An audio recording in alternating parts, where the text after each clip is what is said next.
We got to work getting familiar with the surrounding area from the overhead views of the pictures. Any idea we had about places that might be used for hideouts or holding areas, the team has already searched. But with the knowledge that scents cannot be tracked, they could very well be hiding in plain sight, and we would never know. We also started talking about what they could be using to block their scents, since the girls that have been taken have also had their trails go cold.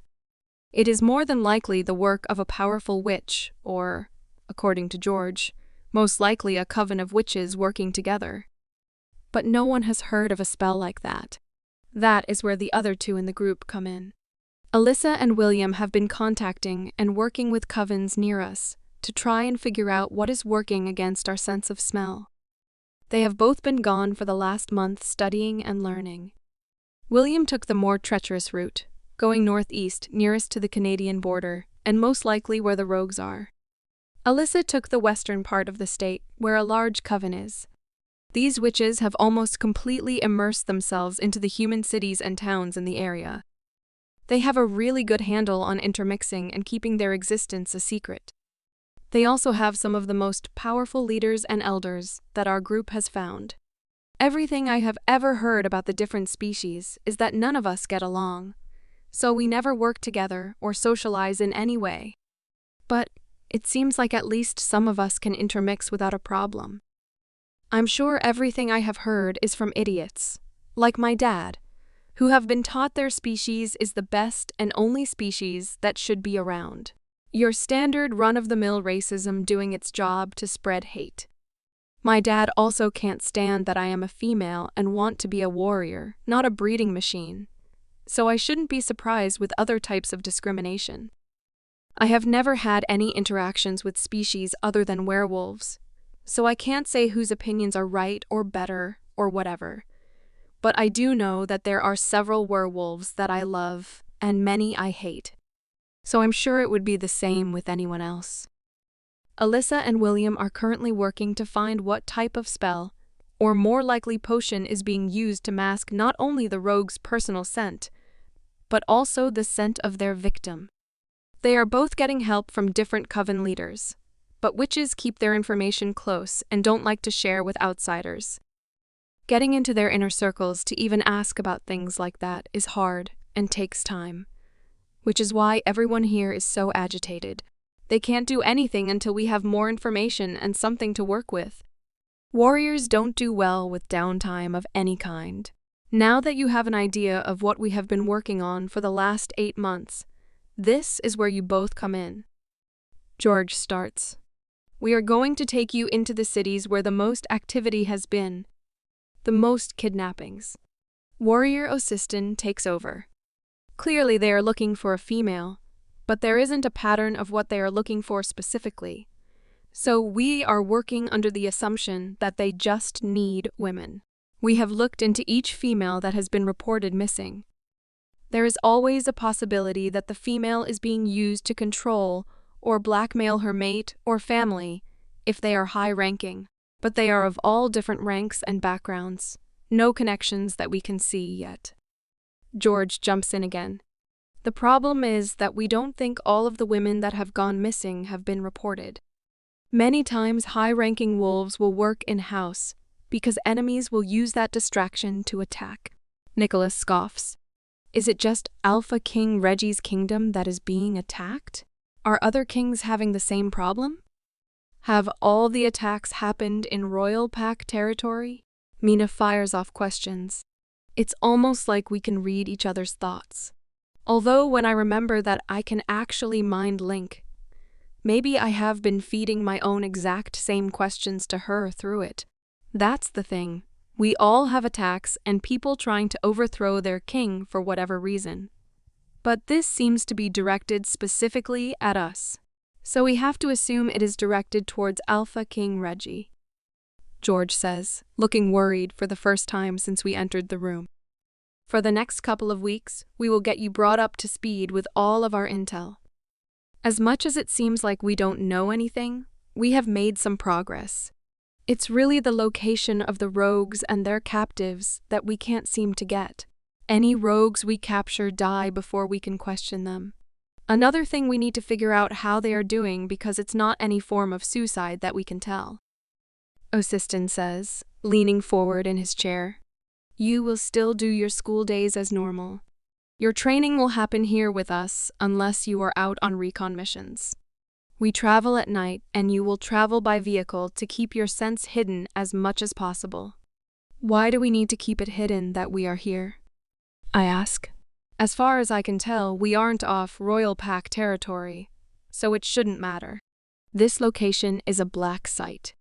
None of the trainees know that it is here, and we want it to stay that way. As trainees yourself, there are still things that we need to teach you about masking, and we don't need anyone catching your sense by accident on patrols and trying to follow you here. He looks at me and I feel the weight of the implication. Audrina would follow me here to try and find a reason to get me in trouble or kicked out, and she would definitely make a big deal about my being on this mission, while her high and mightiness is still stuck at the training compound. Let's run. We can show you our boundaries and get your time in. Nicholas stands like his pants are on fire. We are getting deep into the fall and our recon missions have been going well, I think. I still don't know what information we are getting, and I have the feeling it is meant to be that way. I guess I can see the appeal behind our lack of knowledge since the idea is for us to be taken. We really don't know much. I haven't noticed anything out of the ordinary as Mina and I walk through the streets of different neighborhoods and cities near where the most girls are being kidnapped. Mina and I spend almost every weekend staying in a rental property with Nicholas posing as our uncle. The backstory for the humans is we are looking at the university. For the wolves, we are traveling for Mina to find her mate. Hoping both stories get us noticed, we aren't super shy or reclusive. We both talk to everyone and play up the girl vibe, as Nicholas calls it. I am so exhausted after we are out all day acting like that. Who knew being social could burn you out more than training?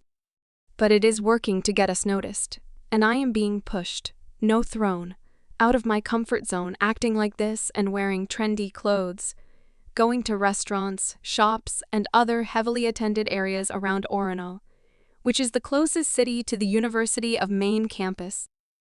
What Mina and I have gathered by accidentally overhearing bits and pieces of conversations is that some of the clubs and bars near campus and in Orono are becoming heavily attended recently by an unusually high amount of new guys to the area. Most around college age, so the humans aren't really suspicious yet, since we are in the middle of a semester. But we know they are wolves. Some smell like rogues, but not all of them, which is making us suspicious. No one has approached us, but that might be because of our chaperone, who is less than pleased when any male walks our way. Nicholas is playing his protective part a little too well, but it does give us an excuse to rebel a little. We haven't done anything yet, but we do plan on returning to this area in January, with Mina attending classes at the university. If anyone asks, I'm being homeschooled until I can join her. It's the most plausible story we have. So Mina and I have come up with a few ways to sneak out and meet up with a few of the other girls we have met while walking around when we get back. We have our rental until the Thanksgiving holiday, and then we need to move on for a bit to make our mate story more believable. There are several conservation areas in this state and surrounding our position. While we have been working the people here, the rest of the team has been fanning out, working methodically to search them for any signs of rogue camps or hideouts. They keep coming up empty-handed, but that also could be the masking thing they have going on too. I think everything is truly riding on Mina and I being taken. That is where we are going to get answers. I don't know how I feel about that though. I know we have plans in place, so our attackers won't get far with us, no matter how sedated or subdued we are. And we get to be temporarily branded sometime after the Thanksgiving break so they can track us.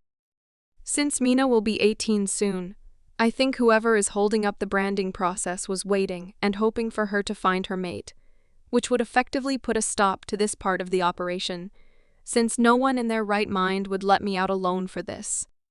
Nicholas and Osiston got their way though, since we venture further and further from them as we explore the city. They can't be with us all the time, and our mind link only goes so far. The magic of the brand is it covers any distance, and Nicholas more than anyone has been fighting for us to get it done. Especially now that we are in this mission fully. I can't wait to go back to the compound. I want to train and run hard. My body needs it. I feel so lazy right now. I whine at Mina in our shared room of the rental property. We just got back from shopping and meeting up for dinner with some other college freshmen we met a couple weeks ago. We have managed to keep people friendly, but at a distance. We don't go to people's houses and they don't come to ours. Having an overprotective uncle is doing wonders to keep a certain level of separation. I can't wait to go back and use the hot tub. My feet are killing me. You were the idiot who chose to wear heels to the mall. I scoff at her, but she smiles right back. Yeah, but it got their attention, didn't it? I roll my eyes. Of course it did. Your legs look a mile long with them on and that short skirt. I still can't force myself to wear those. These shorts are bad enough. There's barely enough material to cover my hoo-ha. What are you talking about? You wear skimpier stuff to training. Those shorts are nothing. My training gear isn't going to intrigue anybody. We all wear the same stuff. It's a uniform.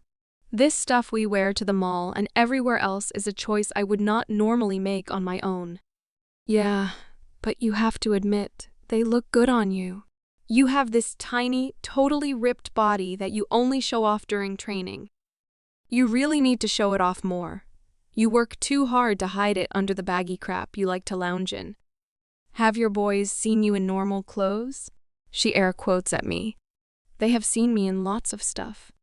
I had to dress up for a couple things for Luna Ava. They've seen me in that kind of stuff.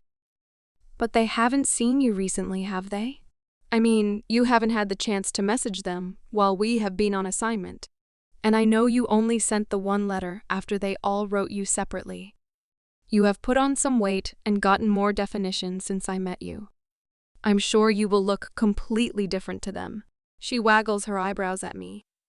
I can't wait for them to see you all glammed up the way Luna Queen Anne does. I bet they will all fall over from heart attacks. She's laughing at the prospect now. She's had more than a couple conversations with Sierra while we have been at school, and apparently Sierra has some insight to my interactions with the guys she didn't even bother to tell me. Now Mina likes to give me a hard time the way she does at their supposed infatuation. Okay, stop. You're making it weird now. They are my brother and friends. None of them see me as more than a little sister. And that is still only a year in the making. Before that, I was nothing to them. All the more reason to learn to flaunt it tastefully. Let them know what they are missing. She laughs again as I throw a pillow at her. Okay, for real, enough now. I need to finish this assignment. You may not care about your grades, but mine can't slip. That is one of the stipulations of my being here. I have to stay ahead, no matter how distracting you are. I have been emailing in most of my assignments and logging in when the teacher can set up a video so I can follow along with the classes. For the most part, Mina joins in on those classes, otherwise her dad would hear about her slacking and would pull her from this assignment. That is something we both learned the hard way. She missed a lesson once, and I thought the phone was going to break when he called to yell at her. It's never happened again that he is aware of. She has taken to hanging out with a few girls from around here that are high school seniors. She's hoping that it will get us more invites to parties and other social scenes when we come back in January. Many of the girls know people who are going to the university and have invited us a few times to parties. We declined them all for now, but Mina promises she will be all in when she gets settled at school. It will be easier for me to tag along then too. I have met them all, and they seem all right, but I am playing at being newly social and trying to get over my shyness. It's not a total lie, so the story is easy to sell. The boys have taken notice of Mina too, Human and Wolf. I mean, even I have to admit, she's gorgeous, so I can't blame them. Her personality and general good nature draw people in. Her dark reddish-brown hair flows down her back silkily, even when she is fighting. I'm kind of jealous, really. I just look like a sweaty, hot mess. Her average height makes it easy to look straight in her eyes to talk, no matter your own height. She's in shape, obviously, and the boys around here really seem to appreciate her efforts.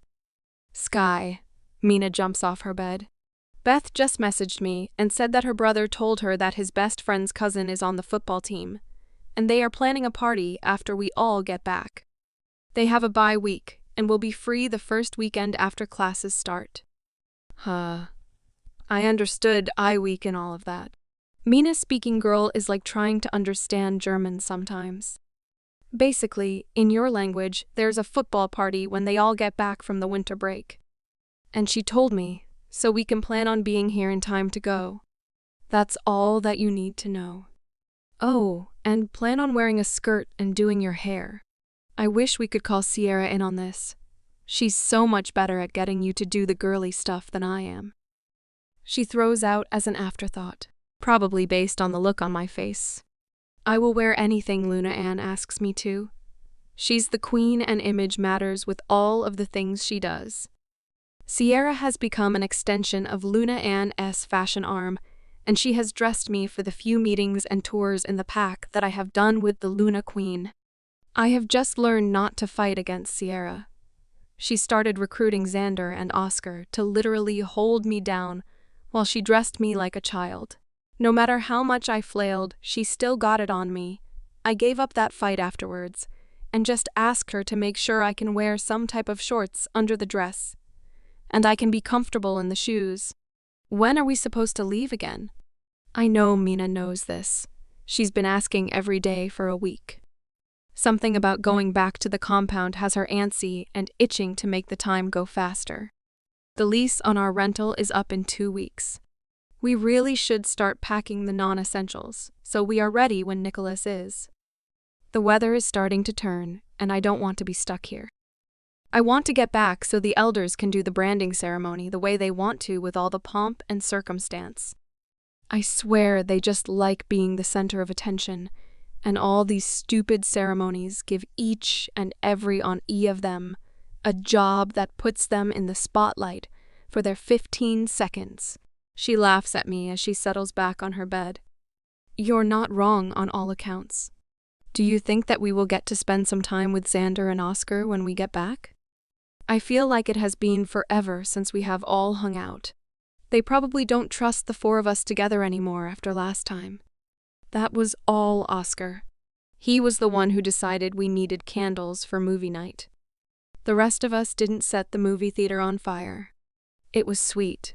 He was trying to celebrate one of the anniversaries. I don't know why every week-month place has to be celebrated as an anniversary, though.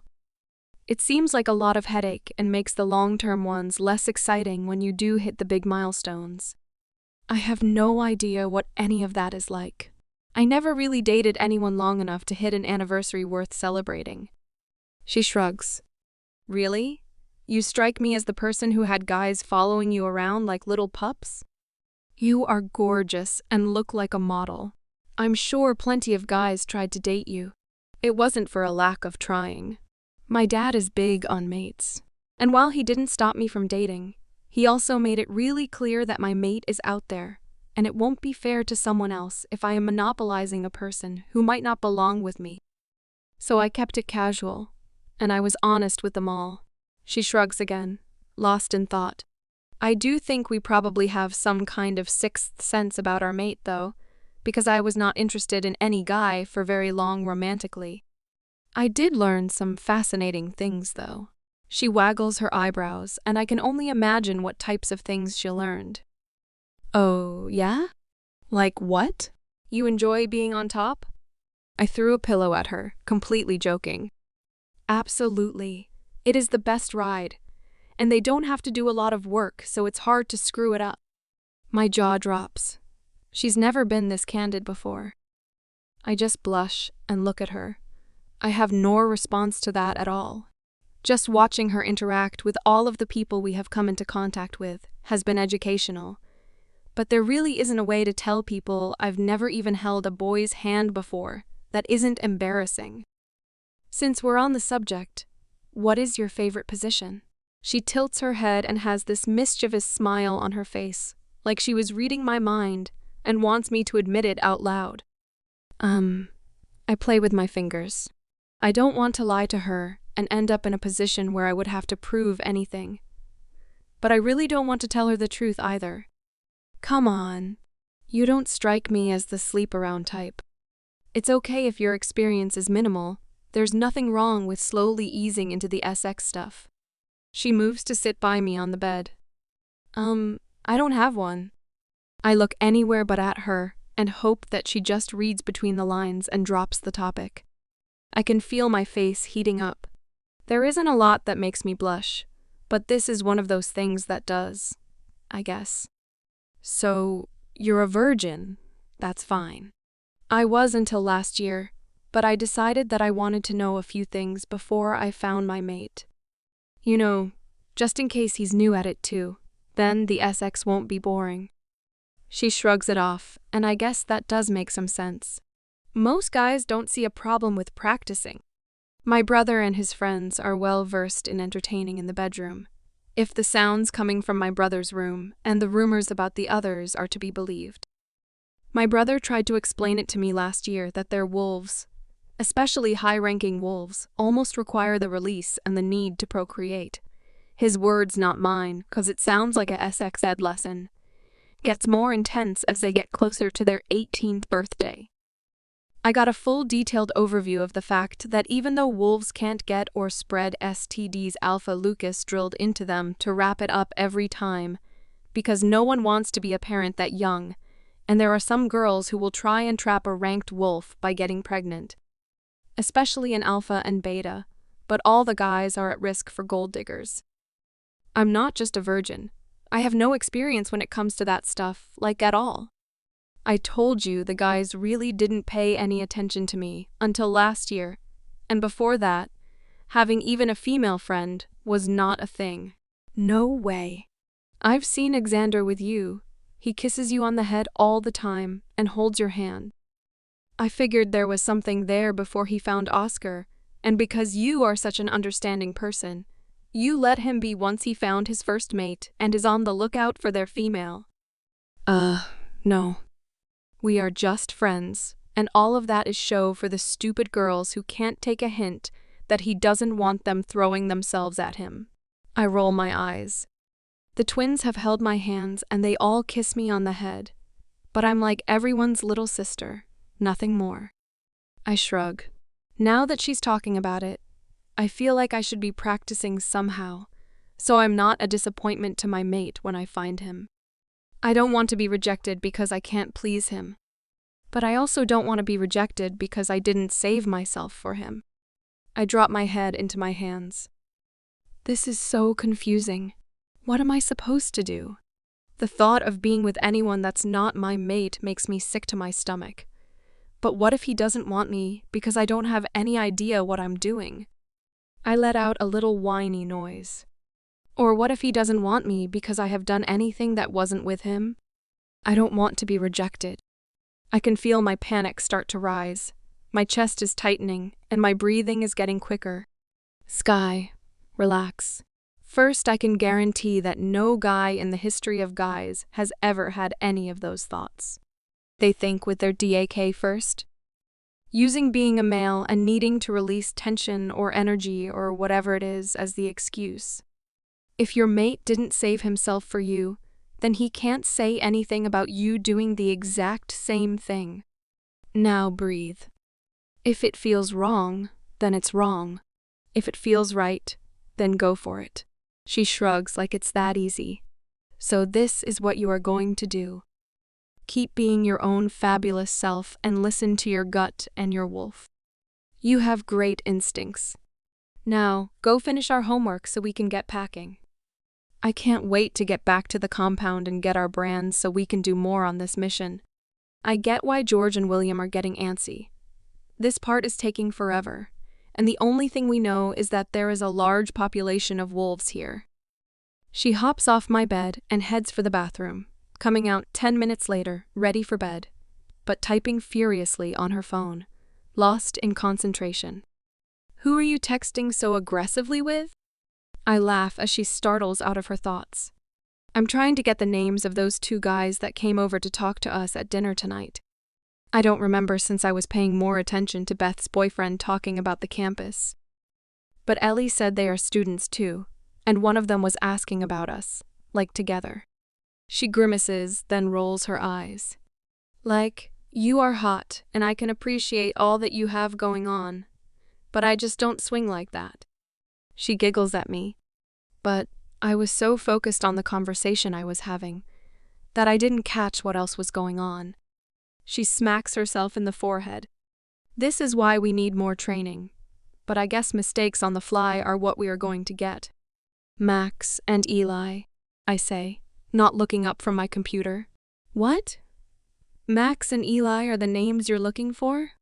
Max is a sophomore, and Eli is the same age, but a freshman. Technically speaking, he took a year off to travel before starting school. They both play basketball, but I couldn't figure out if they play for the school or if that was just a line. Max is majoring in business and Eli in sports medicine. I look up when she doesn't respond to find her stopped in her tracks, staring at me. "What? You barely talk to anyone. How did you get all of that information?" "Just because I don't initiate conversation doesn't mean I don't listen, idiot." I laugh at her. Ellie was flirting hard and asking a ton of questions that seemed kind of invasive. And she really didn't listen to the answers either. I roll my eyes. She just wanted to keep their attention on herself, but it was helpful for us, apparently. "And what do you mean one of them is asking about us together?" I finish up my last line of English homework, save my progress, and close my laptop. I look at her and hope I have been able to school my face into something curious and not disgusted. Because, like her, I can appreciate how beautiful she is. But that isn't what I'm interested in either. "Yeah, it's exactly what you're thinking." She laughs. I need to work on my facial expressions, especially when I'm not happy about something. I don't tend to hide that very well. They asked if we were open to a 3 or 4-some. She rolls her eyes. Ellie offered to be one of the 3 or 4 if one of us wasn't interested. Now I am openly laughing. This is so stupid. What guy asks that the first time they meet a girl? That is all you. I'm not even ready to hold hands or kiss romantically, let alone have sex with additional people in the room. Nah, Ellie can have them, or at least break them in and see if it's even worth it. She laughs. The weather is still turning fast, but no snow has fallen. Just gusty cold wind and frost in the mornings that is taking longer and longer to melt each day. 3 days. I can't wait. Mina is jumping up and down. She has taken on some of the mannerisms of these college girls, and while it's endearing when she does it, the rest of them just kind of annoy me. I don't understand getting excited about a nail polish color or the sale at a certain store, but I get the excitement of going home for a few days. Home.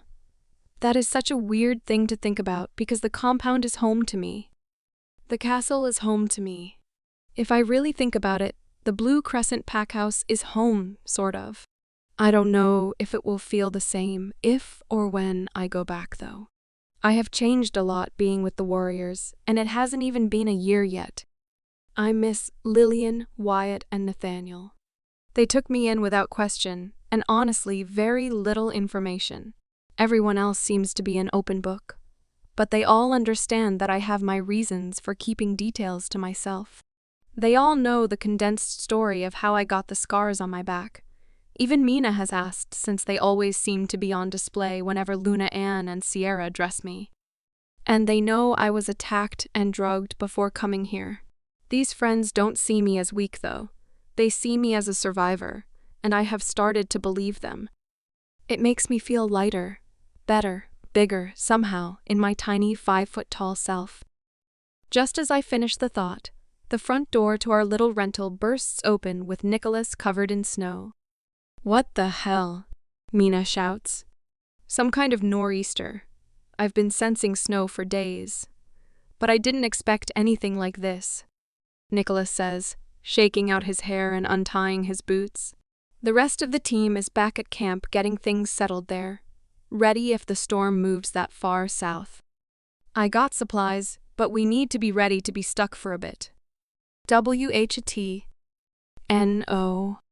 We were supposed to go and meet with the elders this weekend so we could get our brands. Why does it feel like something is always stalling this process? Maybe because you both are too young to be doing this. Maybe because you are now 18, and your mate is close, so the universe is trying to keep you from blocking the pull. Maybe it's the goddess telling all these F-fuckers that think you both are disposable little girls, that you are too important to be throwing out as bait for grown-ass wolves to take advantage of if things go wrong. He takes a deep breath and heads through the small sitting room to our open-concept kitchen and starts digging in the fridge. He still hasn't given up the idea that we aren't supposed to be here. I have tried talking to him about it, and he just says it's an instinct. He seems to be overly protective of the two of us specifically, though. Also an instinct. He doesn't act this way with Alyssa, and she's only a couple years older than Mina, and she hasn't found or searched for her mate either, and she was given her brand with the rest of her warrior class without all the fuss. So I don't understand why he's hung up on the two of us. I have coolers all set for the stuff in the fridge to go outside if we lose power. There is plenty of dry firewood in the shed out back and more in the yard. The biggest thing is keeping the pipes in the house from freezing and exploding. He moves to walk back to his room, which is where he spends most of his time. I love that here in the house he doesn't hover at all. He lets us be and do what we want. The minute we leave the house is a whole other story. But he has his reasons, I guess. But seriously, aside from being able to see other people and train properly and use the hot tub, what about our brands? We need them, and you know it. What is the point of all of this if we can't even go out and know that you guys can track us if She-T hits the fan? Because that's the endgame, right? For She-T to hit the fan, and for one or both of us to be kidnapped. No one else has thought of a solution to the lack of being able to track by scent, and apparently that is the only type of tracking we know or teach. Also something we should be working on. Mina is on fire, and I'm not about to stop her, 'cause I agree. The dependence on our abilities has made us blind to the fact that they could be taken away. This was something I was working with our pups back home, since they have only slightly better than human senses before they get their wolf. I figured it was something most packs do. Apparently not. It's a field skill that we teach later. You two just started and haven't gotten that far in your very messed up and back-ass wards training schedule. But it's not us tracking though, is it? I finally speak up. He will not use this as an excuse to delay longer. Mina is right. I want my brand, and I want to actually be able to help with this mission. We aren't allowed more than 10 feet from you. We are just the distraction, the bait. So what is stopping those who have been trained to track without scent? Sarcasm is dripping off of me now. It's really not his fault he's trying to protect us. But I'm done with the delays and the idea of being stuck here, inside for days, while also being delayed put me in an instant bad mood. George is sending someone here. He agrees with the two of you, and it's time to get this done. We have to let the storm hit and settle. But as soon as she can travel, she will meet us here to give you your temporary brand. At least this way, we don't have to do the 2-day-long ceremony. He rubs his temples. Really? Their ceremony takes 2 days? Mina scoffs. Yeah, but all of that is just ritual stuff. Basically, each elder welcomes you into the fold. There are meals and speeches and what they call trials, but you sit in a quiet room for 10 hours reflecting on your time in training, coming to terms with giving up access to your mate, while you wear the brand, meditating on being a devoted servant to the king. Crap like that. Well, it's not crap, really. Those are things to think through, but in my opinion, it should be considered long before you decide to go through with the ceremony. He rolls his eyes. Then each elder blesses each warrior individually, which takes forever. Then a witch and the Alpha King apply the brand, which hurts. A lot, by the way. But the magic has to be powerful for the mark to work the way it does. It lets you communicate over any distance, including the ocean. A spell has been worked in to allow you to shift without tearing through your clothes. We can also minimize our scent to appear more closely to human. And the rest of the warriors can sense where you are, allowing us to track you if something happens. We can even track you if you're unconscious, which has saved many lives in the past. Both Mina's and my jaws drop open. So there is a way to magically get rid of your scent? Mina screeches. What are we doing looking for that spell then? Isn't that a waste of time? No. We can minimize it, not get rid of it. All living things are designed to have a scent. It is for knowing the difference between friends and foes, predator versus prey, poison or something safe. What this group is doing is removing the scent altogether. But not only from themselves, but their victims too. It's like a blanket, and it's dangerous because we don't know how far that blanket covers. So, this storm just started. How long is it supposed to last? How much longer do we have to wait for our brands? 5 days. It's been 5 days of constant snowfall. We've gotten more than 24 inches of snow, which is unheard of for this time of year, according to the friends we have been able to check in on. In reality, the snow doesn't really bother us. Neither does the cold, since we all run hotter than the average human. But we have to maintain the secret, so we have to act human in a human-dense city. Nicholas has been out to help some of the neighbors keep the sidewalks and driveways shoveled. I don't think he can help himself, always the protector and caretaker. We've been out to help a bunch too, but not nearly as willingly as he is. So we help to fill in the time. Otherwise, we would die of boredom since we can't go anywhere. The major problem is we can't shift and travel as wolves. It's too easy to be spotted right now with all the fresh white snow. And I'm sure the humans would wonder at our sudden disappearance. And traveling in a vehicle of any kind just isn't safe with the amount of snow, icy winds, and temperatures dropping so low at night that everything gets a sheen of ice. So we are still stuck. There has been no power loss in our neighborhood, though. But I think that is more due to Nicholas sneaking out at night to check wires and transformers near us, to remove any ice and snow that could damage them. According to him, we have skills that are very useful, but the humans won't understand.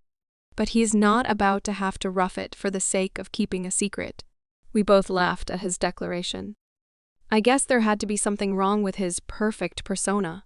It was only a matter of time before we figured out he is a bit of a princess under all that tough guy. Finally, on the 4th day, our doorbell rings and Mina and I jump up and fight to get to the door first. Scrambling and laughing, we open it in a heap of tangled legs and arms to find a very somber-looking woman who eyes us with suspicion. I'm looking for Warrior Nicholas. Be quick about it and get out of the doorway. It's freezing, and my uncomfortable journey has been long enough. Her voice is almost bored, but with that craggy sound someone would do if they were telling a witch story to little kids. We both jump up and move out of the way. Neither of us is trying to piss off the woman who is about to make a dream come true. She steps past us and moves into the living room. It's not much, but none of us needed much to be here. We have a job to do, and sitting in luxury was not part of the plan. The basic creme white walls are what you would find in any cookie-cutter development home. The place came fully furnished, so the decorations are neutral, with no personal touches at all. The living room, dining room, and kitchen are all open concept, which was a must for Nicholas. He's too big to have human-sized doors and walls cutting everything off. The cream white theme travels the lower level completely. Some light and dark green accents are in the pictures hanging on the walls, and some of the details, but off-white is the dominating color here. This space will need to be cleared. The woman talks to the air and points to the dining room. I will need the bags and boxes from my car. Be sure not to jostle anything. I will find my room. Warrior Nicholas can consult me there. Come get me when you are done." Without another word or introduction, she walks to the stairs and glides up. "The hell?" Mina whispers next to me. No idea. But we better get started. I'm not giving her any reason not to brand us. We've waited long enough. Yep. Mina pops the up, and we both move to the dining room and begin to shift the chairs to other places around the living room and kitchen. The table was a bit more difficult to maneuver. I don't think it was designed to be moved from this spot once it was put together. We had to shift the couches in the living room up against walls and then get the 10-person table around the massive island that separated the 3 spaces. Eventually we made it happen though, and then layered up in all our winter gear to bring in whatever supplies she needed for this ritual. For only 2 people, this seems like a ton of stuff. What the hell goes on in this branding ceremony? There are 5 bags, but to be honest, a couple smell like they could be her clothes, and 4 plastic totes of stuff that are not light, even with our strength. Perfect. We both jump. Where in the hell did she come from and how did we not hear her? Not to worry, I use a silencing spell. You will never hear me coming. She basically reads my mind. I look over at her and she winks, tapping her nose. Did she just confirm my thoughts? Now I have to be careful what I let fly through my thoughts, and that isn't always easy. Let's begin setting up. I think you girls have waited long enough. I'm here now, and no one else can delay this process. It is meant to be and must happen now, before time runs out. Well, that was cryptic. Mina says over the mind link. Might as well talk out loud. I think she can read our minds or hear our thoughts. Whatever it is, there is probably no way to keep secrets from her. I responded. You are a smart one. She looks at me. You both are, and you both are very important. I have spoken to Nicholas, and we will begin shortly. He is not a part of the ceremony, but he will be standing guard. Both of you will be vulnerable for a few hours while the spell works. This takes time even without all of the fluff your elders seem to think necessary. We both just nod and wait anxiously for directions. Without words, the witch, who still has not said her name, hands us different items from the boxes and points to different locations of the room. She is consulting what I think is a compass and some kind of chart while she does all of this. There are candles everywhere, all different shapes and sizes.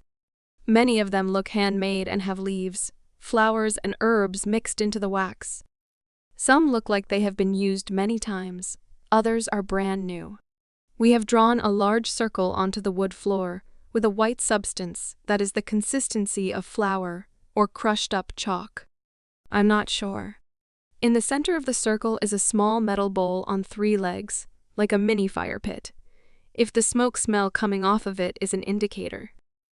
There are small clumps of different materials from outside: dirt, rocks, moss, dried flowers, gemstones in all sorts of colors. We are ready to begin, she finally says after hours of setting up and adjusting the things around the room. She waves her hand and all the candles light at once. My eyes go wide and I can feel my jaw drop open. It's the first magical thing she has done all day.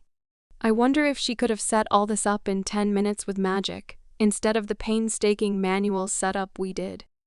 Of course, child, but no one appreciates the things that come too easy. You must first understand what things are for, where they come from, and how to obtain them properly to truly appreciate what you have. And she at least confirmed that she can, in fact, read minds. Please step into the circle, ladies.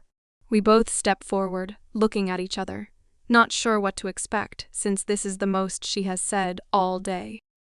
The only other instruction we were given was to change into a black sports bra and shorts, like at training, and pull our hair back, our faces illuminated by the flickering light of candles. A sense of reverence and anticipation fills the air. The witch steps forward, as close to the circle as she can be without stepping over the line. Another wave of her hand and the herbs in the fire pit between Mina and I lights. I jump a little at the sudden spark and heat, but I don't move from my position. She begins humming and then chanting under her breath. It's a language I don't understand, but the flame in the pit goes from a warm yellow-orange to a deep green. Tonight, we initiate these two into our elite warrior brotherhood and sisterhood. To mark their devotion, we shall bestow upon them the symbol of the royal elite. She begins humming again, and the flames change to blue. As she continues to hum, she places a long metal pole into the fire. This must be the branding iron. Are you willing to pledge your loyalty and power to the elite warriors, regardless of the consequences? She asks. We both respond without hesitation. Yes. Are you willing to put the kingdom's needs above your own and do all in your power to protect its vast members? Yes. We reply, no breaking eye contact with each other. The air in the room begins to thicken with the smoke from the candles and the fire pit, but also the tingling of whatever magic she is wielding. Will you uphold the integrity of the Alpha King and Luna Queen? Will you lay your life on the line to protect those who are weaker than you? The flames turn purple this time. You are being granted a great honor and hold the power to help the royal pack grow and thrive. Do you swear on your life to uphold that honor while you wear your brand? Kneel, then raise your right arm inside of your wrist up. We both follow her instructions. She kneels between us and grabs the handle of the brand and lifts it from the purple flame. She moves to Mina first, chanting low under her breath, gently holding the back of Mina's hand and pressing the branding iron to the inside of her wrist. I can hear the skin sizzle and see the smoke lift from her skin. Other than a sharp intake of breath, Mina doesn't move or say anything. Her arm is visibly shaking from the pain, I'm sure. She feels and tears run from her eyes. But she doesn't move to wipe them away. The branding iron is pulled away and placed back into the fire pit, turning the flames a bright white. The witch reaches for vials of herbs sitting next to her, and she begins chanting again, in more of a melody, while she sprinkles little bits of things on Mina's burnt flesh. Mina's tears subside by the time the witch is done with her, and she just stares at me. But it feels more like she's not seeing me. She's lost in her mind somewhere, and it takes everything that I have to not go to her and comfort her after all of that. I thought I might fall into a panic memory like the first time we got to see the mission camp, when I smelt her burning flesh. The panic fought to take over. I had to keep reminding myself that this is not Kaylee's torture, but something that will make me stronger. I have survived worse, and Mina and Nicholas are here with me.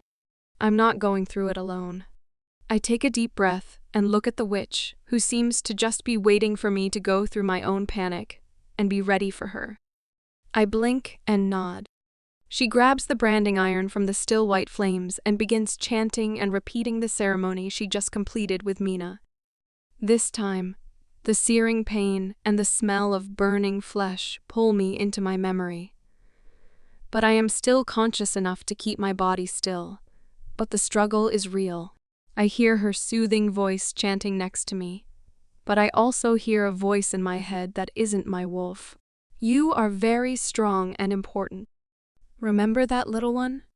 All of those you come into contact with and help will benefit, but be wary of those who seek you out for favors. You still have trials in your future that must be navigated through. Keep pushing forward. You are stronger than anyone knows. This ritual is different for all who go through it, even though the physical branding appears to be the same. No one speaks of their experience or what is revealed to them through the process. Each must make their own journey without bias or influence. Remember that when you speak of your ritual. I slowly blink and come back to the present. Mina and I are still kneeling in front of the fire pit. But it is cold, and all the candles have been blown out. The room isn't completely dark, though. Small rays of light are coming through the window in the kitchen. Have we been here all night? Oh man. I feel like I got hit by a truck. Mina mumbles, like she just woke up. Yeah, I guess I understand why it takes days. I blink like I'm trying to get sleep out of my eyes. We both look down at our brands.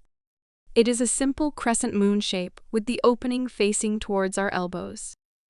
That is the only similarity, though. Mina's crescent is delicate, made from thin, intertwining lines like vines dancing up a lattice. Mine is more sharp and angular, like a tribal print. This is so weird. I know she used the same brand for both of us, I exclaim, looking closer at the details on my brand. It looks like there are words training around some of the shapes making up the crescent, but they are too small to make out. I don't remember much. Do you? Mina asks me. Probably more than you since you went first. We ended up in a kind of trance or sleep or something. I don't remember anything after the brand touched me other than a voice in my head giving me instructions. I shrug. I don't feel any different, do you? No, but I'm also afraid to move right now. My body feels really heavy, like when I woke up in the hospital with Doc Gannon. What were the herbs and things she sealed the brand with, do you think? Not sure, but they must be part of what gives us the special link and shift control. Maybe it's the way the spell is linked to us for tracking. My brain hurts thinking about it. I need water and sleep. Where did she go? And Nicholas, have you seen him? No, but she said the brand takes time and we would be vulnerable. Maybe this is what she was talking about. We are weak, and my brain feels off like my thoughts are running through sand to process. Yeah, let's get water and head up to bed. I have to trust them right now, since I don't think I could put up a fight with a paper towel. She giggles and we both get up slowly, leaning on each other for support. Once we both down a full glass of water each and refill to take to our room, we both head up. I crawl to my bed, and she crawls to hers. Well, I am glad that I didn't have to go through that alone. That was a little scary and hurt like a bee teach. I laugh a little. Me too. See you whenever these after effects wear off. I close my eyes and roll over, falling asleep immediately. My eyes open slowly as I come out of a dreamless sleep. I have never not had a dream before. Everything was just black. Normally, I relive all of the things Kaylee has done to me over the years, but from a third-person perspective. I don't wake from them in a cold sweat anymore, but I don't know how to pull myself out of them either. I have learned to just go along with the dream until the end. I can't change what happens, but watching it play out isn't fun either. I have gotten so used to the dreams. It's a part of my day, and waking up fully rested for the first time ever is unusual. I can hear Mina moving next to me, but I can't seem to get my body to move very fast. I am super sluggish, like moving through quicksand. Mina? Yeah, hers is just as rough. What happened? I think we got everything we hoped and dreamed of, and it came back to bite us in the ass. She groans, and I can see her out of the corner of my eye now. I just realized my vision was blurry. I blink rapidly and roll to my side. Remind me to not want anything ever again. I grab my head to try and stop the pounding. Hey, are you okay? I have been trying to talk to you for days. My wolf asks. Days? What do you mean days? I could tell that you were okay, but I was disconnected from you. Was that supposed to happen? Not sure, but I wish someone would have said what the witch's spell was going to do to us. I was scared for both of us. What the hell happened? How were we out for days? How many days? My head is killing me. Hey, Mina? How's your wolf? I look over at her, confused, and she sounds like she's been drugged. How about yours? Same. She said we've been out for days. No one said that our wolves would be affected by this branding thing, or that we would feel like we have the worst hangover of our lives. She finishes my sentence. I have never been hungover, so I will take your word for it. I laugh back at her, but laughing hurts. I groan. Man, We have got to get you out more. 15, remember? Not a lot of out options to be had. And I'm not super interested in being drunk. I've seen how stupid people are, and that is not my type of good time. You don't have to get stupid drunk, but a few drinks can loosen up your tight ass and maybe help you have a good time. I think Sierra would agree with me. I roll my eyes at her because I can't argue. Sierra has been trying to get me to do teenager things since I got here, and I just don't really care to. She says I need to let go of my need to control everything. I then responded with hell no, and then laughed at her expression. I will, someday, but I just don't care about that stuff right now. You know you will need to practice before we hit up college parties, right? Otherwise, you're going to have one drink and pass out on me. There will be no passing out on my end. Why can't I just be your DD and call it a day? Because you can't always be the DD. At some point, you will have to join in to get the information you want, and you are going to want to be prepared, not be a newbie, and you know it. Control the training of your alcohol tolerance in a way. I hate it when you use logic on me. And kind of makes sense. You don't have to drink a ton or all the time. I'm not trying to turn you into an alcohol drinking champion, but knowing what things taste like, knowing what you like and don't like, knowing how drinks are made so someone can't slip something in yours. You need to know. Fine. NICKOLAS. I shout, and she jumps back. What the hell? Might as well start now. The snow isn't going anywhere. The door bangs open as he rushes in. What? Are you two okay? He looks a little panicked. As good as we can be after getting branded and feeling like we got hit by trucks, and then backed over a few more times for good measure. Shh, T. You cannot do that to me. I thought someone found you and was trying to take off with you. He's gasping and holding his chest. He doesn't come further into the room, but leans back against the doorframe, letting his head thunk back on the wood frame, while he closes his eyes and takes a deep breath. We need a drink after all of that. And what do you mean, found us? Mina asks, folding her arms across her chest, trying and failing to look intimidating in her pink pajamas. Wait, pajamas? When did she change into pajamas? I look down at myself. When did I change? We were in jeans and t-shirts when we did the ceremony, but that's the last thing I remember. Everything else is hazy flashes of memory. I can grab you guys some water. I'll be right back, he says, breathing almost normal now. Oh no. You misunderstood me. We need drinks, as in alcohol. Midget here has never had a drink, and if we are going onto campus after the break, she needs to have some kind of knowledge and tolerance. We feel like garbage and can't go anywhere. Might as well start now. And you still didn't answer my question. What did you mean, found us? Not answering your question and as pissed as everyone will be. I agree with you. You both need a tolerance. We can't keep bouncing between you two being ready for the challenge and being too young to handle things. You were sent here. Might as well do it right. Let's go. He waves us out of the room. I don't have beer, though, which is what you will get at most parties. I can't stand the ST. Did you know that we would be out for days? Is that how the brand ceremony usually is? I try to change the topic, but still get us answers. He was scared for us, and I don't like the thought of that at all. He knows what the branding ceremony is and what will happen.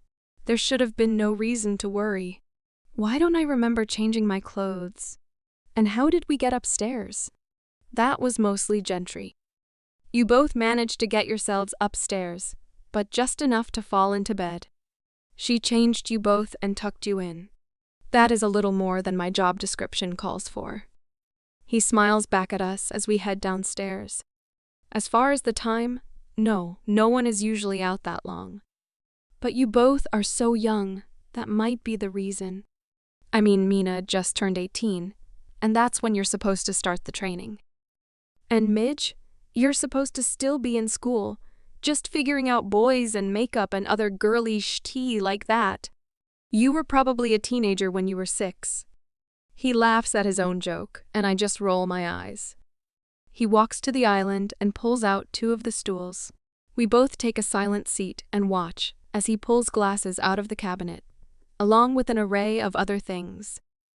It looks like he is going to set up a buffet, not just serve us a drink. First thing you need to know is that drinks come in various forms. He begins with shots, then moves to on the rocks and then mixed drinks. We get a whole lesson on alcohol types, how things are measured and poured properly, what drinks are common in college, and what to look for and avoid.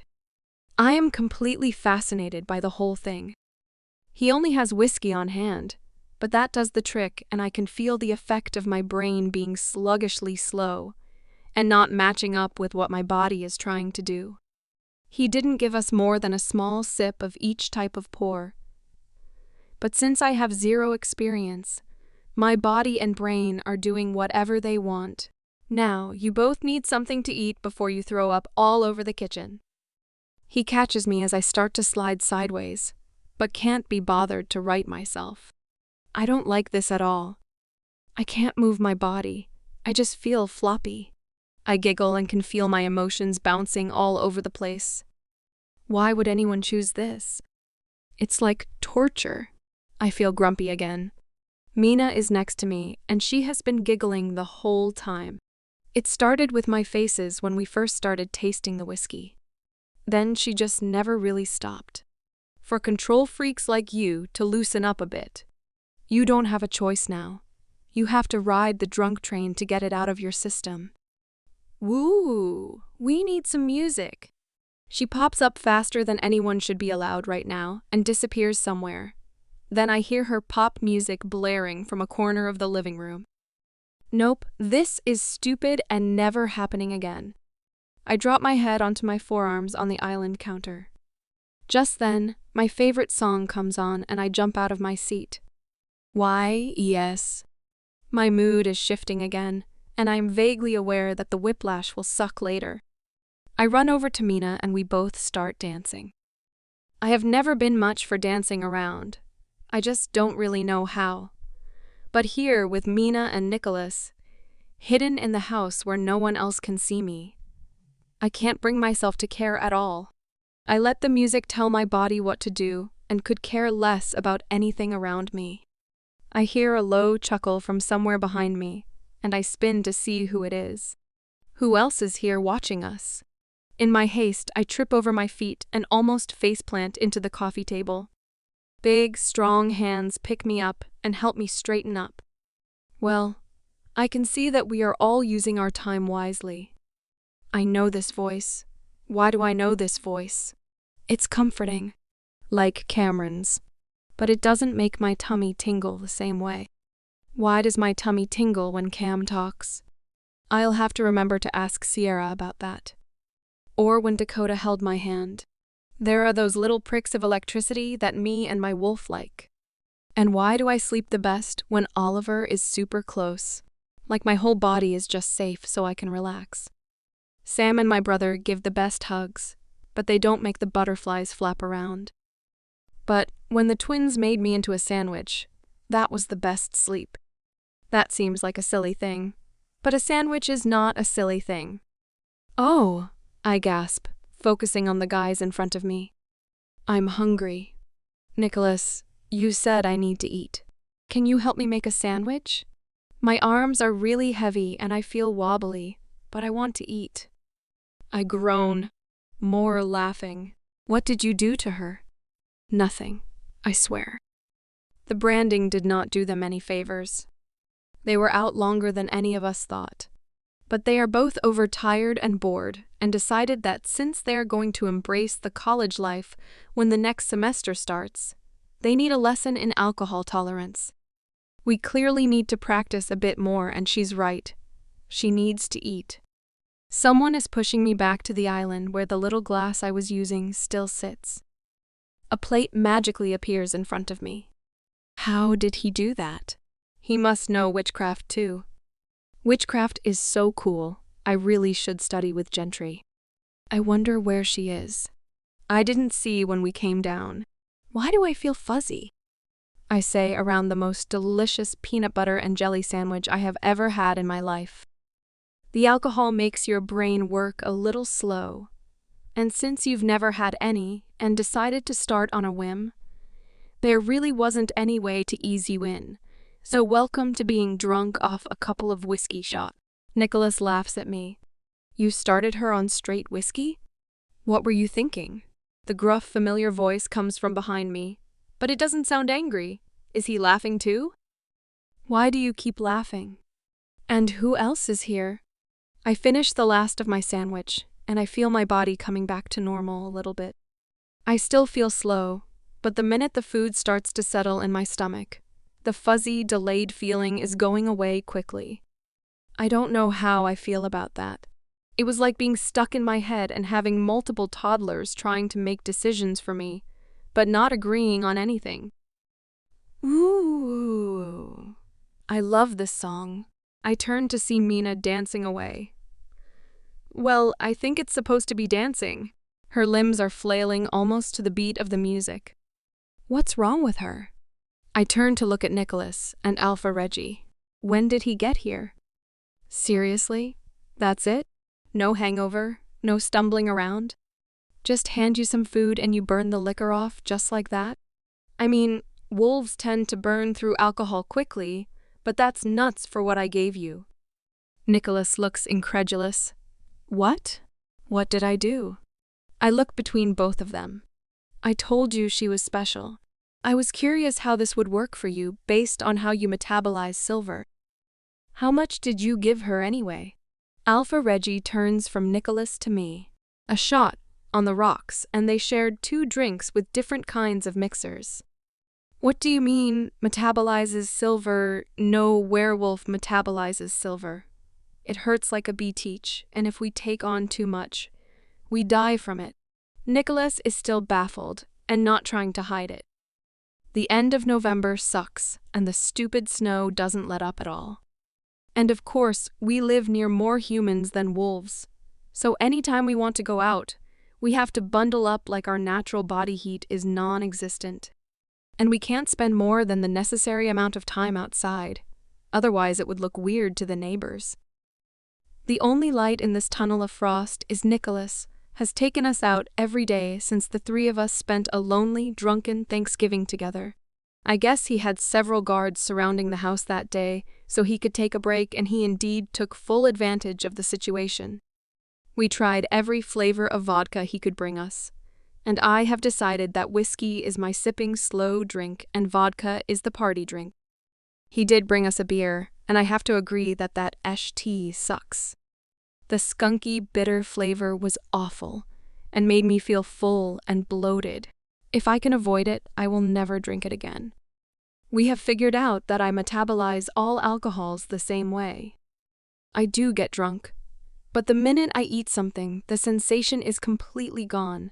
And when I don't eat, because we are very thorough in our research and have tested every theory we can think of in our state of boredom, it takes me about an hour to completely burn it off. I have taken to keeping a protein bar or something else small on me at all times, just in case. We have also gotten back to some semblance of training. I have shifted more in the last couple weeks than I have in the last year. My wolf loves it, and I love feeling stronger as she grows in strength and size. I am still shifting and changing physically too. In the 7 months I have been here, I have leaned out even more. But I'm not necessarily getting smaller. I have packed on about 15 pounds of muscle on my tiny frame, and most of my muscles are defined even in a relaxed state. Oliver would be happy with my progress. He always said I was too small. We are learning to use the benefits our brands give us. Shifting with our clothes intact is a huge plus.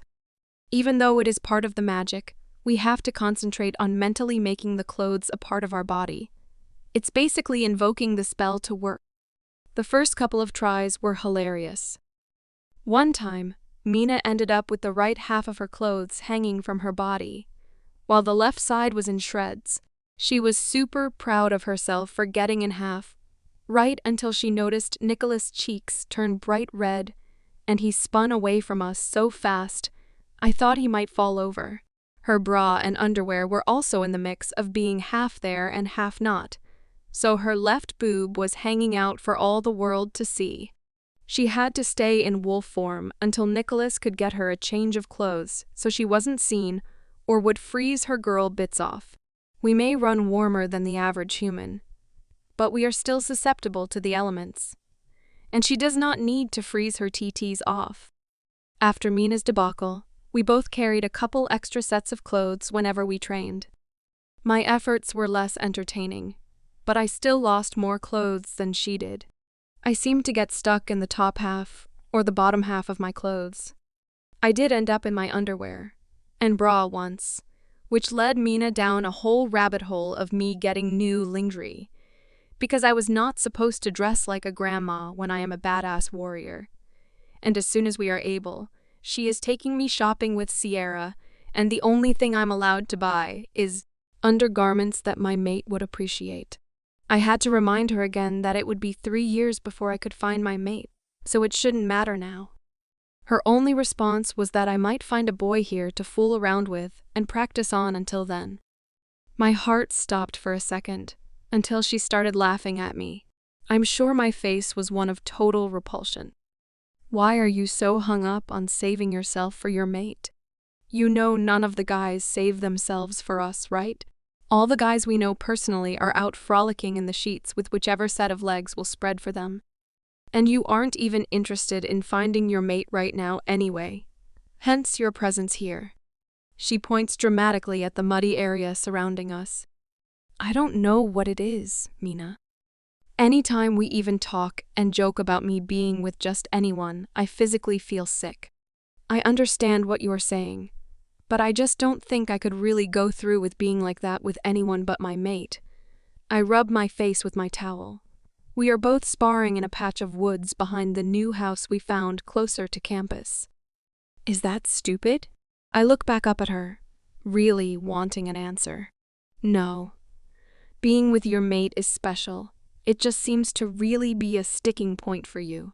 You don't really talk with guys who aren't warriors, and you don't flirt with anyone at all. Like you're afraid of even the perception of being interested in someone other than your mate. Maybe she's already met her mate. Have you ever thought of that? Nicholas comes out with bottles of water for us both. Somewhere in her subconscious, she knows her mate, and it is stopping her from disrespecting that bond. Oh, damn, I didn't think of that. You're right, that has to be it. We have to get you like a ring to wear, like you have a boyfriend. Plenty of college girls do the long-distance thing with a high school sweetheart. I mean, that isn't going to stop any of them from trying to flirt and get with you. You're hot. Like really hot. But it will be an excuse at least. Why is Mina so excited about this all of a sudden? Not 5 minutes ago, she was giving me a hard time about not flirting enough with the boys we meet. Now I must know my mate, and it's okay to not want to engage the guys we come across here. This whole situation has always made my head hurt. Now that we are around guys whose main goal in life is to pass classes and get laid regularly, and not necessarily in that order, it's in my face everywhere. We haven't been to any parties yet, but our first big one is a New Year's party that Beth invited us to tomorrow, and Mina has ensured that someone will try to kiss me when midnight hits, so I had better be ready for that. Let's just get back to practicing. I still need to get better at my groundwork. I look at both of them and Mina scoffs. Your groundwork is flawless. What the hell are you talking about? Ever since the attack, you have gone non-stop with training in your free time. You need to slow down. N-O! I shout, and it startles them both. It's not flawless, and I won't let anything like that happen to me or anyone I care about again. I realize at some point in the very near future, some douchebag is going to grab me, and we are going to let him, all for the sake of finding information. But I will not be tortured for no reason. If I can get more than just myself out, I will allow finding the whereabouts of this F-King camp. This organization has had the chance to go on long enough. Everyone says it, but no one has really done much to move forward. I have an opportunity to help stop this.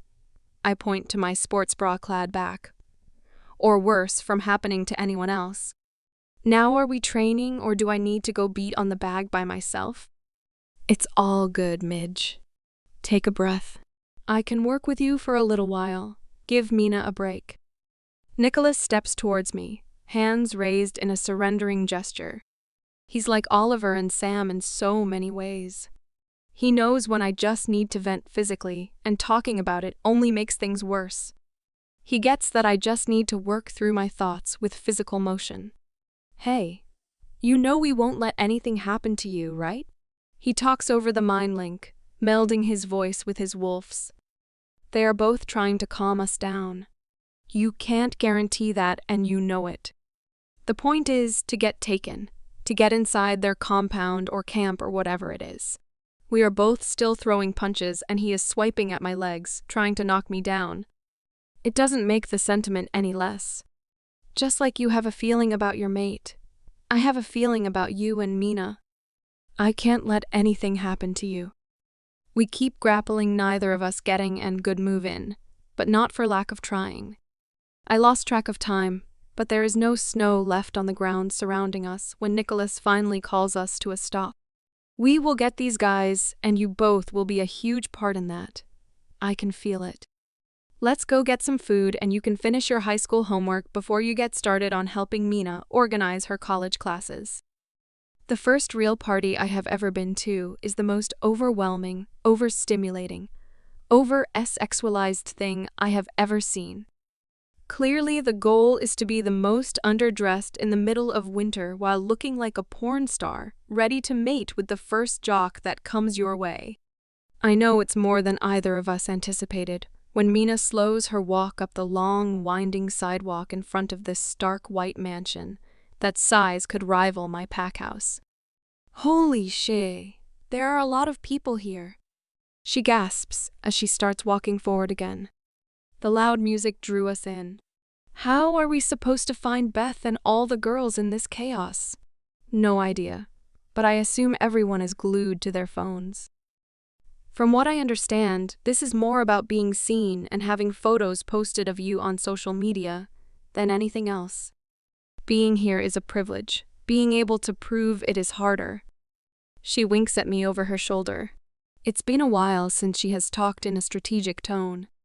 I was afraid I was losing my friend to the glamours of the outside world. Turns out she was doing her part in her own way. I was never going to get close to these people. I'm too young for them in general, and I really could care less to socialize outside of my friend group unless someone approaches me. I guess I could put more effort into this part. We need to know who these rogues are, and they clearly know how to hide in plain sight. Speaking of coming up to me, a guy I recognize as one of Beth's friends. Maybe someone's brother approaching us. Hey, you made it! I wasn't sure if you two would show. It's been a while. What have you two been up to? He boops my nose and smiles a lazy smile, clearly feeling his drinks already. Well, we've finally moved. So we are closer to campus. I can't wait to start school in a couple weeks. Mina giggles at him. Yeah, the storm made everything take way longer than we thought it would. Does that happen a lot around here? Random snowstorms at the wrong time of the year? I ask, surprising Mina and myself at my initiative to start a conversation. He wraps an arm around each of us and starts to lead us through the entryway of the massive house. Sometimes, not super often though. We usually get snow during your standard winter months. Being by the ocean helps that, but we are not here to talk about the weather. We are here to celebrate the new year. Are you ladies ready for your first Umain party? Yes. We both laugh and shout together. I still don't know this kid's name, but he has introduced us to so many people. I don't think learning names is a part of the game. Be seen, Mina said. People need to know we were here. That's what I'm currently trying to do. I have been nursing a drink since we got here. Every 20 minutes or so, I put it down as we pass by tables or any flat surface, really. I have to pretend to keep drinking, but I need my brain to function too. Mina told me over the mind link after her first full drink. That's what she is doing too. Oh my gosh. Hi! Mina jumps at some random guy taking a selfie with a few other, let's be honest, hot guys, and wraps her arms around his neck, like I would if it was Xander. He doesn't even blink, just pulls her close, and, in tandem, I follow along for the picture. We took a few from different angles, and each guy took his turn wrapping us up in their arms. We have been in more selfies and group shots than I ever would have expected. But we fit whatever demographic these guys find attractive, so it's working in our favor. Hopefully, we will be on enough socials to get noticed by these rogues. I'm glad none of the guys have pushed further than gentle groping, though, so it's been bearable. I don't know how many of these parties I can do. I'm more exhausted talking to all of these people than I would be doing 12 hours of training straight. It's almost time. The clock is starting to count down. Someone shouts from further in the house. Mina grabs my hand and pulls me into the living room that seems to be housing everyone in front of the movie theater-sized TV. We push up towards the front, because being short makes that a necessity for me. I can feel the heat of all of the bodies around me. Wafts of perfume and deodorant in various phases of wearing out assault my nose. Combine that with the stale alcohol and the leftover smoke from WD, and I was having a hard time focusing on the ball dropping in front of me, let alone what was happening around me. 5, 4, 3, 2, 1. A cacophony of noise erupts and loud music starts blaring. People around us are making out like crazy. Mina is wrapped up in a guy next to me, and before I can even comprehend what is happening, lips are smashed against mine. My eyes close tight of their own accord, and my assailant either has no idea what he is doing, or is so drunk. He has no idea what he is doing, but I feel like he is trying to eat my face. I crush my lips closed as his tongue licks my face like a dog. I don't even know if he realizes I'm not reciprocating the slobber assault. I have no idea how long it lasts, but eventually he pulls away just far enough to look into my eyes with a lazy and satisfied look. I try to smile back, hoping I can pull off faking enjoyment for him. I think even without the brand suppressing my hormones and romantic emotions, I could not have enjoyed that less.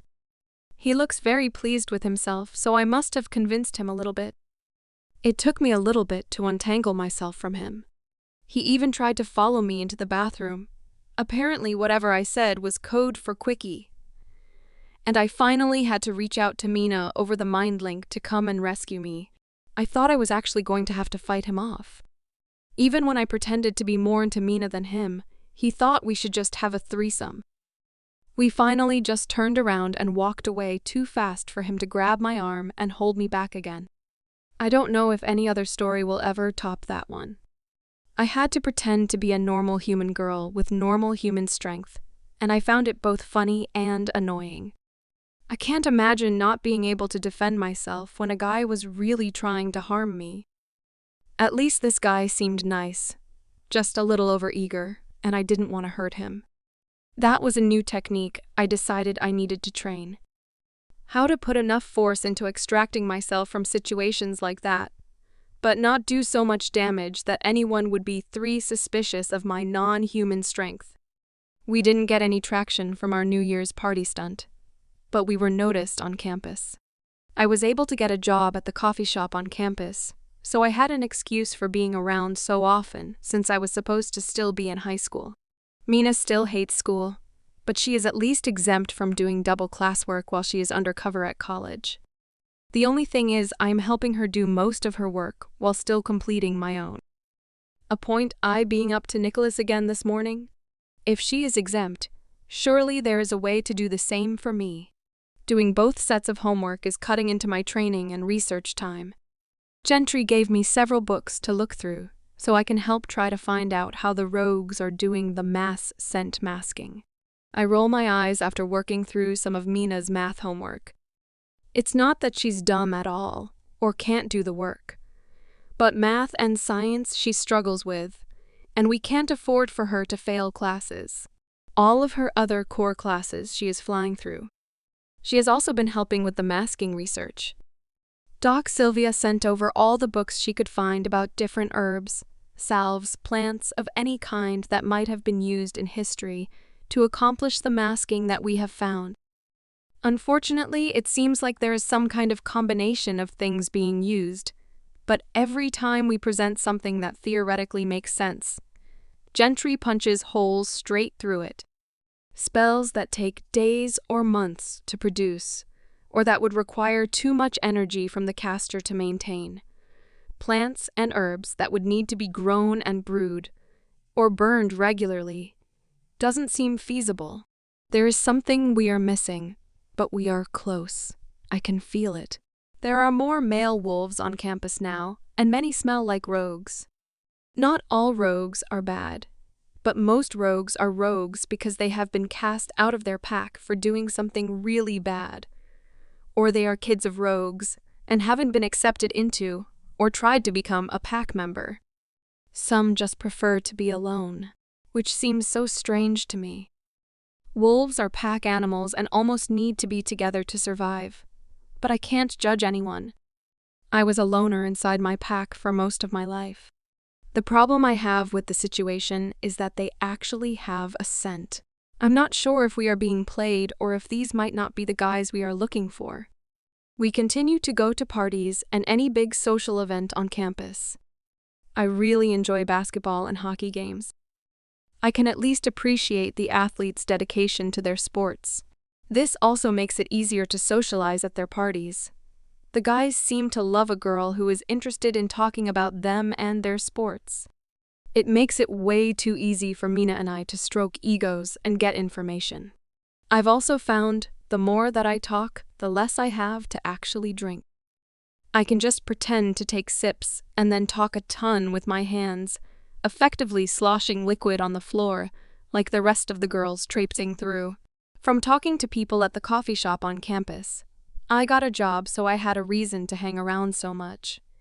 It sounds like many of the new guys came in for the agriculture and forestry program, which has all of us suspicious. They are rogues here to do something, and they are way too close to the Alpha King and his territory for it to be coincidence. Mina and I have been trying to find and spend more time with these people, but they are not the standard college party kind of guys.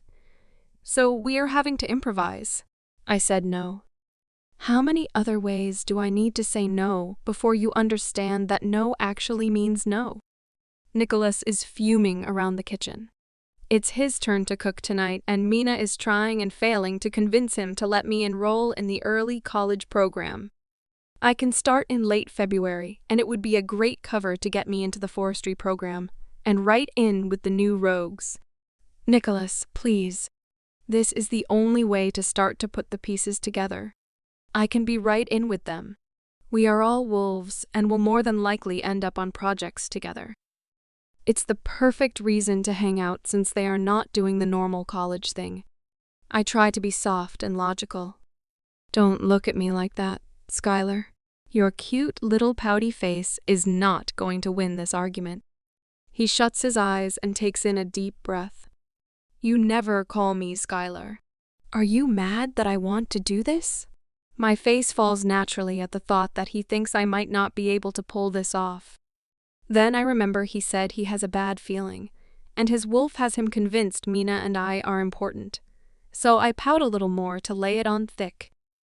I am going to win this argument, and he knows it. That's why he pulled out my first name. It's his last-ditch effort to make me see how dangerous this could be. It's not that. You are more than capable of handling yourself. He takes a deep breath again and huffs it out. I can't see or protect you inside the classroom. At least at the coffee shop I can be around, and there are only 2 blind spots that are always covered when you're on shift. And I can't pose as a student with you, since I'm already set up as your uncle. He grunts into his hands, scrubbing them up and down his face. He abandoned cooking a while ago. I hate everything about this plan, which probably means that you're both right.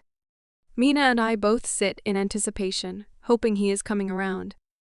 It is torture waiting for him to make a decision, which makes me think he is mind-linking someone to get an okay. Which I both appreciate that he is now open to the idea, and it irritates me that I have to get permission from him, and headquarters, and probably Alpha Reggie himself, before he finally nods. Fine, you're in. But we have to go over some ground rules, and we need to do a perimeter check, so we know all ways in and out of the buildings you will be in. We spent the next 2 weeks, when I wasn't working, walking around during the day, like a normal person touring the campus, interviewing students and talking to professors. At night, we scoured each and every alleyway, doorway, hallway, and any other way that struck Nicholas' fancy. He was serious about knowing everything about the buildings that I would be in each day. He also had William tap into all of the security cameras and add a few when he wasn't satisfied with angles or placement, or just the overall lack of security in general. He even pulled Alyssa in from whatever else she was working on to cover the campus. George was the only one going back and forth between our team and whatever other part of this operation that was physically searching the forests. Once he was satisfied he had as much control as possible over the situation, we went through the enrollment process, which I might add is a gigantic pain in the ass. I didn't have to worry about financial aid since my parents left me a trust when they died. Or at least that was the story. Like Mina, my semester was paid in full by the Alpha King. We also dove in to do full background checks on all of the professors and TAs that I would be interacting with. We needed to know as much as possible about the main players here on campus. With a program like forestry and agriculture set on a campus that is surrounded by preserved lands and forests as far as the eye could see, there is no way someone here isn't involved in the kidnappings and the strange movements of this rogue king guy. These forests stretch from the Canadian border to the Gulf of Maine, and the more that I look into it, the closer I realize these guys probably are to my pack. This forest surrounds the campus, but runs from the southeast side to the border just north of the Blue Crescent Pack Island. The drive time is just under 2 hours, and with the water surrounding my pack's island, it would be easy to hide vehicles and observe if they had the right equipment. I make a note to talk to Xander and Alpha Reggie and report my findings so Alpha Lucas and the guys can expand their search and put plans in place to protect the pack.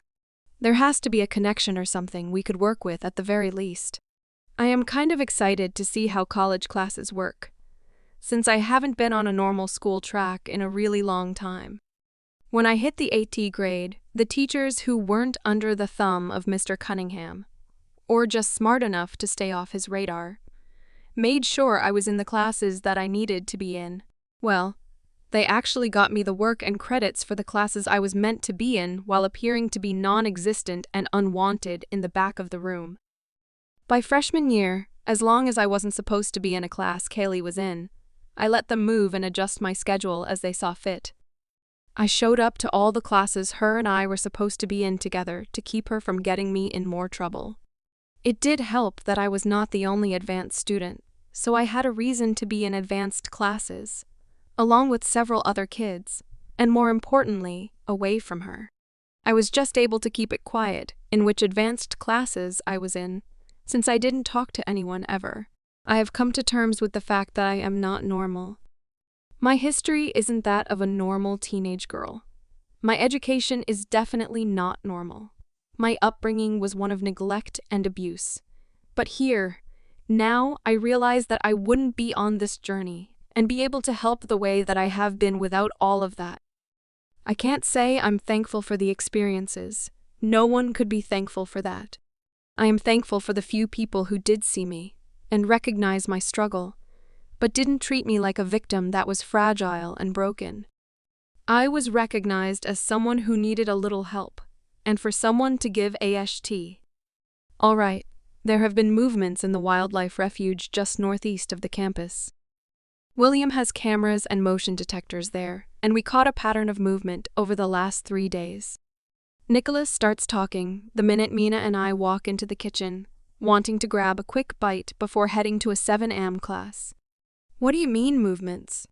I ask around a Pop-Tart hanging from my mouth and leaning out of the pantry. It appears that wolves are moving towards this area. Problem is, like everything else, something is missing. We can't see any kind of gathering, just the literal movement across the screen. We know at least another 50 wolves have moved west through the refuge. They must be aware of our tracking systems. Weird. Are we sure they are not just wild wolves moving around and setting off our sensors? Mina asks. He scoffs at her over his coffee. What? What are you looking for to define the difference between a werewolf and a wild wolf just living its best life in the forest? The first and most obvious is the sheer size. Even female werewolves are significantly bigger than your average wild wolf. That's where we start. William, Alyssa and I will do a sweep of the area to catch any scents and see if there is anything familiar to scents we have found on campus, since we still can use scent to track here. We both nod. Then what? I ask, now really curious since we are actually doing mission-related things now, and not just various forms of training and research. Then we bring in more team members and start tracking. This is where the real work begins. You two are going to have to maintain your school schedule as well as help out with the tracking. You both seem to be naturally gifted in that area, and we might as well get you field ready on the job. He seems to have accepted our roles in this whole mission and has stopped treating us like China dolls and more like team members with an actual purpose and job to do. This class is so boring. Why do they put the most boring class first thing in the morning? I have to take these prerequisite classes, even though I have so many credits from high school. Not all of them qualify, so here I am. The communications professor is droning on, and I have no idea what he is even saying. I have never not been able to pay attention in class before, and looking around, I am not the only person having trouble with focus.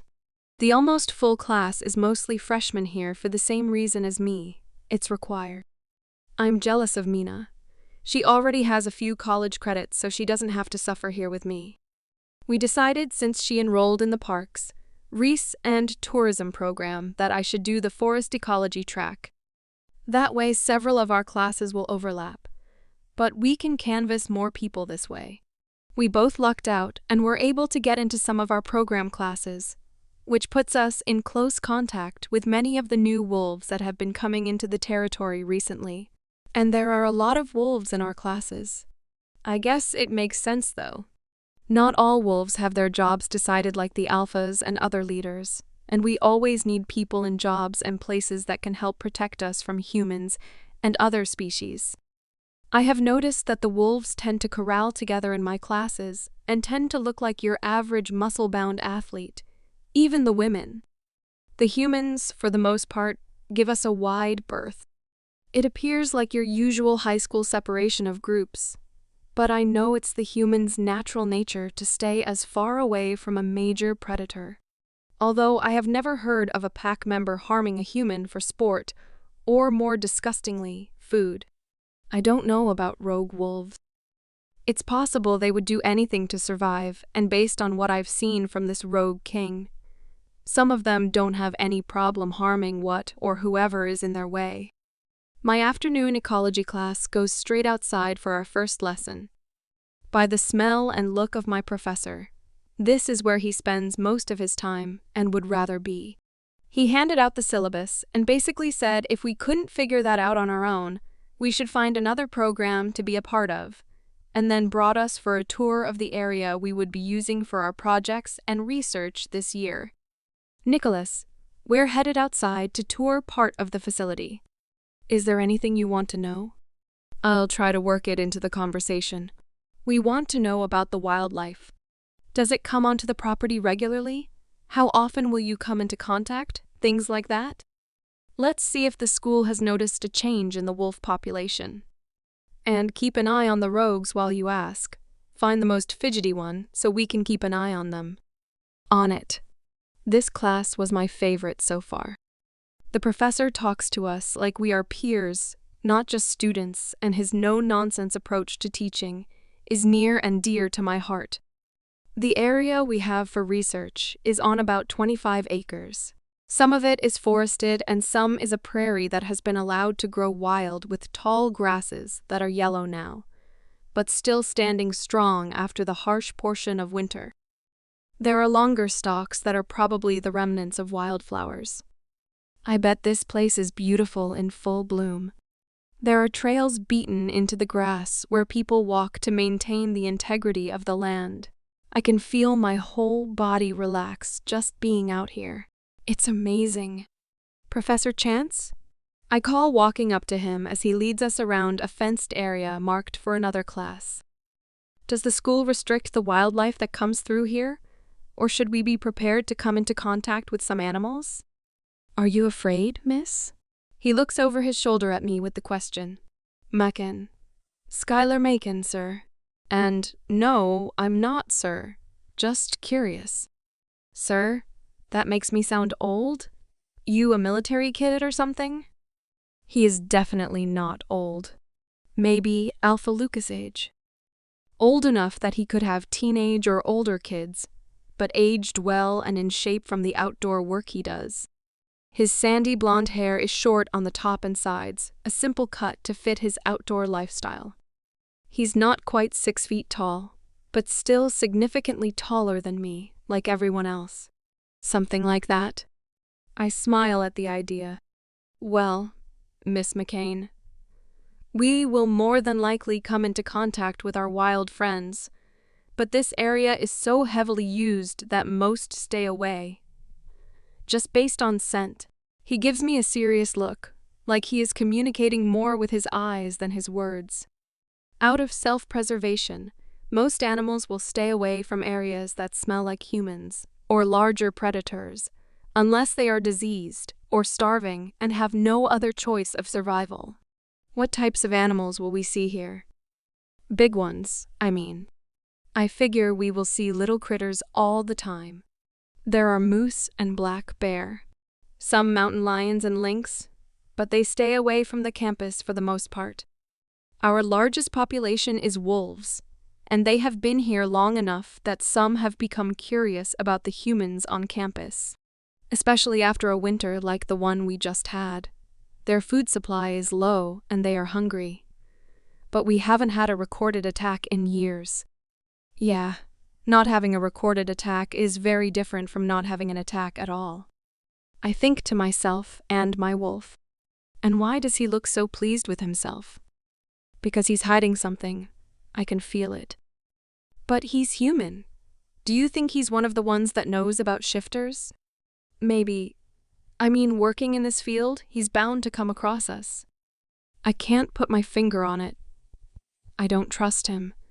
But I have a feeling we need to get close to him. Like he has information, even if he doesn't realize it. I trust your instincts. Something is weird about him. None of the rogue wolves reacted to any of my questions, but I wasn't sure they would. It was pretty harmless to begin with. I'll just have to come up with things that are going to make them more uncomfortable as the semester goes on. I keep asking mundane questions to make it look like I am just overly curious and excited. I throw more wildlife questions in too, not focusing on just wolves, but all of them. I don't know if I am doing a good job of asking for information and sounding nonchalant, but Professor Chance has answered everything without hesitation. I make a mental note of everything he said, not really sure what could be useful to the team or not. We finish the tour and head back to the shed to grab our things.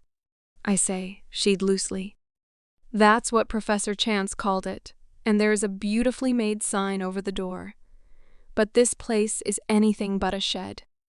It is a massive 5,000 square foot barn with all the tools and equipment necessary to work these forests. It has gutters and rain barrels to collect rainwater, and the roof is covered in solar panels. There is even a wind turbine to collect energy. Professor Chance says that it is not 100% off the grid, but could be if needed. Hey, new girl, wait up. Someone shouts behind me as I start to walk away from the shed. I stand up with my bag and look around before making eye contact with a very beautiful-looking guy jogging straight at me, flanked by two friends. It reminds me of the guys, and for a brief second I am homesick. Me? I question, pointing at myself, looking around again. Yeah, you. He smiles. You're new to campus, right? I nod. Yep. I can feel my heart rate rising. I don't talk to guys on my own. Mina is usually here with me, and she does the flirting and pretending to be interested and all of that stuff for the both of us. Don't tell me you're shy. Not after the way you were drilling the professor just a little bit ago. Man, you are tiny, aren't you? He asks. No one in particular as he steps right up to me, completely invading my personal space. The forest doesn't make me shy. People do.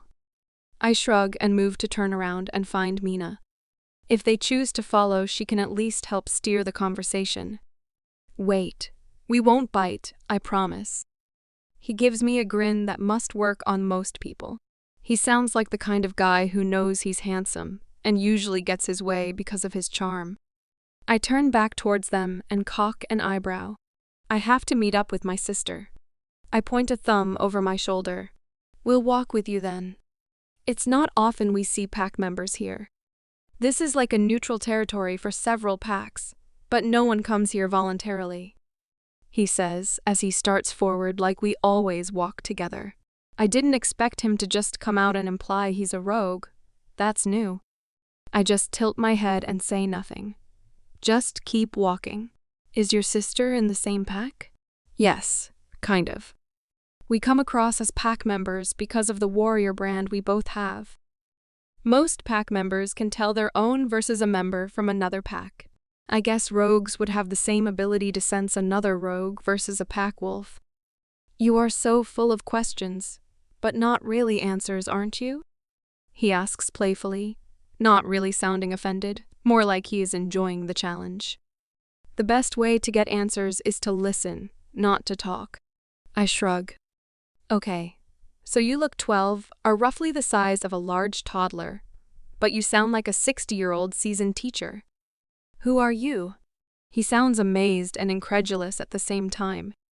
I am saved from answering as Mina approaches, shouting my name. Sky, how was your first day? She wraps me in a big hug. When she pulls back, she looks over my shoulder. You made some friends. What's up, guys? Are you ever not flanked by hot guys? She asks over the link. I just roll my eyes at her and turn around. At least with her here, the conversation will be way less awkward. These guys are in my ecology class. I wave a hand behind me because that's all I've got. I didn't actually catch any of their names. Tyler, the charming one, sticks out his hand to her, and she shakes it. This is Mike and Robbie. He points over his shoulder to the two guys who have said nothing during this whole interaction, choosing, like me, to let their friend do all the talking. It's nice to meet you, Tyler. I'm Mina, Sky's sister. Sky? I like that. He looks right at me again. You're in class with her? Followed her out to the parking lot and didn't know her name? Mina laughs. He at least looks sheepish. I was working on that. Sky is a bit single-worded when it comes to small talk and conversations. He looks at me again, even though he's talking to her. I shrug again. I still like listening better. Well, listen to this. He smiles that big, cheeky grin that tells me he has trouble on legs. None of us have class Friday morning, so we all go out on Thursday nights and do a bonfire when the weather stops being shitty, so we blend in a little better with the humans. It keeps us out of the way of the regular Friday night partiers. We run and then hang out. If you're interested, I can give you my number and get you all the details. He smiles that smile again, and before I know what is happening, Mina has swiped my phone from my back pocket, unlocked it, and handed it over to him. What the hell? He's hot and he's flirting with you and he has a connection to the rogues. Did I mention he's hot and flirting hard? This is the kind of boy you practice with. I roll my eyes at her and scoff. But I must have made the sound out loud, 'cause Tyler stops typing on my phone and looks up at me. Is this okay? I don't have to give you my number. Why is he shy all of a sudden? I'm not a big fan of my sister meddling. That's all. I force a smile to him, and it must be enough.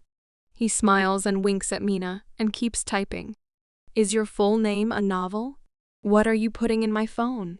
I go to reach for it, but he holds it over his head out of my reach, laughing. You'll just have to wait and see. You're asking for it now, Mina mumbles under her breath, and Mike and Robbie both laugh like my tiny little wrath is nothing. I take a breath and let it out slowly, then lunge forward, grabbing Tyler's extended arm and launch myself under it, behind his back, and hook a leg over his shoulder from behind, ripping my phone from his hand. I pat him on the head before swinging my leg over his shoulder and jumping down like I was getting out of a saddle, and landing on my 2 feet, looking at my phone like I didn't do anything.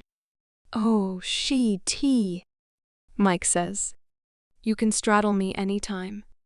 No way, dickhead. I talk to her first. Get in line. Mina and I are full on laughing now. There's no line, guys, so quit while you're ahead. That sounds like a challenge? Is that a challenge, Sky? Tyler asks, tilting his head to the side. For sure, flirting, and it's cute for someone else. I'm just not affected by it at all.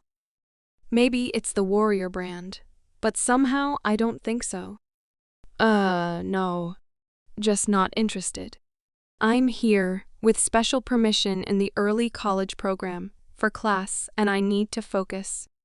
Whatever you guys have in mind does not fall in the category of staying focused. So strong and smart, I might actually be in love. Mike taps his heart and pretends to swoon. Marry me? No. My mate probably won't like me being married to someone else when I can actually find him. I appreciate your effort, though. I am laughing again. You are seriously looking for your mate? Mates are overrated. Robbie speaks up for the first time and doesn't look pleased at my confession. Not from what I've seen, and I figure I should be the judge of that when I actually meet my mate. Not just base my decision on others' opinions on the topic. I shrug back at him.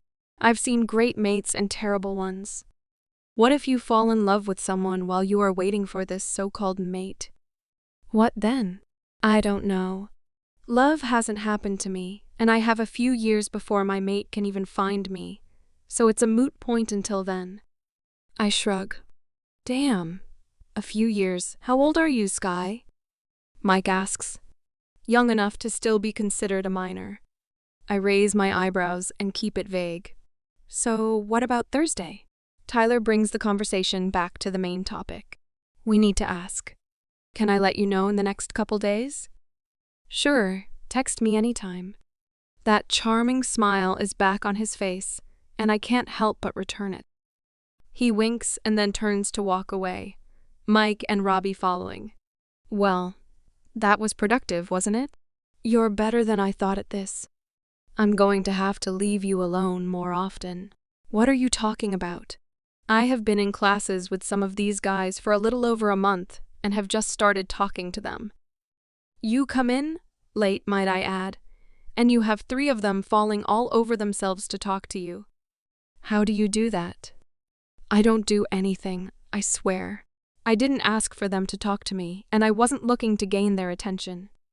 I was just asking the professor questions. Like you said, I'm late to the party, so I wanted to get any info I can while I can still play the new kid card. That's gotta be it. She got excited. You don't give them the time of day, and you don't play dumb either. They know you neither want or need them. She's laughing now. You basically emasculated them, and that somehow made you the forbidden fruit. Gross. I laugh back at her. Why do you have to make everything sound so sexual? You've been around Sierra too long. I'm just new. That's the only reason they're interested. They will find out I'm 15 and back off like I have the plague. None of them strike me as cradle robbers. We are both still laughing as we get to Nicholas' SUV. What has you two so giddy? He gives us a half smile, but I can see something is wrong. Sky's been in class for a day and already has guys asking for her number. Well, stealing it really, and inviting her to run and a bonfire on Thursday. Mina is getting settled in the back seat, but hasn't looked at him yet. What's wrong? I ask him, and her head snaps up. Gentry never made it back to her coven. It's not unusual for her to go off on her own, especially after a big cast like the bond she did for you two. She will go into the woods for a couple weeks and charge. He air quotes. She contacted her coven before she left us, but it's been almost 3 months since they have had contact from her. He takes a deep breath and rubs his face. You think they got her, don't you? I ask, but it's not really a question. She is powerful. Even I could feel how powerful when she gave us our brands. How would someone sneak up on her and then subdue her? She would have taken precautions for things like that. If this rogue group took her, then they are using magic to mask what they are doing and where they are. They made a mistake, though. She was expected, not off on her own. They have to know we will come looking for her. Alpha Reggie's warriors and her coven will be on the hunt now. Why would they do that when they have gone under the radar for so long? He's talking to himself more than us, but something is still off. I can feel the rage rolling off of him, but he's doing a great job containing it. If I didn't know him, I wouldn't notice the small twitches of his jaw or the slight flex of his fingers as he talks about her. Nicholas? Who is Gentry to you? I ask as gently as I can. He doesn't answer right away, just takes another deep breath and scrubs his face. She is my mate. Oh, damn, Mina exclaims. Why doesn't she have your mark? Why are you a branded warrior? What the hell is going on? It's a long story, well more complicated really. She is a coven leader and they have certain requirements. I guess it's the best way to put it. They have traditions and expectations, and a wolf mate is not a part of any of that. She's expected to marry a warlock and produce one of the next coven leaders. Mina gasps. She hasn't gone through with anything and refuses to be with anyone else. But I have a feeling someone is going to give her an ultimatum and make her choose. It's why I took the warrior oath. I don't want anyone but her, but I also will not come between her and her coven. So we are stuck here in this limo. Do you think they took her because she's a powerful witch, or because she's mated to a wolf? I ask, before I can even think the question through. Nicholas looks up at me and his face goes pale. I didn't even think about that.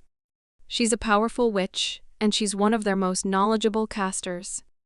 It didn't even cross my mind that someone might see her mate bond as something to use as a weapon.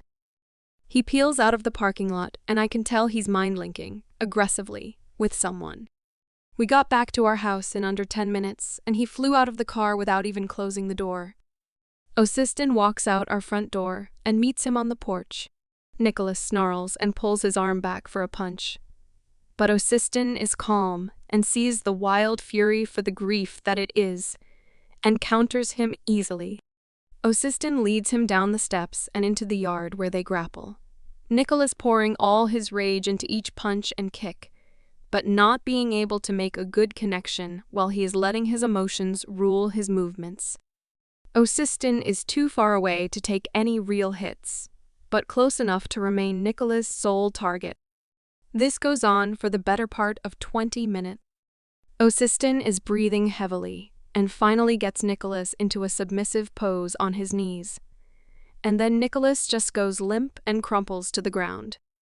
Mina and I just stood by and watched. There was nothing else to do. That helpless feeling of being out of control while someone you care about is in danger is the worst. I have destroyed a gym and passed out because of that level of anger. That seems like a lifetime ago. Okay, Osistin says. We have some information that we can share, but we are going to need you two to fill in the blanks. He looks at Mina and I. We both nod, then walk over to Nicholas. I squat down in front of him and place my hands on either side of his face. bringing his eyes up to look into mine. He doesn't fight me, but his gaze is lost, like he's looking right through me. We are going to fix this, all right? We are going to make this right. It's personal now. You can promise that? He whispers, still not focusing on me. Yes, I can. I can promise my full attention and my full effort. I can promise that you have never seen me stubborn and on a mission before. Alpha Reggie told you I'm special. I'm really not. I just have a bloodline that affords me some bonus features. Let me help. No one messes with my family. Can you really just metabolize silver? He asks, sounding almost drunk. Yes. I can't explain it though, that's a Doc Gannon question. I need her back, Sky. This time he focuses right into my soul. I don't know how his emotional connection works with the brand on, but I'm not going to deny him anything at this moment. We will get her, that I can promise you. He nods and gets up slowly, wrapping an arm around both Mina and I as we walk into the house. We are all sitting around the cramped living room. Osiston isn't the only one who showed up today. That's how I know this is bigger than we thought. George, Alyssa, and William are all here, and I guess there is a team of 5 running the perimeter around our place. What have you guys come up with? Anything? Osiston asks, sounding more irritated than I've heard him before. Right now, we just know that the male wolf population is growing each week. Many registered for college for this semester.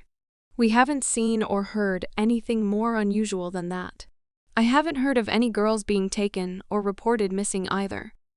I tell him, honestly, I have no idea what's going on, but I also feel like we aren't doing enough. Sky did get us an invite to run with some of the guys on Thursday, though. It's the first time the wolves have interacted with us. Mina adds. All heads turn towards me, and I'm not sure I like the looks in their eyes. It's the kind of look that says I'm about to be pulled from this for my safety. I can't help the growl that rumbles in my chest. My wolf doesn't want to be sidelined any more than I do, especially now that someone we know has been taken. Relax, little one. No one is going to stop you from helping. He reads my mind. You're too deep into this now, but you can't fault us for being concerned. The rogues started increasing when you got here, and didn't approach until you and Mina were on campus. There's something to be said for their timing. Osiston calms me. We do know that there has been no rogue presence near Blue Crescent in the last 5 months, and 2 smaller packs have been attacked and completely wiped out from what we can tell. If anyone got away, we have not found them yet. When we did a search of the destruction, though, only male bodies were found. No females, no children. So there is a spark of hope that some were able to escape. We did find both the Alpha and Luna for both packs amongst the dead, though. He finishes sadly. So, are they here? The Rogue King and his minions. Do we have any confirmation of that? Do we know where to look or where to start? I'm frustrated now. It feels like these rogues are several steps ahead of us all the time. It's like chasing a ghost or a fairy tale. The only confirmation is the increase in the population here, with no pack to speak of. It's suspicious. This, like most prominently human public places, is neutral territory for us. No packs lay claim to areas like this. The Alpha King offers protection if there are wolves on campus, but no one group occupies the space. He turns to me. You got an invite to run with these rogues? I nod. On your first day of classes with them? I nod again. I feel like this is a trap waiting to happen. Yeah, Thursday night. How do we want to play this? They all have a scent, so while they're on campus at least, they aren't trying to hide. Where will you guys be? He smiles at me, both of us coming to the agreement that I am going, and he is going to be there to follow. We need a reason for Royal Pack warriors to be running on the grounds. Nicholas is going to have to stay behind. He is on a leave of absence to take care of us, so he can't be on duty. We can put it out there that we will be running a training op near here.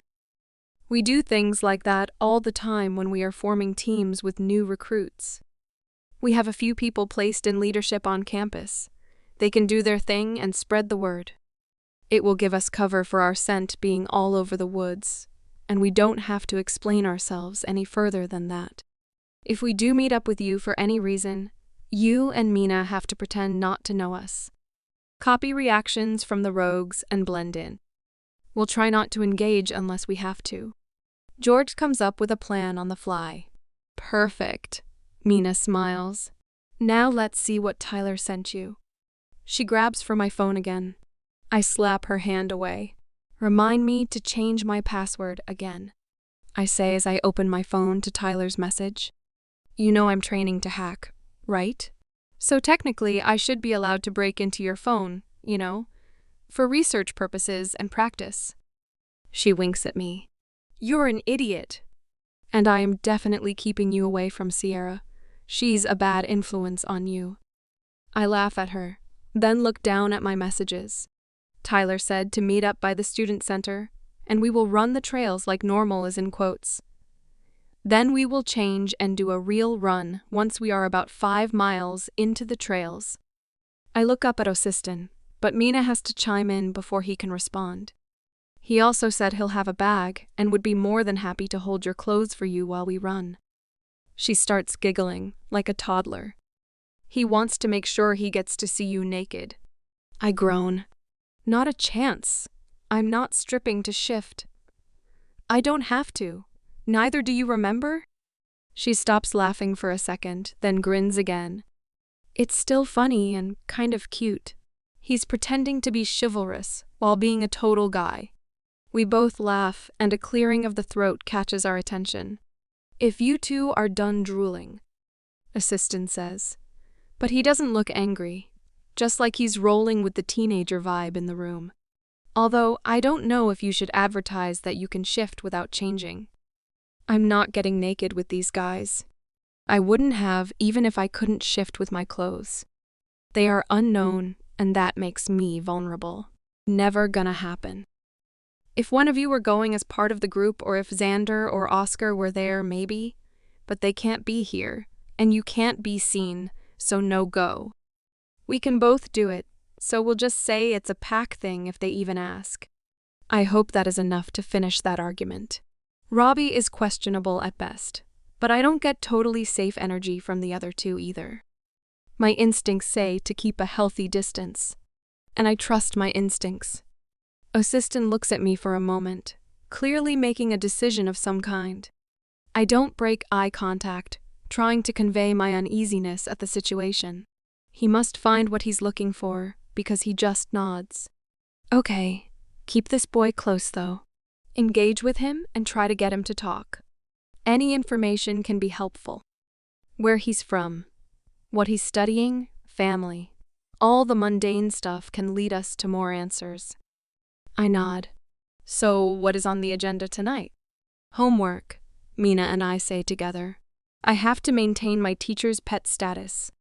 I roll my eyes playfully. I can work the teachers more if they think I'm an overachiever.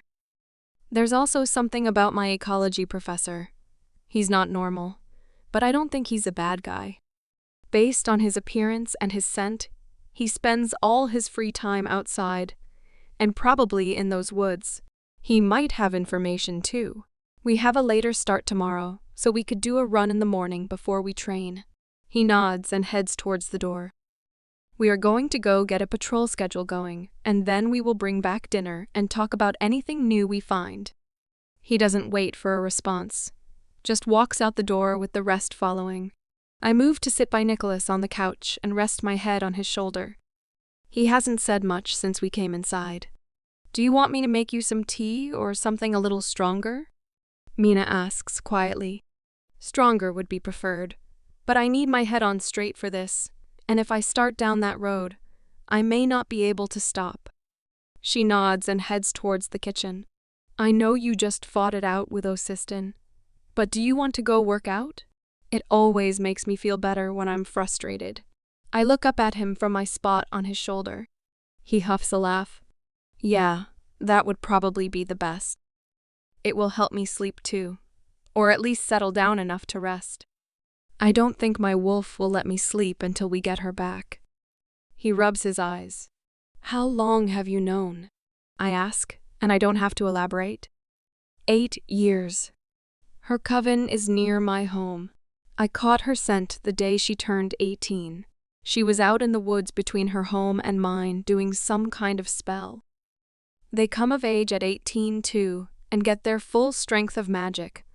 Although, from what I have learned, she was like you and showed signs of power earlier than anyone else on record. He looks over at me. What do you mean, like me? We walk out the back door and head to the small clearing just inside the tree line behind our house.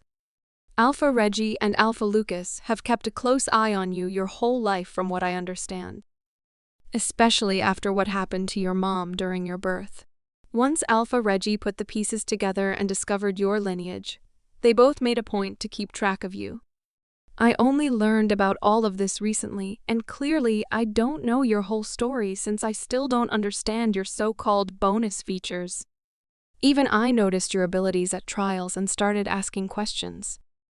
The problem with all of that was that I was kept in the dark until about a year ago. Everyone is always trying to protect me because I am a female, or because of my size. Okay, let me stop you right there.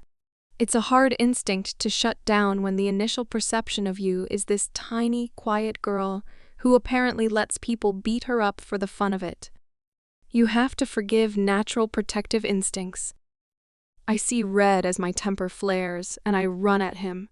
I go to sweep his legs and miss, but land a punch to the center of his thigh, knocking him down for a minute. It's not the stranger's assumptions that make me angry. I get that. It's the people who know me, train with me every day and still treat me like porcelain, or like I'm incompetent that set me off. Sweep, punch, and a miss. Maybe, like me with Gentry, they can't stand to see you in any kind of harm's way, no matter how strong you are, how strong they know you are. He moves to grab for me, but I tuck and roll under his legs. And you can't really say you don't use your size to your advantage, even if you don't realize it. Like those guys today. Mina is just as beautiful as you, and her personality invites people in. But these guys chose to approach you, the small, quiet, shy girl. You come off as less intimidating, right up until you beat someone's ass with your pinky finger. He laughs as he parries another move. We go on sparring playfully for a little while, until he tries to put me in a headlock, and I kick him in the back of the knee, taking us both down. Then all bets are off, and we are both going full force, sweating, panting, covered in dirt with manic smiles on our faces. He's become like another older brother, and our competitive natures clash frequently. I think that's enough. Sky needs to eat and actually do the homework that will put her in the teacher's pet position. She also needs to check in with the boyfriend. Osistin pulls our attention, and it's enough for Nicholas to get the upper hand. What? I don't have a boyfriend? I grunt from my face down position on the ground. According to the amount of notifications on your phone, I beg to differ. Mina has been eyeing it for an hour. If you don't want her to respond, I suggest you get your butt moving. I launch Nicholas off of me and run for the house, both guys laughing at my retreating form. I barrel into the door, just as my phone indicates another message coming through, and Mina moves to see what it says. Don't even think about it. I laugh at her. You have no idea how torturous this is. I know better, and yet my semi-nosy nature just wants to invade your privacy. She laughs back. Are you really that attention-deprived? Attention, no. Affection, probably. But I wouldn't know because all of that is being suppressed. She groans. I actually just have a good feeling. Or maybe it's a bad feeling.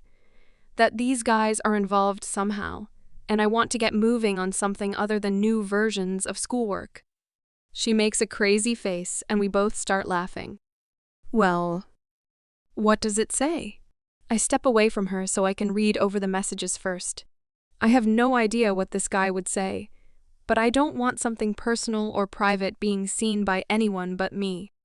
Hot ecology guy. We meet up at the student center for a normal trail run. The real run happens about 5 miles in. Hot ecology guy. I bring a bag for clothes if you want me to hang on to yours. Hot ecology guy. Always here to help. Deep. Hot ecology guy. Bonfire after. We take everything out before, so don't worry about anything. Hot ecology guy. We take care of everything. Hot ecology guy. This is Tyler, by the way. Hot ecology guy. Is there anything you prefer to drink?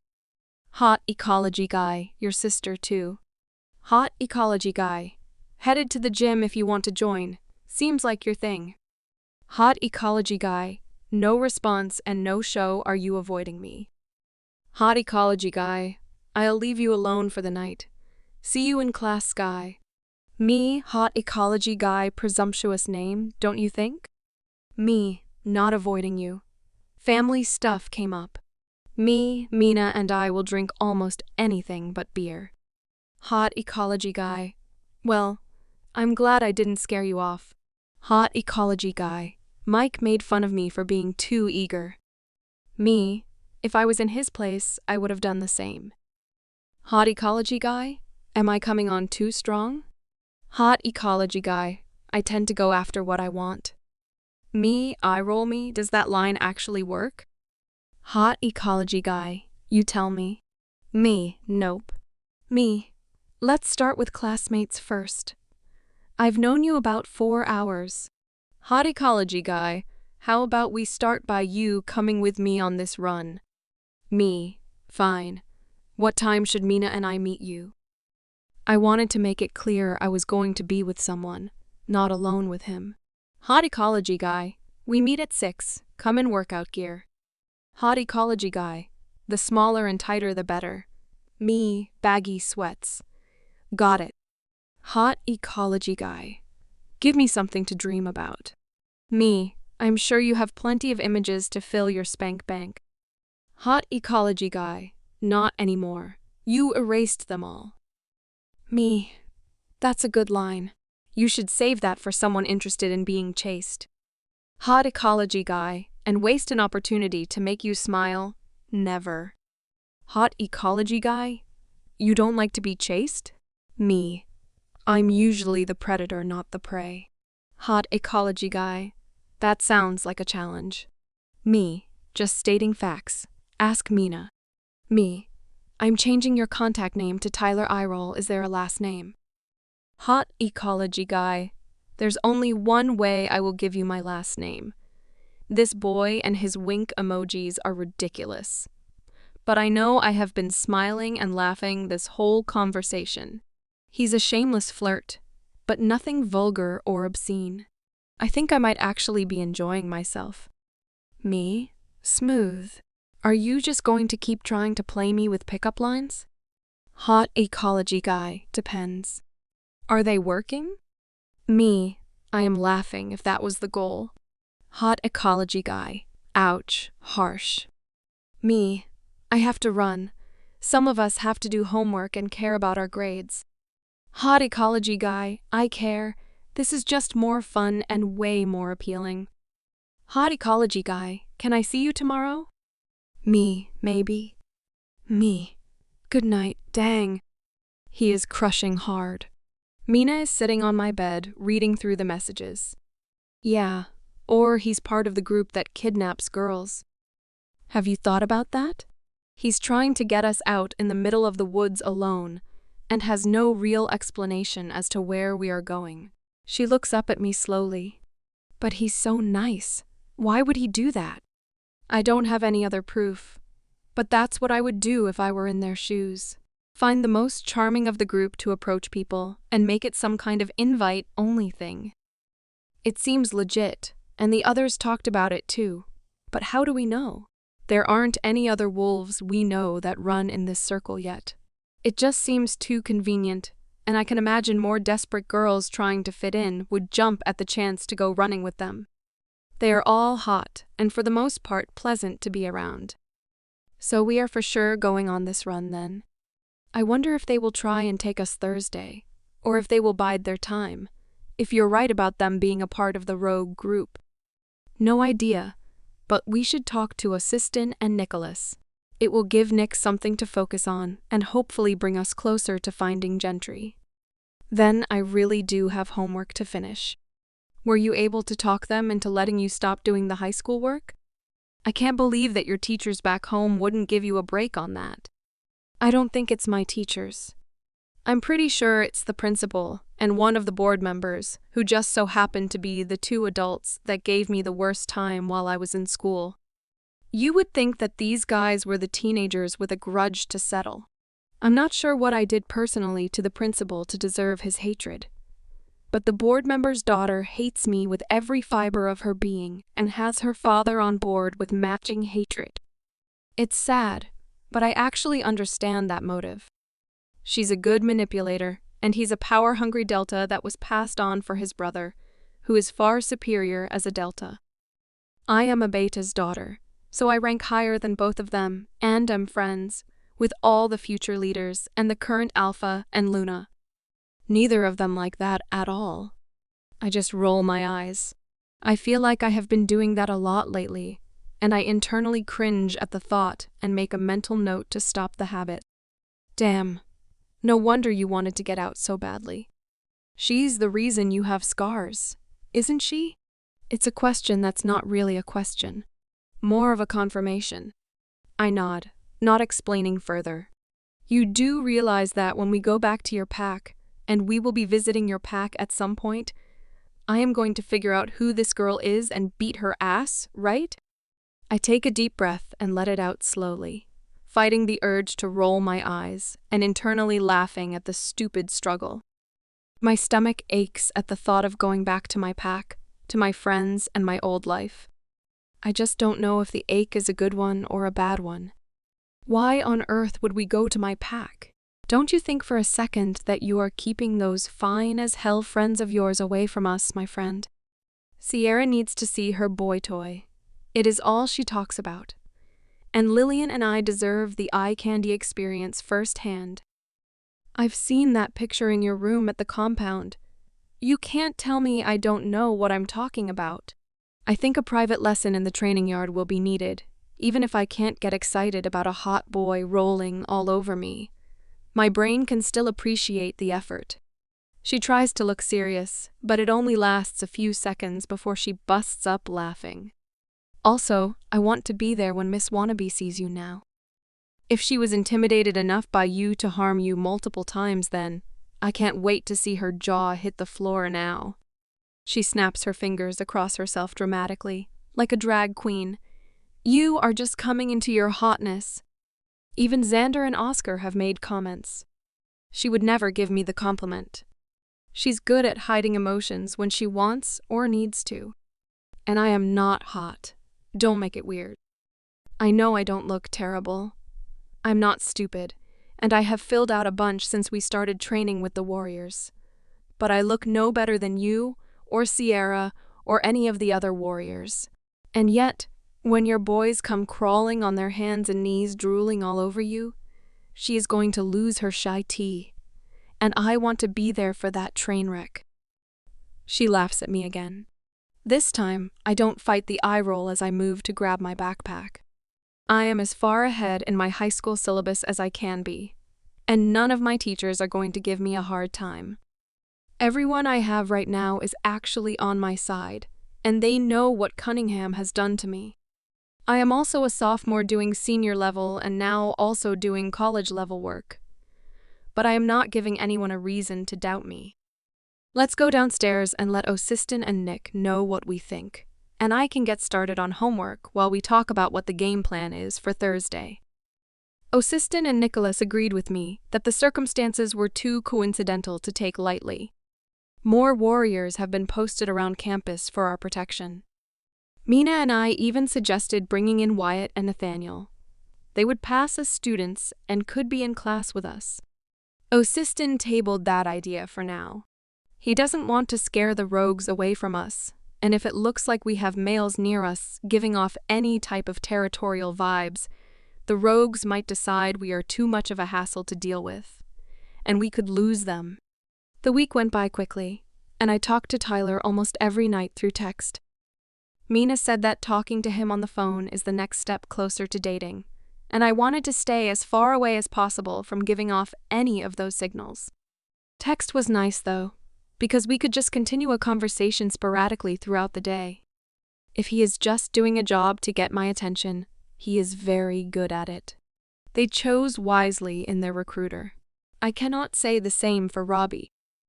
That boy looks like someone put dog tea under his nose anytime we come near, and I don't know why. Neither Mina or I have gone out of our way to talk to him, but we haven't gone out of our way to be rude either.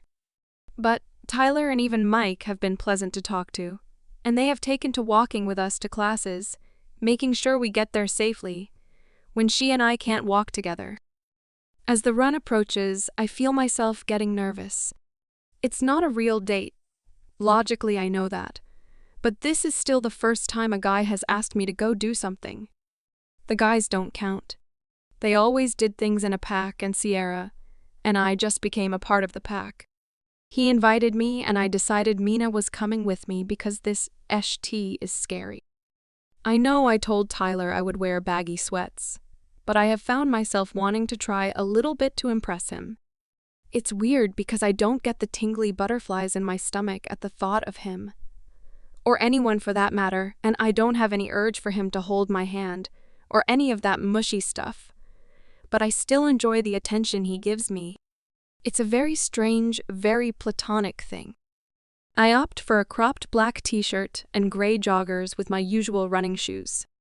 My very long blonde hair is pulled up into a ponytail. I look like me, just put together. I stopped Mina from trying to put makeup on me. That was going too far and not anything I would normally do anyway. We are going to work out and then shift and run full force. I could not care less about how I look. This was the part my wolf and I are so excited about. We have been practicing the shift while maintaining clothes on and working with our mind link. We have also been going in and out of wolf form during sessions with Nicholas, which has actually been a lot of fun, but we have not run full out since being off the warrior compound training grounds. I'm a little afraid of what my stamina is going to look like, and Mina only laughed at me when I voiced my fears. Seriously? Maybe you will look a little closer to standard warrior. She air quotes at me while using a mocking voice. What are you talking about? You keep up with me just fine. Are you going to show them up tonight? I barely keep up with your slow pace, and that is because my wolf and my ego demand it. And yes, if I have the opportunity to look like a badass in front of these guys, I will. The point is to make them want to be around us, and if they are part of the bad guys, to want to take us. As long as we don't have to spar with them, we will be fine. Showing them our strength will be a bad thing, but being friendly competition to their speed will make them want to chase us. And we both know guys like a good chase. I don't know anything of the sort. Nobody has ever chased me. The minute I said it, a memory flashed in my head. The smell of the damp earth beneath my feet, my heart pumping and just feeling the release of the day's tension. Then hearing the thudding of paws behind me and voices in my head, asking me to slow down and stop, to just talk, after all of their actions that day that caused my pain in the first place. Then shifting in the air on the run for the first time. The exhilaration my wolf and I felt as we worked in tandem and more in sync than we ever had before. Liar. I see that look on your face and it says everything. You are terrible at hiding those deep down emotions. You have been chased and are somewhere in the middle on how you feel about the topic. You had a look of calm and then one of absolute irritation. This is a story to table for a later date and possibly drinks, so you actually tell me the whole damn thing. But now we have a hot date with your hot ecology guy. Let's go. She grabs me by the arm and marches me down the stairs and out the door before I can argue. Osistin, Nicholas, and the rest of the team left an hour ago to get into position. They can suppress their sense so it won't come off as if we are being followed. Since we live on the south side of campus, we chose to drive to the north end to meet up with the guys. We could have easily run it, but I have no idea what is in store tonight and don't feel like wasting energy on a 20-minute walk across campus. We are close, ladies. Just let us know what you see. Hear, even smell. Anything can be information we can use. Keep your links open and we can just listen into the conversations. Assistant advises over the link. Why does that feel like a double-edged sword? I ask. Because you are already super awkward when you flirt. No, we can all hear how awkward you are. Mina so helpfully informs me. Thank you for that. Now it is going to be weird. How about Mina leaves her link open and I will just report in? Not a chance. I want first-person POV on this train. Now I really am shutting you out, jackass. I laugh at Mina. All right, you two knock it off. If it will be distracting, Sky, just report in. But you will have to figure this out. Keeping a mind link open, no matter what you are doing, can be vital to an op. Assistant stops us and brings us back to serious game planning. Understood.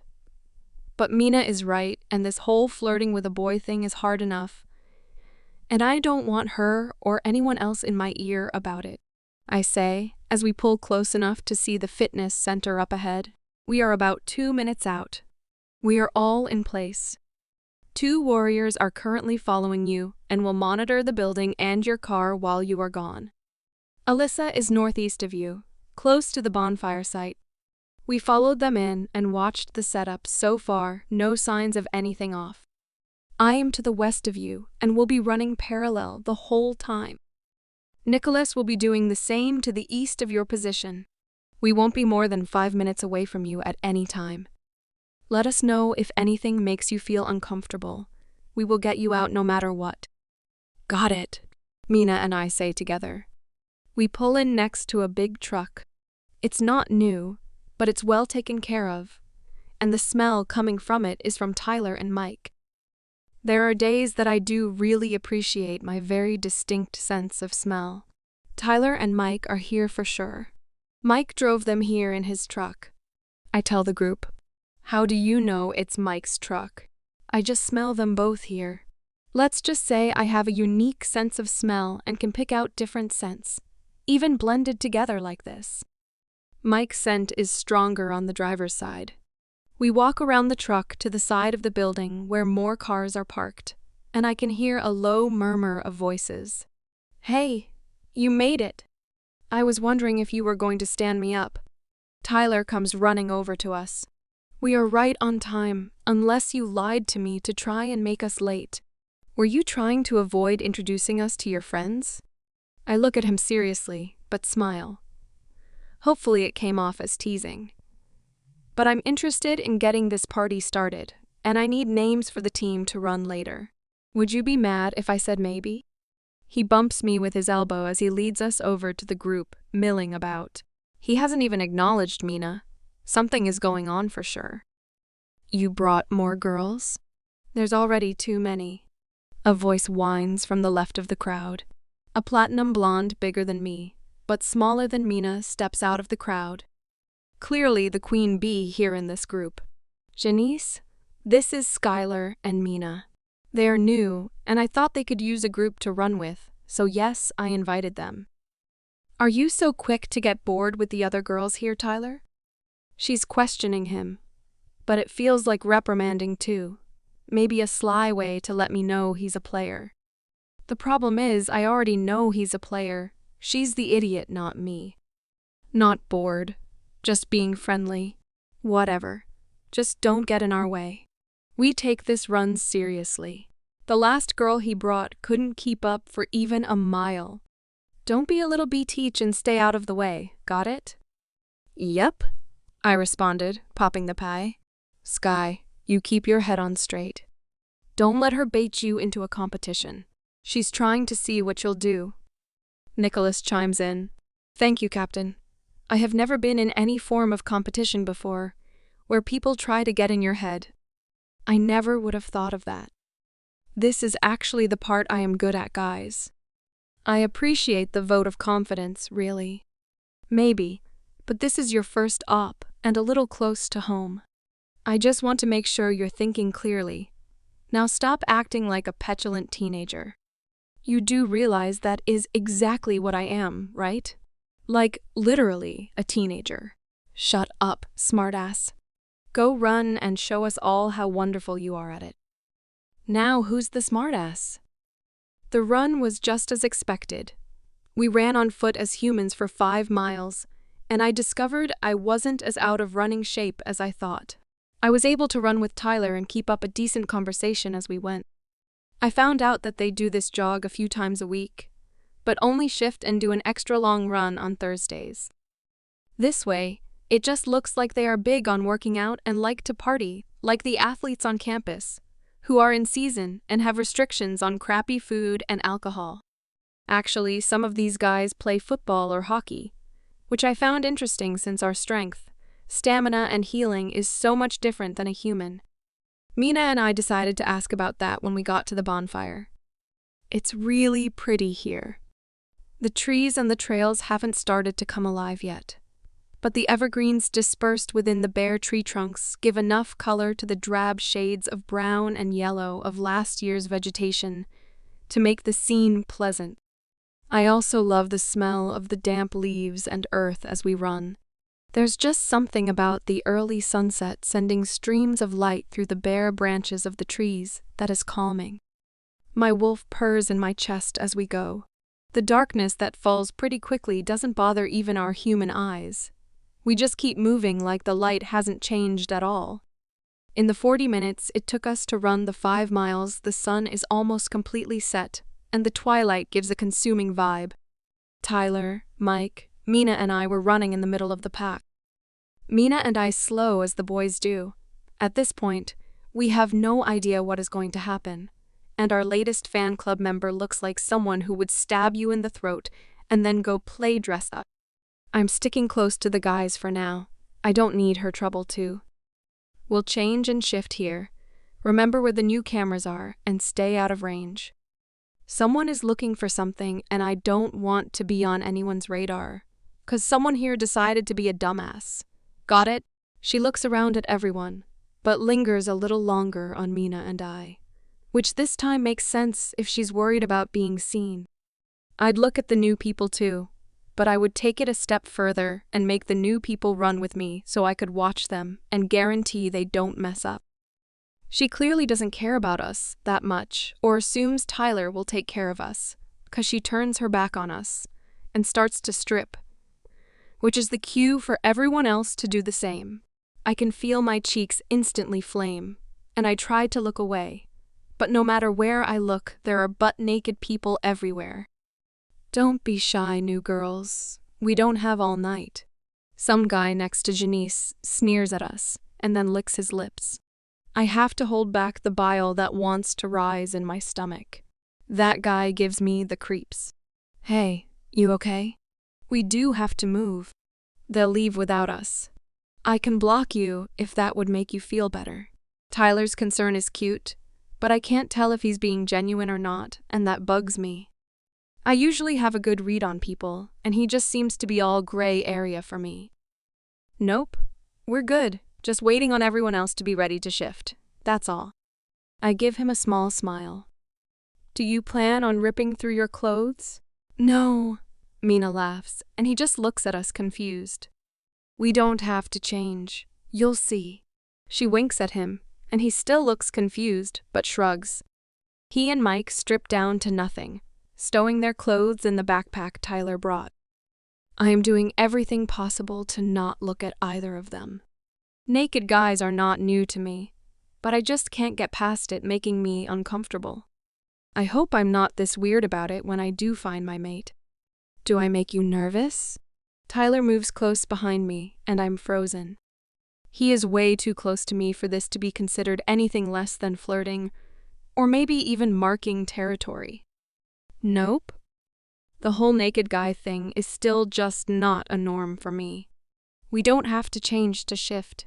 I'm sure my slow, controlled breaths make him think I'm lying. Mina, why is he so close to me? It's weird. He thinks you're playing hard to get, So keep your face straight ahead and don't make that disgusted look you do all the time. What look? I don't have a look. You do. I told you. Your face says a lot more than your mouth does. Just keep it neutral, though. He's eating this innocent girl thing up. She giggles at me, then out loud says, "Let's just show them so they are less confused." I nod and I give control over to my wolf to shift while concentrating on all the things Gentry taught us about maintaining our physical appearances while human. The popping and cracking sounds come and go so quickly, I don't even feel it anymore. My wolf shoos out her beautiful black fur. Damn, solid black, that's pretty rare. Tyler sounds impressed, but I can't be the only black wolf out there. "Can I touch you?" he asks, lifting a hand up. My wolf walks over to him, still keeping a foot of space between. She's just as uncomfortable being touched as I am. I don't know if that is a brand thing or an us thing, but I'm glad I can hide my facial features like this. "All right, Sky. Show them how we do this." Mina goads me, and it feels like she's showing off a bit too. My shift back is faster. I'm not as nervous and I can feel Osistin and Nicholas' presence nearby, their auras radiating into me to help me stay calm and do this mission. I stood upright, fully clothed a split second later. "Oh, Shiti," Mike blurts out. "How do you do that so fast? And keep your clothes? Practice." I shrug and look over at Janice, who is standing with Robbie and just staring. "We're ready when you are." I smile a sweet smile at her. I'm in my element now. She can't make me feel inferior. She goes to shift, and the other 20 or so people follow suit. Tyler and Mike shift, and both look over their shoulders at us. We smile at each other and take off in a jog, shifting as we run. I hear a huff behind me and show off in my ear from Nicholas. Mina and I both just giggle and run like we have not run in forever. The wind in my fur, the dirt under my paws. I can feel my claws break into the earth, the imprint my paws are making in the freshly tilled ground. The even cadence of my feet as we dart through the trees, up and down hills, over fallen logs and creeks. At one point, someone nipped at one of the girls in front of me, and a game of chase began. It was clear some of us could talk to each other, but not all of us, so the game was interesting. It became a battle of boys versus girls. Mina and I met up with Janice and a few of her friends at the front of the pack. Her wolf didn't seem to mind us, even if she did. We all started sprinting faster and faster, eventually outstripping the rest of the group, leaving Mina, Janice, and I to get to the bonfire grounds ahead of everyone else. Janice walked over to a bag and shifted back to her human form, and started to get dressed without even looking our way. We shifted and just stood there looking around, waiting for the rest of the group to join us. The bonfire pit was at least 10 feet in diameter, rimmed in large stones and preset with large dry branches, ready to be lit. The clearing wasn't any different from any other clearing in a forest I have seen, but it still left me with a feeling of peace. The woods have always been my safe haven, and everything just feels right when I'm surrounded by the trees and all other sounds are dampened by the debris on the forest floor. You two are really going to have to show me that trick. I know everyone played it off like it wasn't a big deal, but that is some superior level ST right there. Where did you learn to do that anyway? She looks at both of us, and I get the feeling she's listening for a lie. Just training. Mina shrugs.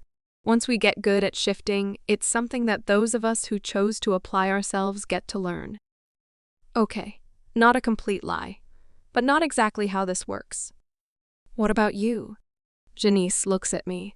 Why did you put in the extra time to learn how to shift like that? I don't like to be naked in front of other people, so it seemed logical. I try to match Mina's shrug, hoping I pulled it off. It's also nice to not have to carry around a change of clothes. I smiled at her, and thankfully she gave me a smirk back. That's the truth. The humans don't get it, or I would just walk around naked all the time. There's no shame here. She looks pointedly at me. Don't rise to it, little one. She's baiting you, and you will end up giving more information away than you want to. Osistin must feel my irritation, but he's right. She's fishing just like we are. She's just more experienced than I am. More experience doesn't mean better, though. I just give her a small smile. Staying quiet has worked for me so far. I will just stick to saying as little as possible. Then I don't have to remember any half-truths I might be tempted to tell. Thankfully, the rest of the group finally catches up and some shift and change. Others shift and let it all hang out. I guess when you don't have to hide. Some of the guys light the bonfire and everyone settles in around it. Some sitting in small groups, others milling about socializing with different groups. Mina and I decide to sit on the far side of the bonfire, facing towards all of the vehicles, coolers, and the path we took to get here. From here, we could watch pretty much everybody since no one really ventured too far from the drinks coolers. Why does it feel like you two are hiding? Tyler walks over and holds out his hands, showing us he brought us drinks. At least he heard me, and it isn't beer, although I've never had a mixed drink from a can. This should be interesting. We're not hiding, but it is less crowded over here, and we can appreciate the fire better. I don't know if we've actually relaxed since we've been here. It's kind of nice to just sit, I tell him, as he plants himself on the log next to me, leaving no space between us, and I am on the end. So there isn't anywhere to scoot to. So Tyler, you've heard our stories. So where are you from? And why did you join the school in the middle of the year? Mina pushes right on into questioning him. But a comment like that isn't out of character for her here, so I guess it works. Not a lot to tell. My pack was attacked a couple years ago. Only a few of us survived. We met up with a few others who had the same issue. We have been traveling around, not staying anywhere too long. Mike's older brother came out here to go to school and said it was nice, and no one really messed with rogues up here, so we all came up. A few kids started school right away. Some of us got jobs. We're doing all right now. He doesn't look at us while he's talking, just stares into the fire. Didn't anyone come to help your pack? Check on the survivors? I ask, remembering a conversation with Alpha Reggie during one of our training sessions. No one came. A dark look crosses his face. It's almost like he filled with hatred at the memory. We waited for days for rescue or help or anything, but no one came. We buried our own and did the best we could for about a month, but supplies were low, and there was so much destruction that leaving became our only option. He stopped and took a deep breath. When I thought he was going to go on with his story, he shook his head and placed a smile on his face before looking at me. Why forestry? Osistin? Nicholas? Did you guys get all of that? Mina asks over the link, as I divide my attention talking about how much I love being outside and the warriors discussing next steps. You strike me as an outdoors kind of girl. I'm actually surprised you made it through lectures. You look like you're going to crawl out of your skin just sitting there. I do not. I actually enjoy classes and learning, but you're right. I prefer being out here. We banter like that for hours, but we never circle back to the topic of his pack, and I don't know how to work it in to ask the name of his pack. When Robbie walks over with a girl snaked around him like she might lose him if she lets go, I notice the crowd has thinned out. Significantly. We're headed out, you good here? Robbie grumbles his words, not like he's mad. More annoyed that he had to walk all the way over to us. All good. Are Jay and Seth set to close up? Yep. You should probably pack it up. They are looking a little antsy. Like they have somewhere to be, and you remember what happened the last time they rushed their duties. Robbie laughs deep in his chest, and it isn't a pleasant sound to my ears. Something about this guy sets off every red flag radar in my body, but I can't figure out why. Sounds like our cue to leave. Thanks for the run, guys. Do you do this every week, or do we need another invite? I ask, looking right at Tyler as I stand up, stretching my legs. I'm a little sore, but it is the best kind of sore, and I smile at the pull on my muscles. I actually really enjoyed that. It's been a while since I've had the chance to run full tilt like that. You've been invited, so now you're in whenever you can make it. He smiles back at me and steps closer. Later, man, he says, not taking his eyes off of me. I blink a few times, confused, then look around to see Robbie and his girl walking off. I have no idea where Mike disappeared to. A few of the other guys came over to talk to Mina a bit, but no one came near Tyler and I. I wonder if that was on purpose. I pull back from his personal space. I'll see you tomorrow and we will definitely run again. I start to turn to walk away when he grabs my wrist and pulls me back so quickly I barely have time to react. And on instinct, I turn my head to the side as my chest collides with his and his lips connect with the top of my cheek. I was stunned for a minute, not really sure what to do.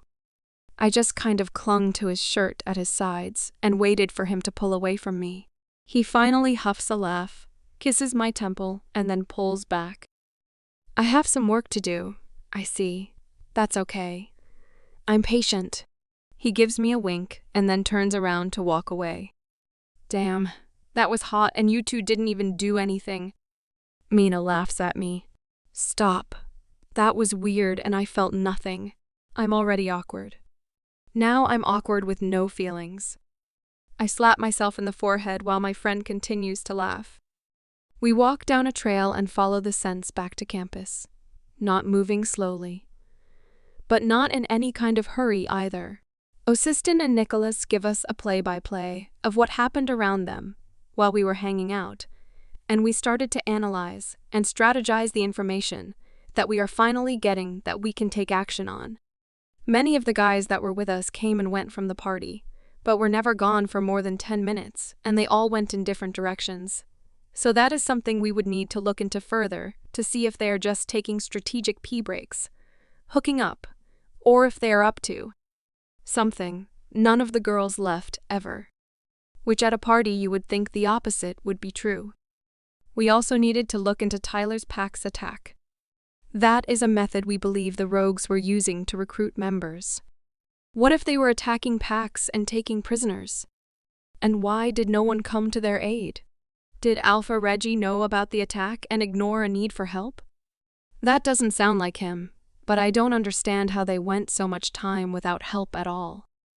No supplies in or out of their PAC. No people coming or going? That doesn't sound right. We stay pretty remote from humans, but we still have modern needs that require us to interact with them. How do grocery suppliers and gas suppliers just stop showing up? How did no one notice? We definitely don't have the whole story, and it's going to take time to get those answers. I don't know if Tyler is just omitting things that are painful to talk about, or if the story is false, and he's using something generic to draw us in to trust him. We make it back to Mina's SUV without any problems, and the team is still flanking us out of sight, and they continue like that the whole drive back to the house. Too many questions, and yet we did get a bit of info. The rumors appear to be true, and the Rogue Kings group is attacking and taking on prisoners. The question now is, do your new friends know they have been recruited, or are they acting of their own free will? They also could have just escaped and not known where to go, so they teamed up with whoever was in the vicinity. Mina says out loud to me as we drive. What do you mean, my new friends? We both went and hung out with them, and we both got invited to do it again. Did you not have fun tonight? I had fun, but it was very apparent that they wanted you. But that's kind of how it always is. You seem to be everyone's center of gravity. The most crazy thing is you honestly have no idea. She takes a second at a stop sign to look at me and roll her eyes. People naturally gravitate towards you. I have seen it at the castle and at the training compound and now here. You don't even have to try, and it's not something that you even do or say. You just give off a vibe that pulls people in like magnets. Even Janice, who clearly doesn't like the extra competition, acknowledged your abilities tonight. Mind you, she did it when no one but me was listening. But she also didn't give you a hard time after that either. She didn't do anything but ask about how we shift without tearing through our clothes. I hardly think that counts as acknowledgement. But she did talk to you like you are a normal person, not like a worthless tramp muscling in on her choice of guys after that. That's the acknowledgement. You were at the very least okay to be there in her eyes, and that was all the signal the rest of that group needed to be friendly with you and I. She's a ringleader of that group, but I have a feeling Tyler might be up there in those ranks too. This is the stuff I need to work on. You caught so much from people's mannerisms. It's the social stuff I still just don't get. I can smell physical trouble from a mile away, like literally, but you caught a whole social structure from a 3-sentence conversation. I am in awe a little bit, and I know my voice isn't hiding it at all. She just huffs a laugh. I think the same thing when you can analyze an obstacle, map out how best to navigate it, and get a whole team through it, strategically all in your head. We all have our own talents. Your problem is, people have only just started to realize what kind of asset you are. We pull into the driveway, hop out, and head inside. Nicholas, Osiston, William, and Alyssa are all sitting around the kitchen table looking over a map. "What's up?" I ask. Your boys kept taking walks, but they never really went anywhere or did anything before walking back. Alyssa starts. We think maybe they were doing their own perimeter check or patrol based on the spoke pattern they were walking. William finishes. I'm going to map this out and see if I can get any satellite imaging of the area now that I have been on the ground, and see if I can find anything. Did you come across any weird scents or lack of scent? That is the one thing that is confusing me, since that seems to be the calling card for this rogue group. But all the wolves we have come across have their scent. I ask the older 4 warriors. We were not close enough to any of them to track a specific scent. But I did notice when they got to whatever invisible barrier they all stopped, the scents did stop. The only thing I could smell was the forest.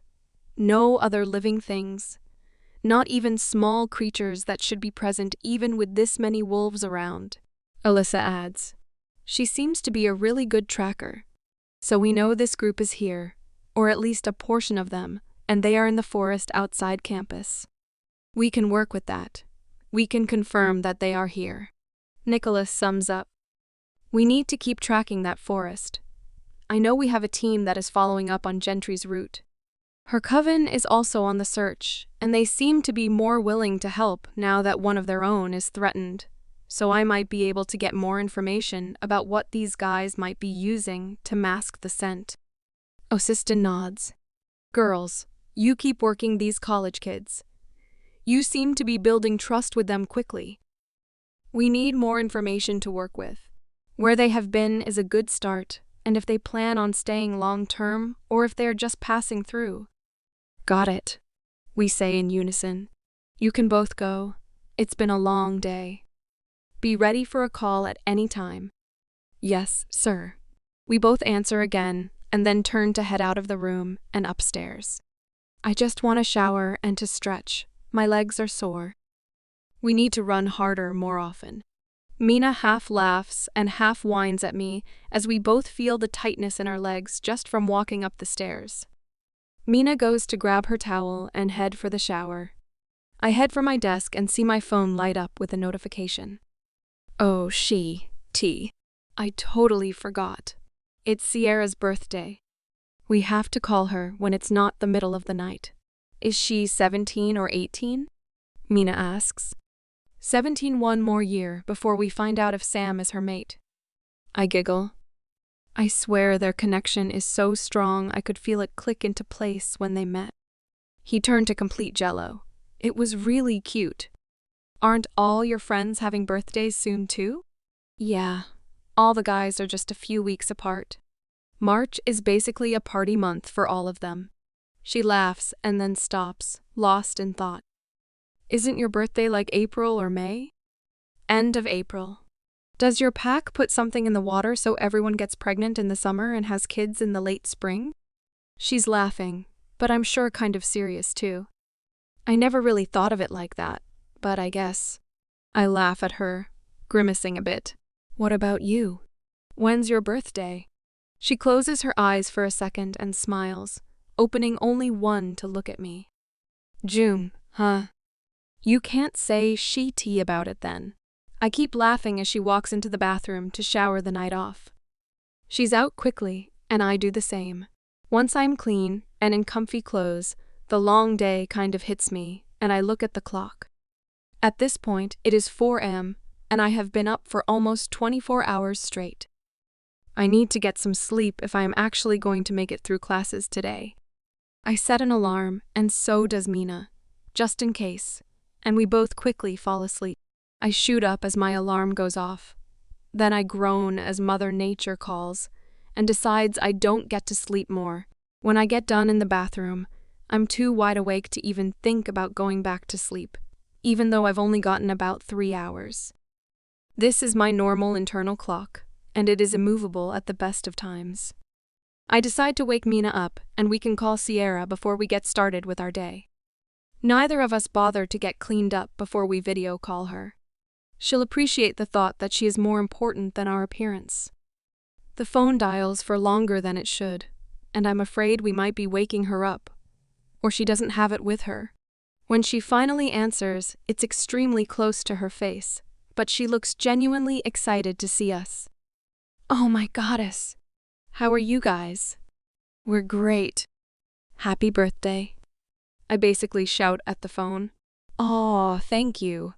No offense, but you two look rough. What have you been up to? Mina and I both laugh. We're on a mission right now, and last night was a late night. Wait, what do you mean on a mission? A male voice I would recognize anywhere shouts from somewhere behind her. Then the phone is snatched and blurry for a second before Sam's face comes into view. Little bit. What do you mean you're on a mission? You are just supposed to be in training. You aren't even old enough to actually qualify for that part. What is Warrior Brogan thinking, putting you on a mission with fully trained warriors? It's nice to see you two, Sam. Thank you for that vote of confidence. It is greatly appreciated. Osiston is here on mission, with us along with Nicholas and the rest of the team. So don't get your panties in a twist. Well, aren't you special? No titles or anything anymore? He tries to look stern, but it's just not in his nature, and he winks at me. I was hoping to see you in person while I'm here, but you're not even on the territory, are you? It's hard to use titles when we are undercover, so no, we don't use them here. And we are on territory, but we aren't close enough to visit. Name's Mina, by the way. Mina introduces herself. Oh, damn. Sorry.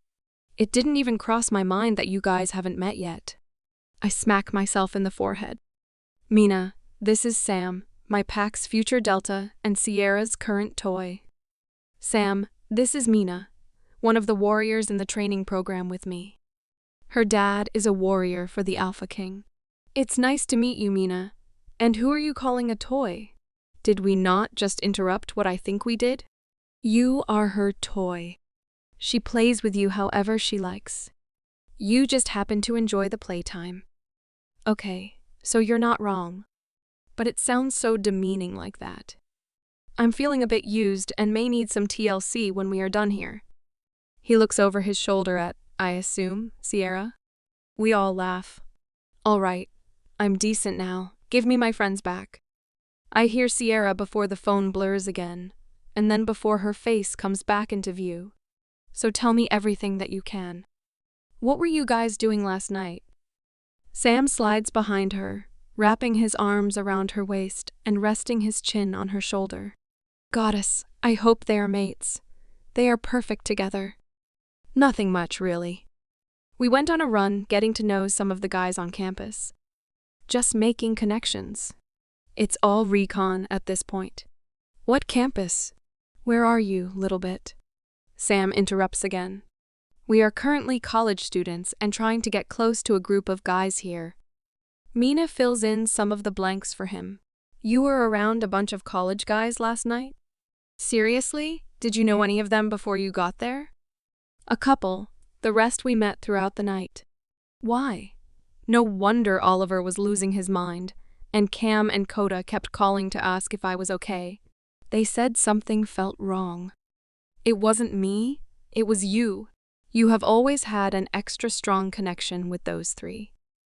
Apparently, it doesn't matter how far away you are. They know when you're in a potentially dangerous situation. There's no way they could have any connection right now. Mina and I have our warrior brands. We don't feel any of those emotions right now. Oh, yeah? You aren't even old enough to have a brand yet. What the hell? He takes a deep breath and looks straight into my soul through the phone. Dad told me a bit about the warrior branding ceremony and what happens. Did you happen to get your brand around Thanksgiving?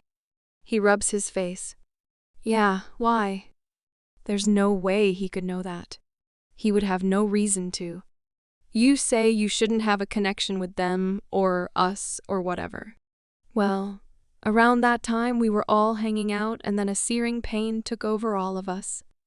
Dropped all 5 of us to our knees. Alpha Lucas called in everyone to come help, but no one had any idea what was going on. We all had different reactions after that. Your brother got sick, like throwing up everything for an entire night and then slept for 3 days. Oliver spent more time in the gym breaking shati than actually working out. He said he felt off and just kept having spikes of aggression that he couldn't control. That him and his wolf felt like they were being separated. The twins didn't get sick like Mateo, but had a hard time breathing for a few hours. They both said it was like something was being pulled out of their chest. Then they spent the rest of the 3 days glued to each other's side like they were actually afraid to be apart. I spent 3 days running between my friends on high alert. I could feel my protectiveness kick in, and like Oliver, I couldn't control the urge. That had to be our connection to you, little bit. It's the only logical explanation, which doesn't sound logical at all. He rubs his face again. That's crazy. I've never heard of a connection like that before. Mina said. Me either, and weird she happens all the time around here. Sierra says. I'll ask Mom and Dad about it and see what they have to say. I wonder if Alpha Reggie knows about the connection between you 6? I don't know, but we can talk about that later. What are you going to do for your birthday since you have visitors? I ask, not really wanting to discuss the guys. It just makes me homesick. And I feel bad if me getting my brand affected them like that. Just one visitor. We couldn't all leave. We are still investigating the breach, and the information we got was accurate. There aren't any rogue camps that we can find for now, but there are indications that a few camps were on the mainland close to the waterline surrounding the island, meaning they were watching us. We just can't figure out why they left. Sam looks at me with sadness in his eyes. Your information came from Midget here. She put the pieces together, and you have a very good idea why they left. And you just don't want to say it out loud, Mina says, looking from Sam and Sierra on the phone to me. What? I ask, looking between Mina and the phone. Those rogues are following you, Midget. They left when you did. Tyler and those guys didn't even care about inviting me on the run. They were waiting for you. Now we need to know why. She is serious, and I can see the fire in Sam's eyes. You have college guys waiting for you and following you? You need to come home, little bit. We can't protect you when you are out there putting yourself in danger. Don't start. I am a warrior, and that is exactly what my job is. I am not this little thing you need to keep in a locked box. We called to talk to Sierra on her birthday. We are not turning this into a put Sky in a bubble conversation. You've all tried that before, and it backfired on all of us. Now, Sierra, back to my question. Do you have plans for the day? Nothing officially planned, no. Sam surprised me last night, and I think my parents want to have dinner. But I think we are just going to hang out and relax today. But Sky, he's not wrong. I'm not saying go home. I'm the last person to tell you that. Just watch your back now that we have made some connections, okay? I roll my eyes and hand the phone to Mina, grab workout clothes from my dresser, and head to the bathroom. I can't have this conversation anymore, and my best friend is taking their side, which she never does. I left my pack so I could grow and get better, not to become afraid of some other bully. Like Oliver, I need to work out my frustrations or I might break something. I change into a sports bra and shorts and throw sweats over them. I pull my waist-length blonde hair in a ponytail. I really should trim it at some point. I just don't ever think about it until I'm frustrated and just need to get it out of my face quickly. I walk back out of the bathroom to grab my headphones, and Mina hands me my phone. I looked at the screen, and she ended the call. With no words, she holds up a finger to tell me to wait a minute, and she goes to change as well. This is why I keep her and Lillian and Oliver so close. They just know when to drop a topic that is setting me off and help me work through the physical aggression, so I can then talk about and work through the problem. She doesn't even hesitate, just changes quickly, grabs her music, and we both head out, jogging to the gym to get our warm-up over with, so we can just move to weights when we get there. Thank the goddess no one is here yet. It's still too early on a Friday morning. I don't know if I could fake my way through polite conversation right now. I just need to beat on some stuff and get my head back on straight. Which is exactly what we did. Mina spotted me and laughed every time I added weights to the bars. But she didn't object or try and tell me to take it easy. We were on our last set when a voice pulled me out of my train of focus. "You should have called us. We would have joined you." I turned around and my sweat-soaked ponytail whipped around my neck. He stops in his tracks. "On second thought, it looks like you are out for blood.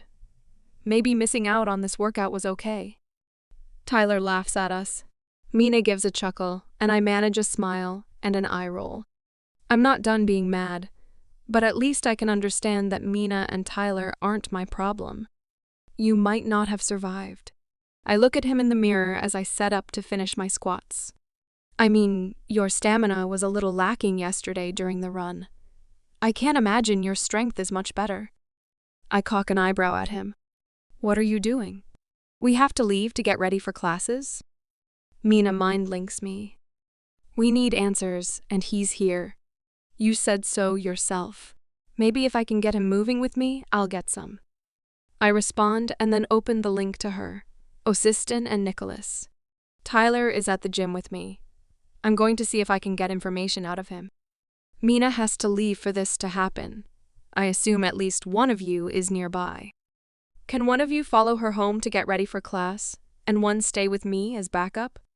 I look at her, daring her to contradict me.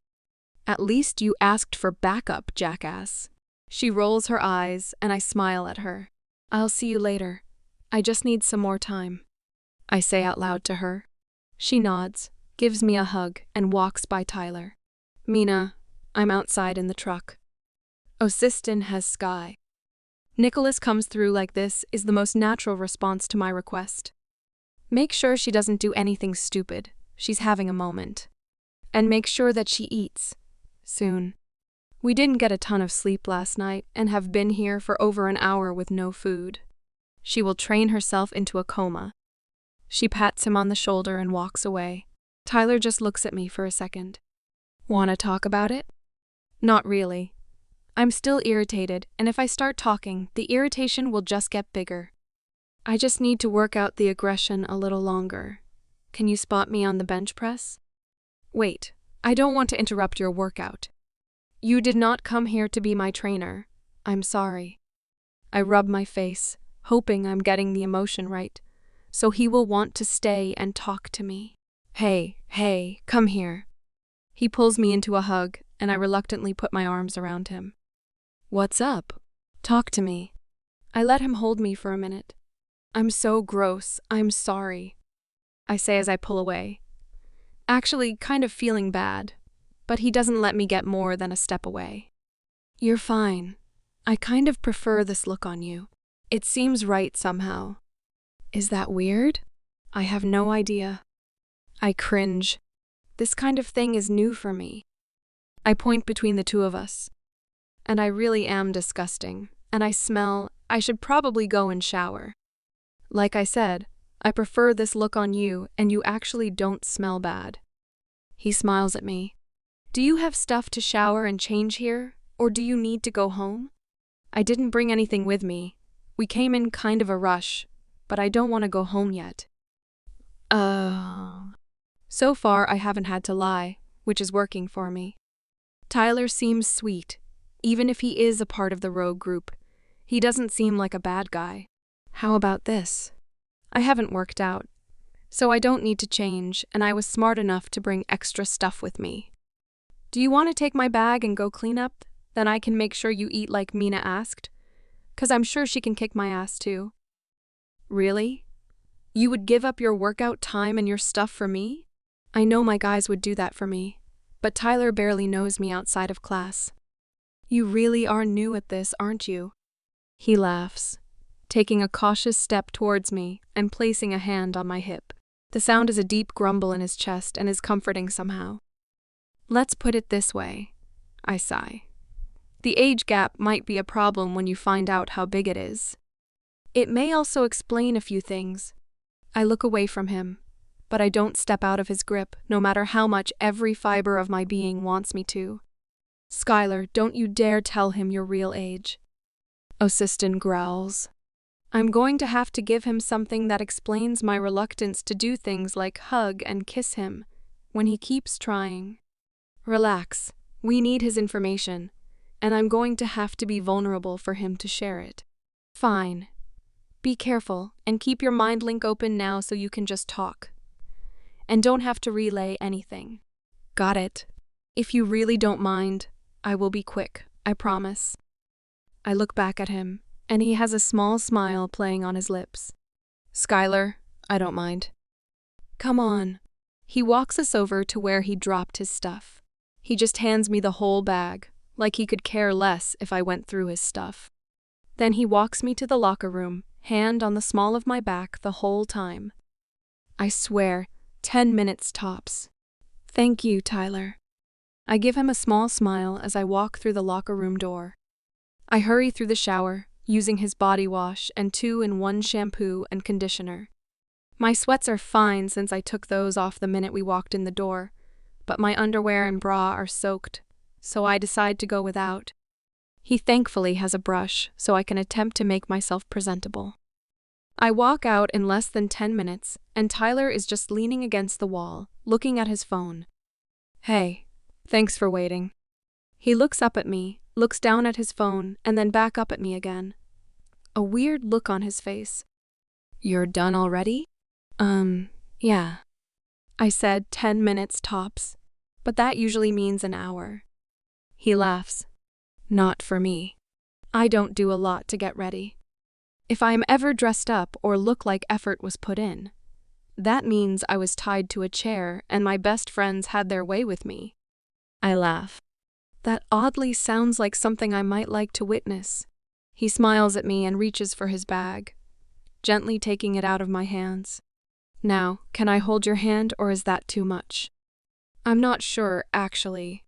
I just stand there looking at him. Let's find out then. He grabs my hand and gently leads me out of the gym and down the sidewalk to a little diner a few blocks away. We walk in a comfortable silence. I don't feel weird holding his hand, but it isn't the same as the twins or Oliver or even Sam. There is no emotion attached to it. This brand is crazy. I don't feel awkward or butterflies or tingles or any sensation that could be attached to a boy holding my hand for the first time. It's just numb. So, you have been thinking awfully hard while we are walking. Are you getting anywhere inside that pretty head of yours, or can I help?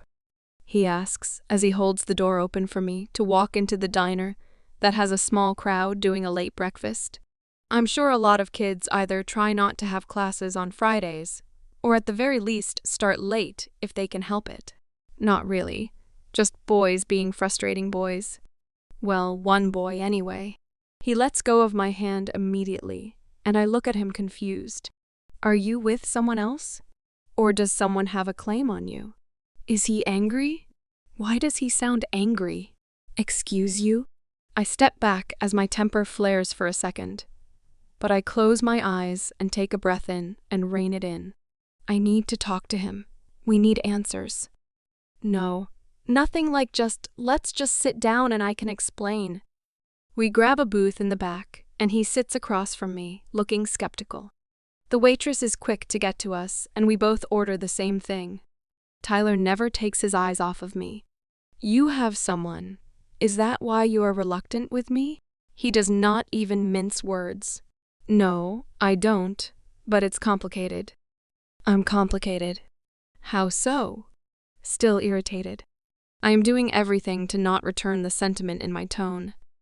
How old are you, Tyler? 22. Why? How is this relevant to you having a boyfriend? I ignore him. Any siblings? A little sister, maybe? I had a sister, yes. Where are you going with this? Just follow along for a second. I promise I'm not really as strange as I sound. Well, maybe I am. Who knows? I fidget with my ponytail, which is still wet, and take a deep breath in. This is my way to get him to open up to me. I have to word this right. Anyway, how would you feel if your 15-year-old sister went off to college? Because she was smart enough to accomplish that. But you found out she started talking to a 22-year-old college guy just weeks into being in school. I would probably rip his balls off and shove them down his throat. He didn't even hesitate with his answer, and I just sat there looking at him, waiting for him to catch on. It took a couple minutes. He blinks at me, then his eyes go wide and his face pales. Oh, fuck. Are you serious? If you are serious, I am a dead man. He rubs his hand over his mouth, his breathing more shallow. Yep, I am a dead man. No one has a sister as hot as you and doesn't have a protection detail on her at all times. You don't have a big-ass bodyguard hiding somewhere, do you? He starts looking around nervously, like someone is going to jump out saying you caught me. Of course she does, jackass.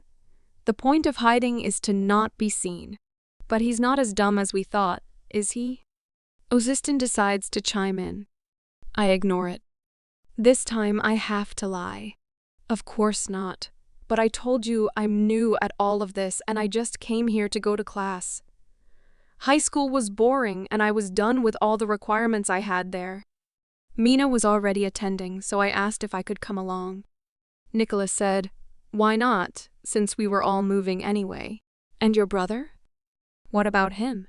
I thought it was just you and Mina. It is actually my best friend's boyfriend, who is like my older brother. I knew him first. I've known him since birth, actually. But it's her birthday today, so we were on the phone talking this morning. And I didn't know he was in earshot of the conversation. But I was telling her about the run last night, and he got mad at me for being out with college guys, without anyone to protect me, basically. Overprotective doesn't even begin to describe him. He told me I needed to come home, which pissed me off. And I have a bit of a temper when it comes to people telling me what to do, so I usually go to the gym where it is harder to break stuff. So here we are. I take a deep breath after all of that word vomit. So you are telling me that you are 7 years younger than me, but taking the same college-level courses that I am, and worried that I might have a problem with the age difference. Is that right? This other guy definitely has a problem with the age difference. And you are certain it's an older brother thing and nothing more? Well, basically, yeah. The classes aren't really the problem. Let's be honest. It's the life experience that I think you might have an issue with. You've seen more than I have and been through more than I have. With all my intelligence, I am still only 15, and I'm not going to lie. The whole relationship thing is only a concept to me. I have never had one, and it makes me really nervous. And yes, my massive, overprotective flirt of a friend is like my big brother. There are no other feelings there. The way he is with my best friend, I kind of hope they are mates. It's a goals type of relationship. He takes a deep breath and blows it out slowly. Well, I can see why you are different from the rest of the girls I know now. I'm not going to lie. I like you a lot, but I get where you're coming from. Especially if this is all new for you. He grabs my hand and slowly interlocks our fingers. I'm sure some girl somewhere would be fighting to keep her heart rate in check, because the gesture is super sweet. But it's nothing for me. I know the brand is doing its job, and I don't know if I would be interested in him as more than a friend, even if it wasn't. But I also feel bad for this boy who is showing me patience and kindness and affection, and there is no way for me to truly reciprocate. I just know that mates are really important, and I'm afraid of what might happen if I get attached to anyone, and they don't turn out to be my mate. How devastating would that be for either person? It's just really confusing. I'm sorry. I don't mean to be all hot and cold with you. I really just don't know what to do. Our food arrives at that point, and he is saved from having to answer me. The home-style meal is amazing. Pancakes, bacon, biscuits with sausage gravy, a side of fruit and coffee and juice. It makes me think of home and Gretchen cooking for me when I was by myself all the time. I would just sit at the island eating and watching her bustle around the kitchen.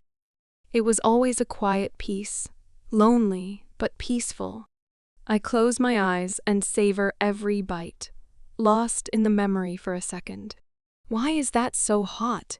You really enjoy your food, don't you? I actually forgot I was alone. My eyes snap open to see Tyler watching me. I swallow slowly, making sure I don't choke while he just stares. What person doesn't enjoy food after basically torturing themselves in the gym? I know a lot of girls who don't eat much, period. He lowers his voice so only I can hear him. Human girls are the worst about it. But she-wolves aren't much better. Most think it will mess up their figure. But if they actually worked out their wolf the way you're supposed to be, burning calories shouldn't be a problem. I just eat what I want, and when I'm hungry, it's really not that big of a deal. I try to shrug it off. Well, the sounds you make when you enjoy your food are making it a very big deal. He shifts slightly in his seat. Did he just... Oh man. I need to change the topic. We keep venturing towards SX, and I need information. Not for him to want to jump me. I set my fork down because apparently eating turns him on. You said you had a sister. Past tense. What happened to her? His face goes dark, and I feel bad for prying. But we need to know if it was the rogue king who attacked his pack, and if Tyler and his friends joined up. I have to keep reminding myself I am on a mission. When my pack was attacked, it was chaos. We had no idea it was coming. We weren't at war or even in a disagreement with any other pack that I'm aware of. My dad and mom worked in the pack house, so we usually knew what was going on just from them being around the leaders. The wolves were organized and had a clear plan of attack. It was not random. They knew where to go and who to go after first. I don't know when it happened, but I found my sister later on our front lawn. He stopped to take a breath, and I let him have the moment. Reliving that kind of trauma in your head sucks. I know. I reach out and touch his hand lightly, not sure if that's what he needs right now or not. He gives me a small smile and squeezes my hand back. You said you were stuck. Why didn't you just leave or choose another alpha and rebuild? I'm sorry. I don't mean to be nosy. I just don't understand. We weren't allowed to leave. Their alpha took over. Said it was by order of the Alpha King, so no one was coming for us. Our pack was found lacking and needed a change. He still has this dark, haunted look in his eyes. But something else is there, and I can't describe it, but I am genuinely scared of this look. What about your elders? Don't they have direct access to the Alpha King? They should have called for help. Tyler huffs a laugh. Those idiots were more concerned with their titles and being in the Alpha King's presence than actually doing their job. They spent almost no time in our pack or with pack members. Our alpha was kind of a joke. He wasn't a bad guy, but he was mated to the former alpha's only daughter and took the title. He wasn't made to be an alpha. I'm sure the elders chose him for her. I think they actually ran the pack through the Alpha and Luna. The leaders were very concerned with making the pack bigger and more prominent. I was little when the Luna's father died, so I don't know if he was the same way or if it got bad after my alpha was chosen as the Luna's mate. He stops to take a breath. If he is acting, he is really good at this. I really feel bad for him and his pack. From what I heard, the elders fled the minute the attack happened, leaving the Alpha and Luna to defend themselves, which of course they couldn't, and are holed up with the Alpha King now. For all we know, they are the reason our pack was attacked, or they planned the attack themselves to try and get the Alpha King's attention. Who knows? Either way, a lot of innocent people died or were captured, or worse, and no one did a thing about it. That scary, angry look is back. He is out for vengeance. I just wonder if he is aware or not. What was the name of your pack? I'm kind of afraid of what his answer is going to be. Former name, Midnight Sun. Currently, they are part of the Shadow Pack. My heart stops. A loud growl and string of curses go off in my head from Osistin and Nicholas, who have been listening in. It takes everything in me to stay present with Tyler, while they are shouting instructions to the whole team and the warriors back home. The noise is giving me a headache, but I can't shut them out. They need this information firsthand, right now. I'm so sorry that happened to your pack. Is the whole group we ran with last night from your old pack? Nah, Mike. Robbie and I left as soon as we could. The new Alpha is ruthless and cruel. He stopped all contact with the outside, and his warriors use corporal punishment if you don't fall in line. All the men were forced into an army. Any women that were left were taken somewhere else. I never saw any of them again. We had to get out, but no pack wanted a bunch of deserters. We tried, so we are here on our own. He shrugs. Well, I am skipping classes today, and you look like you could use a workout of your own. How about we hit the gym again, and this time you will actually get to use equipment. I stood up and held out my hand to him. He just stared at me like I was crazy. What? I just told you that my pack was attacked. My sister was killed, and my 2 friends and I escaped, leaving everyone else behind, essentially deserting them, and you want to take me to go work out. I smile at him. Yep, that was a load of heavy, and when things get too heavy, I work out, and I am taking you with me. Now let's go pay for our food. I am going to need an extra minute to change back into my workout stuff. It's going to be like putting on a wetsuit. I wink at him, and he just chuckles as he gets up to follow me to the register by the door. We walk back to the gym, and I can feel how close Austin is. I don't think Tyler is a problem, but I do feel better knowing someone is close.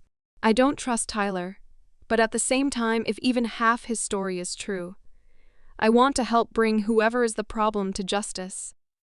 Tyler is right. Innocent people are getting hurt and dying for someone's sick desire to have power. We work out for a couple more hours and stop by the diner again to grab food to go this time. We settled in the middle of campus on one of the sprawling lawns that has benches dotted along the perimeter. The day is actually nice and calm.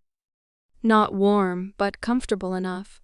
The snow is melting and the sun is shining, making everything a little brighter. Thank you for today. I didn't realize how much I needed to get that out. Mike and Robbie lived it with me, so none of us ever talk about it, and no one else has ever asked before. He balls up the wrapper from his sandwich and looks out over the lawn towards the building. But I don't think he sees anything, really. It's not a problem, really. I do have to go, though. I work all weekend, and since I skipped class today, I want to make sure I'm caught up on everything. I stand and he follows. He wraps his arms around my waist and pulls me into his chest, slowly, being extra cautious, but I let him. I wrap my arms under his and rest my cheek on his chest. He leans into my hair and inhales, then kisses the top of my head. You make it really difficult to move slowly. You know that? He chuckles into my hair, and I smile. Sorry, occupational hazard of being the baby. You are definitely not a baby, but I think you are definitely worth the wait. He kisses the top of my head again, and then lets me go. Do you want me to walk you home? I feel like Mr. Overprotective does not need another reason to kill me. I laugh, loud this time. We have been kind of serious all day. It feels good to lighten the mood. So far, he has no real reason to do anything to you. You have been a perfect gentleman. I'm sure even you would agree that hand-holding, a hug and a kiss on the top of the head is not murder-worthy.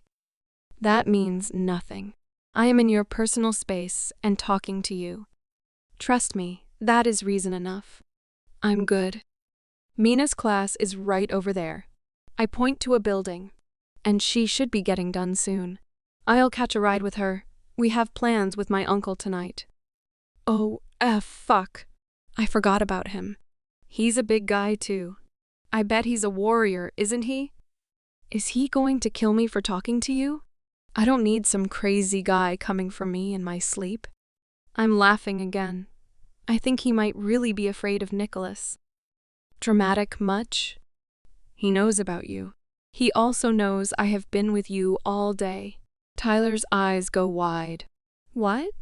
And he's just okay with you skipping class to hang out with a guy who definitely is trying to date you, even though there is a 7-year age difference, and you are still a minor?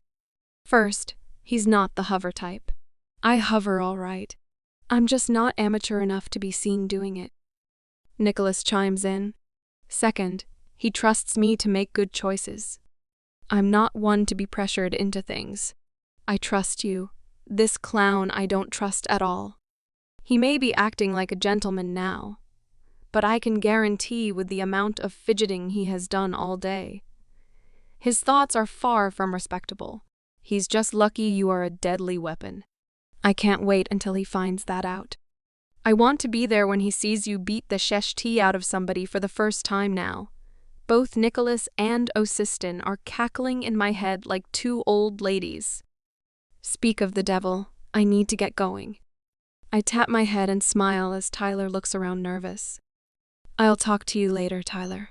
I turn and walk toward the building. Once I get around the corner, Nicholas is by my side instantly. What are we going to do about the Shadow Pack? If his information is right, Elder Bastion has been playing Alpha Reggie. We're working on it, Midge. Good job today. Let's get home, though. Never know who's following you. He winks at me, and I giggle. Walking in the house, Mina jumps on me immediately. She has me in a hug so tight, I struggle to breathe. Nicholas just walks past me to Osiston, sitting at the island, looking intently at a computer screen. I'm going to need you to loosen up there, friend. I gasp, and she jumps off of me just as fast. I am so sorry. She grabs my hand and leads me over to the couch and sits me down. Tell me everything and never make me leave like that again. I couldn't concentrate all day. It was the worst. Seriously? You and I can't be attached at the hip all of the time. That would look weird. He wasn't going to talk with you hovering over our shoulders the whole time. Did he say anything we can use? Anything concrete? Yes, we have information to work with. Nicholas and Osiston have the team working on looking into his claims. So, we'll see, I guess, he said. Mike, Robbie, and he were all from the same pack, and it was attacked and no one came to help. I told her the rest of Tyler's story, trying to see if I could find any holes in it, and looking to Osiston and Nicholas for their thoughts on parts of it. It all sounds plausible, really. Osiston says from across the room, not looking up from his computer. The attack probably did happen, and if none of the elders asked for help, and the Alpha didn't know he could also contact the Alpha King in an emergency, the whole attack could have gone down like that without anyone knowing. That's a lot of ifs, though. The big questions now are, did the Shadow Pack really take over Midnight Sun? That pack isn't even a part of Alpha King Reggie's territory, but it is a part of the northern border. Did they get training in this army? Did they actually leave of their own free will, or are they scouts no different than the two of you, gaining information for whoever this new Alpha is? Nicholas talks over his shoulder while he makes dinner. I think that is the first piece of the puzzle we need to solve. Did a pack really get consumed by the shadow pack, and is Alpha Sharp a part of it? Or is he unaware that someone is using his pack's name to attack and claim pack territories? Mina and I fell into a routine with Tyler, Mike, and, reluctantly, Robbie. We worked out in the mornings before classes and did runs on Thursday nights. Even Janice and her girls stopped being nasty to us. They were not nice and didn't really talk to us, but they weren't outright nasty, so I'll take that as a win. Tyler didn't talk to me about his pack after the day in the gym either, but he has made a point to text me every day. Nothing about the past or overly personal is brought up by either of us. We haven't been alone since that day either, and I don't know if that is on purpose, or really just a scheduling thing. But when we are together, he does make a point to hold my hand, or keep an arm around me, and it doesn't feel forced or fake. He's clearly marking territory.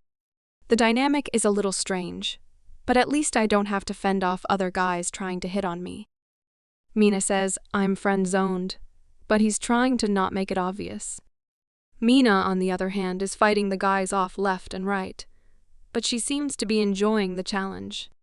She isn't getting any more information than I am, though, so we are kind of stuck at the moment, waiting to see if any warriors find anything with the little we were able to gather.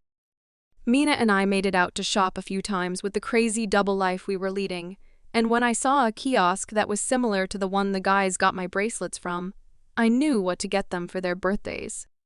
I got them each a thin, braided, dark brown leather bracelet that has a single, small, black metal bead with the nickname they gave me engraved on it.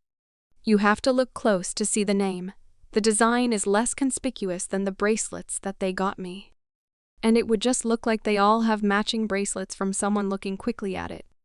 I like the idea of an inside joke kind of thing with them. I took the gifts with me when I went back to the castle for a meetup of the battle strategists. I finally got to see Xander, and he promised to deliver them for me when he went to visit Blue Crescent next. He said he might make it for the boys' annual combined party. It's weird to be sad about missing a party I have only attended once. But I miss my guys, and I find myself wondering what they are doing without me. Probably the same thing they were doing before Sierra had us crashing into their lives. The strategists were going over the information that we gathered, and what other teams have been bringing in on separate assignments. Each of them asked me different questions, getting clarity on anything that might move them forward. But it was really just the same information over and over again. We also went over the safe room project, and I got to see how that was coming along with Luna Ann. It was really neat to see an idea that started as napkins and bottles on a table come to life. She told me that Luna, Ava, and Alpha Lucas came for a visit and were sad to miss me. But their visit just didn't match up with my schedule, and the guys stayed behind to man the pack while they were gone. I guess they have been doing that more and more lately, stepping into jobs and tasks that allow them to transition into their roles as true leaders of our pack. I hope Sam told them I was doing okay, and not that I was out doing dangerous things. But knowing him, he probably called them on his drive home that night and exaggerated the whole thing. They don't keep secrets from each other, so it would have just been a matter of time before they all found out I was on a mission and have my warrior brand. I mean, there's really nothing any of them can do about it, but I still hate the thought of them worrying about or being angry with me. I didn't see any of the elders while I was at the castle, and thank the goddess for that, because I am terrible at hiding my irritation with people. And there is no way I would have been able to sit by without doing or saying something to Elder Bastion, even though we still don't have proof of his involvement with the destruction of Tyler's pack. I can't stand the guy in general. Although discussing it with Xander, he said Mina and I might be on a list of chosen mates the elders were overheard discussing a few weeks back. We had a great laugh about that before I went back to campus. The spring has just been a mix of classes, hanging with the rogues and small gatherings at the castle. Then rinse and repeat. Osiston and Nicholas have both said that most missions are long-term, especially when you're just gathering information. Getting in with the right groups or with the right people takes time and can't be forced. When my birthday rolls around, it is bittersweet. Mina was not going to let me ignore it, and even got Tyler in on the plan to do something. But as I was having breakfast that morning, I found myself thinking of the guys and wondering if they were together thinking of me. I have been wearing my bracelets since I bought theirs. It feels like an invisible connection to them that I just need. I decided to have them all attached to a leather strap with snaps so they are all together all the time, and it covers my forearm like an archery arm guard.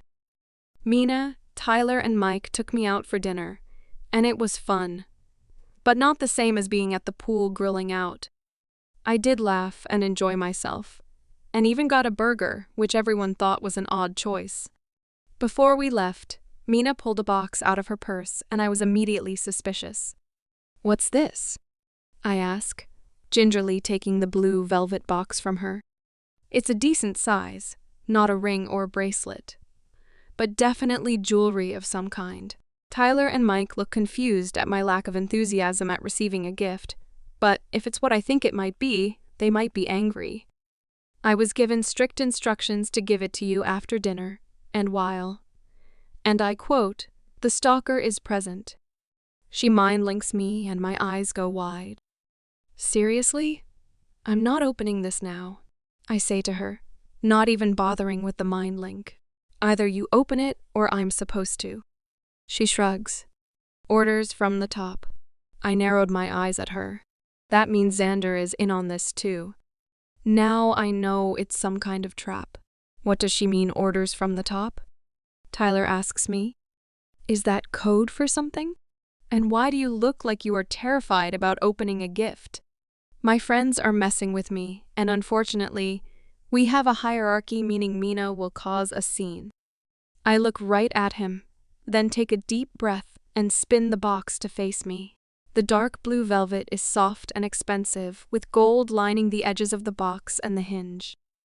I slowly pull it open with Tyler sitting shoulder to shoulder with me, and I gasp. Sitting on a dark blue satin pillow is a gold metal choker necklace. The metal circlet sits open with a gold moon charm hanging from one end, complete with the two little stars sitting on the bottom tip. Hanging from the other end is a delicate gold chain with star charms made of faceted colored glass attached every few links. There is one in each of the guy's colors, and I recognize the circled diamond hanging from the bottom as Xander's. Tears fill my eyes as I look up to see Mina with her phone up, most likely taking a video of my reaction. "This means something to you?" Tyler asks the question, but the way he asks lets me know he doesn't need the answer. I just nod as he pulls it off the cushion and slides it around my neck on top of the necklace from my brother last year, with the matching moon pendant that I never take off.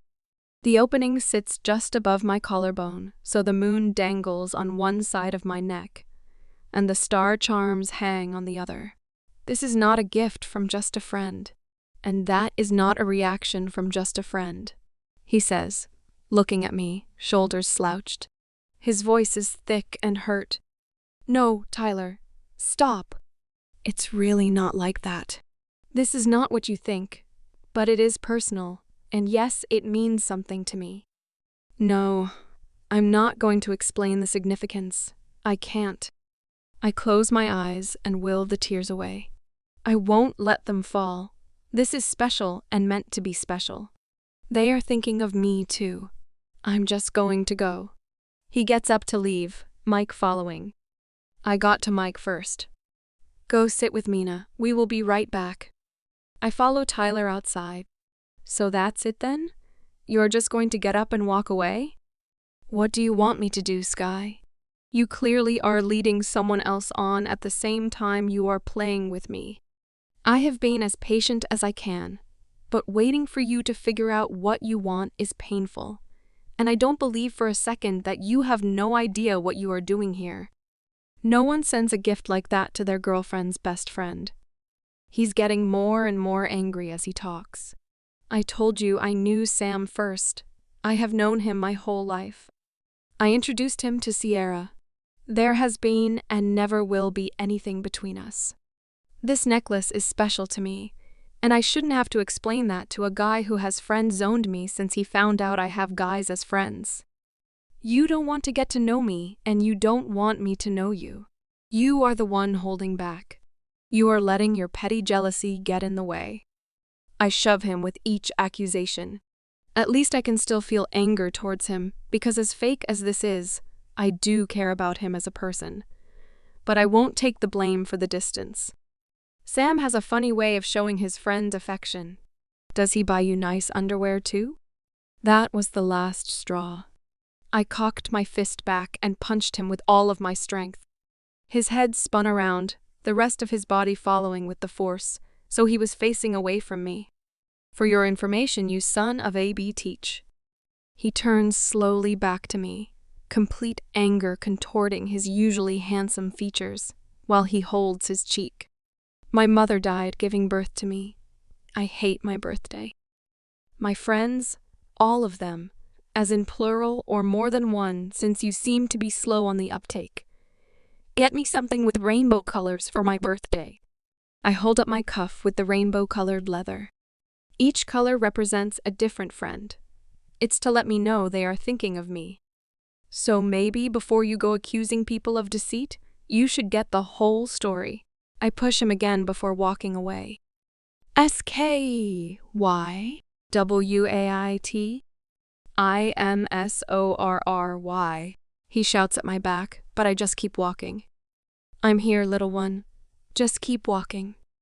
As soon as he's out of sight, I'll get you. Why can't the brand take pain too?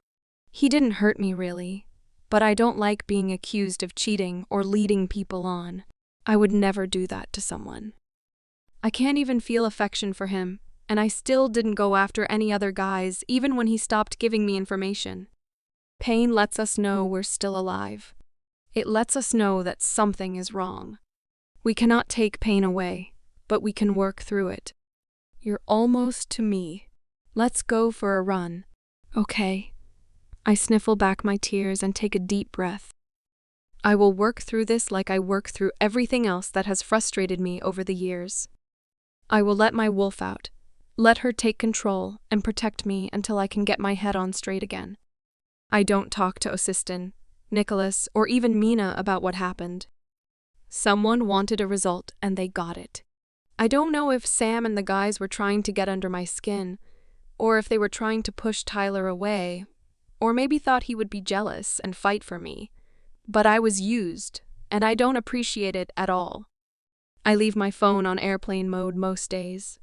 I use it only for music when I work out alone. If anyone needs to talk to me, they can mind link me. I know I'm being followed. I can always feel a presence near me.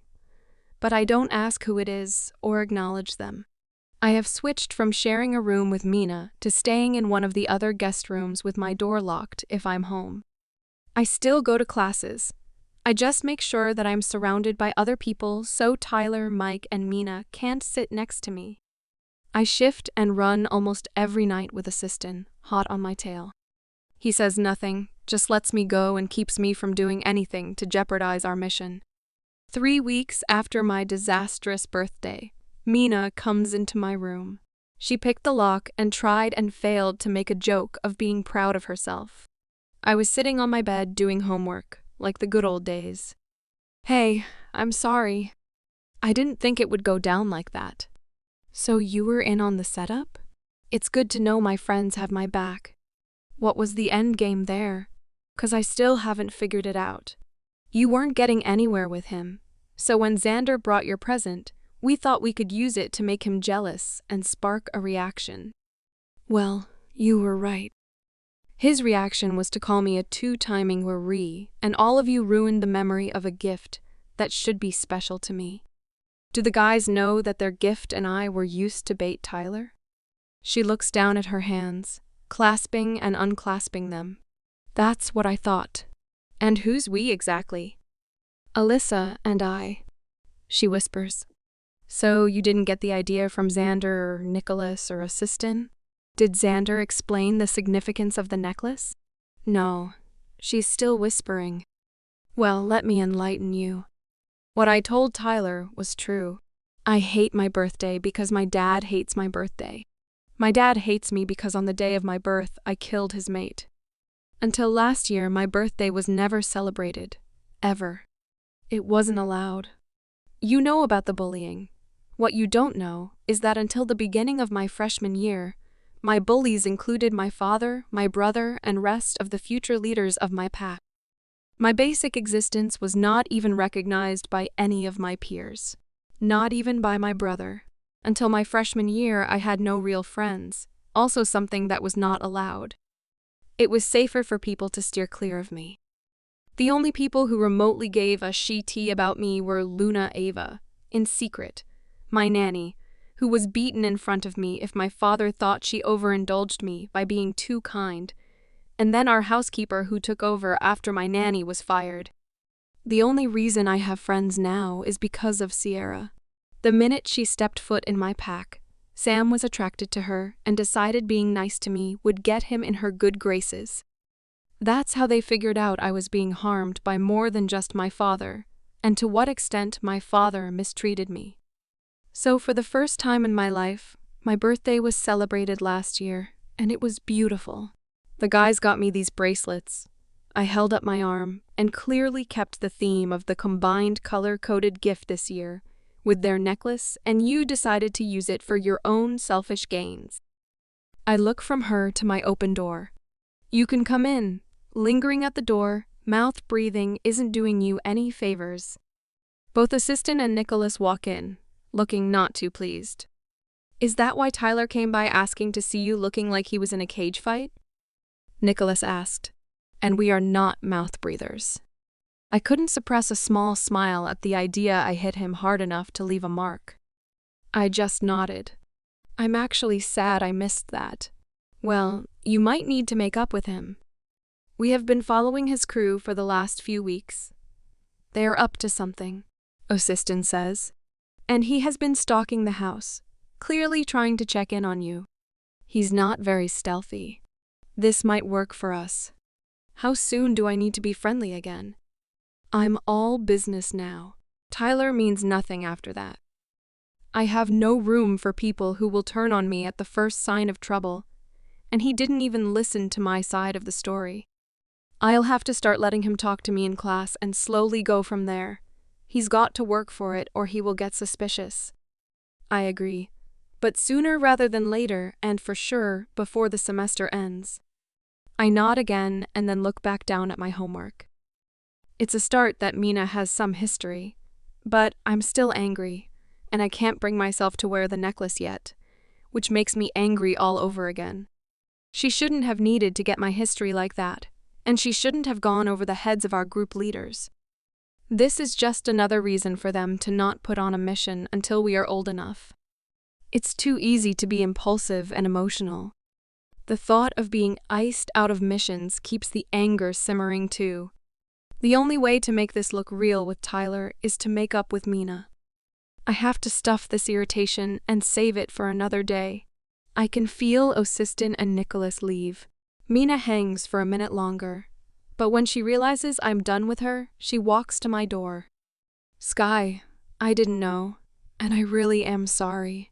I hope you can forgive me. I'm working on it. I finally made eye contact with her for the first time in 3 weeks. You took something that you can never give back.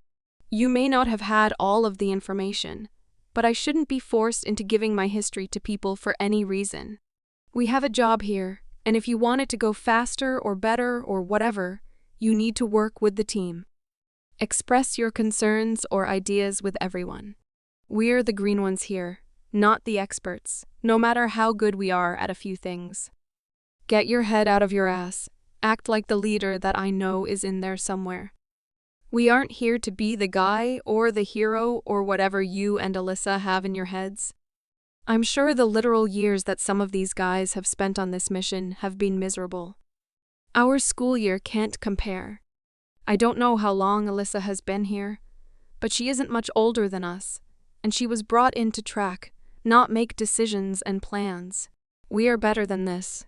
We need to act better. She just nods. I won't make excuses. I wanted to make Tyler feel a little off-kilter.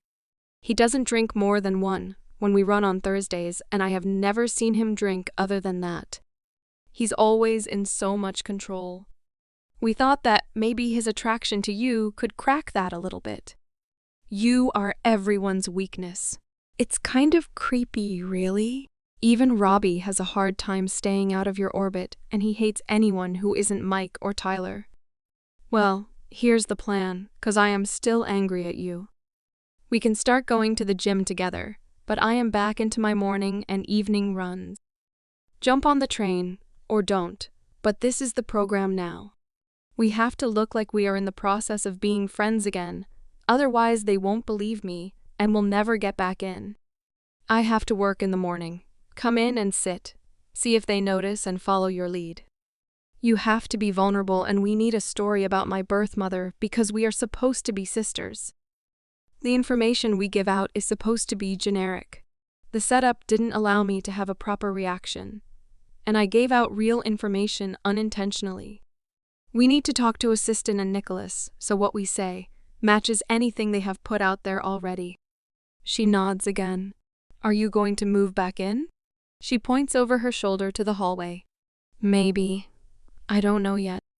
Now that I know what it's like to have people around me that want me around, I don't love being alone. But I'm also still angry enough that I like my space to just be. I'm going to stay here for now, and we'll see. That's all I can say. Okay, I miss you. All of your crazy overachiever tendencies have made me try and get better. You and I have so much more to do. I can feel it. We have some big things coming our way. I will prove that we can be close again. I'm going to go talk to Nicholas and Assistant and let them know that we have come up with the start of a plan. Okay, thanks, Mina. I promise I will try. Once she left, I flopped back on my bed and just sighed. I don't have any more tears for this situation. I am not sad. I can't be anymore. My wolf has been comforting me since my birthday, like she always does. I don't want to feel the blame of my mom dying anymore. I know the truth now, at least as far as that goes, and I can't talk about that with anyone. At least, not yet. Alpha Reggie still wants to keep how close we are related a secret for now. There are too many people who will try and target me if they found out. I'm not afraid, but after watching Xander deal with the trophy wife wannabes, I can't imagine what someone would do to me to get to either Xander or Alpha Reggie. No one said missions would be easy, and I have to get better about keeping my emotions in check, or at the very least keep my real-life stuff out of the backstory I'm supposed to have. I can't just go blurting out things like I did on my birthday. I have to be more in control than Tyler seems to be all of the time. That is something that my wolf and I have been going over and over in our head. What we both can do to stay in control when emotions are running high. I sat back up and finished the notes I was rewriting for the sen equals con time to make sure I looked busy to everyone, and not like I was hiding out in my room like a coward, not wanting to be forced to talk to anyone. Now that Mina and I have a start to a plan, I need to go give my input and return the peace offering by eating dinner with them tonight. Surveillance was a little different, finishing out this week. Mina kept going to classes as usual, starting to hint at her, and I making up to the people who needed to hear it. I kept going to classes and work, and started to appear more like my normal self, leaving some of the broodiness at home. Nicholas made it look like he was going on a business trip so he could spend time out in the field with Alyssa. He and Assistant were less than pleased with her and Mina's stunt that could have jeopardized our mission, and he is observing her tracking techniques. Well, that's what he told her anyway. If I was him and suspicious of the group we have been trying to track down for a year with literally no results, I would assume there is someone inside the operation helping to derail us, and I would be spending time with each member of the team in a very close way, so there is no way to hide. I don't have any proof that that is what he is up to, and I haven't said anything to anyone about it. I am learning to watch and listen more than I talk. It seems to be helping me make better decisions and respond better, although it makes me seem more quiet and reserved. I don't care. Every single word that comes out of my mouth is calculated and serves a purpose. I should have seen what Mina was doing with my gift and stopped it. I got carried away in this lie that we are living. I can see how long-term undercover agents could end up being double agents or switching sides. After a while, you start to believe in the lie. I am not here to make real friends. I'm here to help stop a guy that, I am pretty sure, wants to kill my uncle and probably cousin and take over the whole kingdom before moving on to the next one. Having Mina and I look unsupervised also serves the purpose that we are vulnerable and unprotected. We are back to full-on bait mode. So it's our job to get our scent everywhere. Look like college students who just broke out of an overprotective cage, living it up while our chaperone is away. We don't party, but we have been to every possible gathering, game, and campus event since Nicholas' departure. The one thing I haven't done yet is go to a Thursday run. I need to make up with Tyler and have him invite me as a peace offering. But Mina goes each week and reports back the same thing we saw the first time. The guys basically take turns doing their perimeter check. She did catch a pattern, though. Each guy goes out and back and then rotates clockwise to the next group, socializes until it's his turn to patrol again. And there are so many of them that unless you really watched, you probably wouldn't catch on. She also found that they only patrol away from campus, not between the bonfire site and campus. So either they feel really safe in their bubble here, or someone else is patrolling the same way elsewhere. I take a different path each day on my solo run to the gym, reporting back the different smells, and who has been where recently. I am learning to be a better tracker, especially with so many wolves mixed with humans, as well as the overwhelming smells that can only be associated with a college campus. I have discovered that there are some changes in the scents surrounding the campus. To the southeast of us, about 2 blocks from the forest preserve land, all scents except those of humans stop. And the same goes for north of the Reese Center that we met Tyler to run for the first time. The scent block seems to extend east into the forest that reaches towards the coastline, which is what we expected, but we have never noticed it until now. And the fact that it is on campus has all of us worried about girls being taken again. The scent block is like an invisible fog that is stealthily creeping across the campus, covering more and more each day like a suffocation. With my brand, I don't feel lustful emotions, but when I step into the scent block, I feel a pull deep in the pit of my stomach. The pull doesn't lead me anywhere yet, but I have a feeling, like the Pied Piper, that pull will eventually have a direction. It's like a slow haze or a tolerance buildup that if you aren't looking for it, you wouldn't even notice it developing. It's been a little over a week since I started recognizing and talking to other people again. I turned my phone on all the time and even opened all of Tyler's apology texts so he can see that I have read them. I still haven't responded. I haven't talked to him in a month.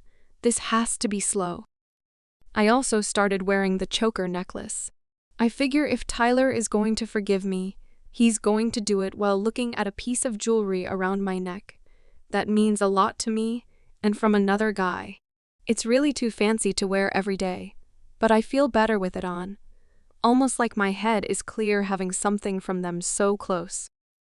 Same with the bracelets. It feels wrong to take them off somehow. Like I feel physically ill when I take them off to shower or work out. There are so many games to relationships. It's stupid. I wish that I didn't need Tyler to think that I was slowly forgiving him, but that is the only way he will trust me. This is why I am a better warrior. I can beat the sh out of someone for pissing me off and then call it a day and move on with life. These games are exhausting. I got to my ecology class early and sat in my former spot, where Tyler, Mike, and Robbie still normally occupy. It would be my luck that I decided to talk to them, and they aren't here today. I waited for what seemed like forever. The class was basically full with only a minute or two to start, when finally, all 3 walked through having what appeared to be a very serious conversation. None of them noticed me until they were 3 rows from the top. Mike saw me first and just stopped. Robbie, then Tyler bumped into him. "What the hell, man?" Robbie hissed. "Move your ass before we get in trouble." I think we need to find different seats today. Mike does not take his eyes off of me when he talks. I can smell the nervousness wafting off of him. Why is he nervous? The other 2 look around to see what has him in a panic. Robbie sees me and just scowls. Tyler looks just as nervous as Mike, swallowing hard enough for me to see his Adam's apple move. "Fine," Robbie grumbles, and heads back down a few rows where he and Mike take seats at the end of the row. Tyler nods to himself and slowly walks over to me. "Hey," he whispers, but then says nothing else. "Hey," I say a little curtly, keeping my focus on him. "It hasn't been the same without you. The class is more boring without you asking a million questions." He gives me a small smile. "Well, I haven't been up for a lot of extra chatter lately." I shrug. He's going to have to work harder than that. I know it's not the time or the place, but I really am sorry. I was jealous and I was already angry at some news I had gotten right before we met up with you. I'm not trying to make excuses, but I didn't handle the situation well. Professor Chance started in on the lecture and heavily hinted at information being on the final coming up. So I turned and started taking notes. Tyler lets out a huff, letting me know he's not happy about my ignoring his apology, but turns and gets a notebook out. He angles himself towards me and brushes my knee with his, and every fiber of my being wants to move away and elbow him in the nose. But I force myself to sit still and make him feel comfortable, because right now, that is what all of this is about. He is going to bring me into the folds of the rogues, and it is going to happen soon, or I may end up beating the information out of him. As Professor Chance wraps up the lesson, he tells us that he will run our final next week so we can spend the rest of our class time outside doing things that are practical.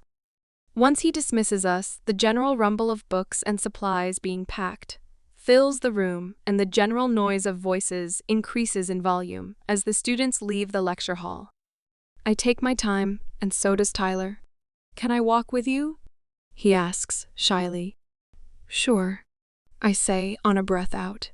I take another breath in to calm my temper and let it out slowly as I stand up with my bag and turn to face him.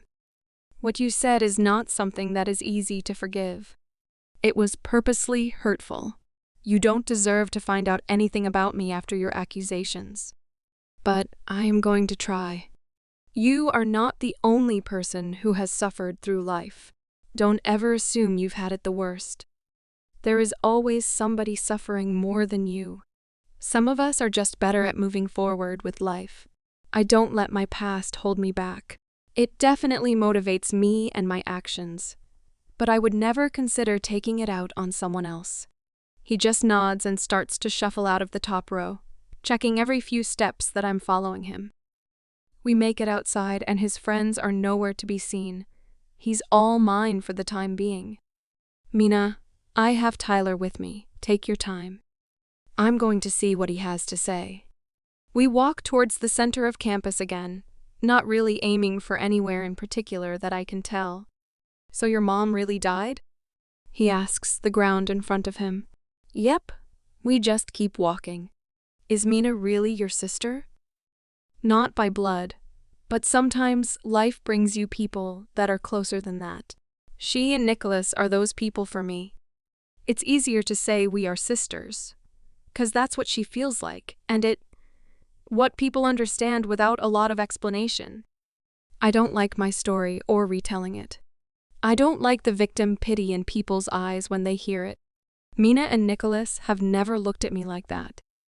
We get along a majority of the time.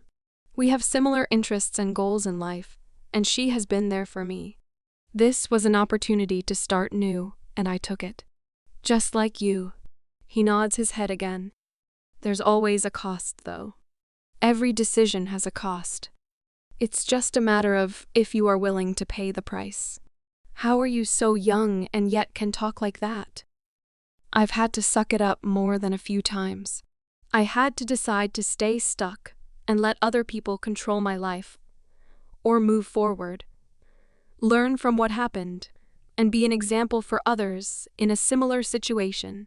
I decided that if I can help even one person to not go through what I have, then the pain and suffering and irritation was worth it.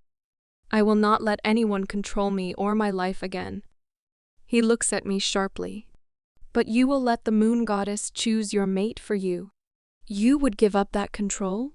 I never said that. I just said I'm willing to wait for my mate. There is a reason we can't find them until we are 18. It gives us a chance to live a little. How we choose to live is up to us. It is possible that our mate isn't chosen until we are a bit older, or that our mate changes based on our life experience. No one knows how the moon goddess works. But I do want to know who she chose for me, and then I will decide, because what everyone forgets is that we have the choice to reject our mate. So it is still a choice. What about family obligations or social status and things like that? A lot of packs are choosing mates for their future alphas and betas based on bloodline and other things like that. I even heard the next alpha king has a chosen mate lined up for him. I laughed out loud at that. I'm sure there are elders who would like those rumors to be true and spread them widely. I've seen elders try, but what they forget is they are no longer in an actual position of power. They are advisors and only around to help guide and give opinions based on their experience. And if the future alphas and betas are worth their title, they will think through the decision and effectively make the best one without being coerced into a decision that benefits someone else while making them miserable. Leaders have to see through the bullshit. Part of that is mating matches and manipulation. You are going to make an excellent Luna one day. He huffs and rubs his face. But I will enjoy your time as long as I have your attention. He finally smiled his charming smile at me, and I gave him a small one in return. I am nobody's Luna. I'm an advocate for my pack, even a fighter. But I couldn't handle the politics and the backstabbing that comes with being a leader. I grimace and stick out my tongue at the thought. That is why you will be a great Luna. You're not looking for the title. He grabs my hand and kisses my knuckles softly, and we continue walking like that for a while, until we come up to the coffee shop I work for. I believe this is where I leave you. He's still holding my hand even as he takes a step away from me. How did you know I have to work today? I raise an eyebrow, but smile. I might have been keeping an eye on you from a distance when you stopped talking to me, and you always work the afternoon shift on Tuesdays. He tries and fails to look at me. So you have been following me? I thought I caught your scent a couple of times. You seem to be a hard person to let go of. I can't explain it, but I want to be near you, but I also know it's not a mate thing. How do you know it isn't a mate thing? I ask playfully. I already told you that you are going to make a great Luna someday. That means you will be with some great alpha, and I already found my mate. He trails off and looks at the ground. What? Why didn't you say anything? It wasn't the right time. It's never the right time, but I will explain that on our next date. He smiles at me and winks. When will that be exactly? I tilt my head. Tomorrow? He says, like a question. Can I take you to lunch in between classes? I know you have a full day, and then I would like to take you to the run on Thursday. It's not the same without someone to actually chase. I guess I can handle lunch. We'll see from there. He nods, just looking at me, still holding my hand like he can't let go. I make a split decision that is either going to be great or a total disaster. I step forward, wrapping my arms around his waist and tucking my head to his chest. He doesn't even hesitate to wrap me up in a tight hug. I can feel him press his lips to the top of my head and take a deep breath in, then kiss my hair before he lets go. I'll see you tomorrow, Sky. I nod tomorrow. He doesn't wait an hour before he starts to text me. Tyler, hot ecology guy. Thank you for today. Tyler, hot ecology guy. I have missed you. Me, I just needed time. Still do. Me, thanks for being patient. Tyler, hot ecology guy. Anything for you. Me, de-promise? Tyler, hot ecology guy. Definitely yes. Me, I will hold you to that. I make it through my shift with a few more flirty texts from Tyler, and Mina and I head out to have dinner at the diner near the gym. It has become our go-to spot to people watch. It seems most of the werewolf population comes here. It's probably because the owner is a werewolf and his wife is human. This is probably the best compromise for both of them, since he doesn't smell like any pack I have come across. But he doesn't have that feral smell from rogues who spend too much time away from civilization. So are you going to go on the run Thursday? Apparently, it's all Tyler has talked about all day. She smiles at me. How do you know that? He literally just asked me right before my shift, and I didn't even say yes. I can't decide if I am pleased he is so ready to jump right back into this weird-ass friendship, or irritated that he thinks I have forgiven him this easily. He's hot. You're hot, and people talk when two hot people stop speaking dramatically for a month, and then are spotted making out in front of the coffee shop. We both roll our eyes. You know that's not what happened in front of the shop. But something did happen? I gave him a hug. That's all. I switched to mind link since there are many advanced ears in the room. You know I need him to bring me back into the group. And the run is the best way to do that. He works fast, doesn't he? She winks at me. Shut up, I say, but smile at her. Wednesday, I woke up to a text from Tyler. Tyler, hot ecology guy. Good morning, beautiful. Tyler, hot ecology guy. Can I still work out with you? Me, no normal person is up at this time. Tyler, hot ecology guy. You're up. Me, like I said, no normal person is up at this time. Me, people usually yell at me for getting up this early. Tyler, hot ecology guy. I couldn't sleep. Me, why? Tyler, hot ecology guy. I thought you talking to me might have been a dream. Tyler, hot ecology guy. I needed to check, and you never answered the question. Me, sure.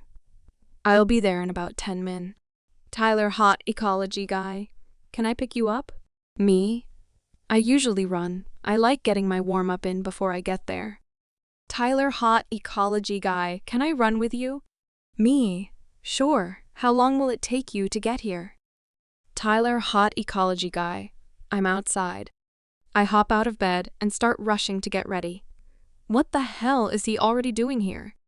I throw on sweats over my sports bra and shorts, grab my bag so I can actually shower this time, and race down the stairs and open the door to Tyler's smiling face.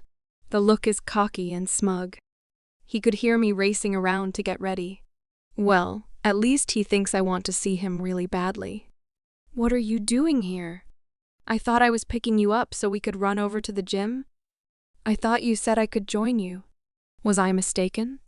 He's trying to be playful, but there is a look of uneasiness that crosses his eyes briefly. He's not as confident as he's pretending to be. Good. I mean, why are you here now? How long have you been outside my house? Would it make me sound crazy if I said all night? He shoves his hands in his pockets and looks at the ground, kicking invisible dirt around. How long have you been camping out at my house all night? Since your birthday. I stayed far enough away so I wouldn't make you or your uncle uncomfortable. But being too far for too long was terrible. There is definitely something about you that makes me calm. Huh. I raise an eyebrow, letting him know I very much think that is a line. So what do you want to talk about first? The flirting like I am your mate when you told me yourself you know I'm not, or what you and your buddies actually get up to in the woods? 'Cause it's not just to run. His head shoots up at me, and I raise both of my eyebrows at him, daring him to lie to me. He opens his mouth, closes it, opens it again, and then looks at the sky, blowing out a huge breath. Seriously, you are too perfect and observant for your own good. This was not supposed to be this hard. That is going to require another explanation. but I will let you get your thoughts in order. I swing my small one-shoulder backpack over my head and signal for him to follow me. We don't talk at all and are in no hurry to get to the gym. It takes about 15 minutes and neither of us have broken a sweat, but move right into training, both avoiding topics we don't want to or can't discuss. But I'm pretty sure he implied that he wasn't supposed to get involved with me, which can mean so many things. When we are done, we both head to the locker rooms to shower and change. I still have classes this morning, so I don't have a ton of time. We head to the diner and grab what has become our usual booth in the back corner. All right, why don't you start with the easiest topic? What is this about you already meeting your mate? I don't even hesitate to ask right after we place our order. And just to clarify, I'm not mad or jealous. I gave him a look. I am genuinely curious because you and Mike, and mostly Robbie, seem to have this big issue with mates being a stupid or ridiculous concept, yet you know who yours is, or I guess maybe's a possibility. He takes a deep breath and closes his eyes. Would be correct. She chose differently and rejected me, but not without making sure that I felt the pain of her being with someone else. Oh, that's awful. Why would she do that? Because the person she chose decided that I needed to be put in my place. He was the beta of my pack before it was attacked.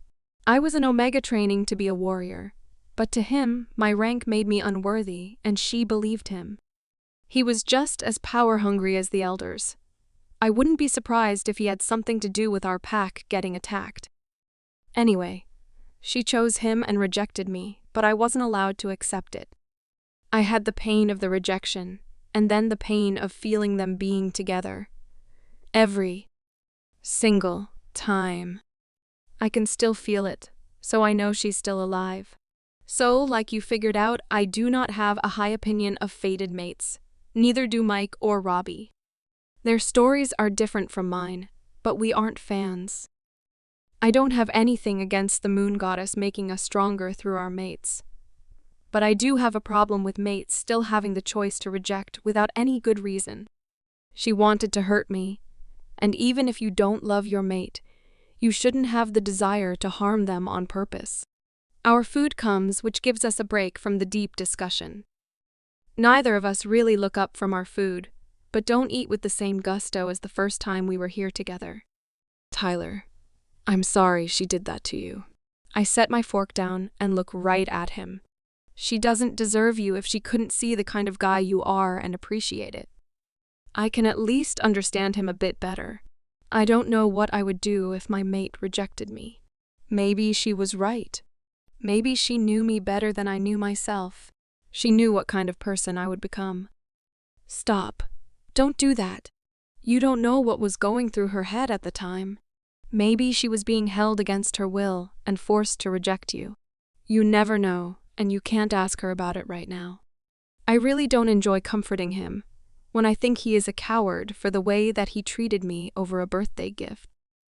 I have to go to class, but I have been doing an evening jog around campus after classes if you want to join me. Just text me. I got up to leave and he called me back. Sky, thanks for this. You really are going to be a great Luna someday. You keep saying that, but have no idea if my mate will be an alpha or not. I do know. I just hope we can still be friends after you find your mate. You're asking to stay friends with me after I find my mate, even though you threw a tantrum about the exact same thing a month ago, and we weren't even a thing. I cocked an eyebrow up, and his cheeks turned a shade of pink. That is exactly right, and if your alpha loses his temper about it all, I have to say is I knew her first. He winks at me, and gives me that charming, panty-melting smile of his, and I just shake my head and walk away. I walked to class, going over what Tyler had told me about his mate. She chose a higher rank and then allowed him to suffer for it. The question is the story true or something for him to use to try and relate to what I told him on my birthday? He's had plenty of time to come up with something to make me feel bad for him. This is what Sam and some of the trainers were talking about. I am young when it comes to so much of this stuff. but I don't know if any of them would see through a lie if they were in my shoes either. What I need to do is catch him running off somewhere looking suspicious. Make him take me with him in a spur-of-the-moment situation. So far, all of our meetups have been mostly controlled by him. Even our first encounter at the gym could have been orchestrated by him to get closer to me. The rest of the day is kind of a blur. I go to class and take notes and talk to people. But my focus is going through every conversation I have had with Tyler, Mike, and Robbie.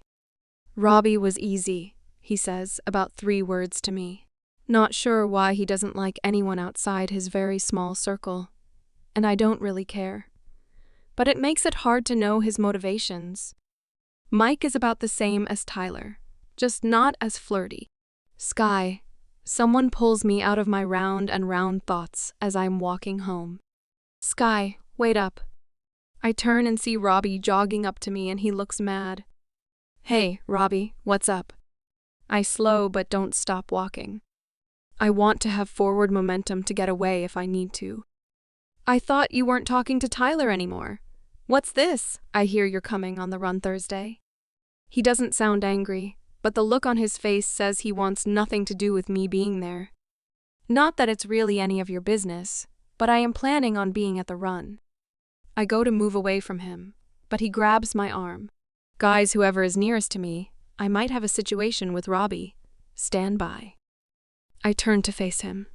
For whatever reason, you don't like me and want nothing to do with me, so just avoid me. There are a lot of people on this campus. Go find someone else to bother. You're dating my best friend. Kind of hard to avoid. We aren't dating again. Not that it's any of your business.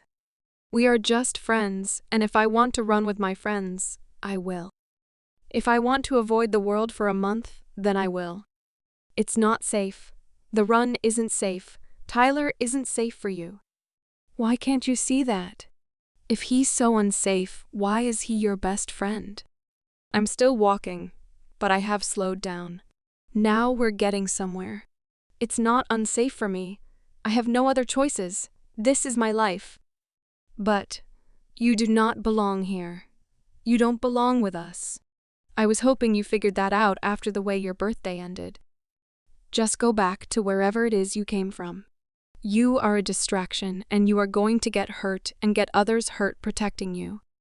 I never knew someone's eyebrows could connect so closely in the middle of their face, but he is trying to squish them into non-existence. I am confident in my ability to not get myself or someone else hurt. But thank you for your concern, I think. If you don't want to see me on the run, you can avoid it. But I will be there. Sky, just think it through is all I'm saying. He looks like he wants to say more, but he lets out a grunt and just turns and runs off. What the hell was that all about? He was trying to get you to avoid the run for some reason. Mina chimes in. But what does he have to lose or gain if you don't go? He seemed overly angry for something so small. It's possible you are getting in the way of something he is trying to accomplish. Maybe he wants Tyler to get involved with another female, and he's distracted by you. Maybe you are keeping them from bringing in girls. There haven't been any missing persons reports in a while. Nicholas chimes in. Whatever it is, now I have to go, don't I? It's too suspicious to stay away. Something is going down, and either you are going to be in the way or a distraction, or they don't want you to see whatever it is that they are doing. Osiston says, keep communication going with Tyler. Make sure he knows you're going tomorrow and don't give him any reason to uninvite you. The threat in that statement alone had me moving faster to get home.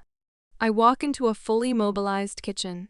The entire island is covered in screens and wires with 5 people I have never seen before surrounding it, clicking rapidly through different camera views. I can smell coffee, fresh and slightly burnt, which means William is here somewhere. He likes it thick like tar, and there is always an acrid burnt smell for days after he's been here. It's both endearing and terrible. Hey, Midge. I turn to a familiar voice I haven't heard in a very long time. Wyatt. I ran to give him a hug. I wrap my arms around him and hug him like the teddy bear he is. What are you doing here? Sounds like you got up to some trouble and need backup. He winks at me. Are Lillian and Nathaniel here too? Not here, but on this mission too, somewhere. I didn't realize how big this op was. I still don't really know, and apparently I'm in the middle of it. Little one, over here. Osistin calls me. I can't even make the smile disappear off of my face knowing Wyatt, Lillian, and Nathaniel are here for me. What are we doing? I ask. Getting ready. We think we have figured out where the concentration of this scent mask is coming from, based on your runs and sensitivities to the block. It's coming from the east of the forest preserve like you thought. We have scouts out now circling the areas the group runs in north of the campus though. They wouldn't have two camps going in such close proximity, but there is a reason they run up there and keep a perimeter going at all times. I nod my head trying to keep up with all of the information. You need to message Tyler tonight. Make sure he doesn't change his mind. We don't know what Robbie was up to trying to get you to not run tomorrow.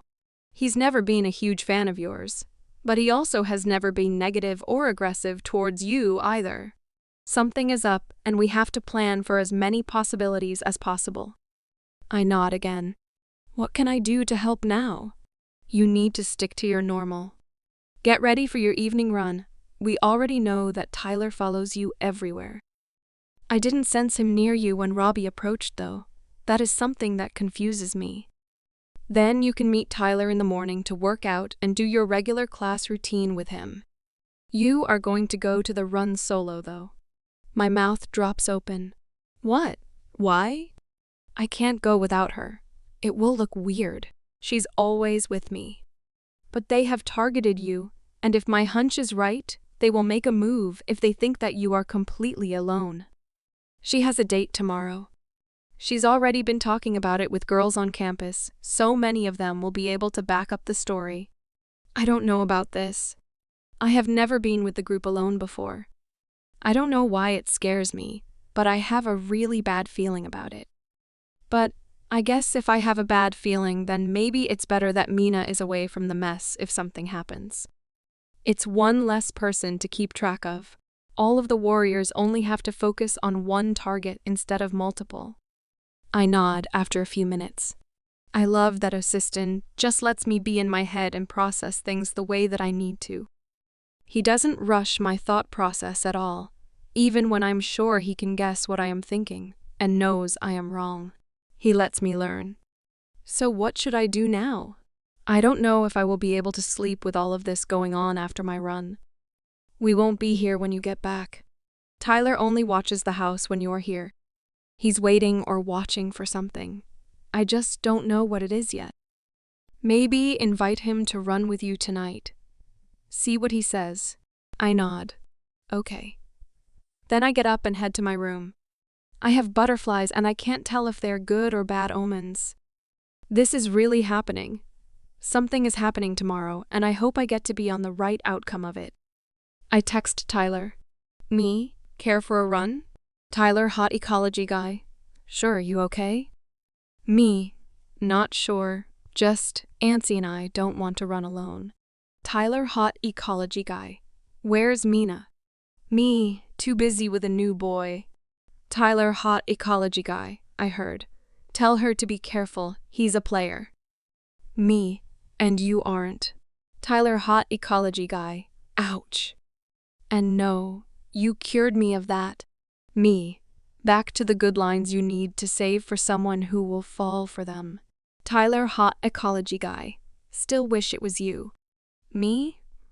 How long will it take you to get here? Or should I meet you somewhere? Tyler, hot ecology guy. Haven't you figured it out yet? Me, what? Tyler, hot ecology guy. I'm already here. Me, seriously? Me. You do know how creepy that is, right? Tyler, hot ecology guy. I'm just glad you called me and not Robbie. Me, so you are following me? I'll be out in 5. I change fast and run downstairs, and the team is already packing up. I walk into the kitchen to grab a bottle of water and toss it into my small shoulder bag. Tyler is already outside. He did see me with Robbie this afternoon. Are you sure you didn't smell him near me? I ask Osiston as quietly as possible, assuming Tyler is listening in on my conversations inside the house, and I might have to come up with an excuse for why a ton of people are here when Nicholas is supposed to be gone. There was no other scent around you, and we haven't scented him around the house for 2 days now, even though we've had eyes on him the whole time. He's a big part of this. Be careful. Nicholas, Lillian, Wyatt, and Nathiel are all going to be following you tonight, but at a further distance than normal since they are messing with sense. We don't want to blow our cover yet. He mind links me and only me. I nod and head towards the door. I take a deep breath and step out. You know it's not less creepy when I know you're here somewhere, and I can't see you or smell you, right? I say out into my yard. I figure he's being extra strange because he knows Robbie talked to me today, and I have to play along like it's cute and not a major red flag. Tyler steps out from the shadows of our neighbor's house. It's not quite dark yet, but he obviously knows the blind spots well. I'm just glad that Osiston said they have had eyes on him whenever he is trailing me, so I at least know he's not as sneaky as he thinks he is. His smile doesn't quite reach his eyes. What did Robbie say to you today? He stops just short of my porch steps, a dark look in his eyes. I don't think it's jealousy, though. I can't quite read him. I step down slowly, approaching him like a skittish animal. He asked me if we were back together. And what did you say?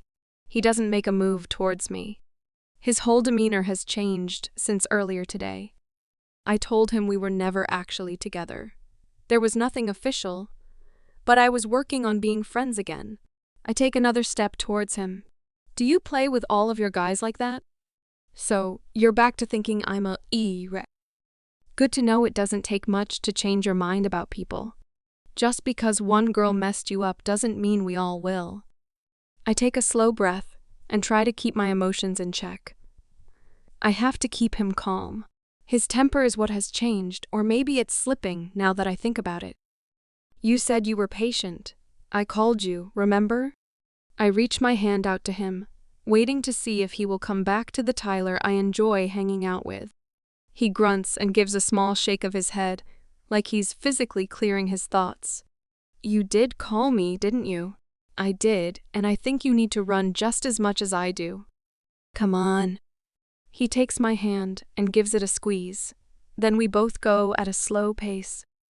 I take the route I have done the last 2 nights, and Tyler doesn't hesitate or question where I'm going, which confirms Osiston's report about him following me. I don't say anything, though. He seems to be calming down a bit. Do you want to talk about it? I approach the elephant as gently as possible. Something has him on edge, and it makes him a completely different person. I noticed the demeanor changed the night of my birthday, too, but I didn't want to bring up something that might be painful. Now, I just don't care. Something is going on with him, and I need to know what it is. Not really, but she's been exceptionally active today.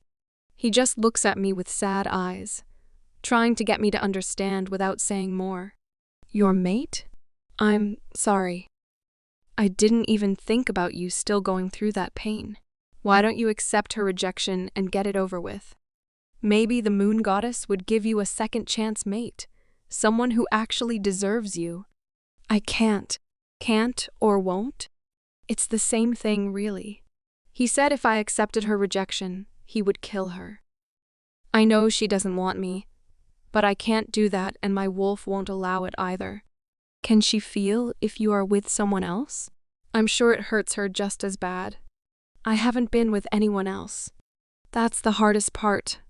I just can't, and believe me, I have tried. The worst part is he hasn't marked her yet. I know he's using her for now, and will kick her to the side the minute he finds someone he deems better. I have tried telling her that, but I just get the pain in return as proof that he wants to be with her. What she doesn't get is he sleeps with anyone that will open their legs for him. She doesn't know because she isn't his mate, and she doesn't carry his mark, so she can't feel it. But I've seen it, witnessed it firsthand. He seems to like an audience, and when you can hurt someone in more than one way, why not, right? I'm sorry. I wish I could help you somehow. We stopped running about an hour in and are just walking around campus now. But you can't. You are destined for more than me. I roll my eyes at him. You keep saying that, but you don't have any real proof of that, do you? You are smart enough to be here at, 16 now. You put up with me and all of these other guys like we are nothing more than regular guys. You are just regular guys to me. Guys I get, girls are harder for me to understand. I like being outside. I like training and running. All the girl stuff is foreign to me. I've just been lucky enough to have some female friends who get me and decided to be friends with me anyway. I should get you home. Don't want to keep you out all night. Your uncle will probably kill me. My uncle is not the person you should worry about. Or did you forget when I tried to punch you so hard your head would fall off? That is something I will never forget. And yes, you scare me a bit too. Good. So, since Mina has her date tomorrow and you seem to spend a lot of time hanging out in my yard, do you want to pick me up for the run tomorrow? Or will Mike be mad about that? I know you guys usually go together. No, he won't be mad at all, unfortunately. He mumbles the last word under his breath, but I didn't miss it. We usually go early since we set everything up, so we actually get 2 runs in. Would that be a problem? No, just text me when I should be ready, I say as we get to my front porch again. Thank you for going with me. I just had the feeling I needed to have someone with me tonight. I step in to give him a hug, and for the first time he hesitates. But he wraps his arms around me and places a soft kiss to the top of my head. I told you anything for you. I'm still glad it was me and not Robbie. I giggle into his chest and squeeze him one more time before pulling away. I'm still going to hold you to that. I point at him and trot up the porch steps and walk inside to a completely empty and put back together house. I wonder if he noticed all of the commotion going on before. I mean, the team was secluded to the kitchen, but the house is an open concept, so if someone was listening in, they could have heard all the voices inside. Just another thing on my list of needs answers. He's going to pick me up tomorrow and take me with him to set up the bonfire site. I don't have a time yet, but I will try to get that from him while we are in class tomorrow. I open the mind link to Assistin, Nicholas, and Mina. Confirmed Mina's date for tomorrow night too. We're all set, Midge. Are you ready for this? You don't know which of these guys is a victim or a villain. You may have to fight people who have been nothing but friendly. I need you to wrap your head around that, so there is no hesitation tomorrow. Nicholas asks. I can't honestly answer that. Is anyone ready for betrayal, even if you see it coming? That is why you are here, little one. We will help in any way we can to protect everyone. Innocents should not get hurt, but we can't promise that it won't happen. You need to call for help at the first hint of trouble. Your cover will no longer matter after the run starts tomorrow night. We are taking this group out and getting answers. Assistin's calm, deep voice is stern and yet always soothing. His wise words are never harsh, but always direct and honest. Thank you. This has been an experience. I appreciate everything that you both have taught me so far. Don't act like we are saying goodbye, Midge. We have no idea what we will find tomorrow. We could bring down a whole operation, hopefully. Or we could just be scratching the surface and take in a bunch of brainwashed minions who have no real connection to their leader. No thanks or goodbyes yet. I smile as I make it up to my room with my bottle of water. I change into my pajamas and grab a blanket and pillow and walk to Mina's room and knock. Yeah. The muffled question comes out like a whisper. Can I stay with you tonight? It doesn't feel right to be separate right before something this big. Of course. She sits up straight, then pops out of bed to run over to me and wrap me in a hug. I returned it. I have missed her. Her and Sierra have been my rocks the last year, helping me navigate the wide world around me after being in my own personal hell bubble. I needed the time I spent away from her, but now I know I need her. I need the people I trust most around me for this. It is calming and grounding to have something like this connection with them. It reminds me what is real. I know Assistant and Nicholas asked, but are you really ready for tomorrow? You're going to be by yourself with these guys, and we don't know what their plan for you is. I know that you have Tyler permanently in the friend zone now, but something is still going on. You want to talk about it? Yes and no. I laugh a little as we both sit on her bed. It would help to know where your head is at before we go into this. I know you haven't told Assistant and Nicholas everything you and Tyler talk about. The part that is the most confusing is Tyler keeps saying I will be a great Luna, like he already knows my mate is an alpha. But when he says it, he looks like he's in pain. He also basically confirmed that he and his friends are up to something in the woods. He just didn't say what that was. He also keeps saying this wasn't supposed to be that hard, which doesn't make any sense to me. Like he's fighting against something. He also told me about his mate. I launch into the story and we stay up way too long talking, but it feels good to be able to confide in her again.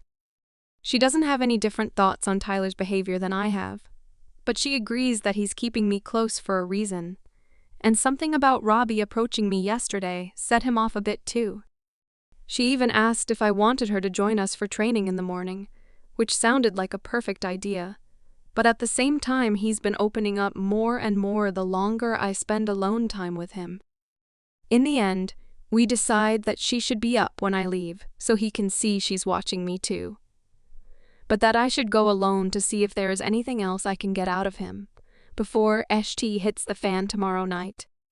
I didn't sleep well in the few hours that I did try.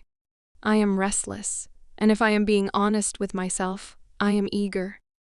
We have been at this for months now, almost a year, and we finally have information to move on and take action. I would be lying if I said I wasn't excited that we were finally going to move tomorrow. I could feel it in the house last night as the team was making plans and gearing up. Many of them have been at this for years. They want to wrap this up, find this rogue king, and either kill him or take a step towards killing him. He's enslaving people, kidnapping women, forcefully taking over packs, and all for the small gain of becoming the king of our territory. There are so many alpha kings because the world is too big to have just one. There are wolves everywhere, and by nature need a strong leader and to be part of a pack. We naturally gravitate towards a hierarchy, and as long as everyone does their part, we live well. But there is always someone who sees being a leader as being in power or having ultimate power. Those are the people that are never chosen to be a leader because they miss the point completely. Leaders are subject to making hard decisions that benefit the many, not just what they want personally. It's not about having slaves or people to order around. It's about keeping everyone safe and happy and healthy, putting the whole pack and our race above your own needs. Not all people who want to be leaders should lead because they don't understand this.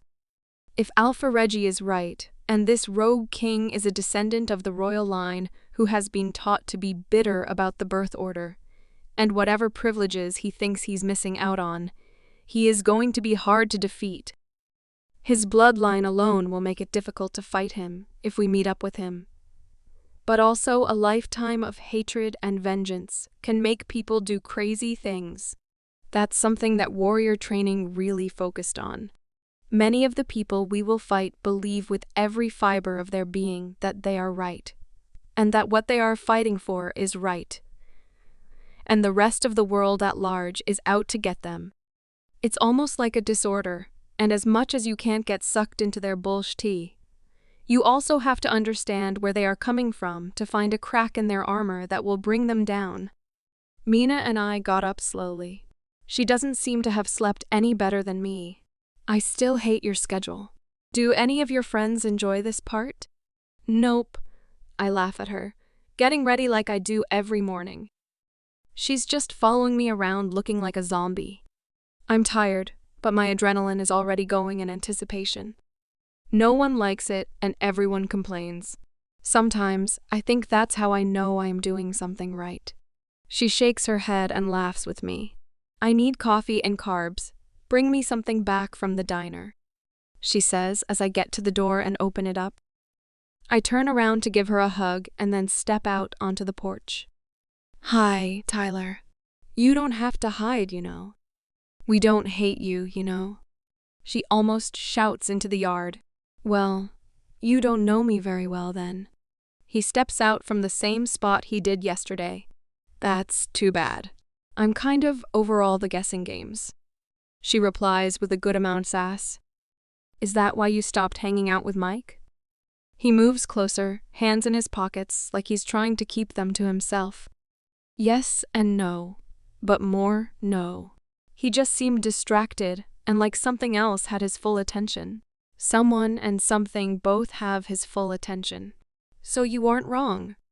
That glimmer of irritation flashes in his eyes again, but he schools it quickly before turning fully to me. You ready? I had a long night, but I couldn't sleep. I just need to move. Yeah, I'll bring you something from the diner, Mina. See you in a couple hours? Bye. Thanks. She heads back inside and latches the door before we even take off. As we jog, I am trying to figure out what to say to Tyler. I mean, the more information I can get before tonight, the better. But I also don't want him to shut down on me or shut me out, and he seems to be on the verge of that all the time right now. Do you want to talk about why you have been so different around me lately? Don't act like you haven't, I say as his eyebrows shoot up and his mouth opens with, I'm sure, a denial about to fall out of his mouth. I told you it's complicated. What about the Luna thing? No one knows who the next Luna will be until an alpha finds his or her mate. But you seem very sure that I will be one, and sooner rather than later. I don't understand. It's complicated, but you have to notice that you have gained a lot of attention and not just from me. I roll my eyes. I have not had any more than Mina or any of the other girls that run with us. So if you're going to sidestep that question, how about this one? What do you and your friends get up to in the woods? Are you smuggling drugs or something? It's his turn to roll his eyes. Or something, is all he says. Let's just work out so I don't get in any more trouble over you. What? You've gotten in trouble over me? How? Why? By who?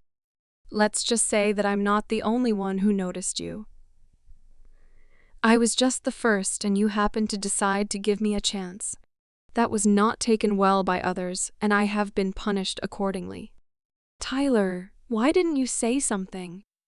I could have at least acknowledged whoever has a problem with you and me being friends. You have already done that much, and no one believes we're just friends. Everyone just thinks we're good at hiding it. He winks at me. Oh, goddess. I cringe. Why does everything have to be about SX? Seriously? That's what whoever thinks? That we are just really good at hiding our asexual encounters? I rub my hands over my face. This is so stupid. In general, jealous people are stupid. Yeah, he says as he opens the door to the gym for me to walk through ahead of him. Have you ever just invited them along so they can see it's completely platonic? And have to share your attention? No fucking way. They will pull the rank card eventually and make it so I can't talk to you at all. So I was not going to give up any time with you that you would allow. Seriously?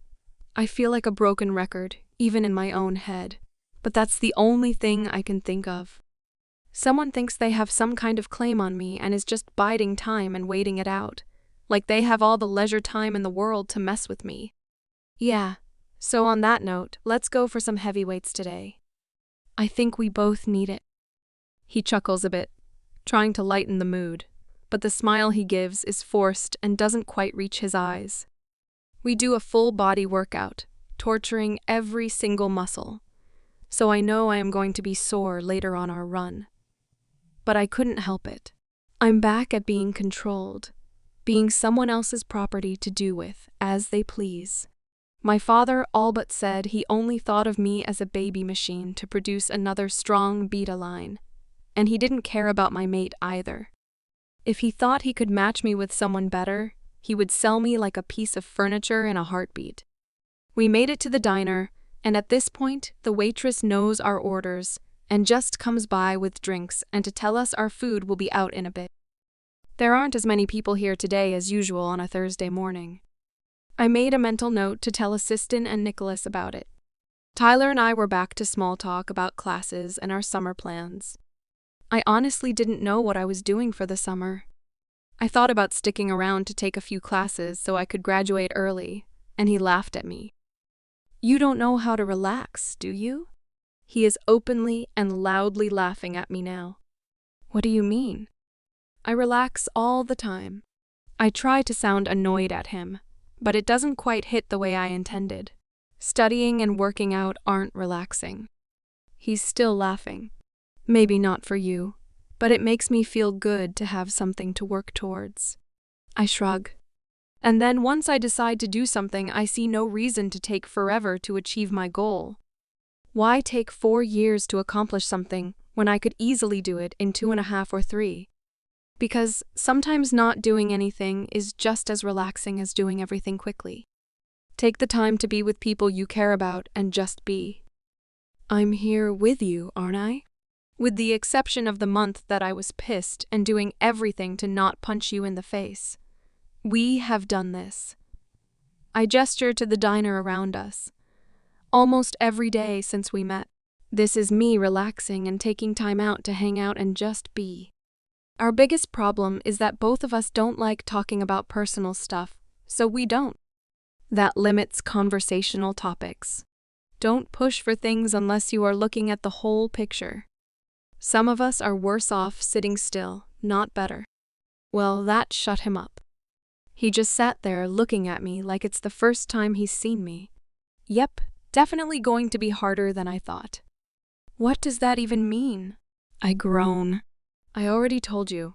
I was informed that rank was going to be pulled at some point, and that I wouldn't be allowed to talk to you anymore. The more I get to know you, even the little you allow, the harder I think it is going to be to let you go. Any heads up on when this jackass is going to lay his so-called claim? Because he will figure out the same way you did, that I don't do well with being told what I'm going to do or who I can and cannot talk to. Now it's my turn to get all broody and dark. Just because I am a female does not mean I am weak, and I will not hesitate to put these guys in their places tonight. We head to class, and nothing new really happens. I thought for sure that our teacher was maybe in on the werewolf thing, but maybe not. Or maybe he is just better at hiding it. I mean, the dean is a werewolf, and many of the professors are or have a basic knowledge of our existence, which helps us to integrate into normal life around here. But I thought for sure the way that Professor Chance acts that he would be all in for the werewolf liberation from the Alpha King. He just talks like a tree-hugging hippie. Don't get me wrong. I am all for preserving the lands that we need to run and stay safe from the humans who don't know of our existence. But I am not about to jump on the bandwagon that all people who live in and love modern society need to be exiled away from us, and the more he talks, the more he sounds like the werewolf version of Hitler. It leaves me a little concerned. Tyler walks me home, and this time Mike and Robbie join us, which is also odd, out of character, and clearly not what Tyler had planned based on his current demeanor. I left them all on the porch, blaming Nicholas for not letting them in. I can still play the innocent nice girl even if no one believes that I really am. I change into some sturdy pants and layer a tank top with a long-sleeved shirt on top. I finish off my outfit with thick socks and my warrior boots that are really broken in. I don't get cold like most wolves, but I have no idea what is going to happen tonight, and I have to assume that I might not get back to the house tonight. You look ready for a fight, Robbie says, smiling. Not a fight, but the woods for sure. You guys have been out there. The ground is all muddy and sloppy. I'd rather trash my hiking shoes than my tennis shoes any day. You could always just go naked like the rest of us. Robbie is being unusually playful with me tonight. Low growls come from both Mike and Tyler. I wonder what that is all about. The rest of the girls strip like it's nothing. Why would me being naked be a problem? I laugh it off like the joke I think it's supposed to be. You know I don't have to, so why would I be uncomfortable if I don't have to be? I shrug it off and push past him as I walk down my porch steps. We going or not? I'm interested to see what you guys do for setup. I keep walking even though I have no idea where Mike's truck is parked. It doesn't take them more than a second to follow me and lead me in the right direction. Mike has his truck parked at one of the public lots nearby, like he planned on being here to pick me up.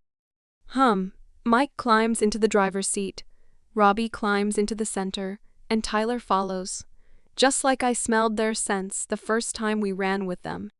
I stand and have a sense of déjà vu. There is no back seat for me to climb into, no place for me, and clearly they didn't plan on the extra body. So am I riding in the back? I question playfully. It's the same line Sierra and I used on the guys the first time we rode with them. Of course not. Tyler yelps. Come here. You can sit on my lap. The drive isn't that far and you're pretty tiny. He winks at me. I roll my eyes and climb up, but Tyler is a little overeager and unlike Dakota, he doesn't have a good grasp on me, so I end up flying across him, and I catch myself on Robbie's lap, one hand on each of his thighs and dangerously close to his junk. Robbie is laughing. All you had to do was ask Sky. No need to throw yourself at me. I am laughing too, but another growl sounds out in the cab, stopping all noise. It didn't come from Tyler, though. It came from Mike, who looks even more irritated than earlier. What the hell is up with him? I right myself and end up sitting half on Robbie and half on Tyler, although neither make any effort to touch or hold me in place. I keep my hands on the dash, since Mike seems to be on a mission to make me bounce as hard as possible and bruise my ass on their knees. We make it to the bonfire site in no time. My ass is numb and we have only been driving for 20 or so minutes.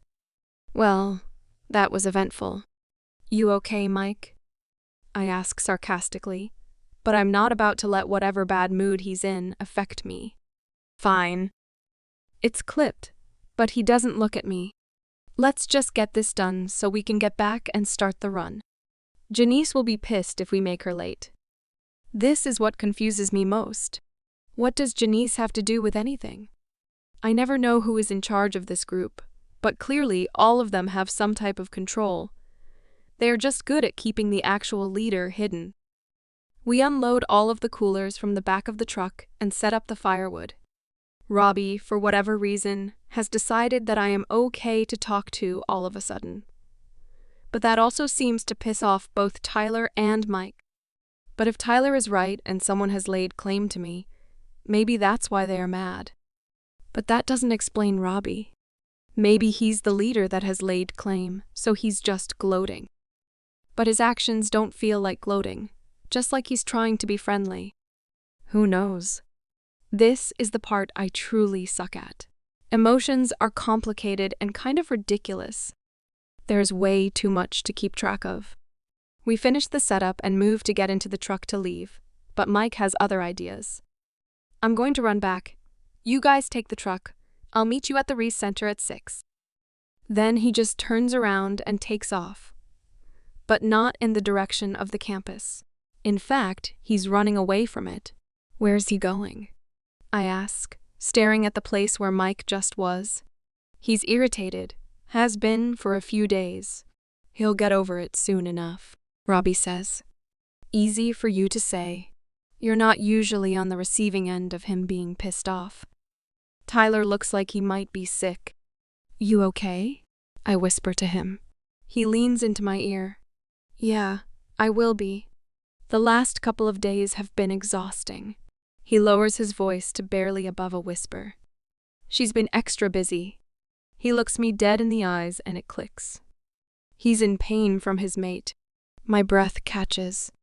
Does she know you've been hanging out with me? Is that why? I whisper back before climbing in the truck. Yeah, but I don't know if it's her or him that wants to hurt me more. He looks sad. I wish I could stop it for him. No one deserves that kind of pain. He crawls in the driver's seat. I slide into the center and Robbie slides in next to me. Do you really have to provoke him like that? Tyler doesn't look at Robbie with the accusation. He would do the same if the situation was reversed, and you know it. He can suck my dick hay for all I care. Yours, too, for that matter. We drove in silence after that. We have a couple hours to kill before we have to be at the rest center, so we go to the coffee shop and grab something small to snack on and an extra large coffee for me and Tyler. Robbie settles with a normal person-sized coffee.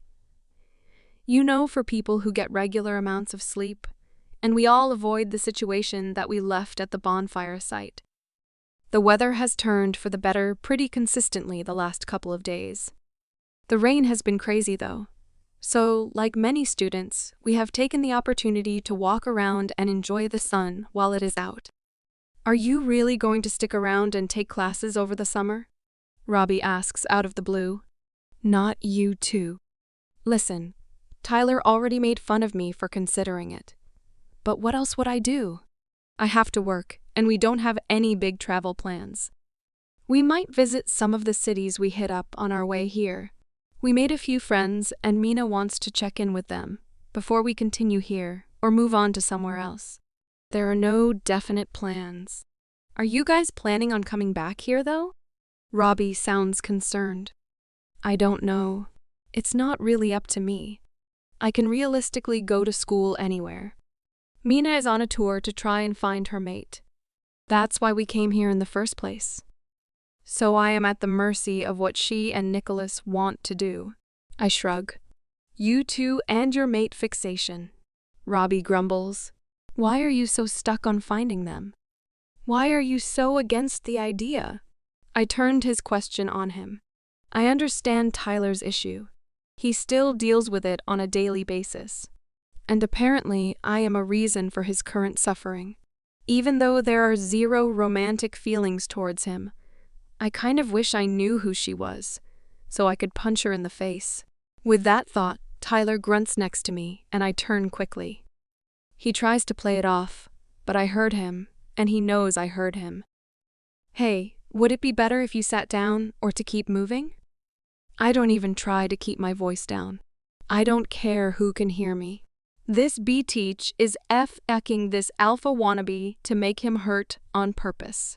Not much that really helps. He takes a deep breath in and lets it out slowly. I take his hand and we keep walking at a slower pace. That is why I am so against it. Robbie grumbles darkly from beside me after we have been walking a few more minutes. I was so focused on Tyler, I forgot it wasn't just us. You know about this? Why would someone do this? Because they are sick FX who don't actually care about other people. This is the kind of leadership and power that we know. That's all we know. So you and your flowery rainbows and unicorns idea about mates is just that, a fantasy. The real world doesn't give a sh-t about mates, or their feelings, or it wouldn't be possible to hurt your fated mate this way. The old Robbie is back and menacing. I'm actually afraid of him right now. You need to accept her rejection. Let her go. She needs to let you go if she has chosen someone else. This is just cruel. Your sweetheart here won't do that. Robbie sneers. Why? I ask, still holding on to Tyler. He isn't even complaining that we are having a conversation about him while he's standing there. Her lovely chosen mate said he would kill her if Tyler accepted. So instead of letting her suffer, he suffers over and over again. More so when one of them is in a rage mood and they need to take it out on someone. Did he tell you they made him watch the first time? So they could see exactly what the pain would look like. My hands fly to my mouth and my wide eyes look at Tyler in disbelief. Stop. Tyler gets out. He's breathing heavier now, but he is still walking forward. He clearly does this a lot. Why? You haven't made a move on Sky, and you won't now that you have orders. She should know what we put up with from our leaders if she chooses to stick around. Robbie looks back to me. Tyler has never once cheated on his mate bond, so she has never suffered. I say it's bullshit, and you should make her pay. I said enough. Let it go. I made my choices. So did you. Enough. I am at a loss for words. How could someone be that cruel? And he just lets it happen. Is this really what the mate bond is? Tyler takes another deep breath and stands up a bit straighter. I think they are done, which means we need to get to the race center. They will be on their way. We head back to the truck and start our drive to the rest center in silence. I wonder if I will be able to tell who his mate and their leader are. Whatever happens, both of these people need to be punished for what they are doing to other people. I don't know Robbie's story, but I bet it's something similar to Tyler's. The way that they talk and act like this is a normal occurrence. It can't be. Giving up and then torturing your given mate can't be the norm for them. I hope they both figure out better ways to live and get out of this shitty excuse for a pack. If this is how the Rogue King or his minions live and treat their pack members, I can't let them win. We have to stop them no matter what. This is awful, and I only know 2 people being harmed by the situation. We are the first to arrive, which sets Tyler and Robbie at ease a bit. They must get punished if they are late. Within the next 20 minutes, the rest of the runners show up. There aren't as many as normal, which strikes me as weird since this is the only time most of them get the chance to shift. I don't fail to notice Janice walking up with a couple other girls, and they all look a little irritated. Well, more than usual anyway. I wonder what's going on with them. Where is everyone? I ask Tyler in a low whisper, but I know most of them can hear me. It's a nice day, so a bunch of them are already out running and are going to meet us at the shift spot and run from there. It sounds like the lame answer it is, but I go with it. I just need to get on this run and get moving. So, I nod my head and follow Tyler and Robbie closer to the group. I do notice that Mike isn't here yet, which is strange. He's usually one of the first, but the way he was acting before, I'm not mad about his absence. It's time, Janice calls out to the small group. Let's run. She turns and starts to jog off, and we all follow. I notice we are moving much faster than our normal jog. Maybe Tyler's right and everyone's wolves just want to get out and run while the weather is nice. We make it to the shift spot in less than half the usual time. Everyone is breathing heavily, but no one looks too winded. Several people have already changed and shifted. We are in the middle of the pack, and Tyler and Robbie both wait and beat before changing, and something in their demeanor has shifted. What's wrong? I ask them both, stepping away to give them space to change. Nothing. Just Tyler starts. Don't tell me nothing. I can feel it. Something is going on. There are no extra people meeting us here, and we got here in half the time. Something is up. Every single one of you is on edge. And Mike and some of the rest of the regulars are not here. I told you you are too observant for your own good. He moves in to hug me, and then stops suddenly with a grunt, a pained look on his face. I give him a questioning look. He looks over my shoulder, then back at me, just shakes his head and steps back. We should shift and get moving. He doesn't even look at me before dropping the rest of his clothes and shifting, knowing I can't talk to him over the mind link. Robbie growls before tearing through his clothes, not even bothering to undress. Something is wrong, and no one is going to tell me what it is. Heads up, guys. Something is way off here. We are missing half the running group, and everyone here is super agitated. Something is going down, but no one is talking or explaining anything. I'll keep my link open. I've got you, little one. Osiston responds. The whole group has shifted except for me, and they all start to move quickly. I go to catch up and start with a jog, so I can still see the back of the pack when something rams into me from the side. I go flying sideways and don't even get my bearings when I am hit from the side again. This time, the force doesn't take me by surprise, and I am able to look up and see the dull brown wolf that hit me. It's Janice. I'd recognize her boring dirt brown color anywhere. Her wolf is smaller than mine, meaning she's a lower rank than me. Probably an Omega. I never really paid attention before because it didn't matter. Maybe that's why she's mad. She can sense my aura and doesn't like me being around any of the guys. She hasn't talked to me since the first run, but has never been outwardly mean. Something changed. I get up to move again. If it's a fight she wants, it's a fight she'll get. This is what I'm here for. Before I can even finish the thought, though, she starts to shift back. You are a gigantic pain in the ass. Did you know that? She comes at me again. Now we're talking. Fighting an angry person is something I can do without hesitation. It's been mentioned a couple of times. I dodge her clumsy attack. What did I do to you? We are both on the same page. You teach. You stole him from me and you know it. She snarls.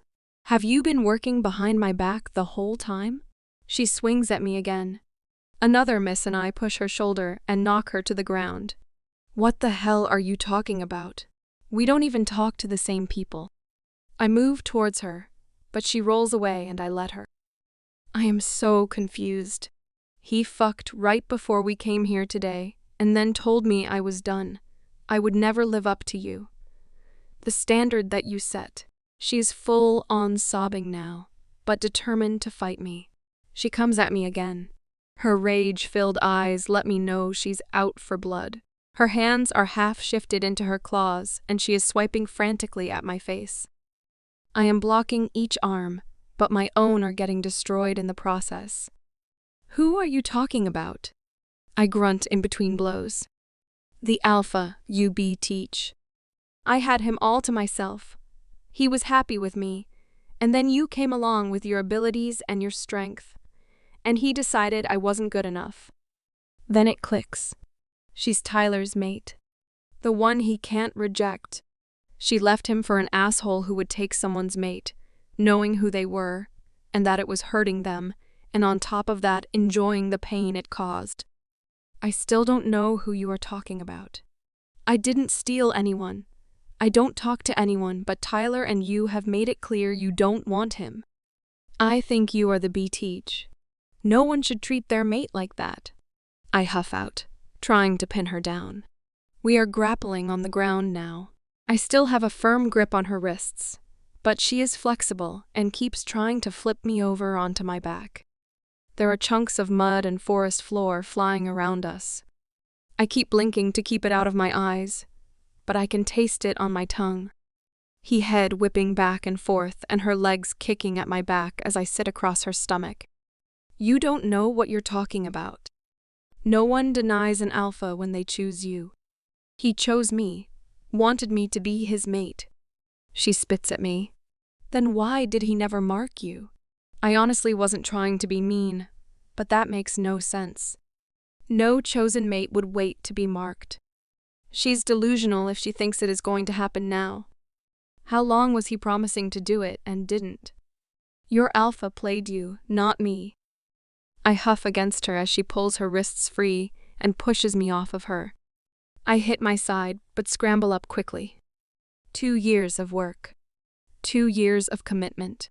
I did everything he's ever asked me to, and all you had to do was bat your virgin eyes at him. All these assholes talk and it got back to him exactly how innocent you are. He's going to take you and break you and then throw you away like the rest. She's still throwing lazy punches. She has no idea what she is doing. She never trained to be a Luna, if this is how she fights. So you are telling me. I finally land a solid punch to her cheek, and she falls. That in 2 years, he has cheated on you, and you stayed committed, hoping you would change him. That getting his mark would make you better than everyone. But it never did it? No one took you seriously. No one listened to you. Everyone saw you for the joke that he made you and your true mate bond. You make me sick. Both of you do. And I don't even know who he is. She's starting to wobble, but her fury is keeping her upright and fighting. Of course you know.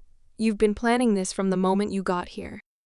And I am not a JOKE, she screams as she lunges at me. I don't even think, I just react. Her lunge is clumsy but forceful, and I reach around her, almost in slow motion, grab the nape of her neck with one hand, and use the other to propel her naked ass into the trunk of a massive tree face, first with all of my strength. She collides with a sickening crunch, and then collapses with no other sounds. I get 2 breaths in, and then I hear it, the painful wail of a heartbreaking howl. I know it came from Tyler, feeling her die. I can't breathe. I killed someone, I took a life. She would have killed me. The logical part of my brain, which is probably my wolf, tells me. But I took someone's life.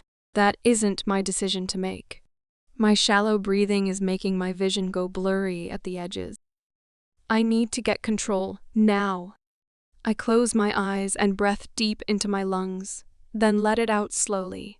Well, that was entertaining. I thought she might challenge you after our little tryst earlier, but I wasn't sure what the outcome would be. You truly are the best choice as my Luna. I'm so glad you fought so hard for me.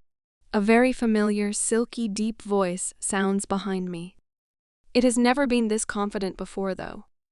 Usually joking or energetic, but this version is calculating and cruel. Chills run over my whole body.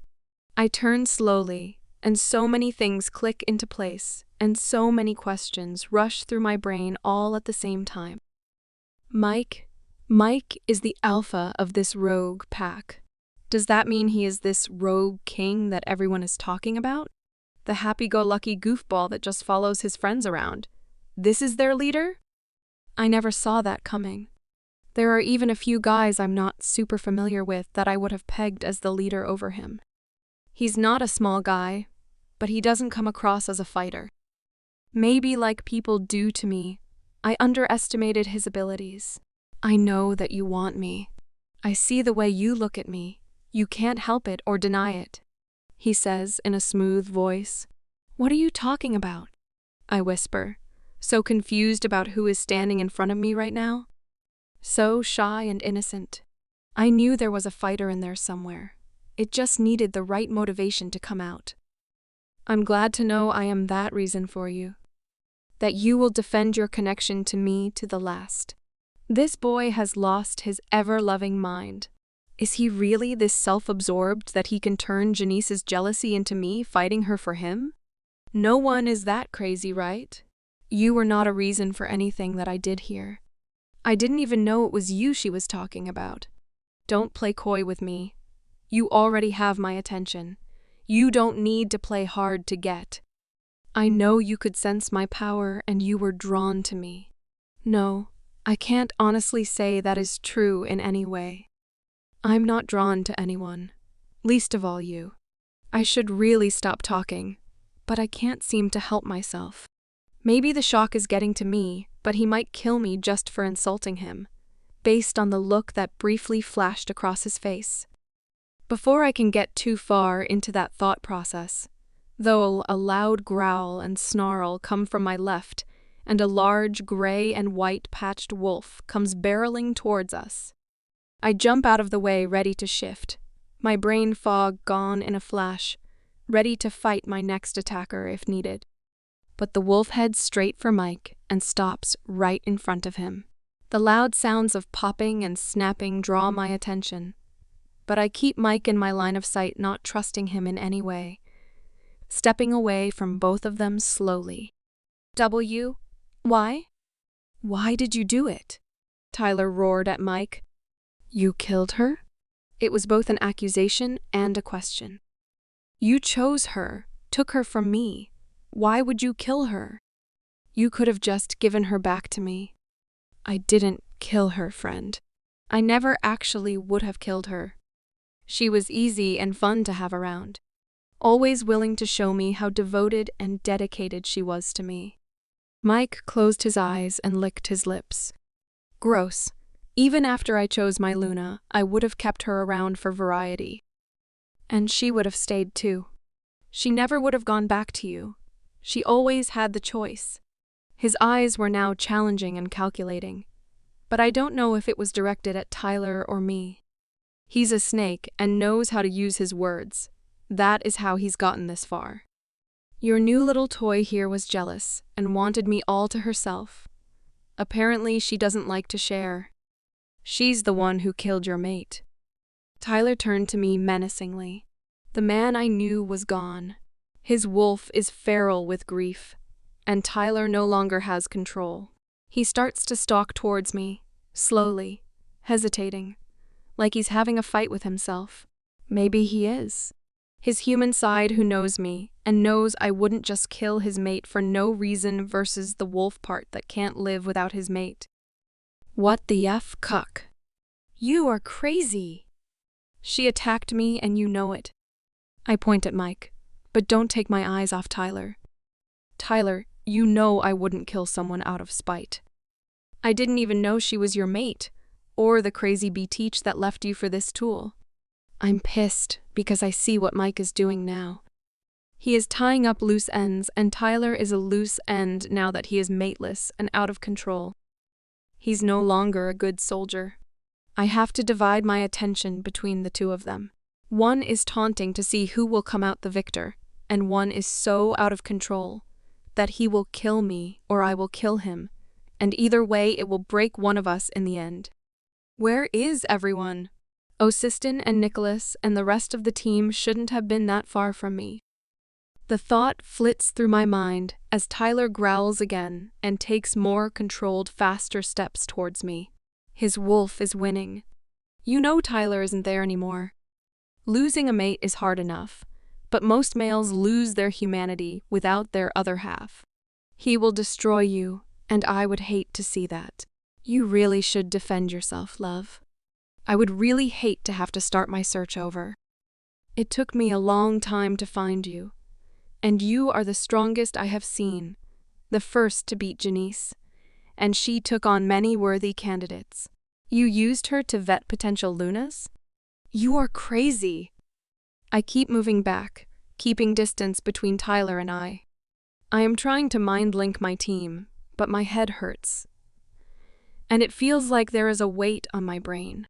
Oh, you can stop trying to talk to your sister and your uncle and whoever else was following you. They can't help you here. I stop short. How did he know I had people following me? Bring her back to me, Tyler growls out. I look back at him. You know I can't do that, no one can. I'm sorry, Tyler. I didn't mean to hurt her. I didn't know. Tears are falling from my eyes, but I don't move to wipe them. I have to be ready. Mike will give some kind of signal, and he will attack me. You can. You're the Luna now. You can bring her back. Let him mark you, and gain your full strength and bring her back with your powers. I am no one's Luna, and even if I was, they don't have that kind of power. I don't know what Mike has told you, but he is lying to you. You are the next Luna Queen. You have been chosen. The current Alpha King will soon fall. He won't get away with letting his people suffer. There are more people in the royal line that are better for the job. He has gotten lazy and arrogant. The Luna Queen has the power of the moon goddess. Bring her back. I can see Mike's eyes light up at the idea that Tyler will beat me or make me submit. He is cruel and has brainwashed these people into believing he is right, and they have suffered at the hands of Alpha Reggie. I'm going to try and stick with logic for now. I have no idea what you are talking about. The next Luna Queen hasn't been found yet. And even if it was me, which it's not, they communicate with and talk to the moon goddess. That's all. There are no other secret, hidden, special powers. Mike is lying to you. He's not even the next Alpha King. And from what I can see, he's a coward, hiding behind others so he doesn't have to do any real work. He is no true leader. Now I am taunting. If I am in this fight by myself, then I am going to control it. This is my forte. I will not be bested here. Mike growls. You will be my Luna Queen and give me access to the full powers of the Alpha King when we mate. Tyler, bring her to me and try to hurt her as little as possible. Mike turns around. Apparently my audience with him is over. Tyler lunges, grabbing for my arm. I move out of the way.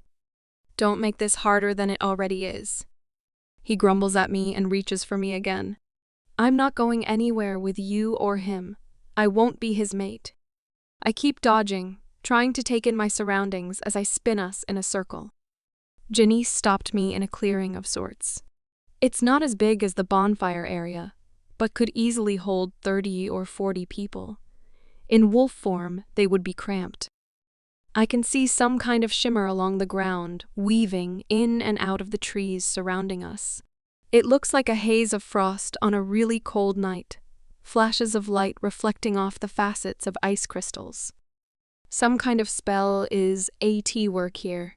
That's how he is keeping me from my team. My brand should work through all of that, but maybe mine won't since it is only a partial branding. Or maybe the casters he is using are just that powerful. Tyler runs at me now. I'm not sure if he's going to try and fight me or what, but he is on a mission and it isn't to help me. I let him get within an arm's reach and push off of his shoulder, propelling myself upwards while trying to push him down. He stumbled a bit, but righted pretty fast. All the times we worked out, sparring and grappling is something we never did. He's not bad, but I know I'm better. I just don't want to have to kill him to survive this fight. He turns quickly and comes back at me, this time getting a good grip on my arm and trying to swing me around so my back is to his front. I let the pull happen, and right before I impact with his chest, I drop down and punch him in the thigh and roll back before he can fall on me. He drops to one knee, grunting. His head raises up, looking into the forest. Let's go. Before my brain can process what that means. Several things happen at once. A bright light flashes, as though the clearing itself is illuminating.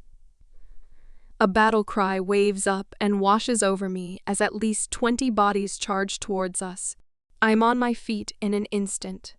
I lose sight of Tyler as arms are flying at me in all directions, and I am on the defensive, just trying to stop the worst of the blows. I am hit everywhere except for my face. My whole body is on fire from the pain, and I can't even shift. I have no contact with my wolf, no matter how much I scream for her. I don't know when I lost contact. Maybe it was when I first got to this place with Janice, and I lost my ability to mind link. Enough.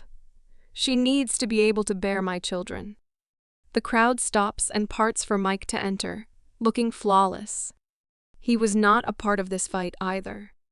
How are they so blind to his lack of action? Bring her along and make sure she's unconscious until I am ready for her. What the hell does he mean, bear his children? I'm not mating with this psycho. And unconscious. Why do I have to be unconscious? It's all I can think before people are on me again. I am punching and kicking everything I can, with no idea who or what I am making contact with. My heart is racing along with my mind. All I can see is limbs grabbing for me. I have to get out of this, but I have no idea how that is going to happen. I am grossly outnumbered, so not even my skills are going to get me out of this. I need help, and according to Mike, no one is coming because I am cut off from everyone. He is a step ahead again. I finally feel a blow to the back of my head that makes my vision blurry for a moment. I grunt and moan as I fall forward and catch myself on my hands and knees amongst bare feet surrounding me. Then I feel a sharp pinch to the back of my neck, but I can't scream or pull away. I am so dizzy and tired. I just want to take a nap and pretend like this show never happened. I feel the energy drain from my body, like it's leaking out, and the last thing I remember is Robbie's sad eyes looking at me before mine close. Drip, drip, drip, drip, drip, drip. I could go the rest of my life and never wake up to that sound again. Erg, I breathe out, sitting up to my knees. My chest hurts, but I can't tell if it's bruised or if it's broken ribs. I moved to rub the hair out of my face and found that each of my hands is cuffed in a metal shackle. I raised my right arm to the full height allowed and followed the chain to a bolt in the floor a few feet behind me. I noticed the chains going to my feet too. So I am bolted to the floor. Interesting. This is either standard operating procedure or they think I am a risk. I'll have to talk to someone before I can decide if my ego gets the boost or not. I did realize pretty quickly that my eyes don't open all the way right now, and I am slow to move and think. This is all too familiar for me, but I can't decide if it pisses me off or if it scares me more. The room, or I guess dungeon basement is probably more appropriate, is stone from what I can gather, and the cold, musty air lets me know I am underground. There is a single bare bulb in the corner farthest from me, and it is the only light source here. There is a table and chair near the light, so it's obviously not meant for me. There's no other furniture here. The only thing I notice is more chains leading to a lump of clothes or blankets about 10 feet from me. So there either is or was another person here. I'm not sure how I feel about either situation. I hear footsteps and then keys jingling before the lock disengages with an echo in the room. The door creaks open like a bad horror movie, and I half expect Igor to walk through saying, "Yes, master." It's less interesting than that, though. It's one of the guys I recognize from the runs, but I don't remember his name.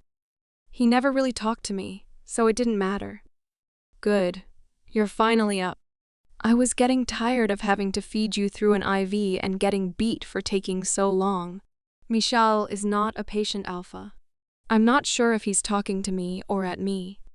Let him know that setting his whole pack to beat on one person is excessive and causes excessive damage that needs time to heal without a wolf to help. As an alpha, he should be smart enough to know that, but his alpha status is questionable at best, so that might be it too. Yep, I'm trying to get myself killed and I can't seem to stop my mouth from running. What is the food laced with? Just so I know what to expect. I can smell that it's off from here. You guys need to get better at this prisoner thing. His head snaps to me, and I see 3 long scars run from his hairline to his chin. You had better watch what you say to the alpha. He may have chosen you to be his Luna, but he won't tolerate insults. Perfect. Thank you for the information.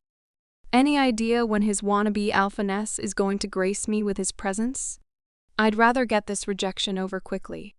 I try to sound bored, but I need to keep him talking, and insulting his alpha seems to get him to speak the most. Where are we? I looked forever to find your hideout and could never come across it. But that is probably a witch thing, isn't it? I'm not even going to hide that I was looking for them.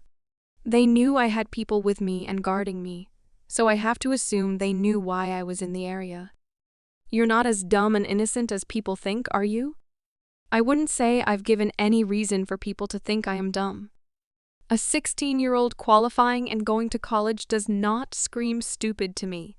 How about you? He huffs a single laugh and goes back to whatever he is doing at the table with his back to me.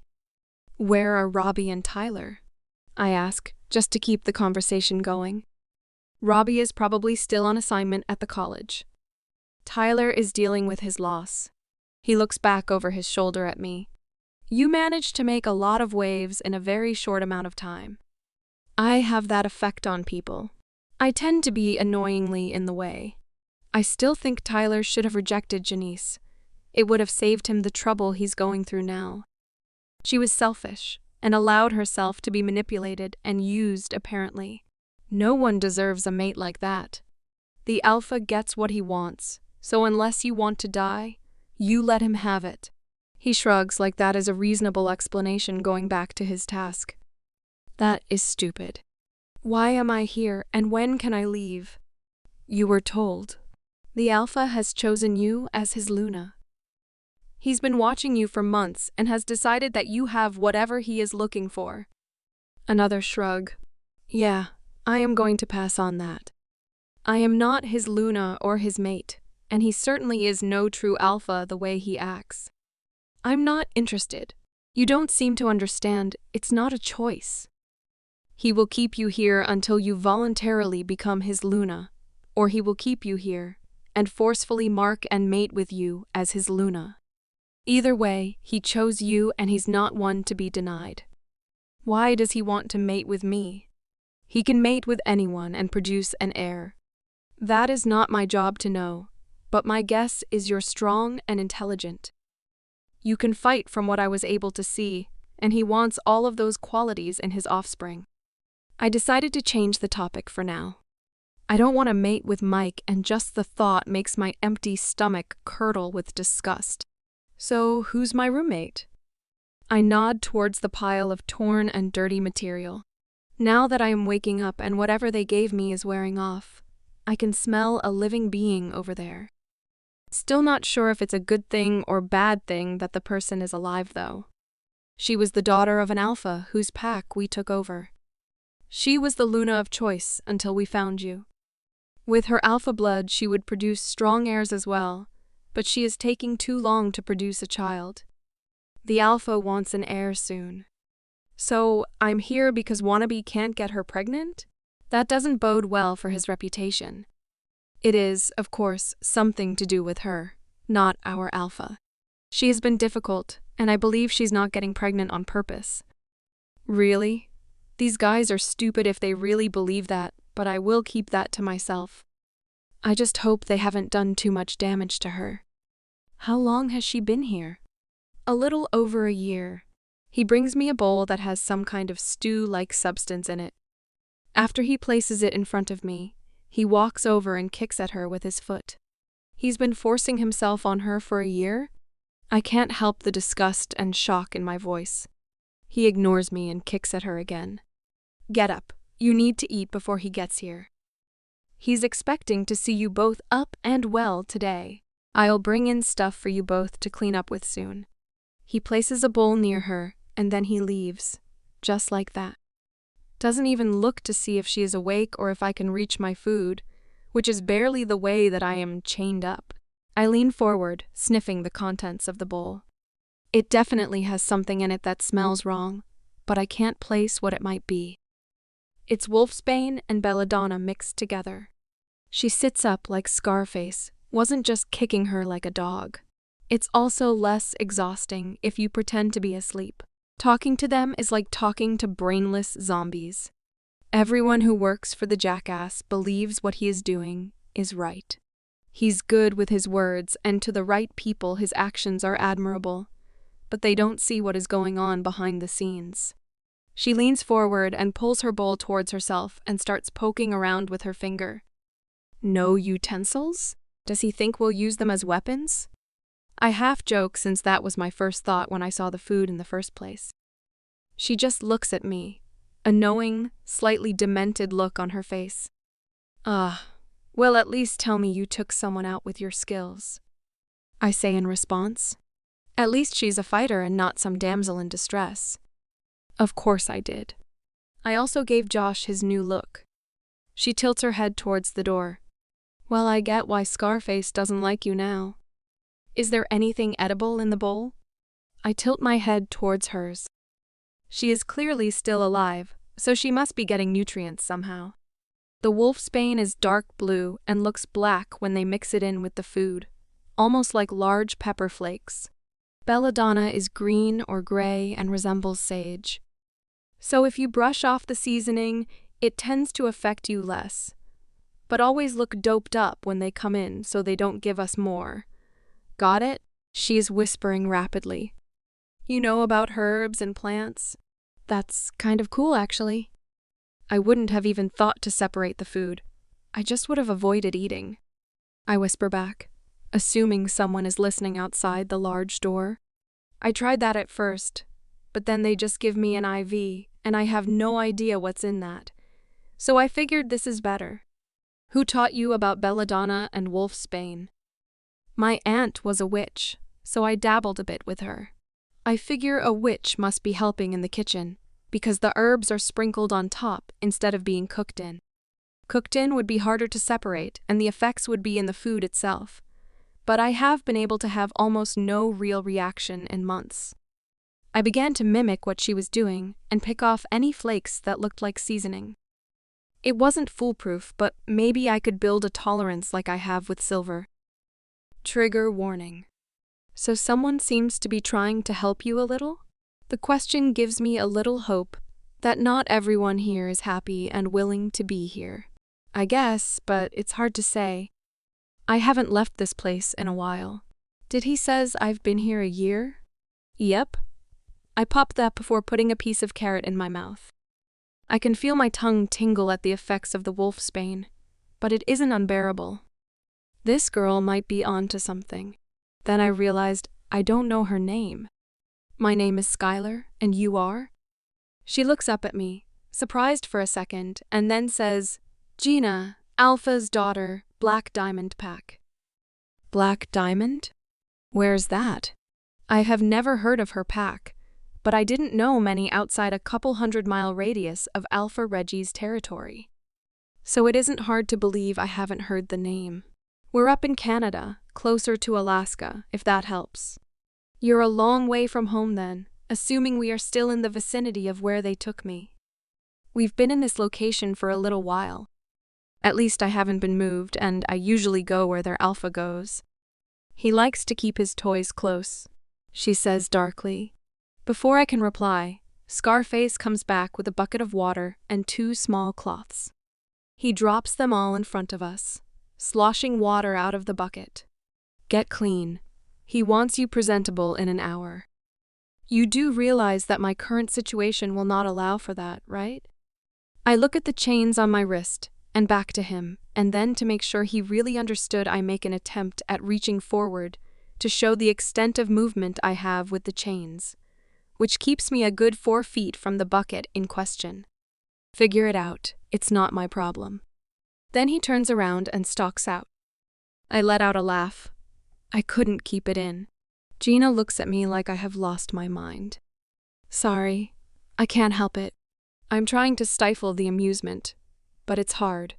So I try to explain between bouts. Whatever you did to him, F him up. He won't even bring water within 5 feet of us.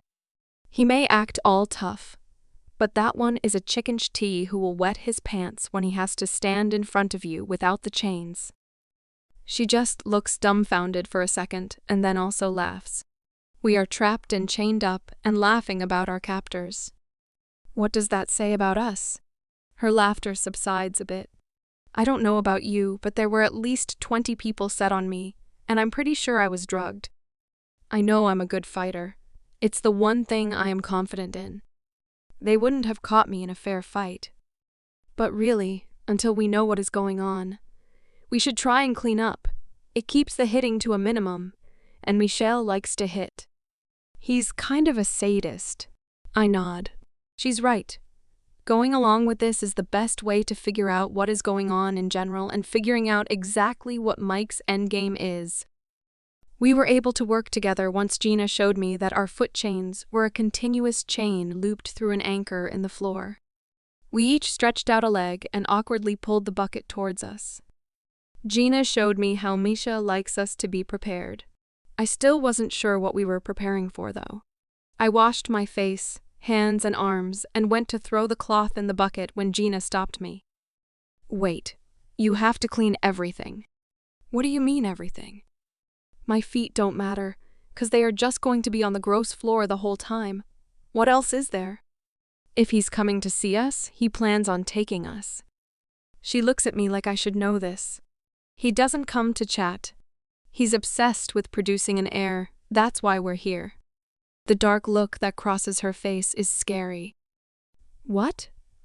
She opened her mouth to say something when the large door swung open to reveal the D-Eckhead himself.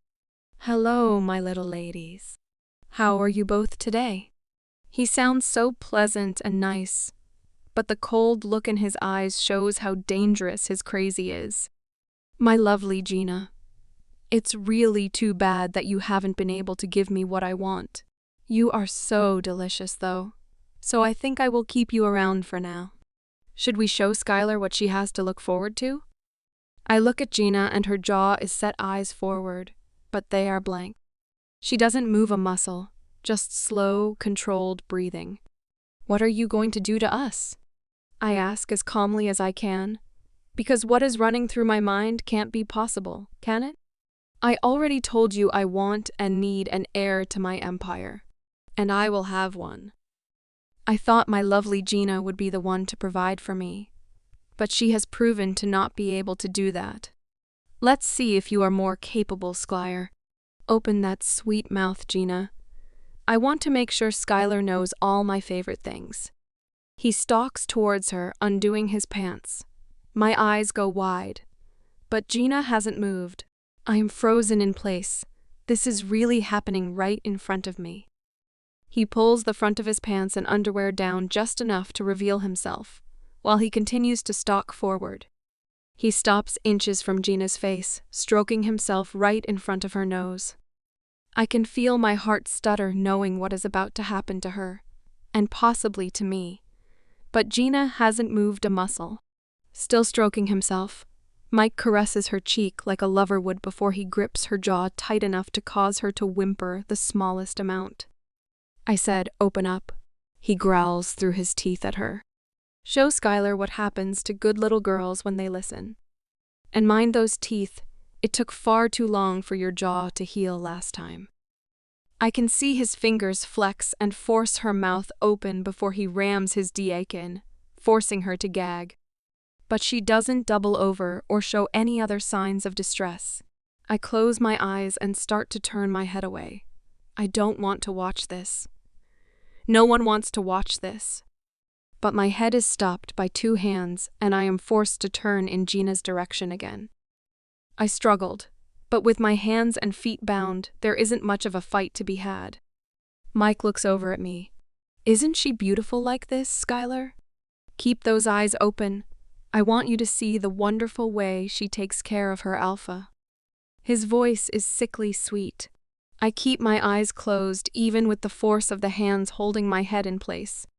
"Open your eyes, Skylar," he growls this time. "Or I will let every warrior in this room have their turn with her, and they will be far less gentle than me." At Gina's muffled sob following that statement, I knew that I couldn't let her suffer like that. I don't want to watch this, but Gina is living it. And if she's been here over a year, who knows how many times he's violated her. I can live through it with her. At least this way she won't be alone. That's all I think about as I make eye contact with her. I try to fuzz out the rest of the view and focus only on her eyes. Her dark amber eyes are full of hopelessness and sorrow. If I find a way out of this, I am taking her with me, and now I know that Mike doesn't just need to be stopped. He needs to die. Gina can't be the only girl he has assaulted, and I might be next. We stay focused on each other like that for a long time. I hope she got some strength from me since there wasn't much more I could do. I could hear muffled talking and grunts and groans from Mike, but I kept pushing it from my mind, and focused only on Gina, her eyes watering so much the streams make streaks in the dirt that remains on her face. Such a good little girl. Mike coos at her. "I just wish that you would give me the child I want. You should be ready for me now, right, my sweet Gina?" Seriously? I can feel my own hot tears running down my face. I strain against my chains, trying to get to her, even though I know there's no way. "Stop, just stop." I whine out, unable to stop myself. Gina gives me a small shake of her head. "Do you wish it was you, Skylar? I see the jealousy in your eyes, and I must say it's quite the turn-on." Gina crumples to the floor and doesn't move. Mike stands up, rights his clothes, and walks to me. He brushes his knuckles on my cheek.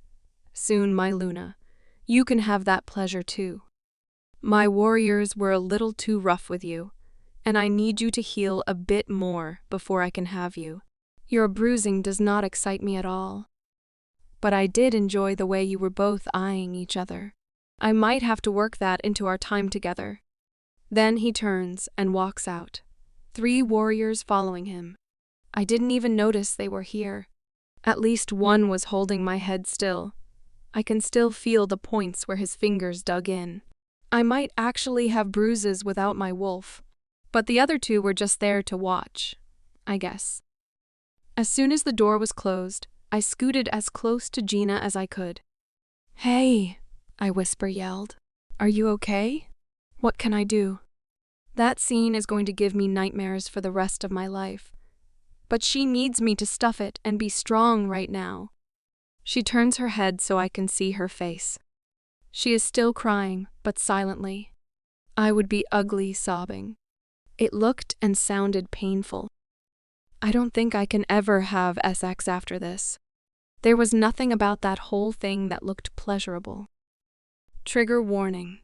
That was actually him being nice. She wipes her face. He must be trying to impress you. She winces as she moves to sit up.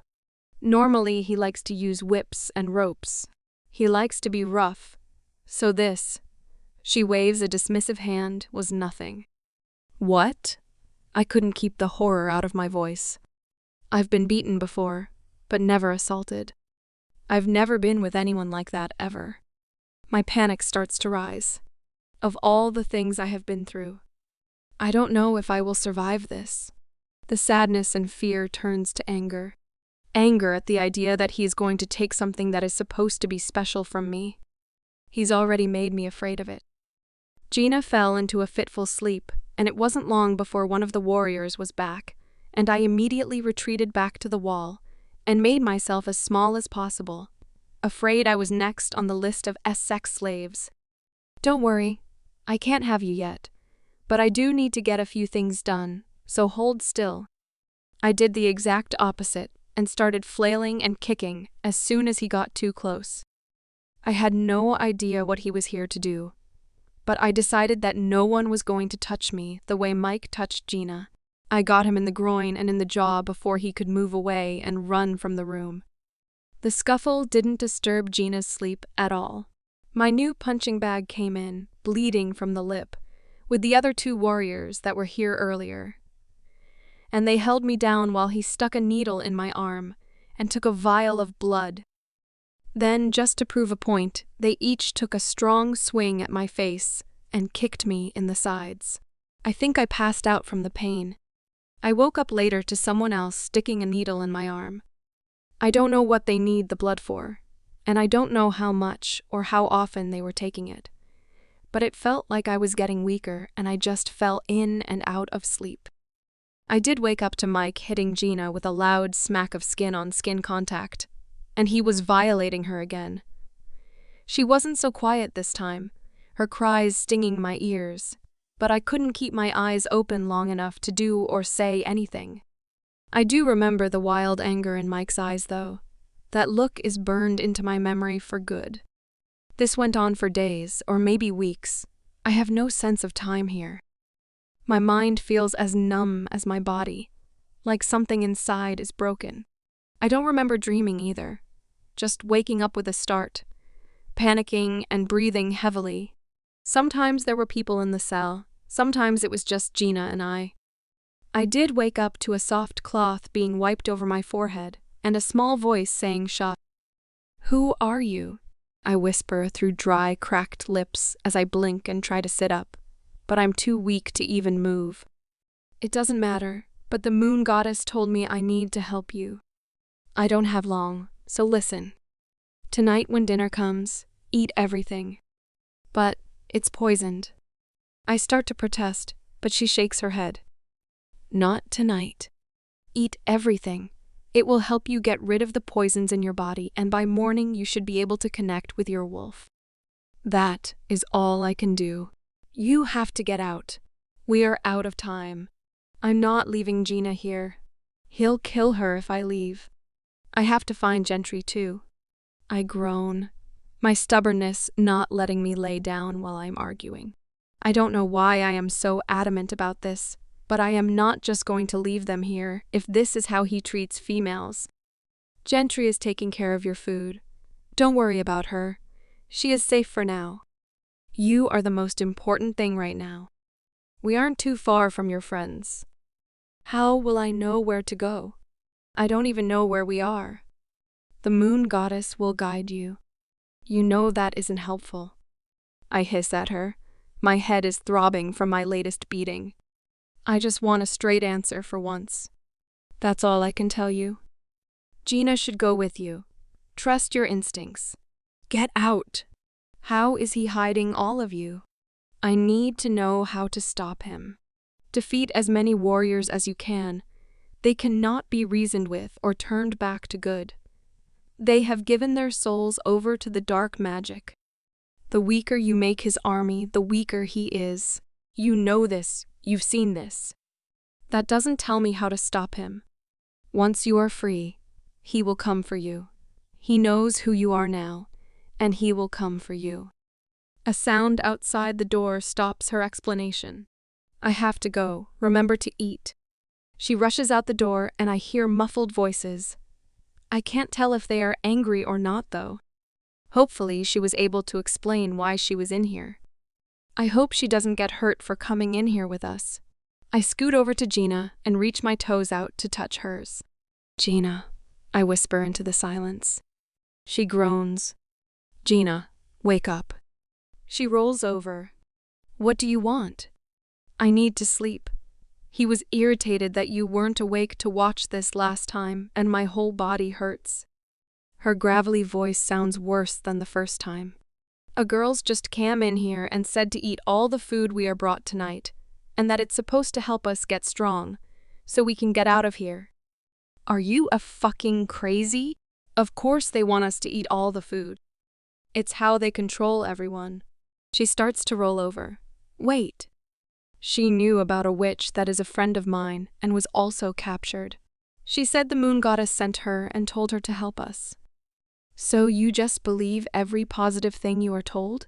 Don't be stupid.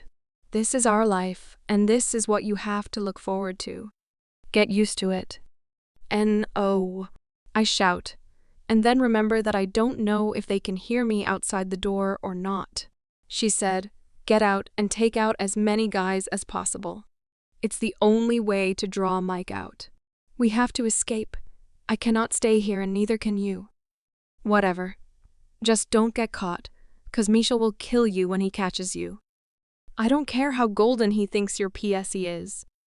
I am not leaving without you. And I am not leaving. This is bad, but it will be so much worse if we are caught. I thought you were an alpha's daughter, I say as accusingly as I can. That got her attention. She slowly looks up at me, the full force of her alpha aura on display. That's what I thought. Stop being a B-teach and stand up for yourself. You probably still have pack members out there who need you. Get off your ass and help me get out of here. She growls at me and turns her back. I ignore her for now, but I am not leaving her here, no matter how much she fights me. She's so thin and frail that I could probably throw her over my shoulder and carry her out. The muscle I can see, though, tells me she probably still has some fight left in her.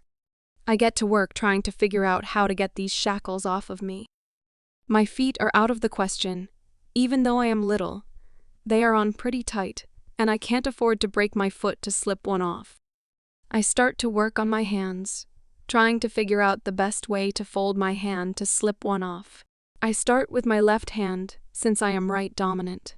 I figure if I damage my left, I will still be able to fight if I have the full use of my right. I think I almost have my hand out when I hear the jangling of keys, and then the door pushes open to reveal one of the warriors that Mike seems to keep with him all of the time. I don't know their names, and I don't care to. These guys are the worst kinds of predators, and they will all die for what they have done to Gina and Gentry, and all the other nameless girls that have been through here. I was starting to feel hopeless, but now that I seem to have a purpose, it's all I can focus on. Gina and I will get out of here. We won't be unscathed, but we will be free. This jerkface walks over with a smile, like we're friends meeting up for lunch. It's good to see you awake. The alpha will be happy to hear you are up and waiting for him. He sets a plate with a couple slices of bread and apples in front of me. They don't even try to hide the herbs they are giving us. It's sprinkled all over the plate. I'm not up for him.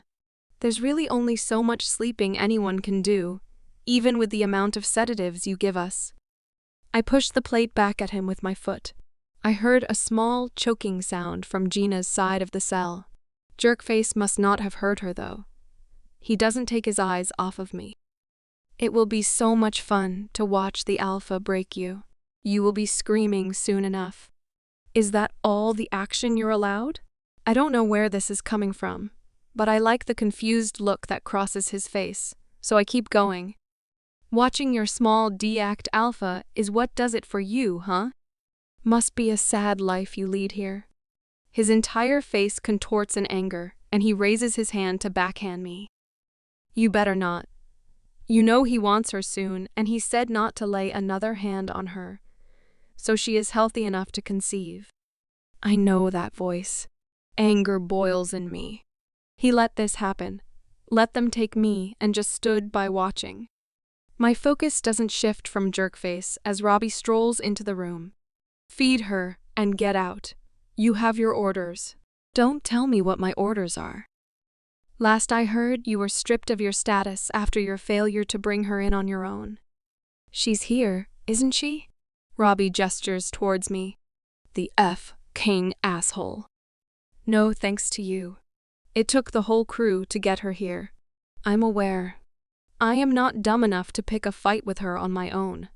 Why do you think the whole crew was brought in? Maybe you should not listen to rumors so much, and learn to just pay attention. It would help you with your status with the Alpha, and maybe you could move up from prisoner duty." I heard a growl come from Jerkface, but he didn't respond. So Robbie must be right, and watching us is very low on the dominance list. Jerkface goes to stalk out the door, but as he passes Robbie, I notice a slight movement of Robbie's hand at Jerkface's waist. Then the sound of keys clattering to the floor. "You should probably be more careful.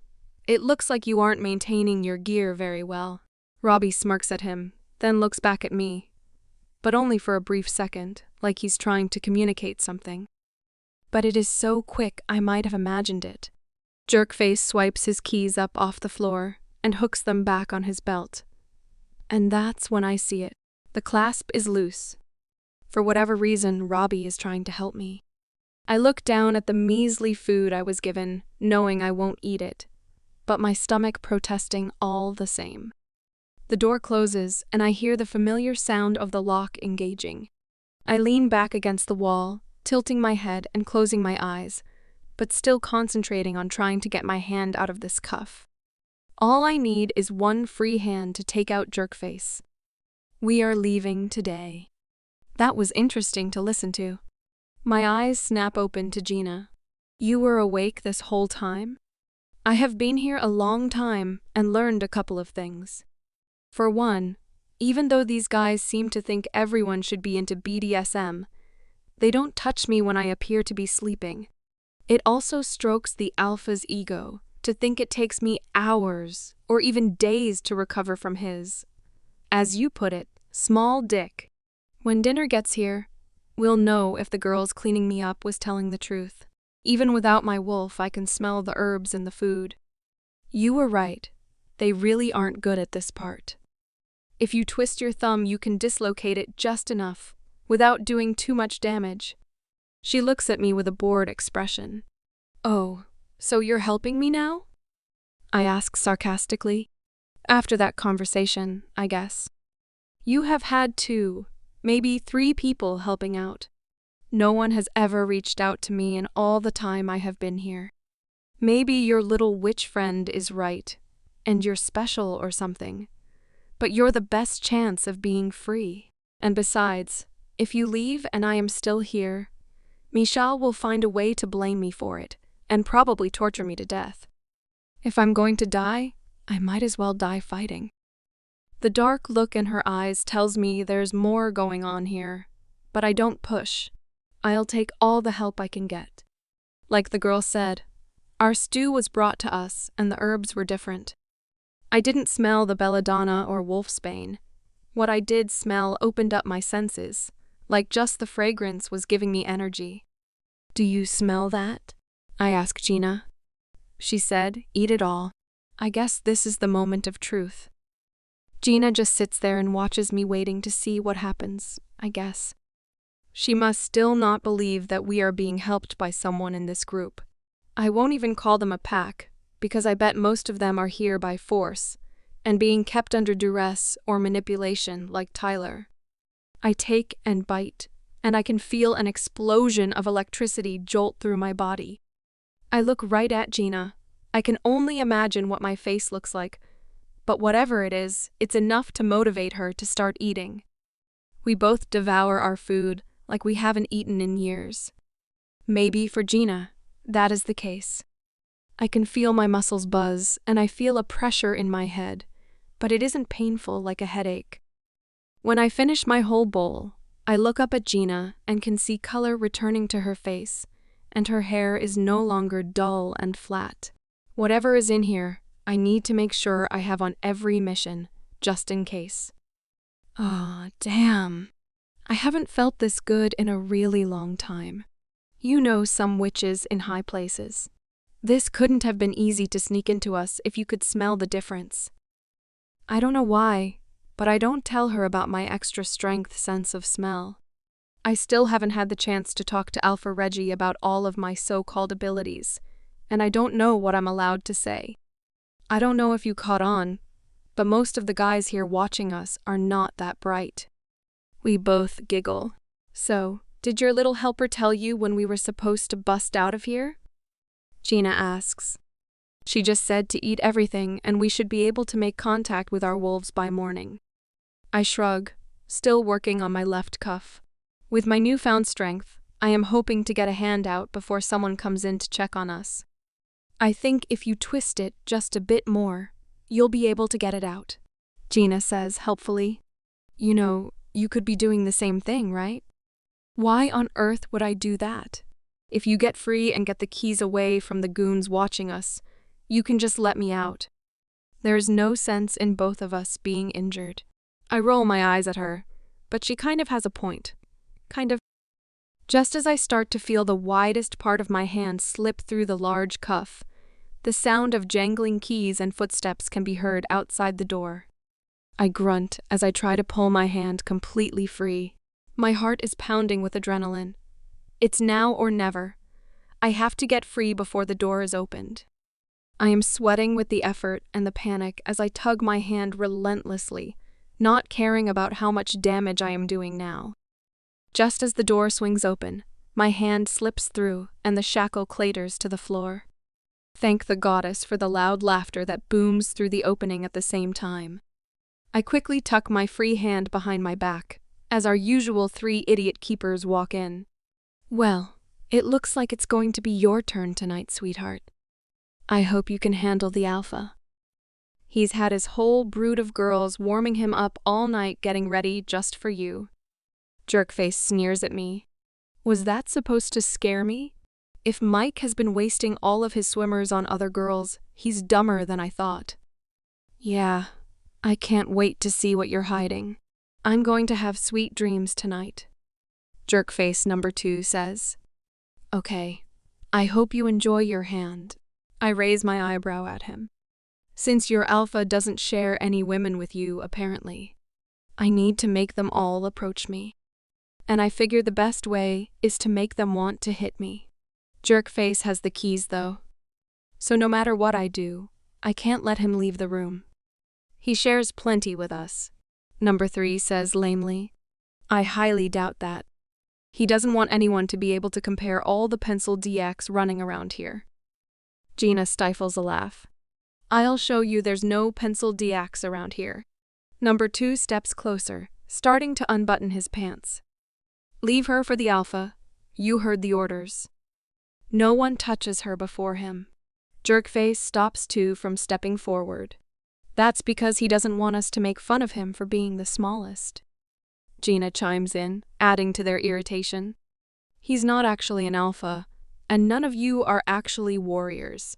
It's why you all have to keep us chained up on top of locked in a cell and drugged. She smiles menacingly at them all.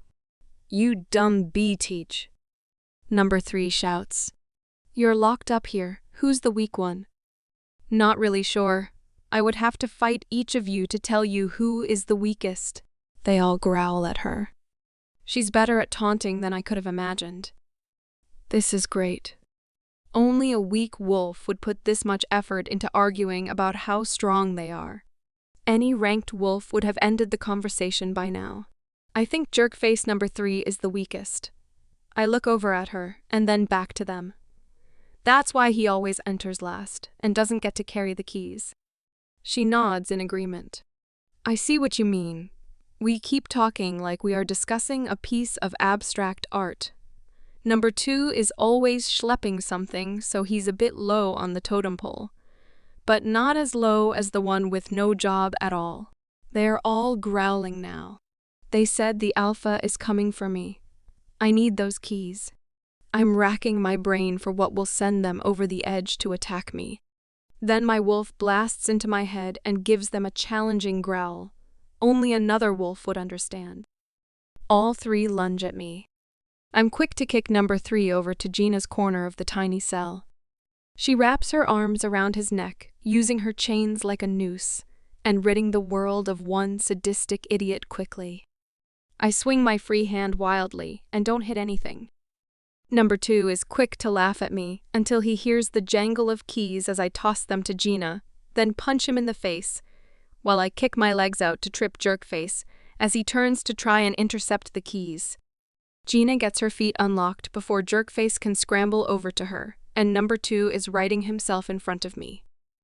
I pull my elbow back to knock number 2 in the other cheek, but I am just short and hit his nose, spraying me, and anything around me in blood pouring from his nose. I hear grunting from the other side of the room, but I can't look. Number 2 wasn't as fazed by the blow to the nose as I would have hoped, and he has started taking clumsy swings at me. He's not doing any damage, though, which allows me to listen to my surroundings. I hear several thuds and slaps as contact is being made, but I don't know if Gina is winning or losing her fight. The next thing I know, a small arm wraps around number 2's throat, and his head is whipped to the side as Gina breaks his neck. She lets him drop in front of me with a crazed look in her eye. Gina. The keys, Gina. We have to go, I shouted at her. Sure, someone somewhere felt those 3 dies. A true alpha would have felt them die. She blinks a few times, then seems to come back to the present as she rushes over to get the keys from where she dropped them and releases me. Where now? She asks me. No idea. WHAT. We just killed 3 people for UNOT to know where to go next. The girl said the moon goddess would guide us. As I finish the sentence, a small flash goes off to my right, and my wolf nudges me, so I take off. Gina hot on my heels. I don't stop to admire the scenery, but we are in some kind of underground dungeon or prison. There are hallways lined with doors like ours. The stone that lines the walls and floor is caked in years' worth of dirt and mold and who knows what else. 2 more turns and then we reach a stone staircase. I can see light through the cracks in the wooden door that seems to be set into the floor at the top of the stairs like a cellar. We can hear voices too, but they are too muffled to make out what is being said. But the smell of cooked meats and vegetables tells me it's probably the kitchen. Where now? If we stay here too long, we are going to get caught. I know, but I haven't seen any other signs yet. Give me a minute. I take another look around, and there it is, a flash at the end of the hall, just past the stairs. There, I point. We have to get past the stairs unseen, then through that door. We both take a deep breath in and then start running. We don't look around or behind us, which probably isn't the smartest idea, but we are just focused on getting to the door. Once we both reach the shadow of the stairs, I quietly turn the handle and crack the door open, ready to fight, but wanting some kind of idea of what we might be up against. The dark room only has 1 candle lit in the center, which is about the same illumination we always have. I really hope it isn't in the middle of the day when we get outside, or we will both be blind. Just as I step forward, a hand reaches out to grab me, and I instinctively take a swing. F. Cock. I guess I deserved that, but seriously, that fucking hurt. Robbie is holding his ear. He reaches out for me again as I move to step around him. Don't step in the circle. It's the witch's wheel. That totem is what is keeping us hidden, and our scent locked. Once you step through it, you become a part of the spell. It is energized by each person that crosses into it, and it's permanently binding. He gives me a pained look. That's what the girl meant by taking out as many people as I could on my way out of here.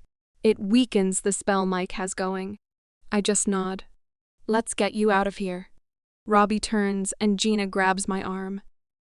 He's one of them, she hisses. Why are you trusting him? Really, I have no idea. But the girl said, trust my instincts, and I don't think Robbie wants to hurt me. I don't think he ever wanted to hurt me. He didn't want me involved. That's why he was always irritated when Mina and I were around. I just do. Let's go. I'll explain when we are out of this hellhole. She stays close to me, but I can feel her tension spike. She's looking for the trap she thinks he's set, and I probably should too. We move around the dark circular room, into another hallway that is definitely not used based on the smell of decaying rodents. I'm very glad for my wolf senses, so I can see without the help of any light, and I hate them based on the smell that is giving me a stomachache. I can feel and smell us going higher and higher. The incline of the narrow passage is getting steeper, but it is so tight that I can put a hand out and use the walls on either side of me to help propel me forward. The air is getting thinner and cleaner. I can smell the fresh spring air as we get closer to the surface. I have no idea how long we have been walking. My sense of time has been badly skewed. Something about not having a window or a clock will do that to a person. We finally get to an entrance, and Robbie stops, putting his hand out to keep us from going around him and running mindlessly to our freedom. Wait, there's a patrol out right now. We need to time this right. It won't be long until your absence is noticed, and trust me, Mike was blown and ready for you both tonight. That is so gross. I let the stutter roll through me. He is probably cursed and is firing blanks if he's having that much SX and not getting any of the girls pregnant. I quip, trying to see what Robbie sees. Not for me. I have an IUD. That F-cur was just too stupid to think to check. Gina says next to me. It's the most confident words I've heard from her. Seriously? He's had you for over a year, and when you never conceived, he didn't have you checked by one of the pack doctors? Robbie asks incredulously. It's been over a year now? Damn. I've been in that hole too long. She breathes in and then out with her eyes closed.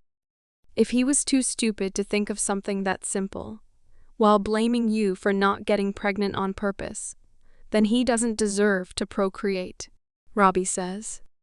Get ready. He looks down at his watch. We have about 3 more minutes, and then you both need to run like hell. What about you? He'll kill you if he finds out you helped us. He's bound to kill me anyway. He thought you were interested in me after Tyler pissed you off. He's so insecure he can't get anyone to follow him without manipulation and spell work, even though he has Alpha King blood running through his veins. He also can't produce an heir, no matter how many girls he sleeps with, whether by choice or by force. He winks at me. I honestly think he might be losing his mind and his grip on any type of reality. I don't want to be a part of it. I never did. But there was no other choice, and the only way out of this for me now is to die. Is that why you were being weird the day you all captured me? You were trying to piss him off? Not really, but it was a bonus. I didn't know he gave Tyler the hands-off order, but he failed to give it to everyone. I just wanted to see how far I could push Tyler, and if I could get him to admit that he still wanted you. How much time? Gina asks gruffly from next to me, breaking our tense conversation. The last pass for the next 30 minutes should be going by any second now. As he finishes the sentence, we see two patrol wolves run by. Faster than a jog, but not like they were in a hurry to get somewhere. As soon as they clear that bank of trees, we can go. I will take you as far as I can. I am still bound to this place and to my command. There is only so much work around I can find. Go, he whispers to us and takes off. We are running as fast as our weakened muscles will take us. Gina was locked up for over a year. I have no idea how long I was in there, but it can't have been more than a week or two. My body hurts and my muscles are screaming, but I keep looking back to make sure Gina is right behind me. I will carry her if I have to. She deserves to be free. Almost there. Robbie shouts over his shoulder, and I feel myself start to smile.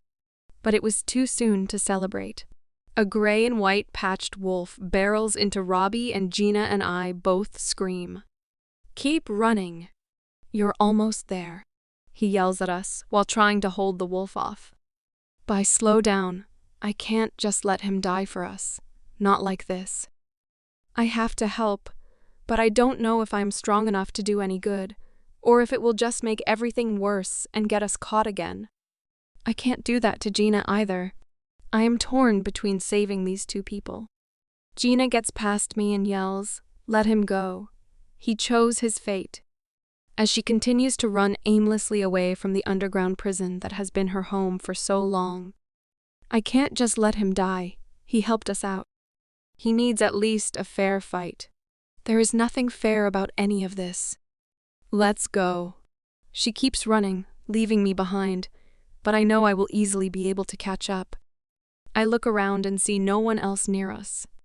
I take a chance and run at Robbie, shifting in midair. I jump on top of the gray wolf and sink my teeth in the space between his neck and shoulder.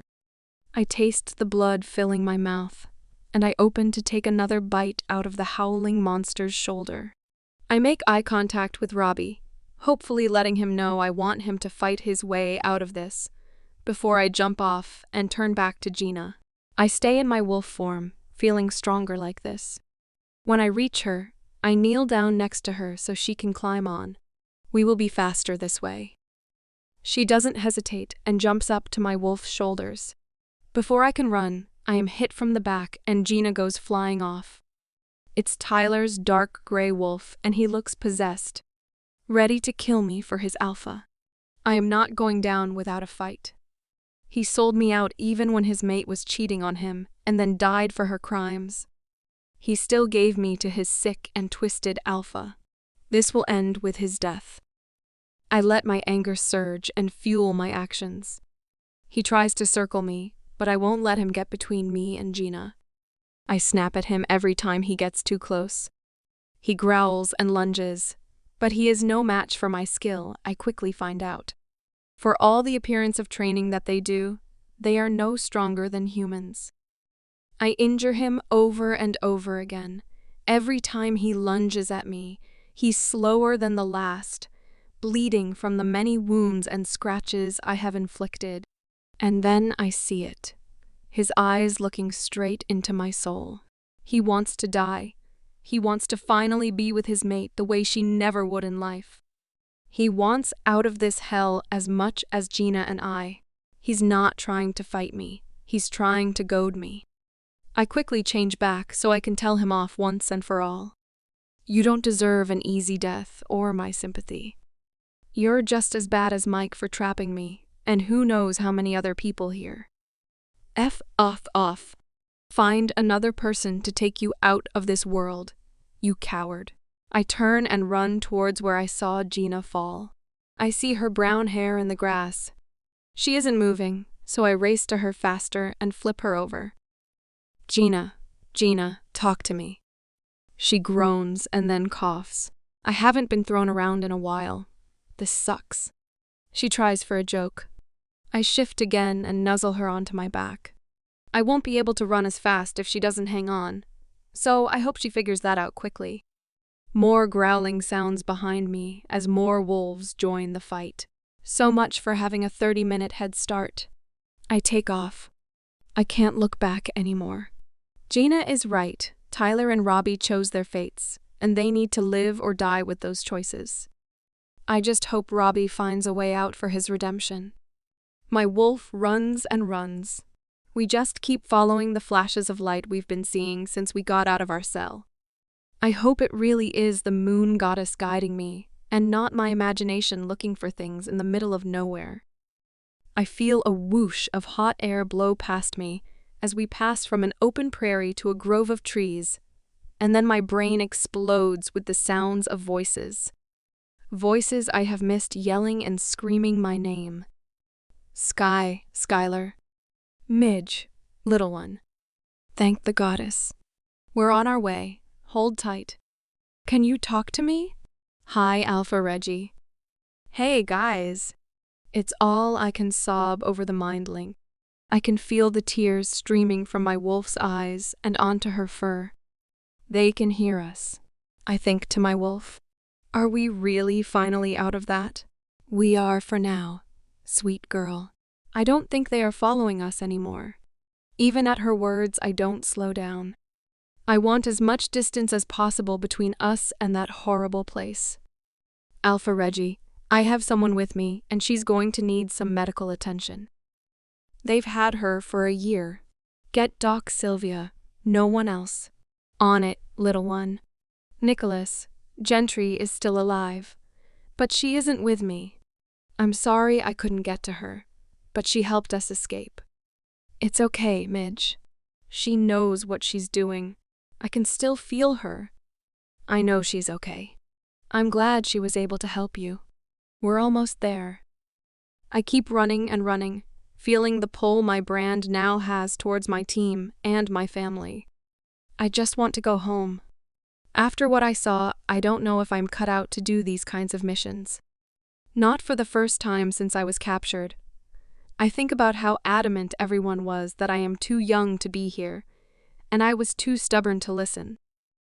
The horrors I saw while I was there, and I didn't even leave the cell we were in, and Gina went through so much worse.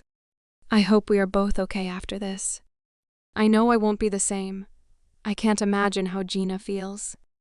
Osistin and Alpha Reggie said they were close, but my ability to judge time is so off, I don't know how long I have been running with Gina on my back.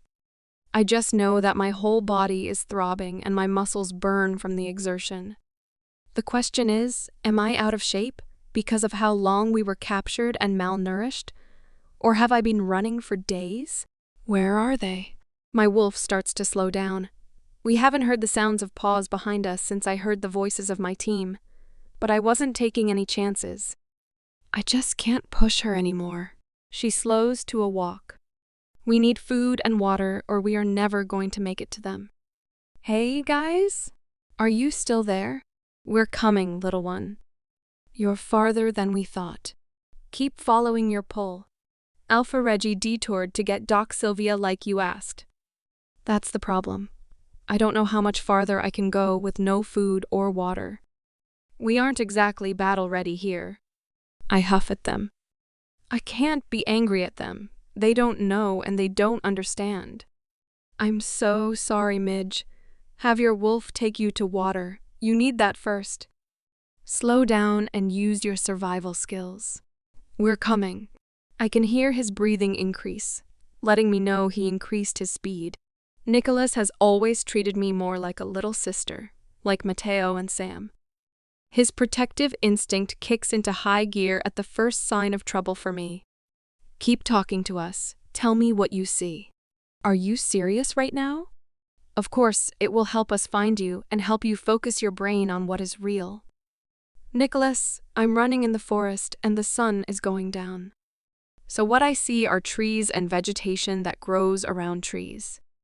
There's my smartass. He huffs at me, and I hear other chuckles of the team listening to our banter.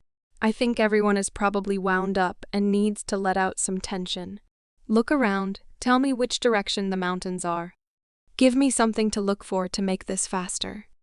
My wolf looks around so I can get a good view with her amazing eyesight. The mountains are under me. We have been running through them for a while. We aren't going very high up, though.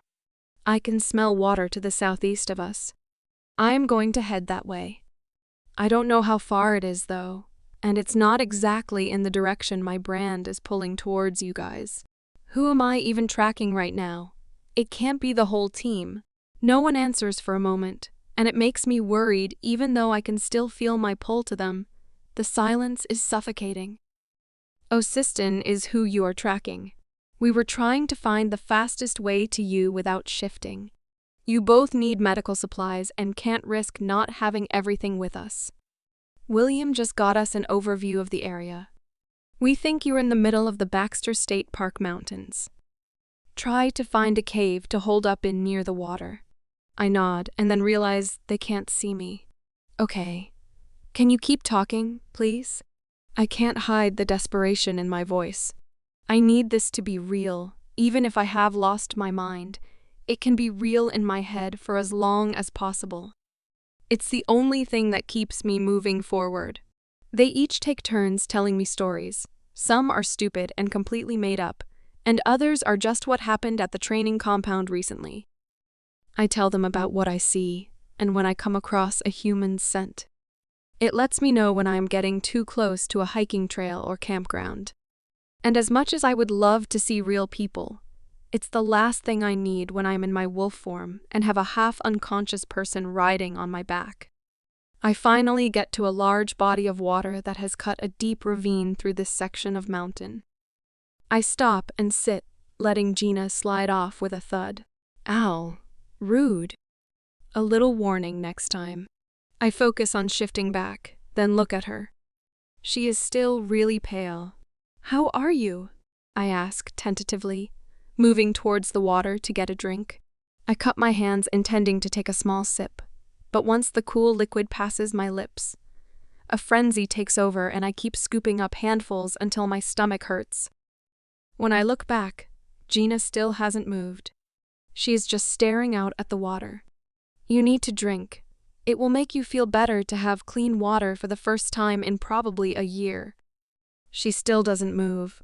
I walk over to her and place a hand gently on her shoulder, and she startles looking at me, like she's never seen me before. I don't say a word. Words won't help her right now. Her mind has just started processing that she is out, and probably the safest she has been in a very long time.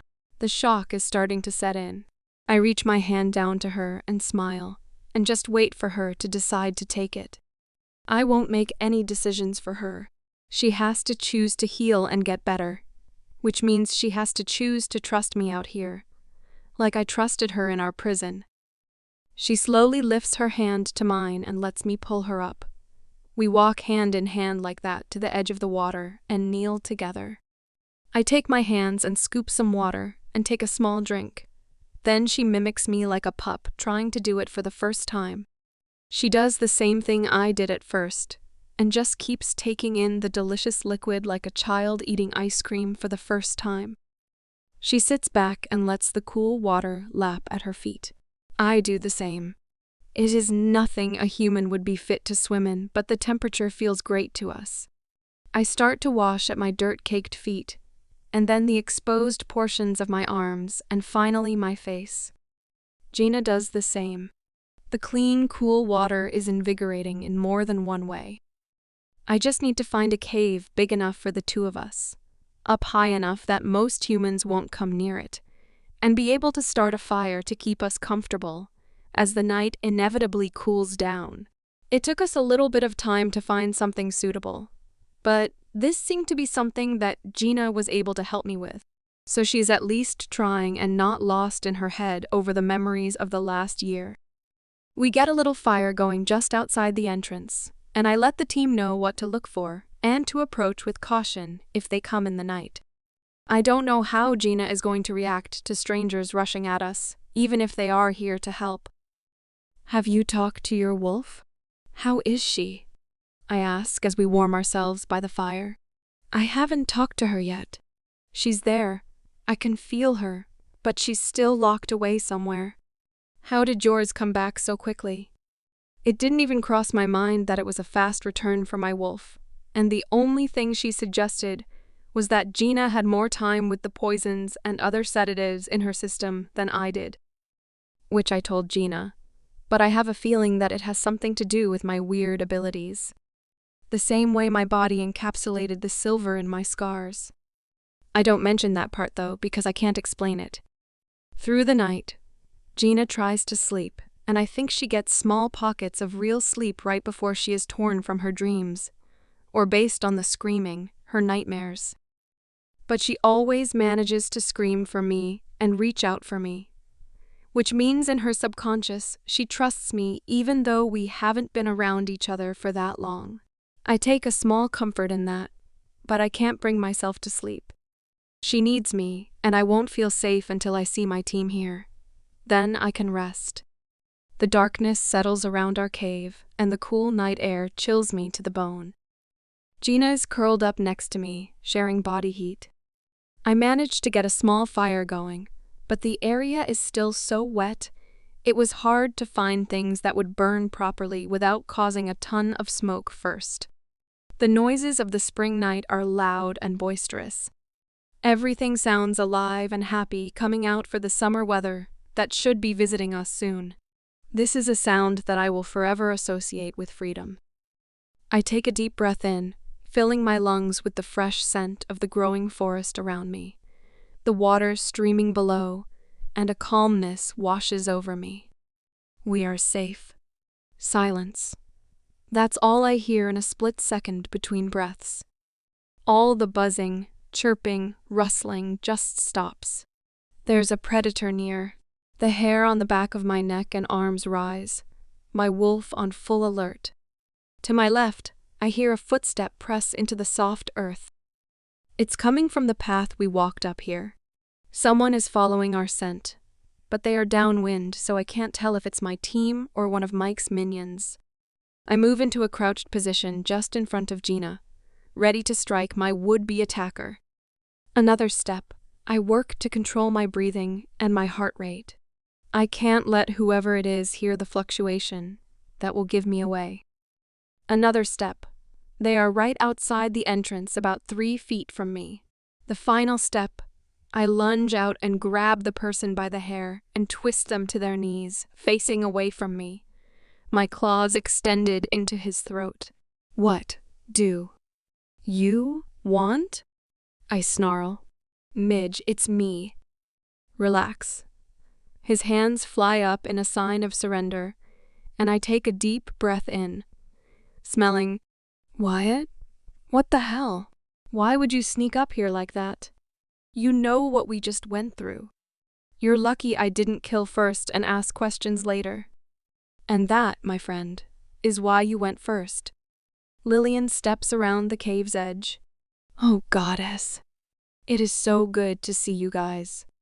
I drop Wyatt with a grunt and run to her, wrapping her in a hug. Love you too, Midge. I look over to see Wyatt nursing the deep red scratches at his neck. He really was lucky I didn't press harder. The rest of the team sidled into the cave with us. I had to wake Gina up, even with all of the commotion of my reunion with my friends. She was very lethargic and weak, even after sleeping across my back for most of the day. She cowered behind me as I suspected she would. So Osistin and Alpha Reggie had to talk to her over my shoulder as she clung to my back. They asked some basic questions, seeing how tired and roughed up she was. Osistin brought Doc Sylvia right to her when she started to wobble and her legs gave out right behind me. Without my training, I never would have caught her. Sylvia kicked everyone but me out. They left food and water behind for us, and Osistin stood watch outside the door while the rest ran a patrol around our camp. Alpha Reggie hauled the medical supplies that Sylvia continued to ask for as she examined Gina. What are you doing to me? Gina's voice wobbled, and for the first time ever, I heard Doc Sylvia use a slow, calm tone with her. Not her usual bubbly search is so exciting voice. I am going to do a superficial check on you here, just to make sure that it is safe to keep moving you. You were with those monsters so long, and they kept you pretty sedated. You never know what else they might have put in you. I've seen trackers in so many forms, and since you aren't marked or a part of their pack, they, most likely, would want a way to keep track of you if you escaped. Gina whimpers. I didn't even think of that. And I didn't miss the flinch when Sylvia said, put in you. That is something we're going to have to tell her, but not here with so many ears. Existence and Alpha Reggie need to know, but not everyone else. She should be able to choose who she tells that story to. For almost an hour, Doc Sylvia looks at every single millimeter of Gina's skin, in her mouth, ears, and nose, cleans and combs through her hair.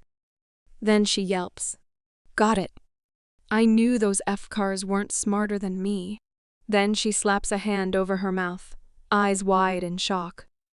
I am so sorry. I don't know where that came from. We both laugh at her, and it's not the maniacal laugh we shared whenever that was, but a real laugh at how horrified she is at her outburst. What did you find? I ask through my laughter. There's a microchip of some kind in the back of her neck. What? Gina jumps up, swatting at her neck. They can track me here? Come back for me? I can't go back to that hellhole.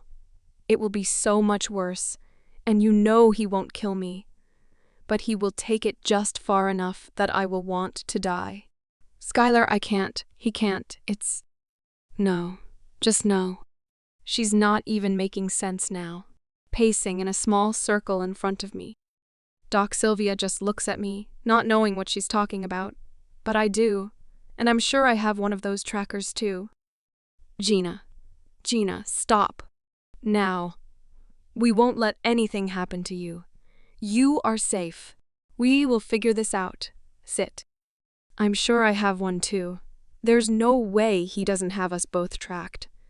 That's probably why no one followed us after we killed a few of their people. Mike wasn't willing to sacrifice his spell when he could track us at his leisure. I look over to Doc Sylvia with my theory. It had crossed my mind that we got away easily, especially after all of the drugs and sedatives, and we didn't kill as many people as I hoped we would on the way out. You're probably right. Come here, Sky. Let me check now that I know what I'm looking for. Then we can see if there is a way to shut it off or dismantle it, and possibly even use it to reverse track them. She holds Gina's hand, trying to soothe the newfound panic. I move closer, facing Gina with my back to Doc Sylvia. It takes no time to find mine. It's right at the base of my skull, just inside the hairline. So unless you're someone who plays with your hair a lot, you would never notice the tiny scar and bump under the skin. I mean, for me, it could be mistaken as part of the scarring that Kaylee gave me. Is there a way to remove it here without bringing it back to the training compound or the castle? I don't want to lead his army there before we've been able to come up with a plan, I ask, feeling the little knot. Now that I know it's there, I can't stop touching it, wondering if it's just a tracker. Could it be a listening device or mind control or worse? Mike is smart, but is he that smart? Does he have those kind of people around him, helping him? Possibly. These are not ideal conditions, but I agree we shouldn't move from here until we remove them. Sky, I know you better, and I know how you heal. Let's do yours first, since I am more familiar with your anatomy and vitals. I also caught what she didn't say. Let Gina see that we aren't going to hurt her, that we are truly here to help.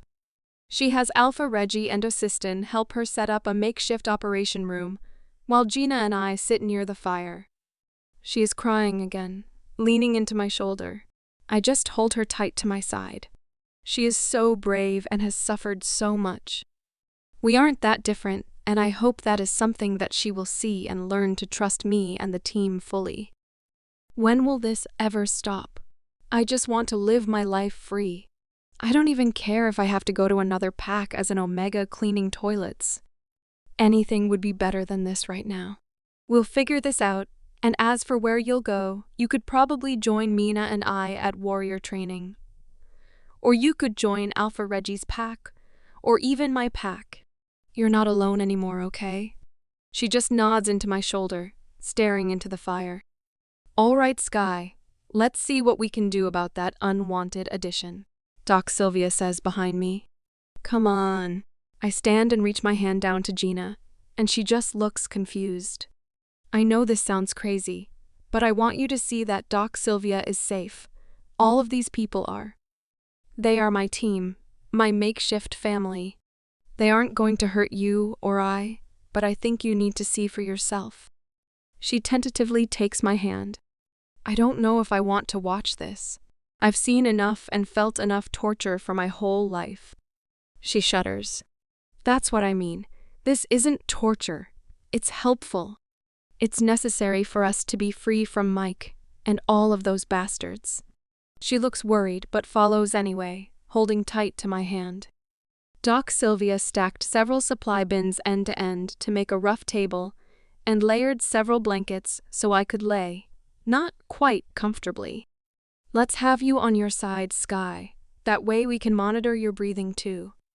I am going to numb the area, but I want you awake for this so you can talk to me while I'm taking the device out. I don't know how it's in here, or if it's attached to anything, but based on the size, I'm hypothesizing that it is just a capsule with a tracker giving off a signal. That is going to be out best case scenario. What are you going to do when it's out of us? Gina asks softly. That's the fun part. Doc Sylvia is slowly getting to her giddy scientist mode.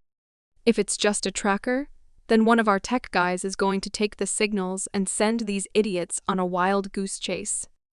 She giggles, like a little girl peal of laughter. I laugh too, at the thought of Mike running all over the place to find us.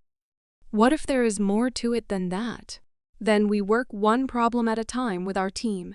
Alpha King Reggie has some of the best tech people around, and now that we know that magic is being used and an idea of how it works, thanks to you two, we can move forward with stopping this guy and freeing as many people as we can. I know some people chose to join whatever his group is, but I have to believe that many of them are like you and not involved by choice. I think of Robbie and Tyler, forced to serve and forced to stay because of their connection to the spell, both believing that they have to die to be free. I hope they both survive this. Well, Robbie. All right, let's get this stupid thing out of me. I want to go home. I grumble, starting to get uncomfortable on the makeshift table. Doc Sylvia talks me through what she's doing and asks questions as she goes. I'm not sure if she is just being extra cautious or if she is going this slow for some other research-type study reason. But it feels like I am laying there for hours. It does make me feel good when Gina starts to ask questions as they go.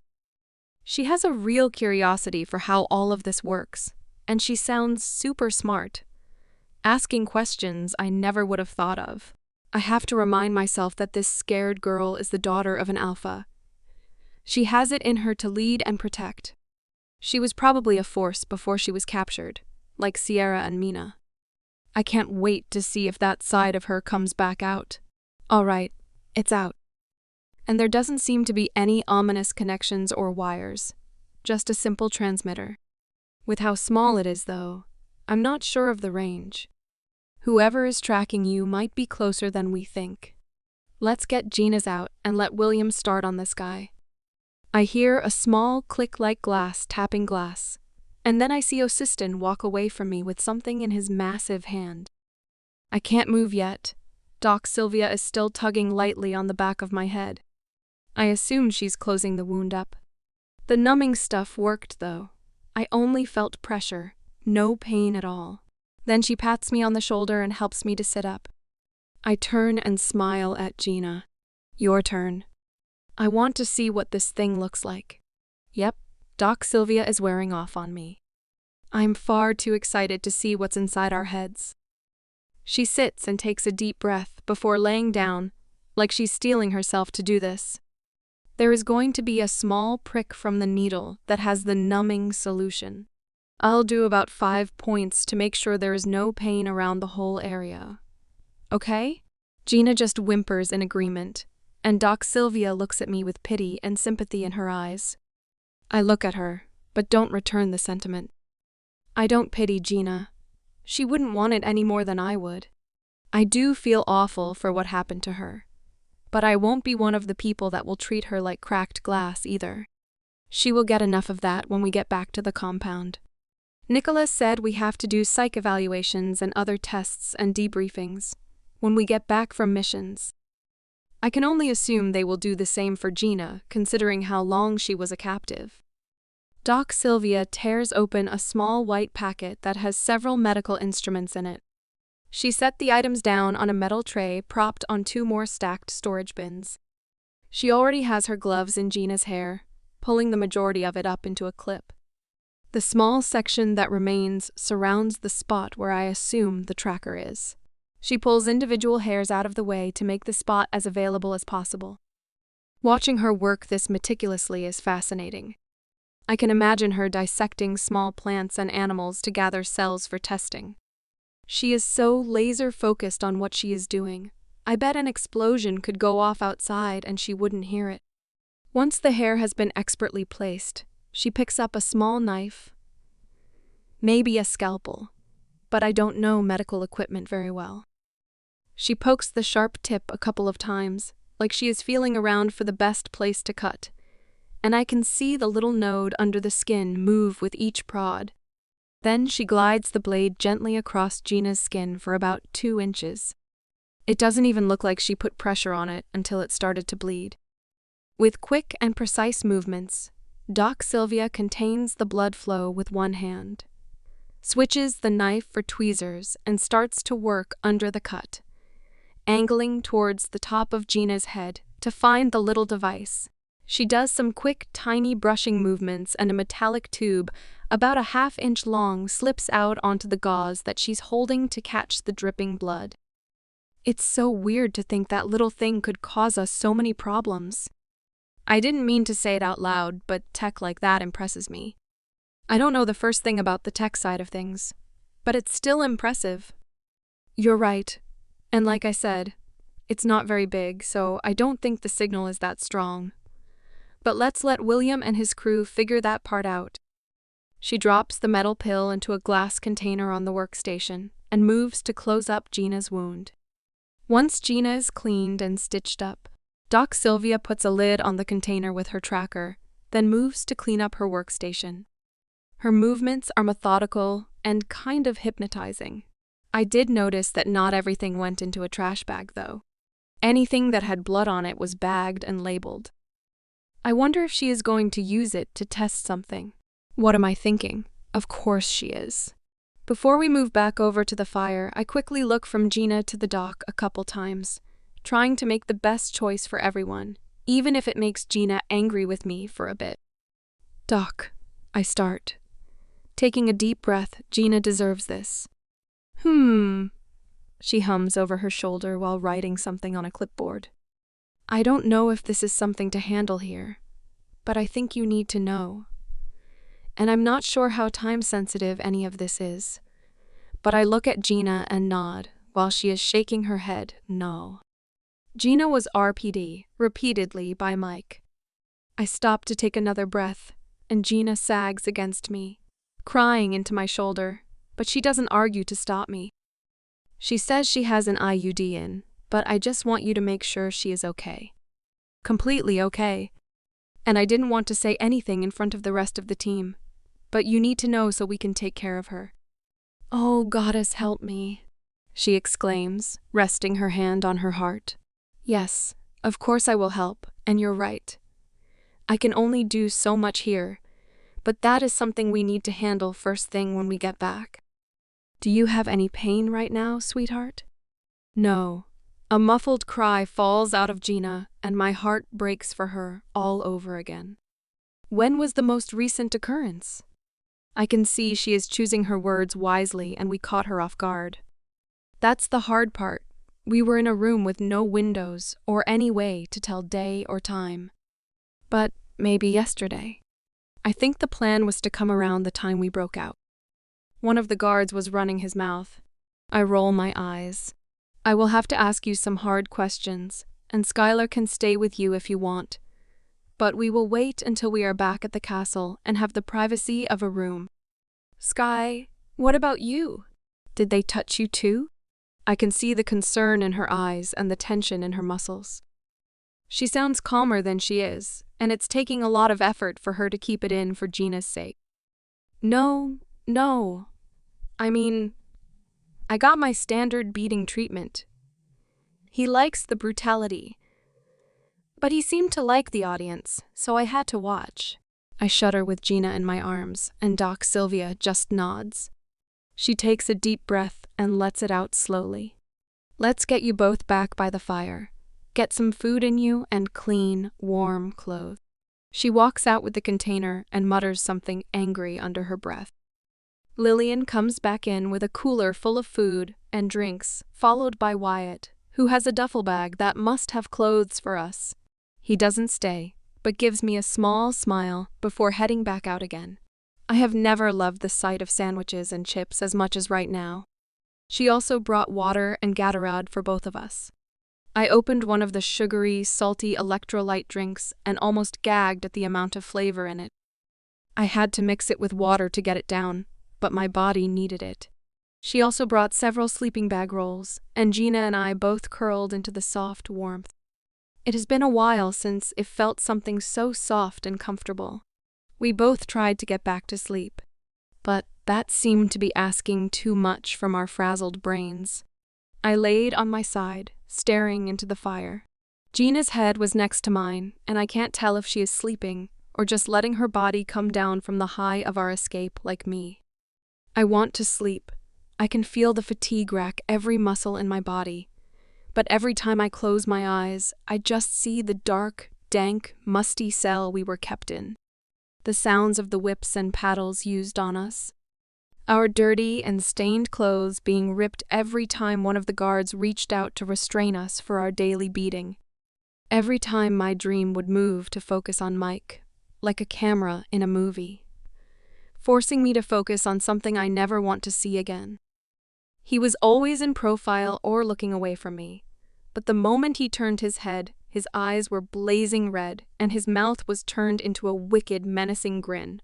That's when my body would jolt awake, and I sat up looking for the predator himself, sure he was back to torture us more. Gina was no better. She whimpers and cries in her sleep, not saying actual words, but I could imagine what is running through her mind. She doesn't come out of the terror on her own, when she starts to flail, getting dangerously close to the fire, and finally calls my name. I grab her and haul her to me, cooing that she is safe. I sit and rock her until her body is calm again, and then lay her back down next to me. By the third or fourth time of this, warriors stopped running into the room at the sounds of her cries, or my gasps. Lillian decides to post herself at the cave entrance to keep an eye on us. I can hear murmuring voices just beyond the cave entrance. Maybe status reports or her relaying our restless states, who knows? I'm still too fried mentally to even think straight. I have noticed that my body is coming out of the fight or flight mode though, and the exhaustion almost hurts. I wonder if part of that is my body finishing the detox of whatever Sh.T. Mike's guys gave us. The next time I woke though, there was a distinct difference. I could smell Gina next to me and feel the weight of her head on my shoulder. But we were bumping around and I could feel the thrum of vibrations under my butt. My brain woke up quickly. My eyes, however, did not get the memo. It was almost as if they were glued shut. I quickly went into defense mode. I started to name off things that were real without the help of sight. I could feel Gina leaning on me and smell her. What else could I smell? I can smell Wyatt and Lillian. A little fainter, I can smell Osistin, stale fried food, and gas. I try to still my heart. We must be in a car moving, but why can't I open my eyes? Where are we going? I ask Osistin. Home, little one. Just rest. We have you, is all he said. Then I fell back to sleep.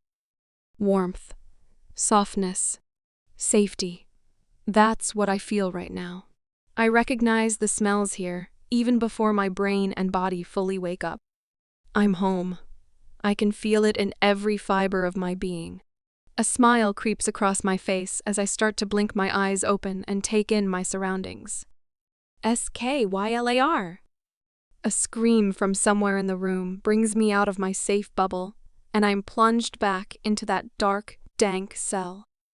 Was I dreaming? Is my mind starting to play tricks on me to make me feel safe? Skylar. Helpme.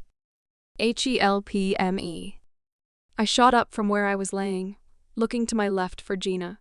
But she's not there. A door is there. No. Gina is chained up to my left. What the fuck is going on? Skylar. Pleasehelpme. I shake my head. I'll figure it out later. Gina needs me first. I swivel my head to the right and see her thrashing in a bed a couple feet from me. A bed. We never had beds. The white comforter is on the floor, and she is tangled in the sheets to the point of strangulation. I shut my analyzing brain down and ran to her.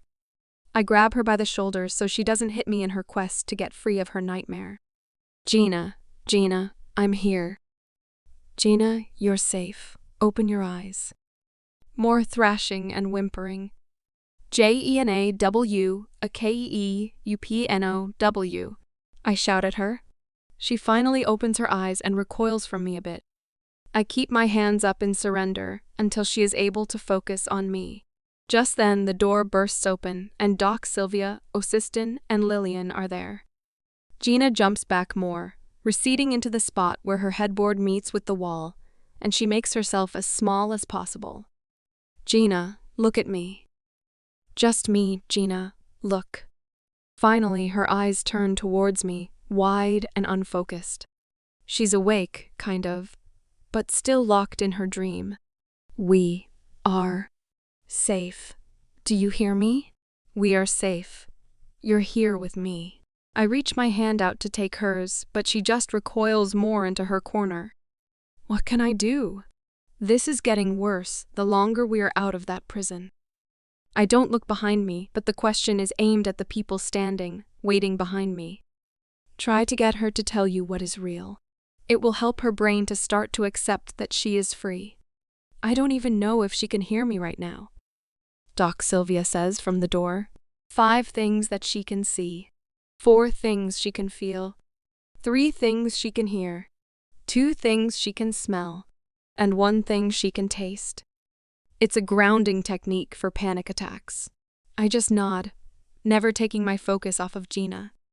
Hey, Gina. My voice is soft but not placating. She has always hated that. Look at me, we are going to get through this, but you have to let us help you. Nod if you hear me. I scoot a little closer, close enough so I can touch her hand. She finally focuses on my face. I know she is trying and present, at least. Tell me 5 things you can see. Her eyes darted around the room, almost like a trapped bunny. I see you right in front of me. Good. What else? I see the sheets wrapped around my legs. I see the people at the door with Doc, Sylvia. I don't remember names, though. She gives me a weak smile. Good. 2 more. I see another bed. Yours maybe, and a desk in the corner. I nod. Good. Tell me 4 things you can feel. I feel your hand. She smiles for real this time. It's small, but real. I feel the soft bed and pillows. I feel the warm air coming from the vent. All right, 3 things you can hear. She's starting to look more alive. There is color to her cheeks, and her eyes are open and curious, not frightened. I hear breathing, voices outside the room. Where are we? I hear lots of voices and silverware clinking. I don't get distracted by her question. There will be plenty of time to show her around the compound. For now, I need her to know, beyond a shadow of a doubt, that this is real. 2 things you can smell. She closes her eyes for a second and then opens them. I smell myself. She grimaces. I need a shower, badly. I laugh with her. We both do, but that hasn't been on the priority list. What else?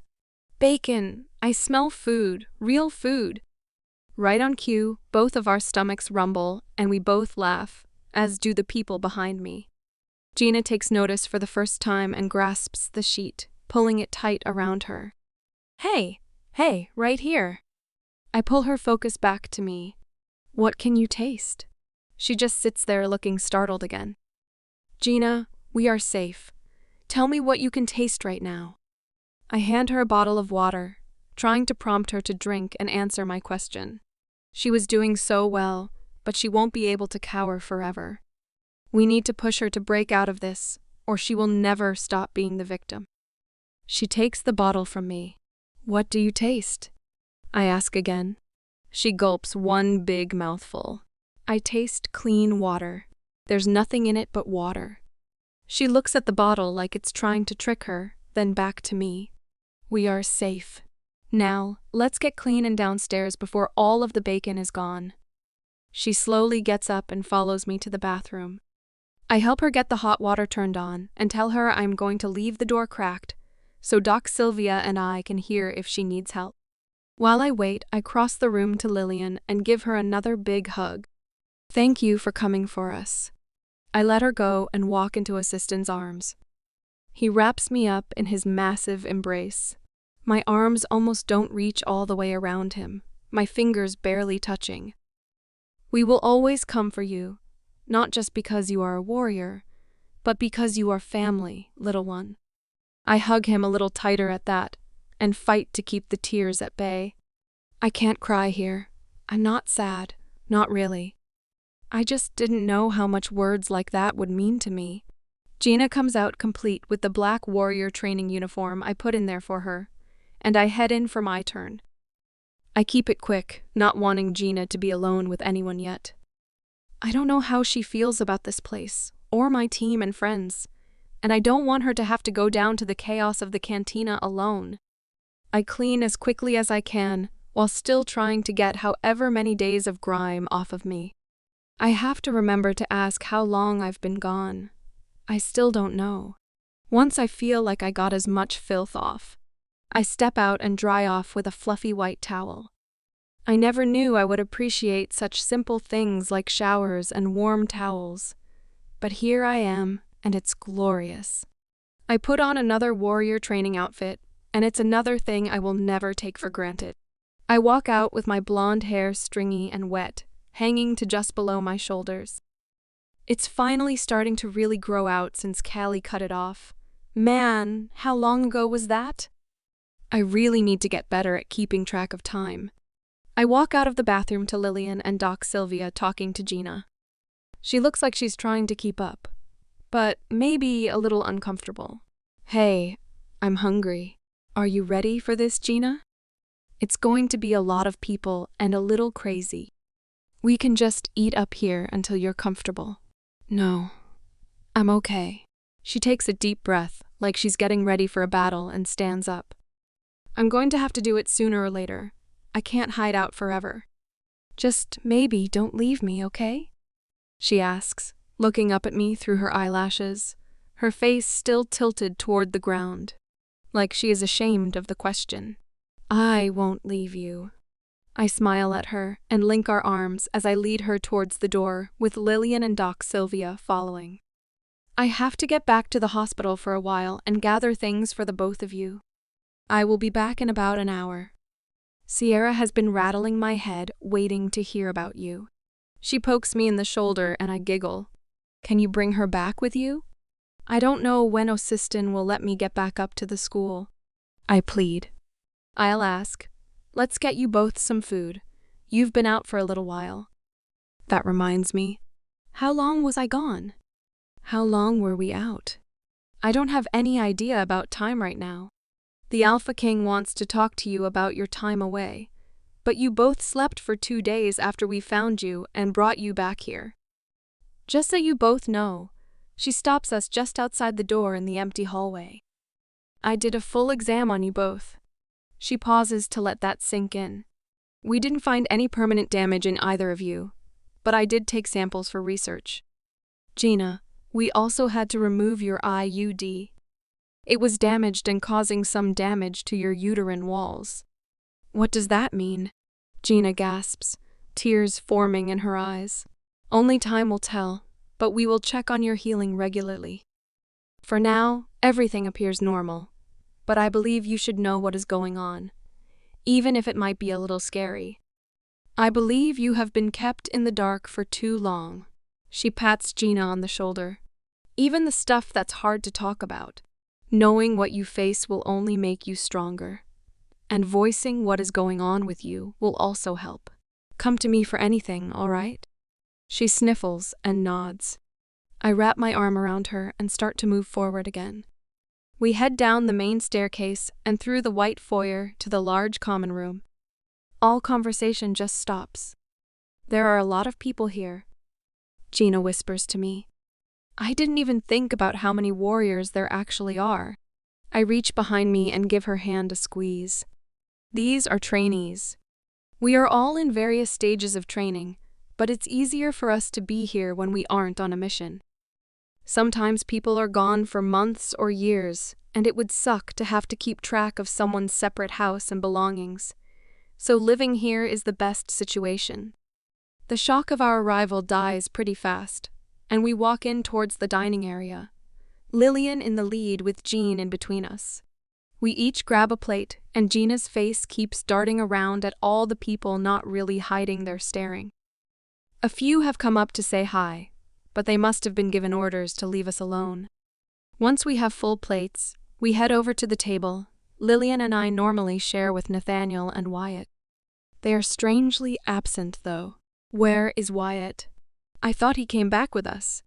And was Nathaniel a part of the rescue team too? They are around somewhere, just giving you space. Obviously everyone knows, or thinks they know, what happened to you and that you came back with someone you rescued. No other trainee has done something like that. We were told to leave you alone until you were ready to jump back into regular life. Wyatt was one of the first to see you, and I think he took the sight of you pretty hard. You looked rough. I just nod. I understand, I think.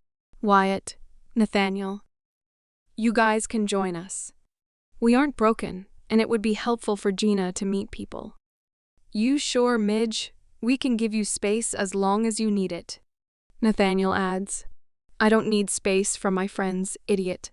I laugh at him, and then I hear him and Wyatt laughing behind me. Now sit down and eat with us, and I can introduce you to Gina. They join us, and the conversation is not as forced as I thought it would be. But Gina is mostly listening to us talk, just taken in her surroundings.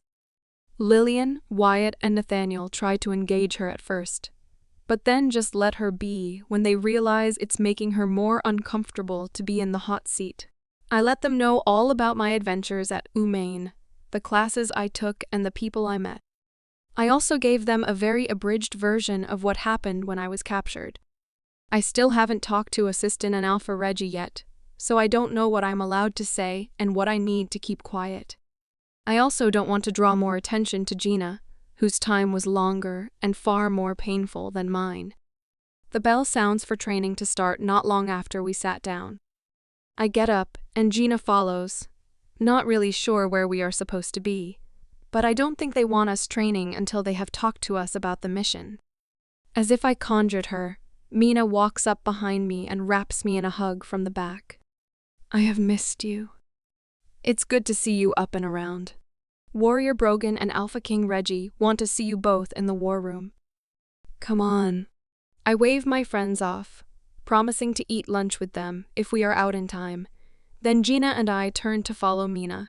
We head to the planning room that started this whole journey. It feels weird to be full circle now. Hello, ladies. Mina, please stay. This includes you. Alpha Reggie's begins. I'm glad to see you both up and around. Doc Sylvia has given us a full report, and you both seem to be healing nicely. We will have you on light training for the rest of the week. Skylar, don't look at me like that. Your training was interrupted, and you were in a cell for a month. We have no idea what your body is prepared to do, so we would like to evaluate you, just to make sure there isn't some underlying damage that we missed. Gina, we would like to evaluate you as well. As the daughter of an alpha, I assume your battle training was extensive. She nods at him while he pauses. Skylar said, one of your captors mentioned you being there for a year or more? She nods again. Time was hard to keep track of, so I really couldn't tell you how long they had me. Can I ask a favor, though? Alpha Reggie nods. I would like the chance to search for members of my pack. The attack on my pack was brutal, and I don't even know if there were survivors or if others were captured.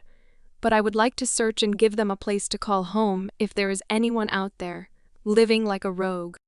She looks down at her hands and takes a deep breath. We will help you search, but we need to make sure that you are up to the task both physically and mentally. Assistant answers. She nods again. What does that mean exactly? Well, you were both held captive for an extensive amount of time, so you will both be evaluated by our psychologists and have regular meetings with them, and we will do a full physical evaluation on both of you. We want you to get back to training as quickly as possible. Many times that is what is needed after an experience like the one you both had. It gives you something to focus on each day instead of living in the memories of that event. Alpha Reggie gives up both a knowing stare, like he speaks from experience. As far as school goes, Gina, I don't know where you were in your studies, but you are more than welcome to join a program that interests you. We can go over that when Doc Sylvia and her team is done with you. And Skylar, you just keep me on my toes at all costs. You have a full semester of college classes under your belt. I feel like high school might be on the boring side now. What would you say to training with Warrior Brogan and myself? What does that mean exactly? I ask, confused. They don't teach classes, so I have no idea what it is that they would be teaching me. But the idea of not going back to high school intrigues me more than it should. Since you don't seem to follow a logical laid-out plan for your education and training, we have decided to adapt your warrior training. Well, that's not cryptic. But if Alpha Reggie sees the look of confusion on my face, he ignores it and looks at Gina. What do you say, my dear? Are you ready to join our elite warriors and begin your journey to rebuild your pack? She gives him the first genuine smile I have ever seen, and it lights up her whole face. It even erases some of the shadows that were there. He's right. It's going to help her heal to have a mission that could possibly see some of her pack members saved. Yes, sir. Her answer is quiet, but I can feel the excitement radiating off of her. I will be in contact with your territory's king to see if any of your pack fled to him for safety. We will work our way from there. We have your first psych appointment right after lunch, but I want to get you both outside and see what I have to work with. Osiston stands, I guess, ending the meeting.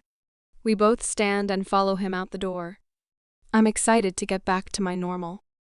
Who knew that going on a mission would mess up my schedule entirely? Being undercover doesn't allow for much in the way of our type of training, and I already know that this is going to suck.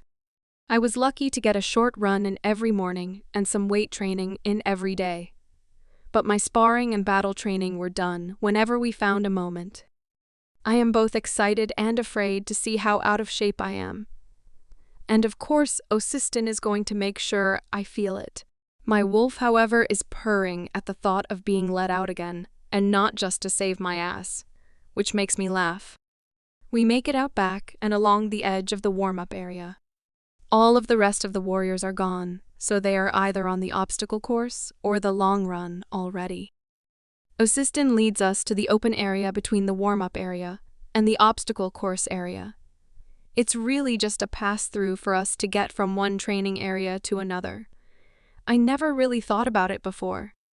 It's open, and you can see well-worn paths in the grass where people head off in one direction or another.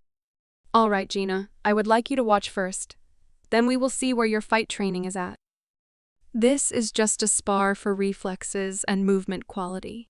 I'm not trying to hurt or submit you, and I would appreciate it if you did the same. Skylar, there really is no need to give you instructions. You never follow them anyway. He chuckles at me and then lunges. Osiston and I spar for what feels like a long time. I am dodging and rolling, just trying to avoid being grabbed by his massive hands, or put in any kind of headlock, which he seems to be a fan of with me. Every muscle in my body is screaming at the long-forgotten movements. Nicholas and I would spar in the backyard of our house on the UMaine campus. But we had to keep it human-like, just in case anyone was watching or came around. So it has been a really long time since I have gone full out like this. And I love it. An arm swipes past my face, and I fight to refocus on what I am doing right now. Osistin said this is just an easy spar, but that doesn't mean either of us have left our competitive spirit on the sidelines. I need to know I can still do this, and I think he is pushing me to prove that to myself. He is so fast. And huge, very, very huge. His arms are probably the length of most of my body, and his shoulders are so wide they make him look and feel like a brick wall. I have to remember his weaknesses. Well, singular weakness. Me. He won't hurt me, so he will pull punches to spare me. Especially right now when he thinks I'm out of shape and not up to my usual standard. I duck another swipe to my head and punch right at his thigh, the force sending a jolt up my arm, but also having the same effect of making his muscle cramp up and dropping him to one knee. That doesn't stop him from swiping my legs out from under me as he goes down though, and I hit the ground hard enough to knock the wind out of my lungs. I roll to the side before he can hit me or grab me though. I jump up and feel the stretch around my ribs and the burn in my thighs, ready to continue our fight. You are doing well, little one. A little winded, but not as bad as I would have thought with how long you were confined. Now, Gina, what kind of training have you had as an alpha's daughter? I know you were contained and sedated for a significant period of time, but if we get you the proper nutrition and start to work your body, your wolf and muscle memory should be able to catch you up quickly. I still haven't heard my wolf. I thought I would have by now. She sounds on the verge of tears, but is doing everything to have this conversation rationally. We have been away for days, and Doc Sylvia has taken my blood and checked everything, but I still can't hear her. What happened? Will she come back? That isn't a question I can answer. I can tell you that she is in there, though. I can feel her. Maybe she just needs more time to heal. We don't know what she was doing to protect you while you were captured and being abused. She will return when she is ready. He pats her gently on the shoulder. For now, we will use her absence to our advantage. How is her being gone an advantage? Because you will have to work harder to protect yourself. Making your human side stronger without her will only benefit you if your wolf is ever unable to help you again. There is no shortage of spineless pansies that will try and use wolfsbane on a wolf they deem stronger. If you can fight well without your wolf, that renders the wolfsbane or any other poison useless, and you will be able to better defend yourself and anyone you are trying to protect. He's appealing to her alpha nature to protect, and I think it's working based on the way she straightens her back. He knows what this capture has done to her and probably has a good idea where her self-doubts and fears lie. He's going to push her, and he's not going to wait for her to feel better to do it. He's going to build her confidence starting today. He gestures for her to step in front of him. Skylar, I want you to watch and analyze like you would with any warrior. Take mental notes of what we can work on and where we need to start first. I nod and they begin.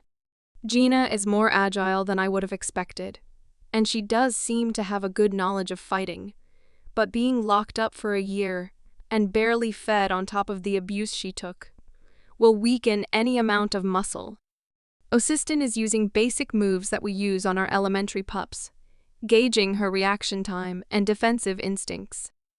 I forgot how much I enjoyed teaching and training, analyzing someone's movement to make them stronger or faster. Gina's movement is shaky, but not hesitant. She knows what she is doing, even if her body doesn't really want to do it right now. With time, she will be fierce. I can already see it. He makes her work with no break for 30 minutes, pushing her to her absolute max. When he finally calls for a stop, she's breathing heavily and sweating from every possible place on her body. but the smile that is lighting up her features can't be faked. She loves this as much as I do. Go and get food, eat well, but both of you take your time. We need to build your bodies up to take in nutrients again. We can't afford for you to get sick because you gorged. We will train again after, and then I want to talk about options for both of you. Well, that sounds ominous, I say to my wolf, and she just purrs a little in my chest. I'm just glad we're back. We need to figure out what they used on you that kept us apart for so long. We normally can work off anything, even silver after a few hours. I want to know what Mike and his witches were doing that actually affected us. I didn't even think of that. You're right. I forget that all the things Kaylee did to me didn't ever last that long. But we were gone a month, and I could feel the wolf's bane and belladonna and whatever else they gave me working. What's your wolf thinking? Gina asks, suddenly pulling me from my conversation. Oh, she was asking about the stuff that Mike's people gave us. I don't usually have that big of a reaction.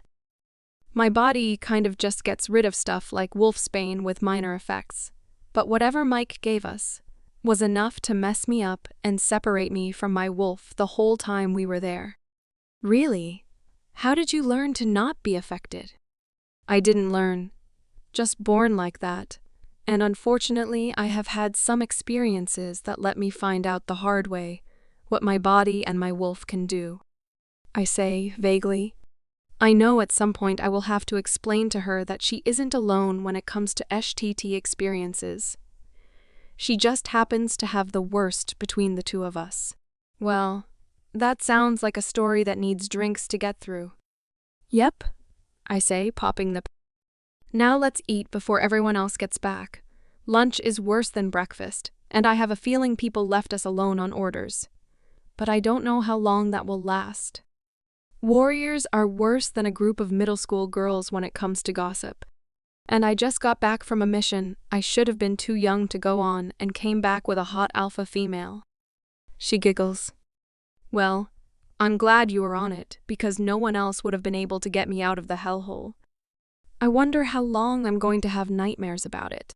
No idea, but I can't even imagine what yours are. Mine are bad enough, I say as we get back into the cantina. Some warriors are already in line, waiting for the kitchen staff to set everything out. A few look at us, but they are older warriors, so they don't gawk and stare. I'm sure used to people coming and going at this point. Just as I am about to move forward, I am tackled in a hug from behind. Off! What the hell?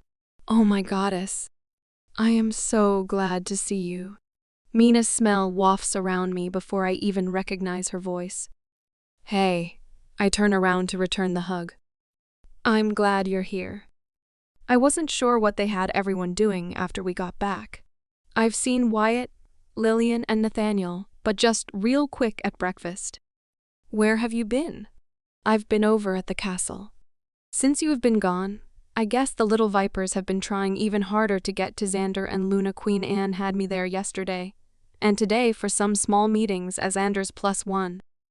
You must have made an impression at the Alpha conference, because all the Lunas and all the daughters were there, and some of them were actually paying attention and talking about relevant things. She laughs, and I join in. The Lunas just realized that they do actually have a voice and are a part of the leadership of the pack. I didn't do anything but stand with Luna Ann and answer a couple questions. First of all, that is not what you did. You put an alpha in his place and it was classic. People were still talking about it, and that was like 10 months ago. Several of the Lunas asked to meet you too, and you should have seen the look on Alpha King Reggie's face when he told them you were on a mission and unavailable. You would have thought he was a proud dad talking about his daughter's accomplishments. Even Xander made fun of him liking you better. I just roll my eyes. You're ridiculous.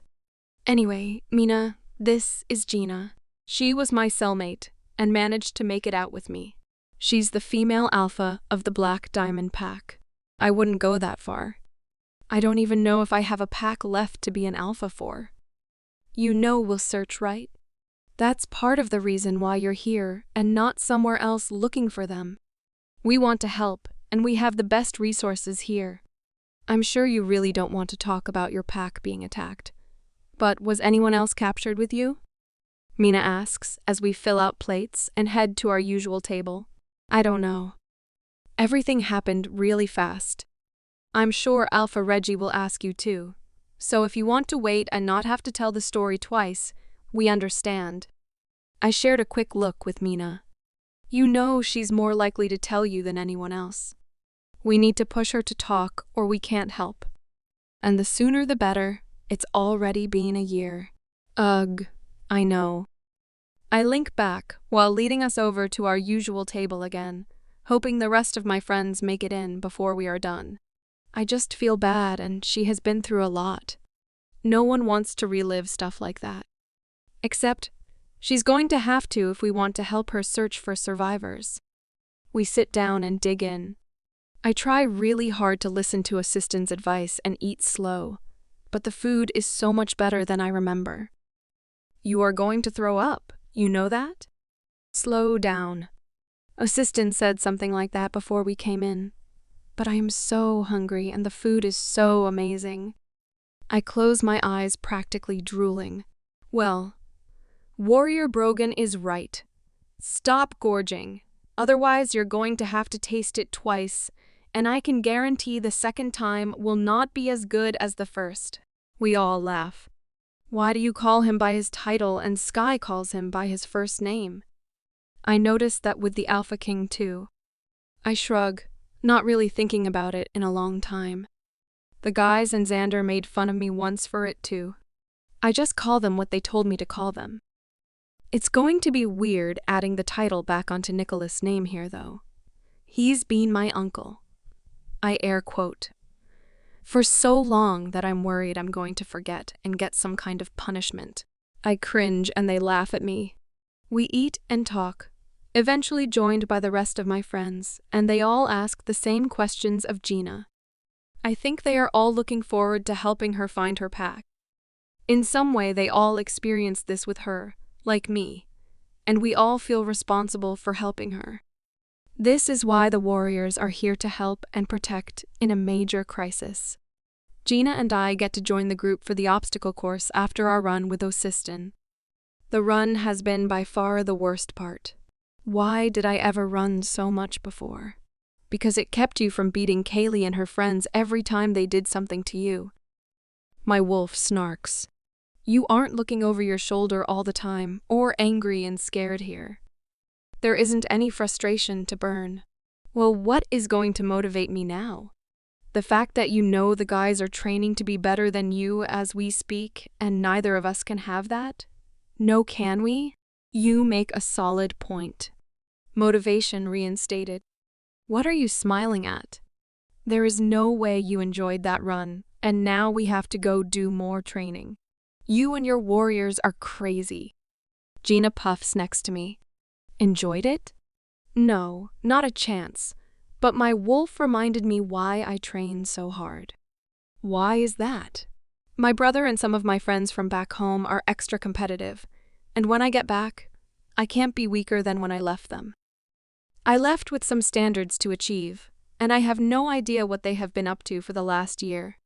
I have to assume they have gotten better while I have been under guard, and we can't have them becoming better than us. I give her a wicked smile. Are you sure it's them who's competitive? She giggles at me as we pass through the bushes to the obstacle course. Oh, T. This is awesome. We never had anything like this back home. Welcome to training. The instructors sometimes have us go the whole course, sometimes part of it. We work solo and in teams. There's a lot to do just here. We also weight train and spar as a group daily. We walk over to the queue at the start of the course, and Wyatt notices us. Hey, ladies. You ready for this? No. We both say together and then laugh. Wyatt runs us through the requirements, and I pull us to the back of the line so we can watch the other go through. Gina is a good strategist too. We came up with a plan to get through the course. It's an individual run today, but we are being sent every 30 seconds, so there are warriors everywhere. It doesn't seem to be a timed thing, but I could be totally wrong since the trainer is looking at his watch to start us off. It is just like my first time. Everything hurts. I have rips in my hands that are bleeding from the ropes. My lungs and heart feel like they are going to burst out of my chest from exertion, and yet I feel amazing. I can't stop the smile that has spread across my face. I'm exactly where I am meant to be. I look back at Gina, who is following me just to my left flank so she can stay close, but not trip either of us up. She is smiling too. I can't even imagine what is going through her head right now. We make it through the whole course, finishing by crawling in the dirt and then running across the completion line. Good time, ladies. Thomas, one of the other elite lead trainers, says. Thank you, sir. We say in unison. You are both to report back to the war room after cleaning up. Alpha Reggie and Warrior Brogan want to see you for assignments. My eyebrows scrunch of their own accord. Assignments? I thought we would be here for a while retraining and psyche vols and all of that stuff. I am not in charge of any of that. I just know that you were summoned and that is all I got by way of orders. He shrugs. Go get cleaned up and changed and make your way to the war room. You have 10, no 8 minutes now. I would run. He winks at us and I turn quickly, grabbing Gina's hand and taking off. What the hell? He wasn't kidding. They don't do late around here and I don't want to know what a punishment looks like. So move your skinny ass. We run up to my room and wipe the dirt off as best as we can, changing into clean black training gear. An extra set of gear was brought in and laid out on the bed that Gina was in. I wonder if she's going to be in here with me now. But what does that mean for Mina? I'll have to remember to ask when we get downstairs. I rip a brush through my hair and pull it back into a ponytail. Gina mimics me, and we both run down the main stairs, giggling. I don't know why I'm excited, but I feel like something great is going to happen to us. We bust through the doors a little aggressively, and both Assistant and Alpha Reggie look up stunned. Sorry, sir. We got here as soon as possible, I say, looking between both of them. Warrior Thomas said you needed to see us about assignments. I huff out a little breathily. Take a seat. I think you will like what we have to offer you, Alpha Reggie says, smiling like he's up to something. We were able to do some digging and found out a lot about you and your pack, and what may have happened after your capture. Alpha Reggie looks at Gina. And I need you and Mina tonight with Xander and Oscar.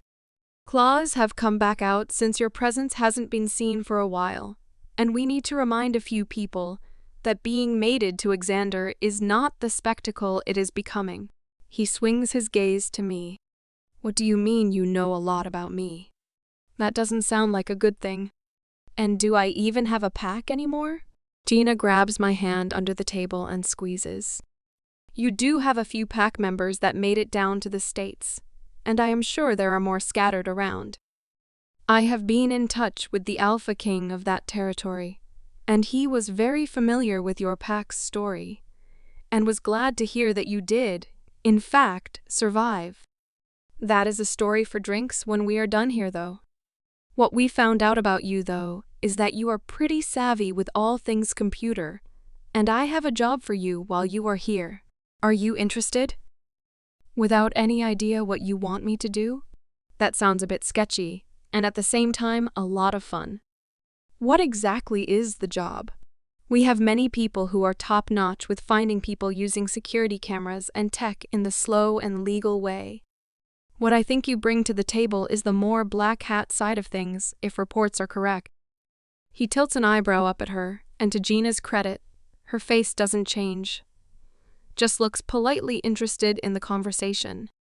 Everything we have done to track the Rogue King thus far has been above board and completely legal. All paperwork is accounted for, and is dotted and crossed.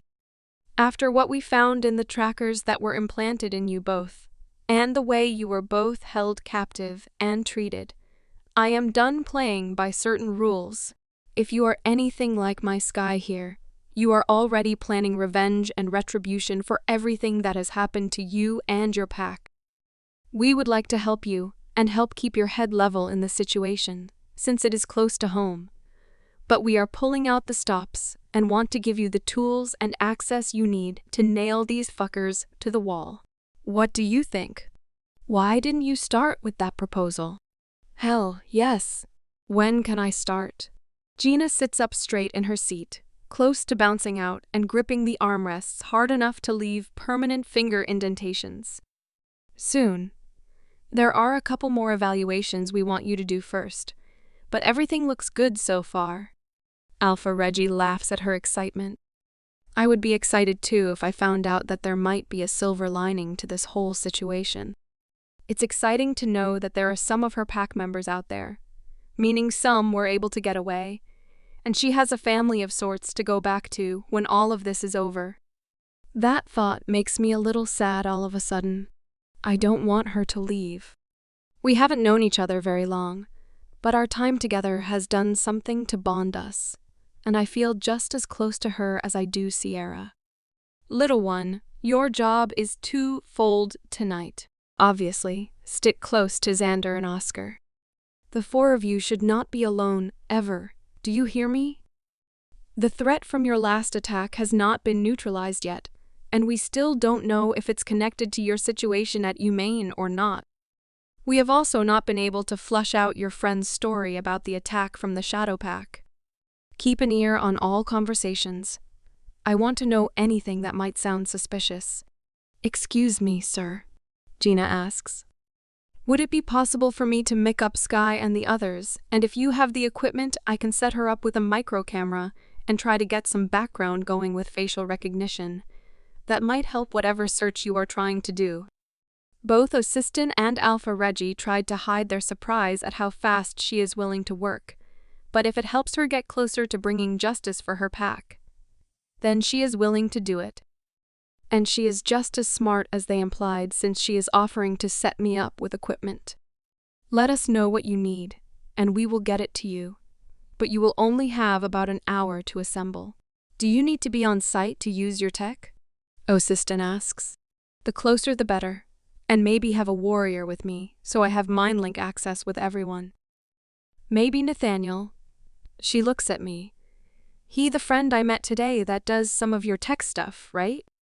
Then, if something happens, we can appear to be a couple at the party as well, and he can help me set things up more quickly. It would also help to know what happened before and who you suspect, so I know what I'm looking for. On it, Osistin states. And this is probably a good time to exchange stories anyway. Can you talk and make me a list at the same time? Of course. Tell me about this first attack and what it has to do with tonight.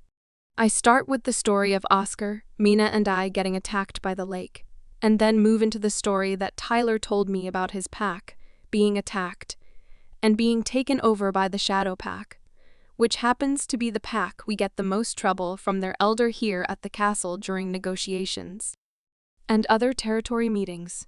His daughter is also a problem for Xander regularly, and has doubled her efforts since Mina and I have been gone. Well, I agree at this point that it sounds like too much of a coincidence that all of these things have been happening suddenly, and the mostly seem to center around Xander and Sky. She looks down at the paper she was writing on, closes her eyes, takes a deep breath, and looks like she might be talking to herself or her wolf for a minute. When she opens her eyes, she pushed the list to Osistin, saying, "This is what I will need. And if Nathaniel is as good as he sounds, he will know what I'm trying to do and catch anything I might have missed making the list in a hurry. We'll need to get started right away, but I should give you my history, just in case it's wrapped in all of the bullshit you have been dealing with too. We were attacked in the fall. It was my parents' anniversary, and we would celebrate every year as a pack. It was a whole week of parties and games and dances. On Saturday, the final day of the celebration, my parents would reseal their blood bond in front of the whole pack. It was beautiful and special. On the night of the attack, though, Someone must have been very familiar with our rituals, because during the speech dean toast that my father made, we all had glasses of mead, and the kids all had juice. No one was without a drink. He finished his speech, we all toasted and drank. Then both my parents performed the blood ritual, slicing their palms and clasping them together, letting a few drops of combined blood hit the earth as they said some incantation. We could feel the pack bond ripple the minute it hit the ground, and as soon as the ripples started, rogue wolves started running at us from every direction. Something was wrong. There's no way that all of those wolves would have gone unnoticed. But we couldn't smell them. We all went into attack formations. My parents, myself, all of our warriors. Our Omegas did their best to shield the children, but we couldn't fight. Everything was fuzzy for me, and I had a hard time focusing. It was the most horrific chaos. My arms didn't work, and I couldn't make my legs move fast enough when 5 wolves attacked my mom first. I felt it the minute her neck was broken and our link was severed. My dad was screaming in pain at the loss of his mate. A warrior tried to get me to safety, but I fought him. I didn't want to leave my parents to this fate. If I had listened to the warrior, I don't even know who it was, I would never have been captured, and maybe more people would have been spared. She wipes the tears from her eyes, takes a shuddering breath, and looks at each of us in turn. The last thing I remember clearly is a gray-brown wolf barreling at us and knocking the warrior and I over. I hit my head on something, making my head throb even more. I don't remember being taken or how long I was out for, and I was always kept in a dark cell with one light, and now windows. I do know we moved locations twice based on the smell of my cell and the temperature changes. Michael made it very clear why he wanted me and what my role in his plans were. She rolled her eyes at the thought. I was an alpha female, and he was an alpha male, so I would produce an heir for him that was strong and able to be trained to rule the right way, as he put it. What he didn't know was that I had an IUD put in when I was 18. I hadn't found my mate right away, and I didn't want any issues. But I also wasn't going to wait around for Mr. Right either. She shrugged her shoulders. When I didn't get pregnant right away, that was when the beating started. In his head, sex was going to be a punishment if I was going to be too stubborn to give him the heir he wanted. I did learn that he liked the more aggressive side of BDSM, which sucked, but made him finish more quickly, and I could play off being exhausted for longer. Until Sky, he had never brought another female in my cell. I knew there were others. I could hear them screaming, so I'm not actually sure why he changed up the way he did things. She looked at me confused, like I might know the answer. Other than the guards that fed you and this Michal, did you have contact with anyone else? Alpha Reggie asked. Not that I know of. But there were a few times that I refused to eat when I figured out they were poisoning my food with belladonna and wolfsbane, and someone put me on an IV that was really strong. I remember voices and the outlines of people, but nothing concrete or specific enough to use to track anyone. Speaking of your IUD, I know that Doc Sylvia removed it. She said something about damage, but didn't get specific since it wouldn't make sense to me anyway. Alpha Reggie shrugged. I loved his honest modesty, but I think that may have saved your life. If you would have produced a child, you might have been kept around to make a spare. But from the sounds of it, this Michel kid doesn't sound like the smartest, most thought-out person, and he probably would have killed you when he was done with you. My next thought is, I don't think he is working alone or the top guy anyway, not the way you both described him.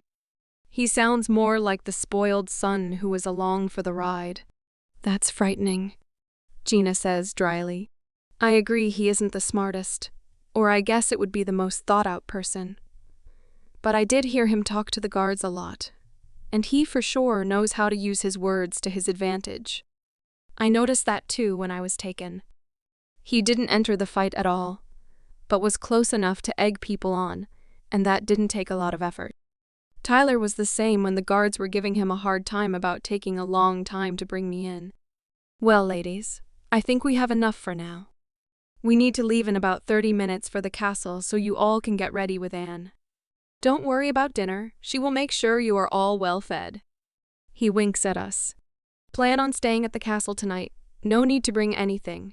Anne will have everything you need. Mina is already over there, getting things together with Anne. Alpha Reggie says, with a little glint in his eyes that makes him look so much younger. He knows I hate this whole dress-up thing and loves that Luna Anne gets me to do it anyway, the same way she gets him to do things. Gina, Nathaniel is already working on your supply list. He will meet you both at the castle when he is done. He sounded far more excited than I have ever heard him. He may be more Gina's speed than we thought, and he was just really good at hiding it. Assistant smiles. You are both dismissed. We get up to leave. Oh, Gina. Alpha Reggie calls. I know that there are a lot of things up in the air for you right now, but as we put out information searching for your pack members, should they choose to come back to you, we will be more than happy to house them here on Royal Pack territory for the time being. Alpha King Marcus did say that your pack lands are still a little worse off after the attack. It wasn't a priority when they were looking for survivors. You have no pressure to leave or stay. I just want you to know that we will help in any way we can. Gina smiles, her eyes glistening with unshed tears, and just nods to him. I don't think she can get words out right now. I throw my arm around her shoulder and lead us both out. He's not kidding, Luna Anne will have everything for us, so we don't need to bring a thing, unless you have some super secret spy gadgets I don't know about. I give her a sideways look. It's not like that. I raise my eyebrows in disbelief. Okay, maybe a little like that. I figured out I was good with computers when I was little, so I used to hack into the school database and change my grade, because I spent as little time in class as I could, and as much time outside training as possible. I also may or may not have pranked my dad a few times. But it's been a long time since I have messed with any of that. And technology changes so fast, all the time. That's why I'm glad Nathaniel is going to be with me, just in case there's a better way to do something. Speaking of, let's go find Wyatt. We have about 15 minutes to kill, and he is probably eating alone, if Nathaniel is off being your errand boy. We both giggle and walk down the log hallway towards the common area, where most people are milling about, having either eaten already, or just getting back from a training session and socializing before they go in. I didn't realize how many warriors were actually here, gasps Gina. I know. It takes a little while to get used to, but a lot of the warriors who have been around for a while don't live in the compound dorms. This is mostly for the newbies, because we train more often and the trainers need more access to us. But everyone eats here, especially dinner. It's the one time most of us are together. Okay, it makes sense. It's just going to take a bit to get used to. There's Wyatt. She points to our usual table. Hey! I hear I'm the odd man out tonight while you all get to go on a grand adventure. I will trade you my spot next to Xander. I bet you'll look fabulous in a dress fit for me. I laugh at him. On second thought, you keep your position, and I will stick to guarding Nathaniel and the new girl here. I shove him. So you are going to be there? Why would you lie to me? I'm not really good at the feeling bad for you thing. I laugh. It can't hurt to try and see how you feel about me, Midge. Just have to keep checking, you know. He wiggles his eyebrows at me, and I respond with an eye roll. Are you riding with us then? Or does Warrior Assistant have something else set up for you? I get to escort the ladies to the ball, he says in a terrible English accent. Nathaniel is on his way with all the gear Gina needs to beast mode him in the tech department. Speaking of, I think our ride is rolling up now. We are all still laughing as we head towards the door. We get about halfway across the common room when my second least favorite voice wafts out of the crowd. If it isn't the golden child. Where are you off to now? Going to go warm someone else's bed to get your way? or get captured like the weak link we all know you are. Who the fuck are you? And what the hell are you talking about? Gina says before I can even get a word in to move on from having this stupid conversation. Audrina's hand is on her hip, and she's flipping her ponytail as she talks. Audrina, you're superior, remember that.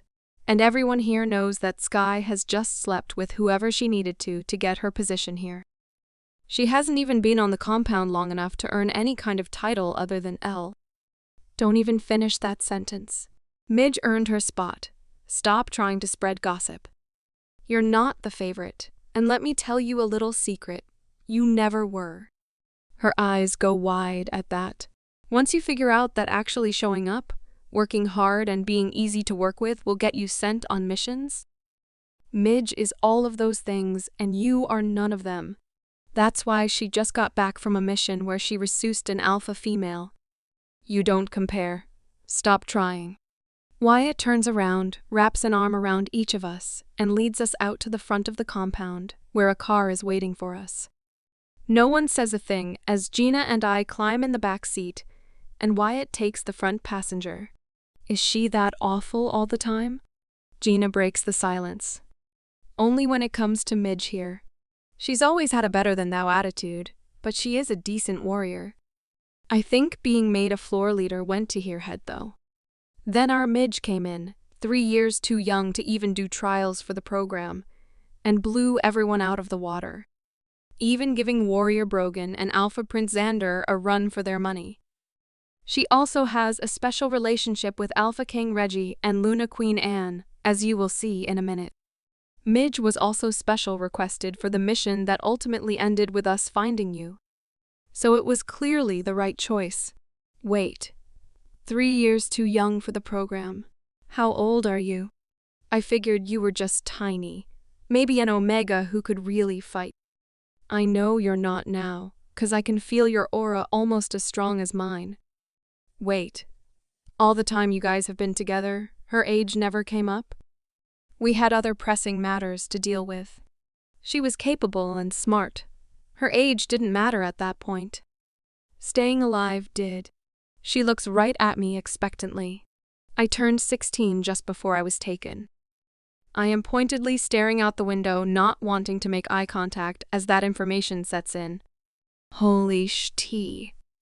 Now it makes what Michelle was going to do so much worse. Did he know? I mean, he was on the university campus with you and Tyler, right? Wait, how did you get into college in the first place? You were actually in class with those losers. I have so many questions, but they will have to wait. Wow.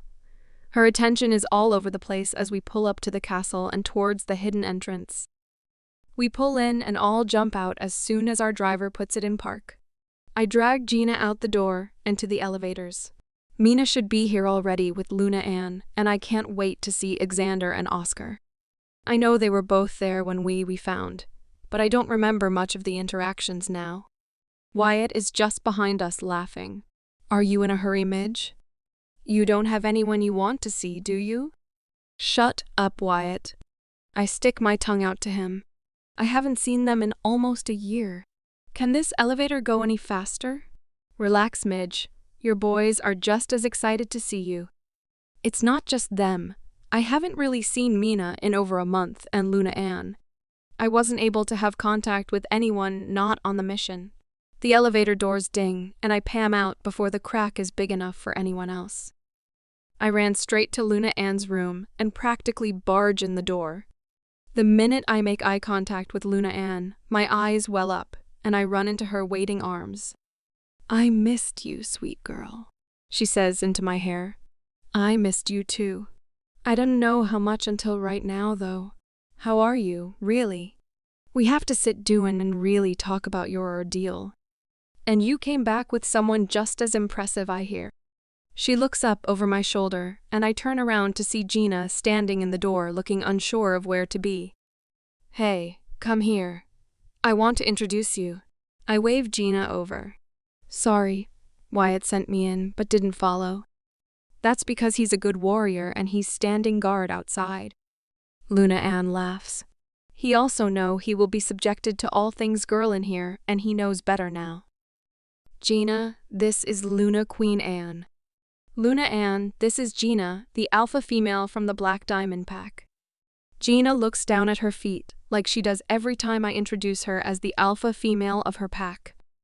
I don't know why she is shy about it. I know that she doesn't think there is a pack for her to go back to, and she doesn't deserve the title because of it. But I disagree. She's a survivor and a beacon for her pack. She needs to own that title. Gina, it's very nice to meet you. I am so glad our Skylar found you. Let us know any way that we can help in your search for your pack members. And I mean anything. Luna Anne grabs her hand and cups it between her dainty, elegant ones, and just holds them until Gina finally looks up at her. You are a part of our pack now, too. I really do mean anything you need. Just let us know. Gina nods her head. Midge, look at you up and around. You need to quit taking such hard blows.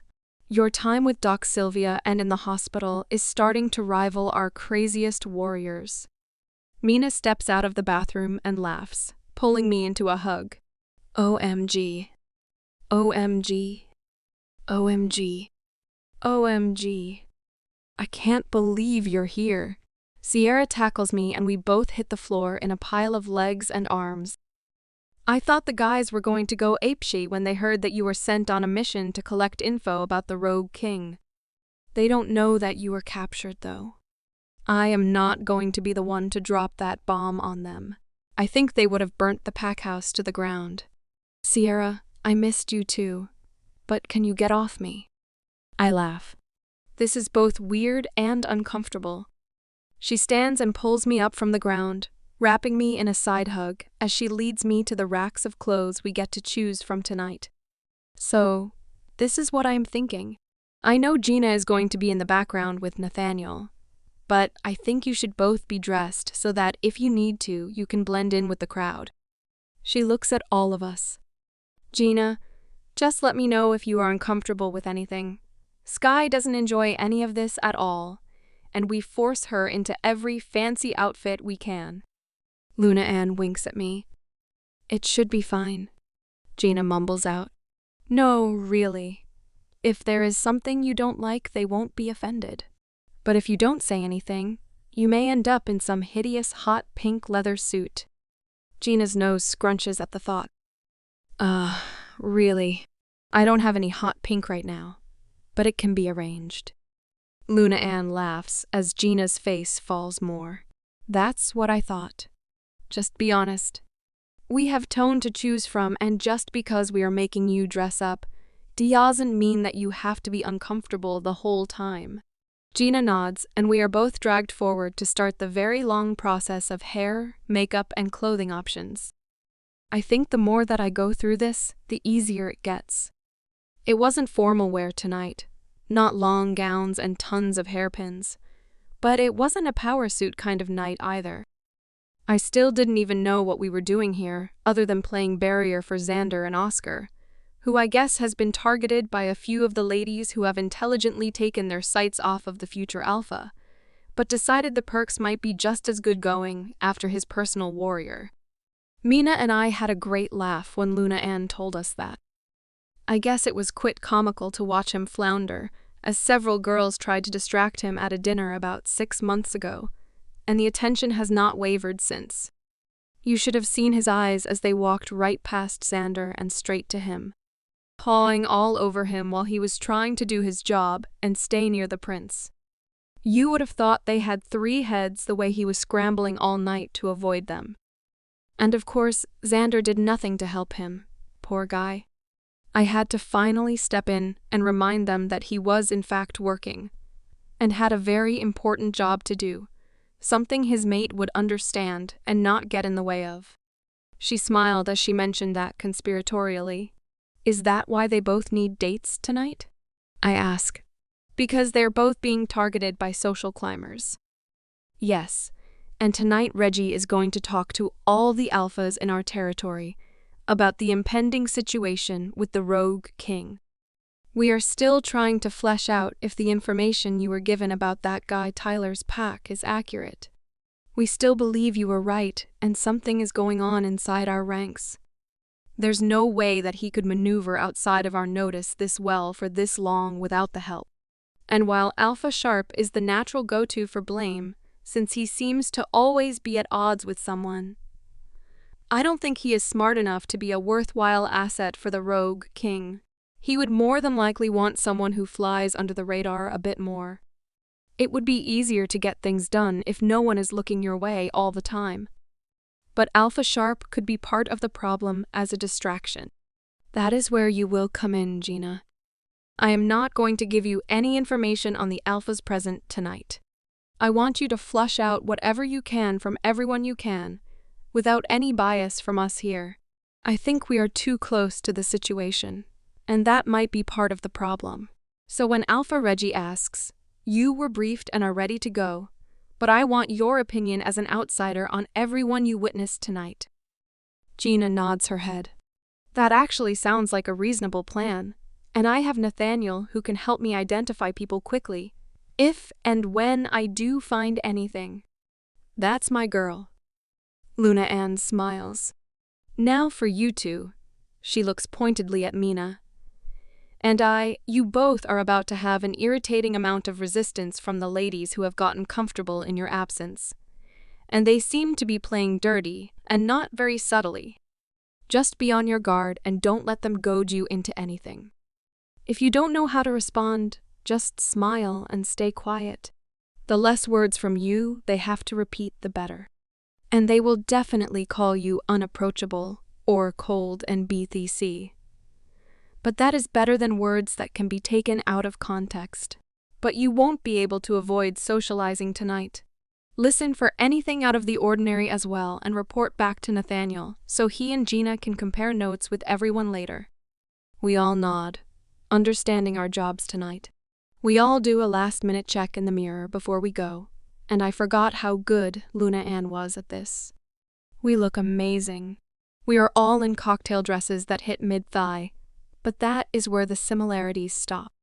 Gina's dress is solid black, long-sleeved and form-fitting, but when she turns around the back is completely open, showing off her honey-colored skin.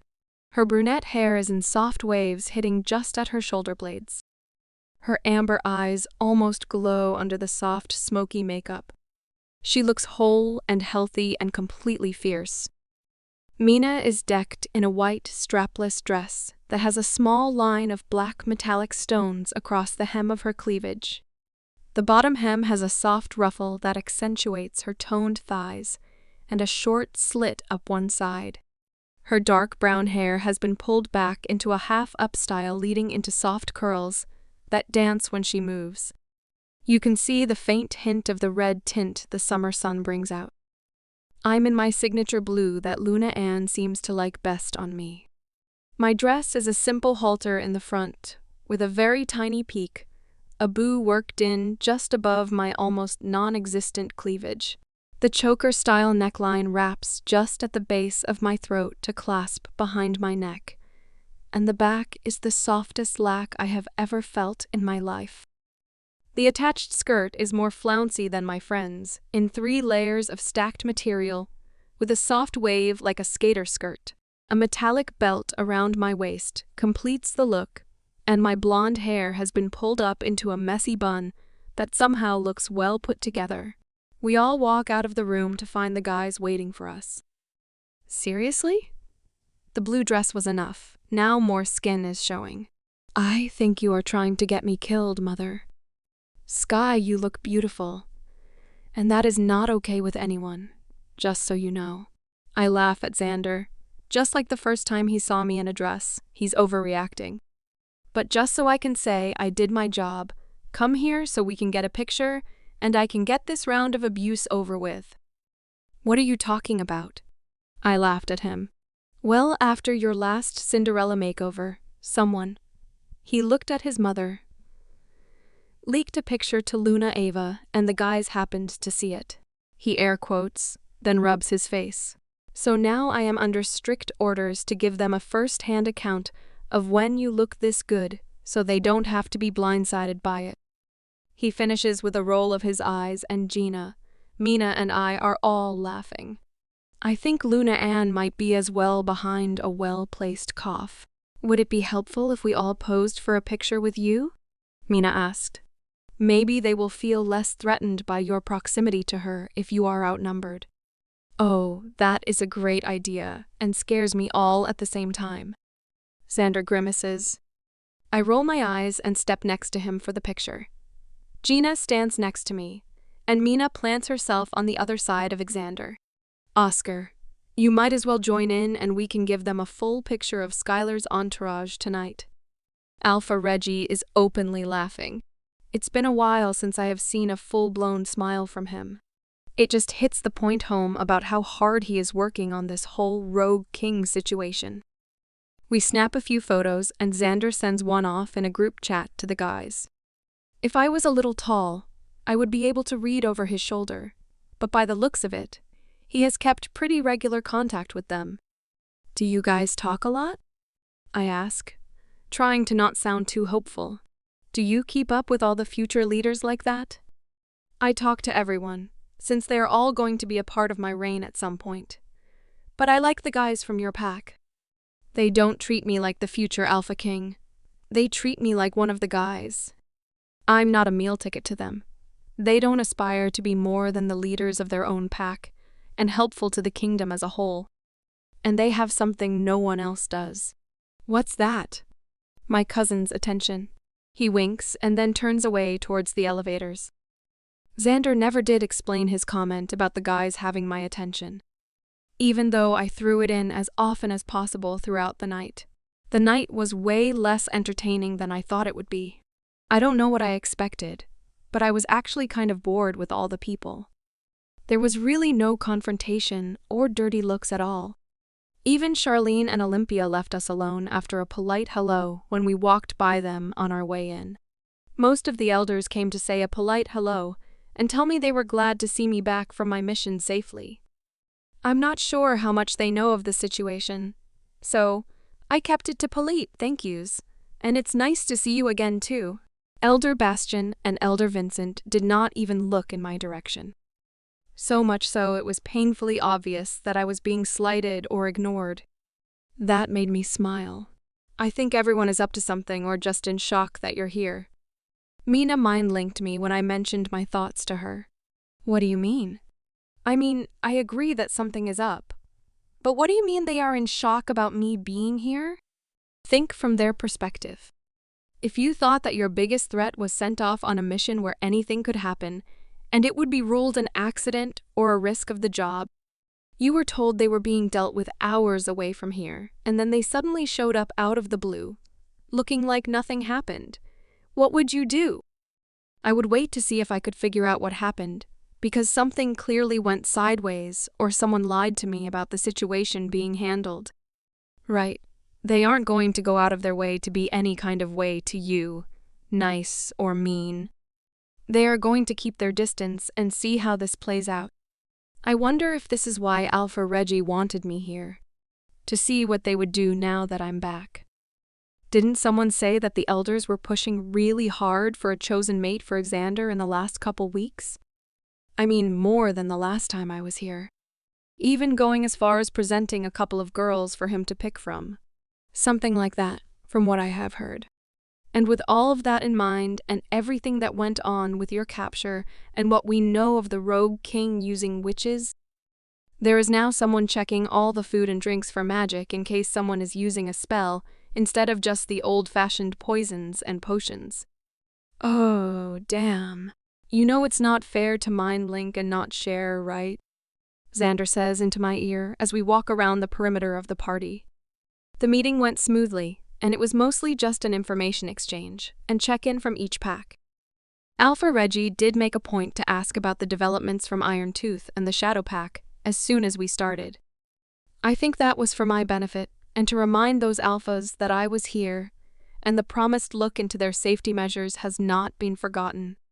Now the alphas and their guests were mingling and exchanging ideas about pack safety, rekindling partnerships and alliances. Things like that. I actually got to see Alpha Lucas and Luna Ava for a few minutes, but they didn't stay for the party. They did, however, take another picture with me, promising to let the guys know they saw me, and I was doing well. I'm pretty sure that Alpha Lucas was brought up to speed on my whole mission, by the way he looked me over and kept asking me how I really was. I don't think he will say anything to the guys about it, though. No one is that dumb. I wish they could have stayed longer, but I still had a job to do, and no matter how homesick I was for them, my pull to do well at that job is more than my inner little girl's need to be safe at home with the familiar. That didn't stop me from hugging both of them for longer than necessary before they left. You ready? Huh. I look up at Xander confused, but he has a look on his face that tells me he is up to no good whatsoever. To dance. You do remember how right? You mean the one and only time I was spun purposefully around the room by you, sure?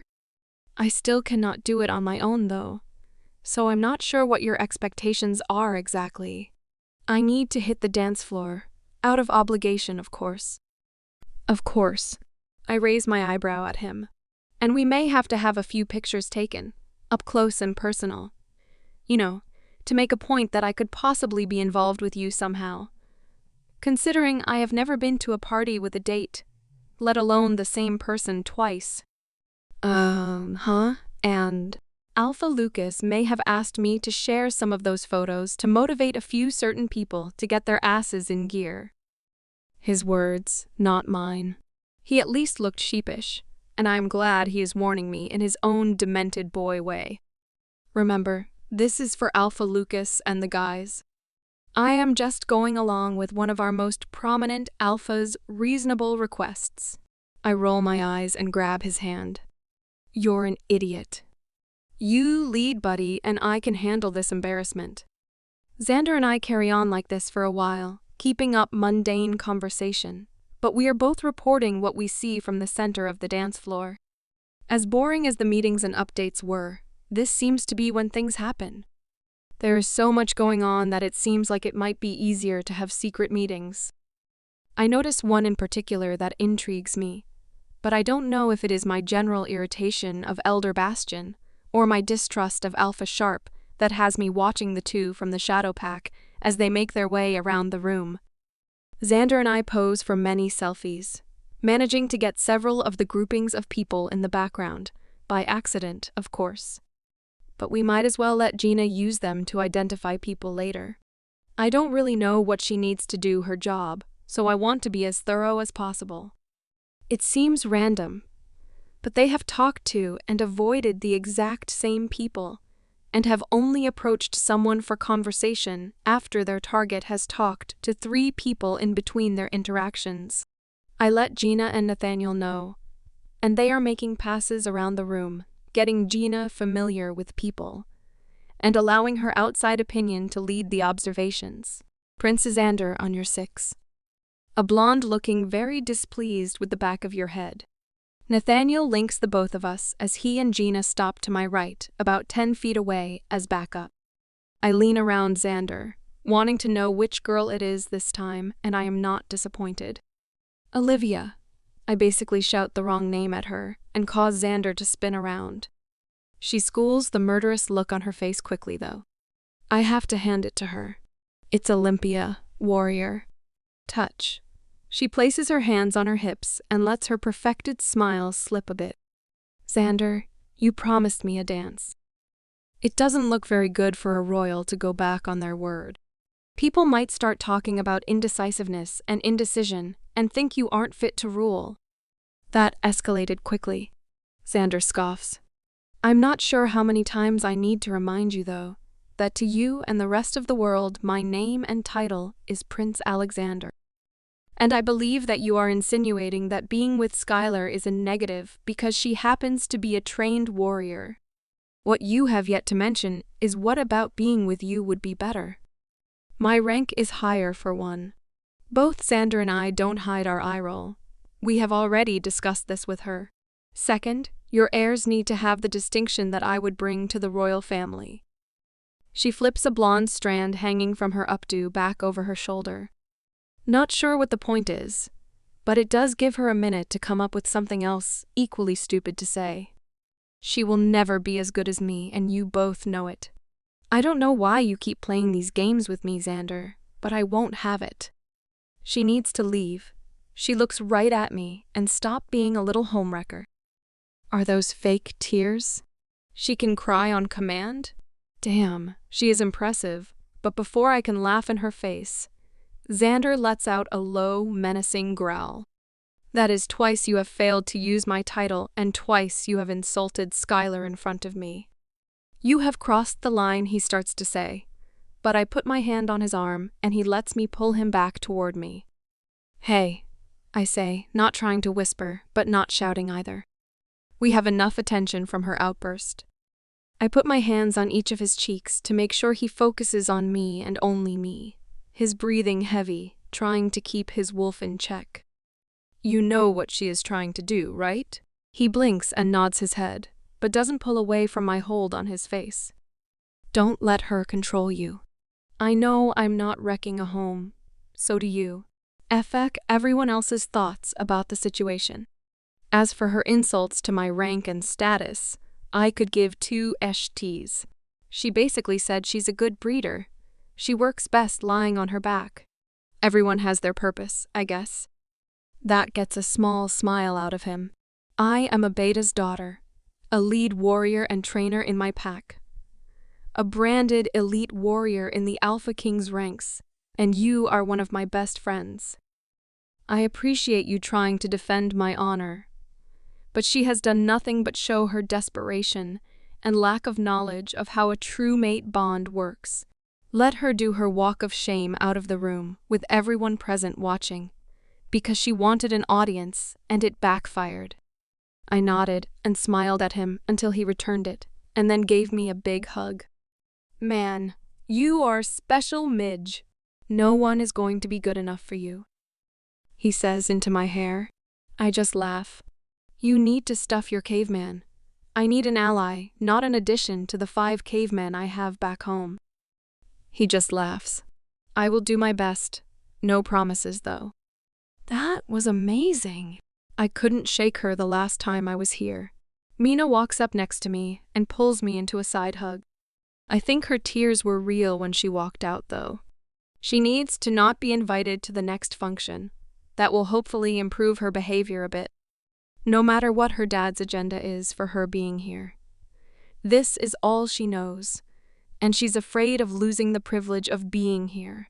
That might deter her from attempting to come after me again. Did you just defend the person who publicly insulted you? Xander asked, his jaw basically on the floor. Why would you do that? She would not hesitate to have you banned from everything, and you want me to not invite her to the next function. She has a point, though. That girl lives and breathes being seen at these functions. Maybe not being allowed to attend the next one will sober her up a bit. Hopefully, Sky put her in her place enough to leave you alone for a little while. Until you find your mate, she won't leave you alone. She may not leave you alone after that either. Maybe she's hoping to be a mistress at the very least. We already know she wants to breed with you. Mina backs me up with a little smirk. You both need to quit saying breed. It just sounds gross like that. Xander shudders just as the music picks up to a faster tempoed song. Let's teach Midge here how to dance. He grabs both our hands, abruptly changing the subject, and we start to laugh at his antics. He is setting a precedent after rejecting Olympia like that, but choosing to add Mina to our group. I just wish people would get the memo and understand that an interaction with him here doesn't put them in some non-existent running for the Luna Queen position. But social climbers will never go away. Ambition is one thing, hard work is another, but to gain better things in life by trying to take them from someone else I will never understand. We dance a little while longer, and then Luna Ann lets us leave to go and hang out upstairs. We all head to Xander's room. I never really hung out here the last time I was in the Royal Pack. It's interesting to see the way he lives without prying eyes. Xander isn't a neat freak, but everything seems to have a place and is well cared for. I do smell Oscar's scent here pretty strongly. I wonder if he's here every night. I wander around looking at the pictures and knickknacks he has on a set of floor-to-ceiling bookshelves that flank a heavy-looking desk on one wall of the room. It looks very official and important, with the dark wood up against the medium gray accent wall. The rest of the room is in a soft gray, almost white color, and all the frames are varying shades of black and dark gray. The only color is the deep maroon comforter with black sheets folded out over the top, and black and maroon pillows all looking inviting. I quickly raid Xander's closet for shorts and a t-shirt. I am done being in a dress. Mina does the same, spending a little too much time choosing items. She seems lost in thought while she runs her fingers over the folded piles of t-shirts. I will pack that observation away for a later conversation. When we both come out, I find Gina, Nathaniel, and Wyatt have joined us. Wait, you changed? Help a girl out. I mean, Luna Queen Anne can dress me anytime. But I am done with the monkey suit. I just laugh at her, and she follows me back into the massive walk-in closet. I did discover that Oscar has indeed moved in. His warrior clothes and his scent consume one whole side of the room that is about the same size as the room Gina and I share on the compound. I don't know if I will ever get used to the grandeur of the royal family. They are all so down to earth and yet live here in this castle and have unlimited access to basically every creature comfort you could ever want. At this rate, you're not going to have any clothes left. Wyatt laughs at Xander as we walk back into the room. Meh. Midge is worth the effort, don't you think? It's a small sacrifice. Until your female mate finds out you've been sharing your clothes with other women. Who's sharing clothes with women? Oscar walks in with Barty, hot on his heels, with a cart of food and drinks for us. I was saying that Xander's female mate might not be all right with the girl's scent all over his clothes. Wyatt tilts his head towards Mina, Gina, and me.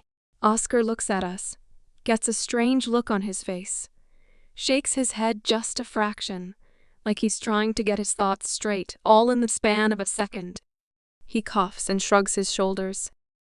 If she is our true Luna Queen, she will understand sharing anything that is needed with these ladies. No one else has ever been up here or allowed that privilege, so it shouldn't be a big deal. His eyes tell me he may not believe his own speech, but I'm not going to call him out on it though. I know they are both worried about finding their Luna soon, before the elders find a way to force a marriage for Xander. Have you two marked each other yet? Or are you waiting for your Luna? I don't know why the question fell out of my face like that, but now I am curious. We were waiting, wanting it to be special for all of us, but the longer it takes, the less sure I'm about waiting.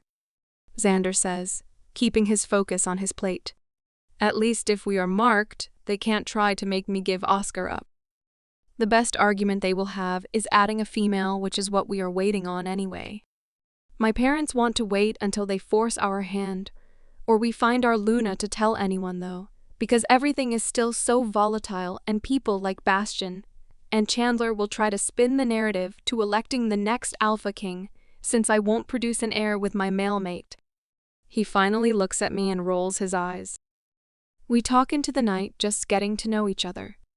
Gina opens up about life in her pack before the attack, and Mina and I talk about life on campus. Barty watches over us, coming and going to replenish food or drinks. Not for the first time, I wonder if he is watching Gina and I for signs of anything bad. I mean, he knows me and my history, but with what we know of the rogue king's methods, he turns people against the royals with clever words, bribery, and threats. For all they know, Gina and I could have been turned to their side and gathering information on the royal family to send back to them. I still can't think of Mike as the rogue king. They are two different people in my head. Something about him tells me he is a pawn, just like the rest of the guys we met. He's just high up in the ranks. That didn't stop the implications that he is the rogue king from floating around, though. Yeah, if the situation was reversed, I wouldn't trust Gina and I right now. But the only way to gain trust is to prove ourselves every day. which is all either of us can do. I don't know when it happened, but somehow Gina, Mina, and I ended up in Xander's bed. Gina and I were off to one side, and Oscar and Xander sandwiched Mina. Jenna tossed and turned next to me, but she didn't wake up screaming like she has been lately, which I will take as a good sign. I sit up slowly, not wanting to disturb anyone. I know it's early. The soft light of the morning is barely visible through the curtains. Wyatt and Nathaniel are sleeping on the comfy reclining chairs in front of the fireplace, not leaving their posts, even in the safety of the castle. I just smile, looking at my crew of friends, so much like back home. I feel a wash of emotions come over me, and tears prick the backs of my eyes. I miss my boys. I have to find a way to see them when they are here for training later this summer. I can't believe I have been away for almost a year now. I think wiping the back of my hand under my eyes and walking to the bathroom to handle my morning business and shower all the makeup and hair product off of me. I want to go back to my room, but I don't want to wake anyone to escort me, and all of them would kill me if I walked alone. So this is my option. When I am done, I can hear voices on the other side of the door. They weren't sleeping as soundly as I thought. Seriously, Midge. You cannot do that. Wyatt runs his fingers through his already messy hair. Do what? I woke up and took a shower. Or did you miss the noise I made in the bathroom in your anger at my not being in your line of sight? I raise an eyebrow, crossing my arms over my toweled form. He looked slightly ashamed of his outburst, but then squared his shoulders. You have to tell someone if you leave. That wound is still too fresh for surprises. So you are telling me that if I wake up in the middle of the night and have to pee, that I have to ask permission to walk across the room to the attached bathroom, so you feel better? I tilt my head slightly, daring him to say anything else that comes close to stupid. My irritation is bubbling right under the surface. He knows how I feel about being put in a bubble. We were all worried when you weren't here. Gina woke up in a panic yelling for you, and I cut him off, moving to Gina quickly. This happens regularly, but it's not my story to tell. I sit next to her and wrap her in a hug, her head tucked under my chin. I'm sorry. It's my fault they are all freaking out. She whispers into my neck. I can't shake the nightmare, and you are the only thing that seems to bring me out of it. This time, she is talking loud enough to be heard by everyone. I just nod. It's okay. We'll figure it out as we go, like everything else. Before I can say more, there's a knock at the door, then Barty walks in. The king and queen would like to see you all in the mahogany room in 20 minutes. The Luna Queen wanted me to let you know that breakfast would be served, and the ladies all have clothing in Miss Skylar's room. Barty, we talked about this. Drop the miss, okay? Not inside these castle walls, missy.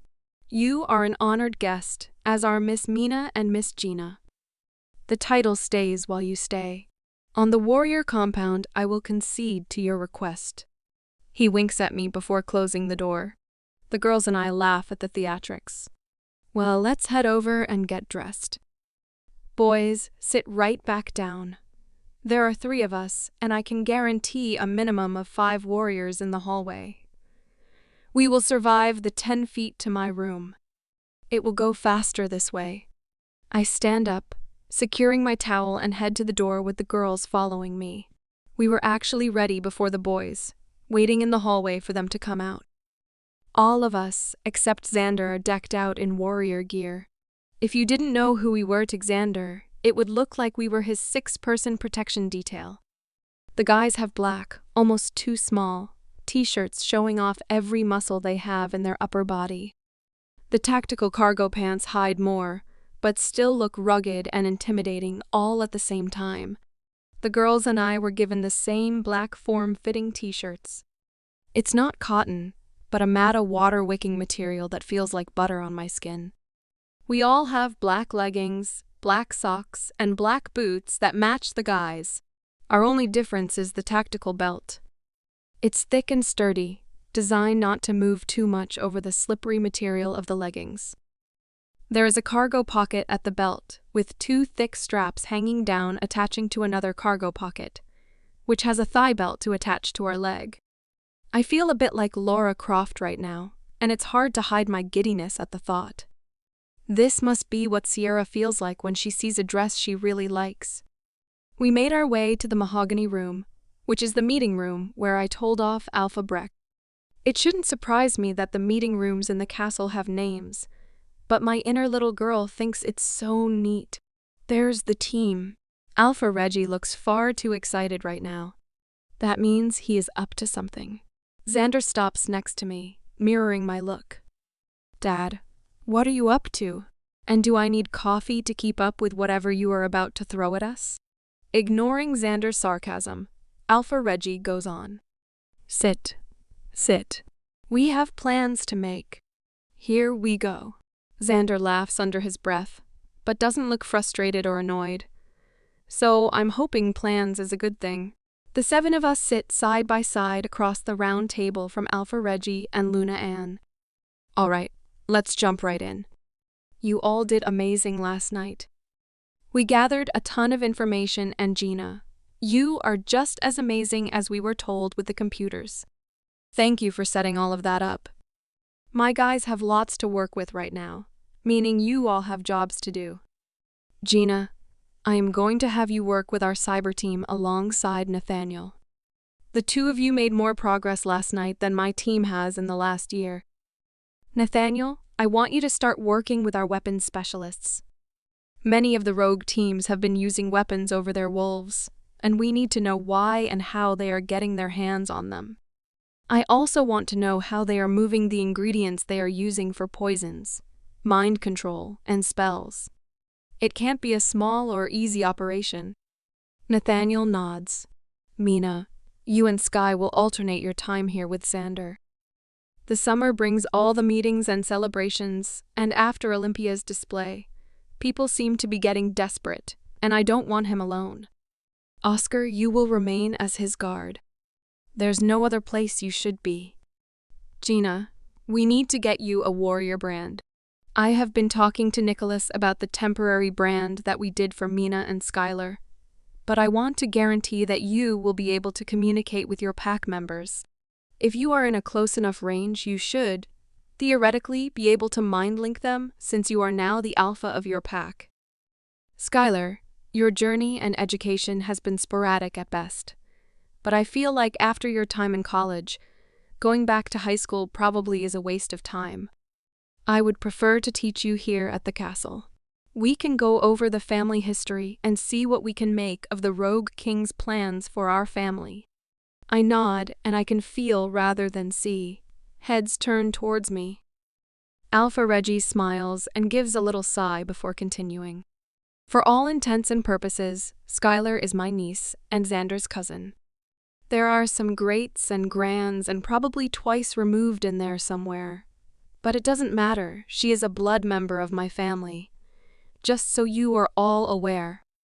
I hear several intakes of breath, but I am still focused on Alpha Reggie. I asked Skylar to keep the connection a secret until I had more information. Now we do. As her team, you should know that, so you know what is being asked of you. She was a target before the discovery, now that she has been captured. And from what I understand from Sky and Gina's accounts of their time with the rogues, blood and other samples were taken.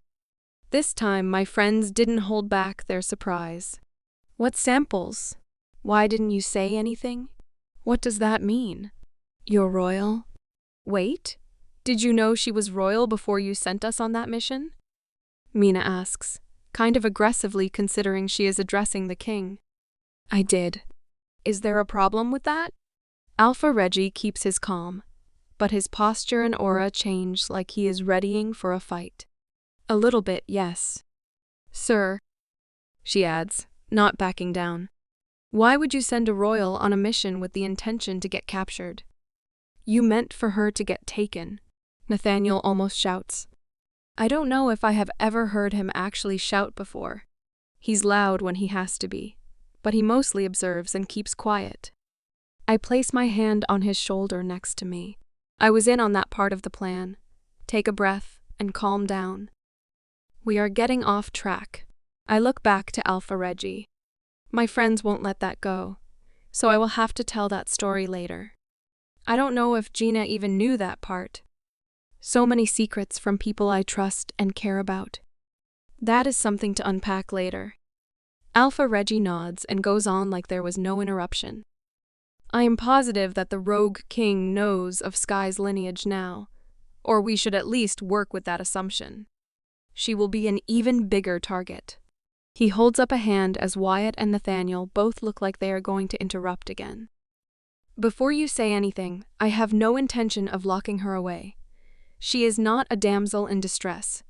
She is an important member of the royal family, one many people will want to get their hands on. No different than Xander. So I will train her mentally, and you will all train her physically. Preparation is going to be our friend. Alpha Reggie stops to take a drink and appears to be collecting his thoughts. Over the next few weeks, you will all train in your specified areas as well as with the elite warriors. As information continues to come in about the Rogue King, kidnapped girls, and Gina's pack, we will send your team out to handle it with some of our most skilled warriors. This is what we know so far. The kidnapped girls whose identities we could confirm were all high-ranking females. They were subjected to the same treatment as the two of you. He looked from Gina to me. We did find a couple of the more recent girls disposed of very unceremoniously, meaning they were in a hurry and made mistakes. Doc Gannon and Doc Sylvia have come to the conclusion that the girls were being dissected. What the hell? That's awful. Why would he do that? Oscar asked. Skylar already knows some of this, but my family's history is somewhat bloody when it comes to succession. I have recently found confirmation that my great-great-grandfather's second son, who was wildly vocal about being passed over as the Alpha King, when his nephew took the throne, captured his own sister and her daughter, and experimented on them, both. He took a deep breath, and we all waited silently for him to go on. The women born into my family have special abilities and powers. I'm sure you have all noticed some of Sky's talents are beyond that of an accomplished warrior. Don't get me wrong, little one. I believe you would be a force without your abilities. But even I have noticed abnormalities knowing what powers you could possess. What do you mean, abnormalities? I ask, now concerned that something is wrong with me. Normally each female has one gift or enhancement. Your mother, from what I understand, had emotional control over others. Something I know you have. I've seen you use it on all of the boys, even here this morning. Gina is drawn to you when her emotions become too much. You have the ability to keep everyone level-headed. Proof enough you have that ability. You also can fight off an alpha's aura, even as a born beta with royal blood. I should be able to make you do just about anything, and I don't think you even know you're resisting. And trust me, I have tried. I don't think it's your natural stubbornness either. He winks at me, breaking some of the tension in the room. Then there are your scars. Based on all of your altercations and injuries, even you can't deny that you have enhanced healing abilities. Again, beyond what royal blood would give you. You can fight off silver and wolfsbane put directly into your bloodstream. I look down at my hands folded into my lap. I can feel my friend's eyes burning holes in the sides of my head. I don't think Xander knew about the silver until now. Is that what the scars on your back are? Silver? He asks, just above a whisper. I can feel his body heat increase while he is trying to hold an anger that is radiating off of him. I take a long breath in and let it out slowly, raising my eyes to look right at Alpha Reggie. Not sure if I am more relieved or angry that he is forcing me to confess this part of my history. I keep my focus trained forward in a tunnel vision as my voice comes out monotone and flat. I was tied up, both my hands bound above my head, and whipped with a whip laced with wolfsbane so the cuts would open quickly and deep. Then my feet were lifted so I was parallel to the ground. Silver powder poured onto the wounds. I was then dragged out to the woods and left to die. That was when and why my wolf showed up early. It took 2 days for us to heal. I took another shuddering breath, feeling the pressure in my chest, but I refused to cry. Kaylee and her torture would get no more tears from me.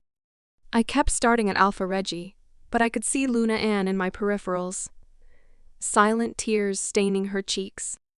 I couldn't hear breathing from any of my friends.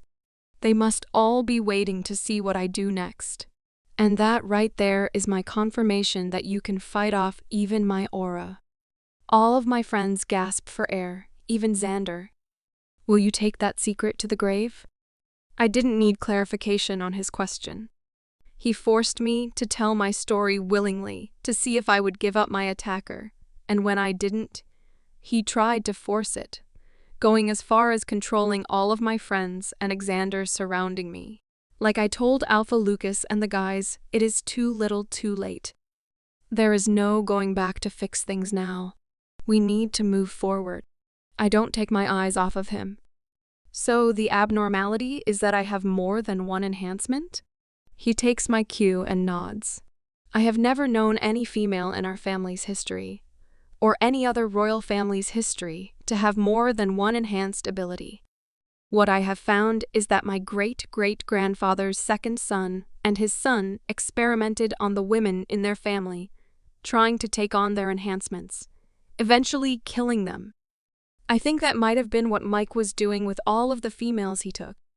He is a part of that lineage, but we don't have records of names for that portion of the family. They were looking for your grandmother and mom, knowing they went into hiding. And you still put her in harm's way, knowing she was the end goal target? Why, it sounds murderous. We didn't have confirmation on that until last night. Doc Gannon and Doc Sylvia were able to confirm the tissue samples that were taken and reverse engineer the process, giving us a better scope of the situation. Without Skylar's contribution to the mission, we would never have confirmed that, and we have been going at this blind for far too long. Some sacrifice is worth ending this. She understands this. Watch your tone, boy. Now the Alpha King was out, his wolf's voice laced with his own. Alpha Reggie is menacing when he is angry, and it's amazing to watch. I can feel the fear and respect radiate off of my friends, but I am in awe of the spectacle. Yes, Your Majesty. Wyatt's head dropped and turned to the side, a sign of submission to the Alpha. Now you all know what you need to know to do your best job bringing my cousin, the Rogue King, in. He will be given a formal trial in front of the Council of Elders and all of the Alpha Kings, and we will decide his fate. Decide his fate? He needs to die for his crimes. How many innocents has he killed in the name of taking over as the Alpha King? He will kill you without a thought to get what he wants. He has to kill you to get what he wants. Why would we give him a trial? He doesn't deserve the decency. It's my turn to lose my temper with Alpha Reggie. I want to see Mike and whoever this Alpha King is, burn. There is no reform for anyone who has gone to their dark lengths for power. I thought you knew your place, little one. He does not get angry with me the way he did with Wyatt. He looks at me curiously. I do, but with all due respect, sir, you were not there. You didn't have to suffer at Mike's hands. His violations alone deserve death at best. At worst, he deserves to be put through the same torture he inflicted on others. I clench my hands together under the table. If the Rogue King is anything like him, or goddess forbid, worse, they both deserve to die. I close my eyes and take a deep breath, controlling my heart rate and my anger. If I can't keep my emotions in check, I will not be allowed to be a part of this mission. Would you inflict that punishment? I open my eyes at the question. Would you be capable of looking at another person and watch them tortured, or deliver the blows yourself? You are not that kind of person. Would you force someone else to torture for you?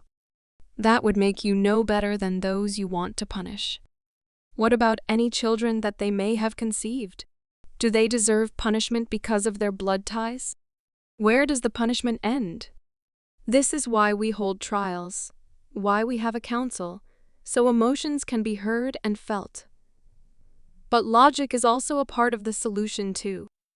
The moon goddess will also be a part of those trials through all of the Luna Queens. She will be the ultimate deciding factor for their fate. If you want them punished, you need to find them first and bring them in alive.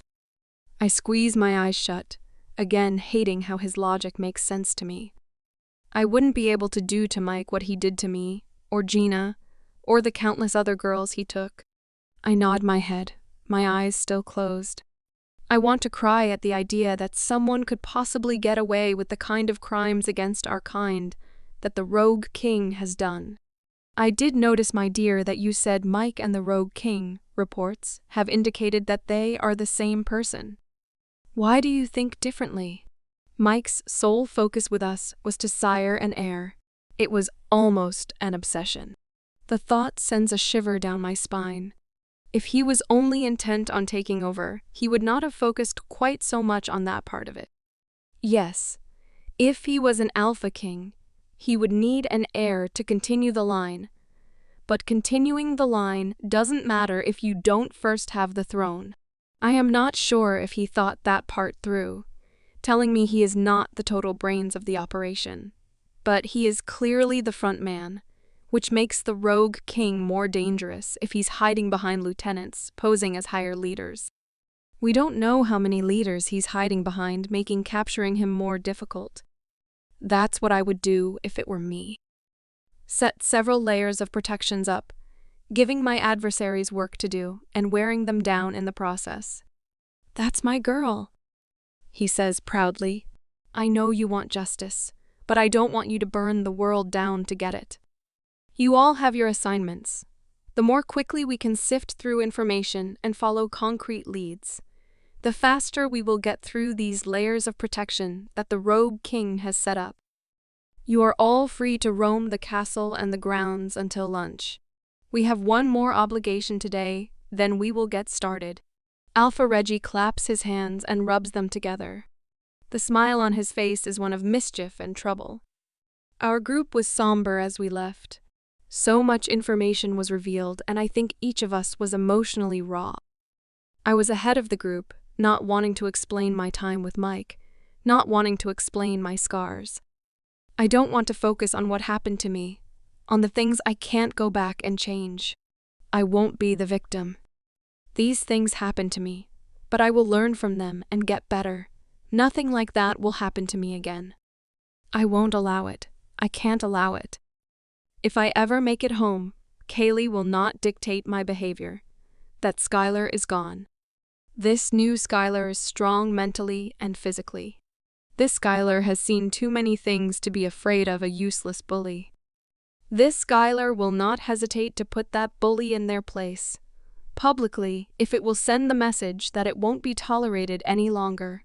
This Skylar needs to stop this Rogue King and get home to fight off the demons of her past.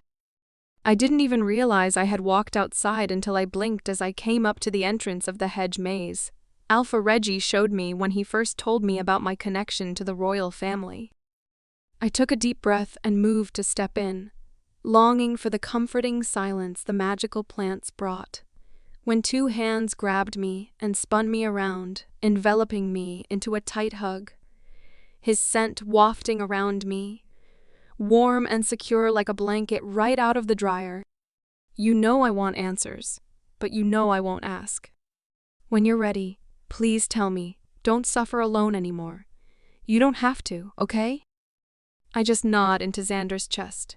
He releases me and takes my hand, and we walk into the maze, our friends following. So, cousins, huh?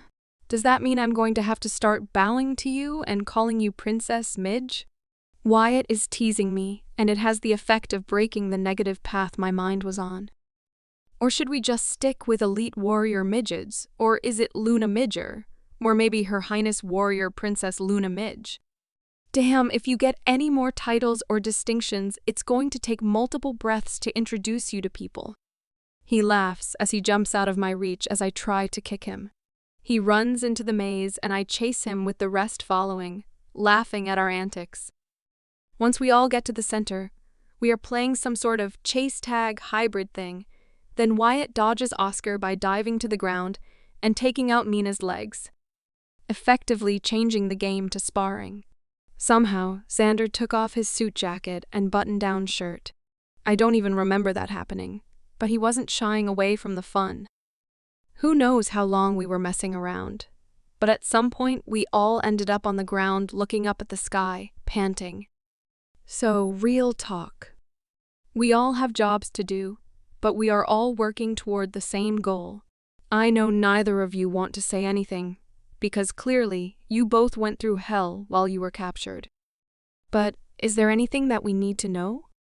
Any details that might help us find these FKers and get rid of them faster? We know they want to take over, and this rogue leader, I refuse to call him king, wants to take the Alpha King's position. We know they feel inferior and are trying to take the females' powers. Is there anything else about these guys that we can use against them? Do they have a weakness, a vice, something that makes them vulnerable? Wyatt asks. Sky is their weakness, Gina whispers. Huh. I tilt my head to look over at her. You are their weakness, especially if they know you have royal ties. The rogue K. Leader, she stutters her words at Wyatt's grunt. Will want your powers, but Mike wants an heir. He wants a son to carry on his line. He was most obsessed with that while I was there. For some reason, with you, he hesitated. He didn't do what he did with every other girl he brought in. You are a weakness. You made him change his behavior. I still don't know the connection between the two, but I think you are right. Mike is not the leader, but somewhere at the top, and you will be a point of contention between them if they both want something from you. She shrugs. So, is he going to continue looking for females, or is he going to come after Sky, or both? What are you saying? Nathaniel asks. I think both. He made it clear he was having sex with several girls, trying to get them pregnant. But he was different with Sky. Gina clears her throat. Xander rolled over so fast, it was a blur, and he was hovering over my face before I could even react. You said he didn't touch you. He spit at me. Doc Sylvia said she didn't see any sign of that. And she wasn't wrong. I didn't have sex with him, if that is what you are asking. He never got that far with me. I said it loud enough for them all to hear, so I didn't have to repeat it. I didn't have any fear of eavesdroppers inside the maze. And I really wanted this part of the conversation to be over. And I won't be the only target, especially if they want Alpha Reggie's title. Xander and Oscar, you will be a natural target as well as your Luna when you find her. I say, looking right into Xander's eyes, which means we all need to be on the lookout for any signs of their female mate, as much as the rogues probably are too.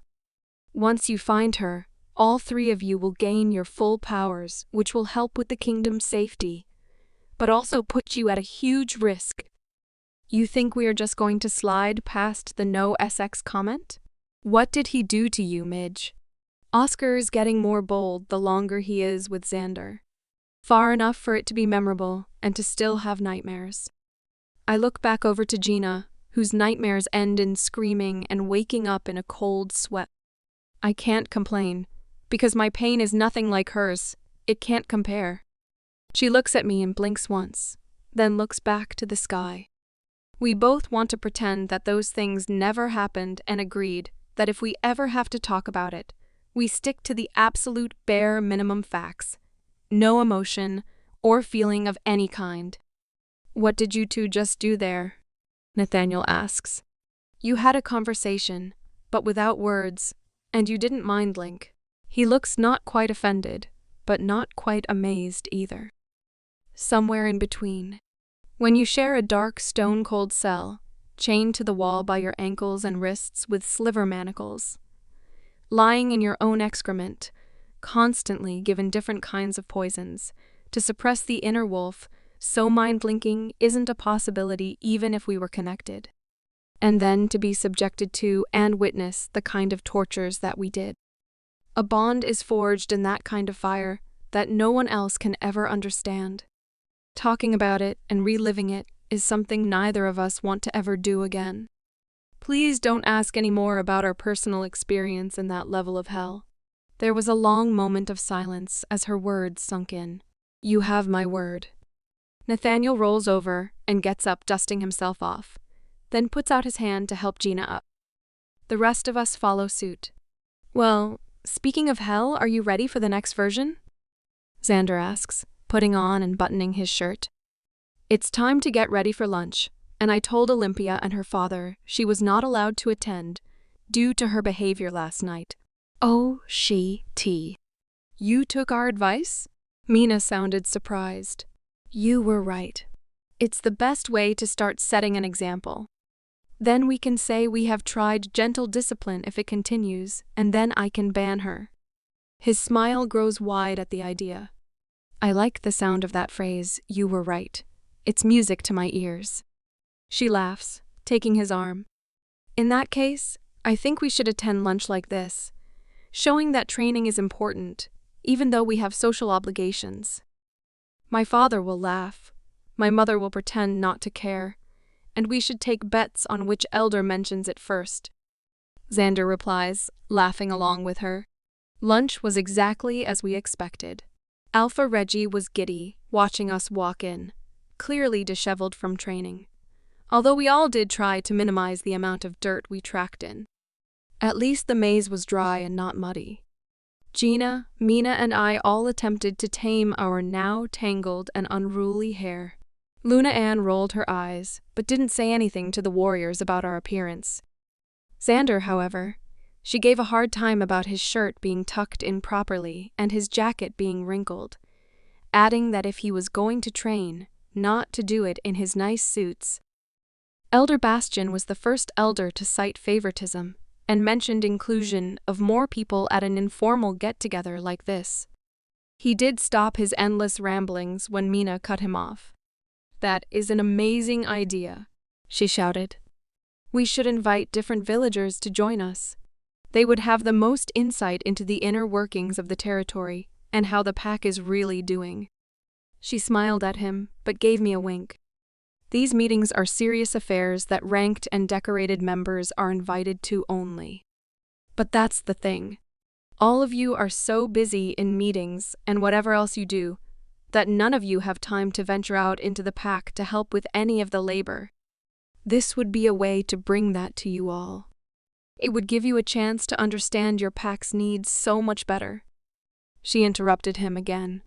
"We should even do tours into the different parts of the pack and work alongside all the laborers. Then we would really understand their needs." "Work? Like outside, with common people?" Charlene asked, and then yelped as if someone pinched her. At least one of her parents understood the trap that was set by Mina.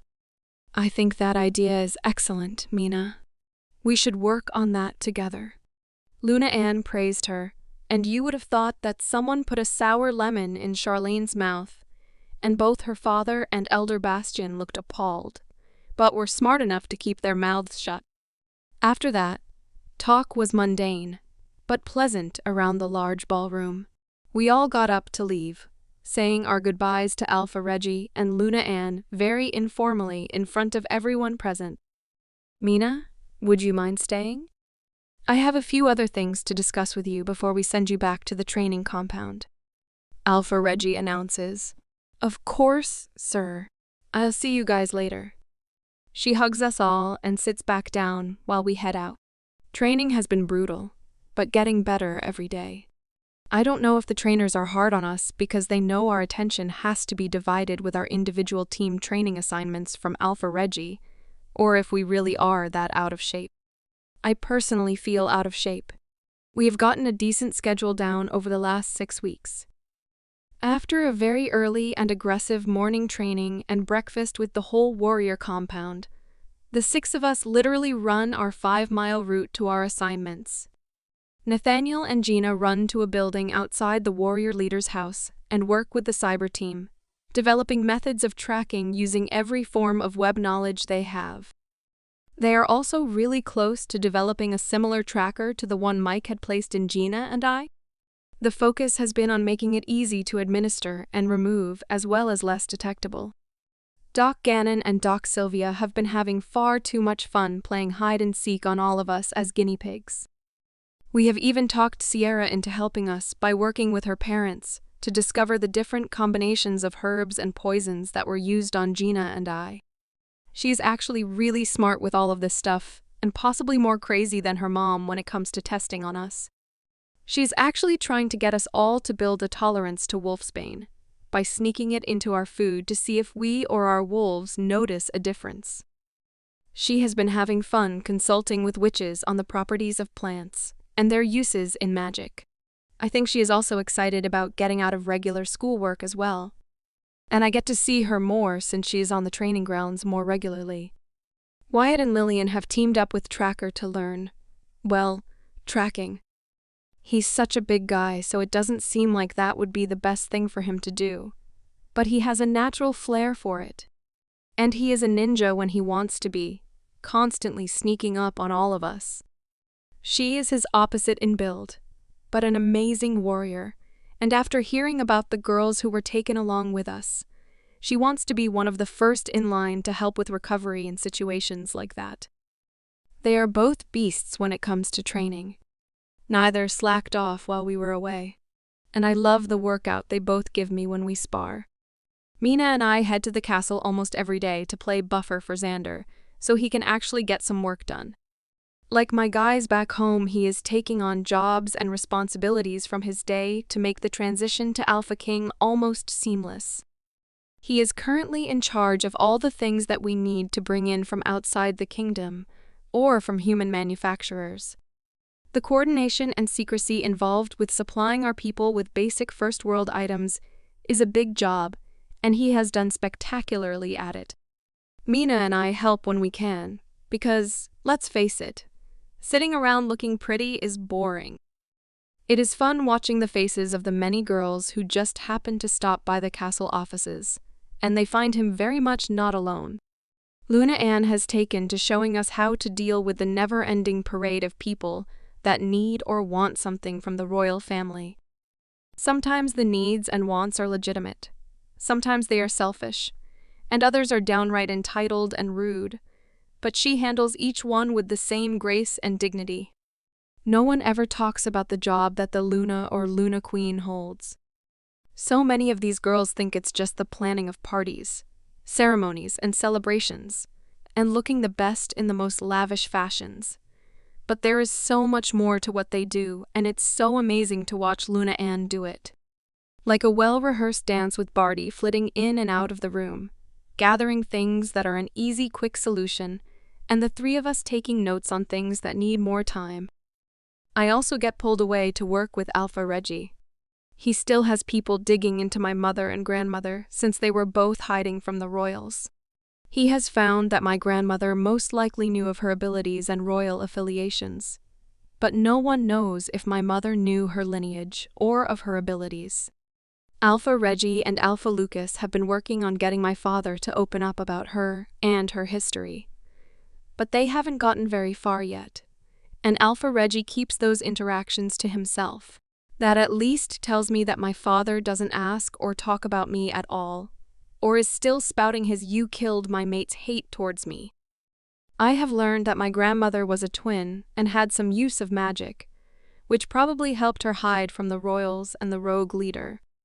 Her twin sister could communicate with the forest, which Alpha Reggie and I were looking into since that seems like a weird ability. Alpha Reggie did bring in a witch from Gentry's coven. She still hasn't returned, and Nicholas hasn't been able to feel her, but he says the bond hasn't snapped either, meaning she's still alive just under a spell most likely to keep her hidden. All right, let's focus on your elemental energies today, Elena says to me. We are out working in the maze where we can be disturbed or overheard. There are many who wouldn't understand this training because, aside from being able to transform from a human to a wolf, we have no magic. I roll with me now. It's just not typical for my species to be able to control magic in any way. Even if a werewolf and witch mate, the kids usually get one trait or the other, not both. I'm so lucky. We did mention my great-grandmother's twin sister's ties to the earth and the forest, so that is where Elena started. She is everything I thought a witch would look like. She is a fiery redhead with emerald eyes. Her hair is so deep, burnt orange, it looks like it's on fire in the sunlight. She has different braids flowing through her medium-length locks. Some with beads or feathers attached, some just braids tied off with thin leather straps. She is taller than me, like pretty much everyone, but only by a couple inches. But her personality precedes her into a room, like an alpha or beta of a pack. She is very calm, but I feel like it's a calm she works hard to maintain, and if someone presses the right button, she could shoot fireballs out of her fingers. Her build is womanly with curves in all the right places, but she doesn't hide behind frumpy dresses or dress like a celtie either. She is classy and natural. It's hard to tell her age because of the way she carries herself. Sit straight and place your palms flat on the ground. Tell me what you feel. The dirt is gravely but soft. It's warm from the sun. I press my palms further to the ground and take a deep breath slowly in and slowly out. Concentration has been the hardest thing for me. Sitting still and just being quiet isn't something I ever thought I would have trouble with after spending so much of my life secluded and alone. But I don't like the not moving, not thinking part of this whole thing. Another deep breath in and then out. The grass is cool and silky under my touch. I concentrate on feeling further below the surface. It's buzzing. Why is it buzzing? My eyes shoot open and I look up at her. Close your eyes and feel. Try to listen with your hands. We have had several sessions and it has become frustrating because I have never felt anything. I don't think magic is a thing that was passed to me. This thrum is the first time I have felt anything other than the obvious physical things around me. It's like a heartbeat or a pulse. But there is a buzz with it. What is that? I take another breath and try to mentally follow the pulse and the buzz. But before I can get too far with it, I lose the whole sensation and everything snaps in me like a rubber band. My eyes fly open and I jump up like something bit me in the ass. What in the hell was that? You felt the trees connecting. They speak to each other through their root systems. What I think the buzz might be was a call of urgency to prepare. Prepare for what? I ask, just as a loud clap of thunder rocks through the sky and I look up. How long have we been out here? The sun was burning on my face, not that long ago. A storm, she says dryly. I think that is the first joke I have ever heard her make. We both laugh as we run back to the castle, trying to beat the rain that is now chasing us down and sweeping over the open yard. We get inside the doors of the balcony, but not without getting soaked first. The storm was faster than we were. One of the castle omegas came to us with towels, clearly anticipating our very soggy arrival. Can I try again? Can we train from inside? I don't want to lose the feeling now that I have an idea of what it is. I say excitedly. I still might not have magic, but if I can detect it, if I can feel the difference between good magic and bad magic, I could help with our missions. Maybe find the witches that have been imprisoned. Hold your horses there, girlie. Elena grabs my shoulders. The Alpha King did say you were excitable when learning something new. I'm glad to see he did not exaggerate. Your education will go faster outside with the elements. It would be best if I could bring you to work with the Coven as a whole, in our space of learning, but you are needed here as well. Come, let's go find the study, and we can do some magic history, so you can understand what and why you are feeling the things you are. We make it to Alpha Reggie's study, where he and I have been going over royal family history, trying to fill the gap of my mother and grandmother's lives. As a member of the royal family, I have been learning some of the protocols and the pomp and circumstance requirements of being a royal. I did find out that I am fifth in line to the throne, which I laughed at when Alpha Reggie told me. But he stopped me short saying that some kingdoms have had to go that deep into the family for the next Alpha King. Xander is first, obviously, then Osistin, which is a crazy thought. Then there are 2 other warriors that currently serve as liaisons with other kingdoms. Then me. Sit. Let's talk about magic basics. First, magic itself is neither good nor evil. That is the first and most important thing to remember, no matter what anyone says about light or dark magic. It is easy to blame the magic, but forget there is still a human wielding it. The intentions for the magic are what make it dark or light. Elder witches can change and cast from dark to light, and vice versa. It is difficult and requires a lot of concentration and mental strength, so it is a last resort, but possible. She pours herself some tea from a pot I didn't even see before, making me think she somehow magicked it here. After she pours a second cup, she sits and gestures for me to do the same. She gestures toward a massive, weathered book that seems to emanate a soft glow. I know that wasn't here when I sat down. Let's start with a little history. I thought a crash course would be better, but you seem to be the more in-depth type of person. She winks at me, so I know she's just teasing, but I can't always read her expressions. She opens the book to show pages filled with ornate, handwritten script, covering every inch of surface on each page. It is like a diary, with notes in the margins and different colored inks splashed everywhere. The additions show the passing of time and how magic has adapted with the changing world around us. Magic is the essence of the world itself, a force that binds everything together. It has existed since the dawn of time. It's an energy that flows through the earth, the air, the water, and the fire. We, witches, we are but vessels that channel this power, which is why all new witches start with elemental magic. You will learn to harness this power to shape reality, to heal, to protect, and sometimes to challenge the very fabric of existence. I take a deep breath in, not breaking eye contact with her. She seems like she is looking into my very soul and testing it to see if I am one of those light or dark people. She goes on like we didn't just have a staring contest, turning the page slowly and dramatically. Magic is a responsibility, a dance with forces beyond our comprehension. It requires respect, balance, and an understanding of the delicate threads that weave our reality. Elemental magic is a dance with the forces that shape the very core of our world. It is our most basic and yet most important knowledge. There are 4 primary elements, each with its unique energy and essence. She turns the page again, this time to a beautiful page that looks like it was hand-painted with the finest metallic paints depicting the 4 elements. The pictures almost come to life off the page. Earth, water, air, and fire. Mastering their interplay is the key to unlocking the depths of elemental magic. Earth is in your blood, so it should be the easiest for you to tap into, but they all connect and interweave with each other. She turns the page. Earth, the foundation of all. It holds the stability of mountains, the flexibility of forests, and the resilience of life itself. To connect with the earth is to harness strength and grounding.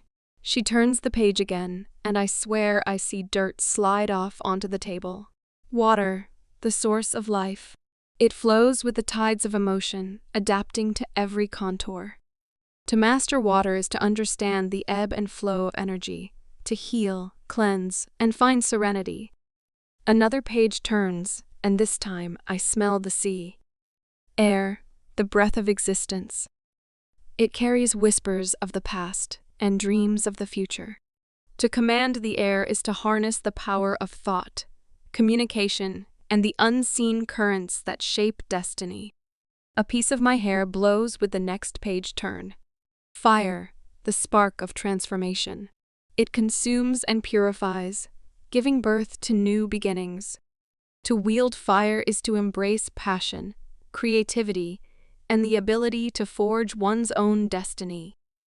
The final page turn sends a wave of heat towards my face. I don't know if that was the book or her emphasizing the element's powers, but I am hooked. I want to devour this book. But remember, true mastery lies in finding the harmony among these elements. Their balance is the key to unlocking the full potential of elemental magic. Now, embark on this journey with respect and reverence. She closes the book and passes it to me. Thank you for this, for everything. I can't take my eyes off this book. Something is drawing me to it like a magnet. This book is enchanted, so only you will be able to read it. But I would prefer that it stays here at the castle. While it is a book for a beginning witch, it does contain histories of our coven that must be protected. I nod, finally looking up at her. I understand. It won't leave this room. Thank you for everything. Now, we should go. You seem to be needed for a small scuffle in the hallway. What? I jump up and run out of the room. And sure enough, at the end of this hallway, which is in the royal family's private wing, Olympia and Charlene have Alexander cornered. He looks frustrated, but also not doing anything to make them leave. He looks like he's trying not to come into contact with them at all. He needs to stop being wishy-washy with these two. He needs to set clear boundaries that they can't talk their way around. I hustle down the hallway, but I don't run. Looking desperate is not a part of my plan. I know you're avoiding us. We are lonely without you, and no one satisfies us the way you do. Is your dad forcing you onto that Sky girl? My dad said he picked her up from some Ori house in another pack, as a plaything to keep you busy while the elders decide on your mate. Oh, fuck no. This girl's about to get her ass beat. I'm done being called a SLT because I get the attention others want. I work hard for that Shesti, and if she and her father are spreading those rumors, I'm done with both of them. I'm also sick of this elders deciding mates, Shesti. They need to be put in their place and reminded who actually is in charge and making decisions. Hello, Olympia. It's so nice to see you again. I'm so glad you served your punishment gracefully and are able to join us again. I take Xander's arm, and he is fighting a smile. You really need to learn how to tell these girls off. They are taking advantage of your need to be politically and socially nice. Shut up, Midge, and get us out of this. I roll my eyes at him. We are due for a meeting with Alpha Reggie, Luna Ann, and Mina. Sorry, have to run. A kingdom to take care of and all. We start to turn, and they both begin to protest when Mina comes around the corner, making the same assessment that I did. I have been looking for you two everywhere. Ladies. She gives the girls the briefest look, then turns back to us. We need to get to Luna Queen Anne's office immediately. Then turning toward the dumbstruck girls. Make sure you find your way back down to the common areas where guests are allowed. We wouldn't want you to get in trouble again and be banned from another royal function. She takes Xander's other arm and we all walk off. I could barely contain my laughter, and I for sure could not look at Mina. It is far too much fun to mess with those girls, but damn, they were exhausting sometimes. We make it to Luna Ann's office and all collapse in chairs. I let my head fall back on the comfy low-backed chair. We need to find your female mate. I am so tired of being called a SLT and a by girls who are just mad that I can hold a conversation with you and keep your attention for longer than 30 seconds. They don't attack Mina like that. What did you say? My eyes fly open. I didn't even realize Luna Ann was in here. I thought we just came in for an escape. I'm so sorry. I did not mean to talk like that in front of you. My eyes went wider when I noticed Alpha Reggie was there too. I looked down at my hands, really not wanting to repeat my comment. Charlene and Olympia cornered me on my way up to get Midge from her lesson with Elena. They had some choice words to say about her. Xander tried to smooth over for me. Alexander, explain, now. I want to know what those two are up to. They are not allowed up here, and I will not have them spreading rumors or bad-mouthing anyone inside this castle. If they cannot maintain a certain level of decency, I will remove them myself. I don't think I have ever heard her use his full name before. outside formal events. She's just as scary as Alpha Reggie when she needs to be. Between the two of us, we explained the situation with the girls and let Mina tell her addition to the story. I noticed while Mina was talking that she kept scratching at her arm. After we were done talking, I could tell that the Alpha and Luna were having a discussion over their mind link, so I took the opportunity to ask about Mina's arm. "What's wrong with your brand? You keep scratching at it, like you're allergic to something." "Not sure, but it has been like this since I woke up this morning. I have felt kind of off all day too, like I am getting sick or have a fever." "Do you think someone put something in your drink or food?" "No idea."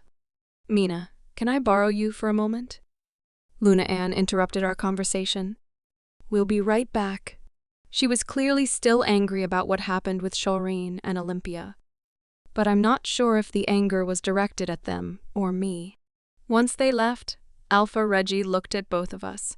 "Your Luna Queen doesn't take kindly to her family being insulted, and she is fed up with the behavior of our elders as much as the rest of us. As soon as Xander can take the throne, we can actually start to replace some of our older or unhelpful elders with those who will actually take the job seriously. Until then, we are stuck. Can Midge here be on the council? She's the only other person I will trust outside you and my mates at this point. Once you are king, you can set up your council how you see fit. But I would not disband them all. You will need the experience on your side as well. Honestly, there's only two who don't seem to pull their weight and yet have the most opinions on everything. I have no idea what happened with Luna Ann, Mina, and whoever they went to see. But Olympia and Charlene have not bothered us for several weeks now. It doesn't mean that we let our guard down at royal functions, but it has made them more pleasurable. One of the midsummer meetings, the Alpha King hosts the Alpha Games. The current Alphas are paired up with an elite warrior, and they have to find a designated hidden item in the forest. They have to search over 100 acres of forest and are given minimal clues. It's all good fun and for bragging rights, but something that I've heard talked about a lot since I have been here. I guess it's an honor to be chosen as a warrior partner. Mina and I are actually on guard duty tonight. We aren't with Luna Ann, Alpha Reggie, or Xander. But we really weren't needed since this is an exclusive event for the royal family. The Alphas participating, and their Lunas and the warriors participating. It's something where they can let their hair down and have fun.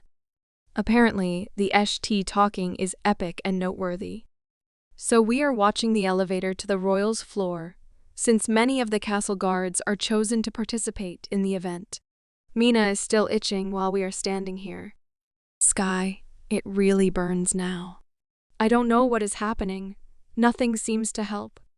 She is doing her best to not draw attention to herself, but looks like she is really in pain. I have not had any issues with my brand.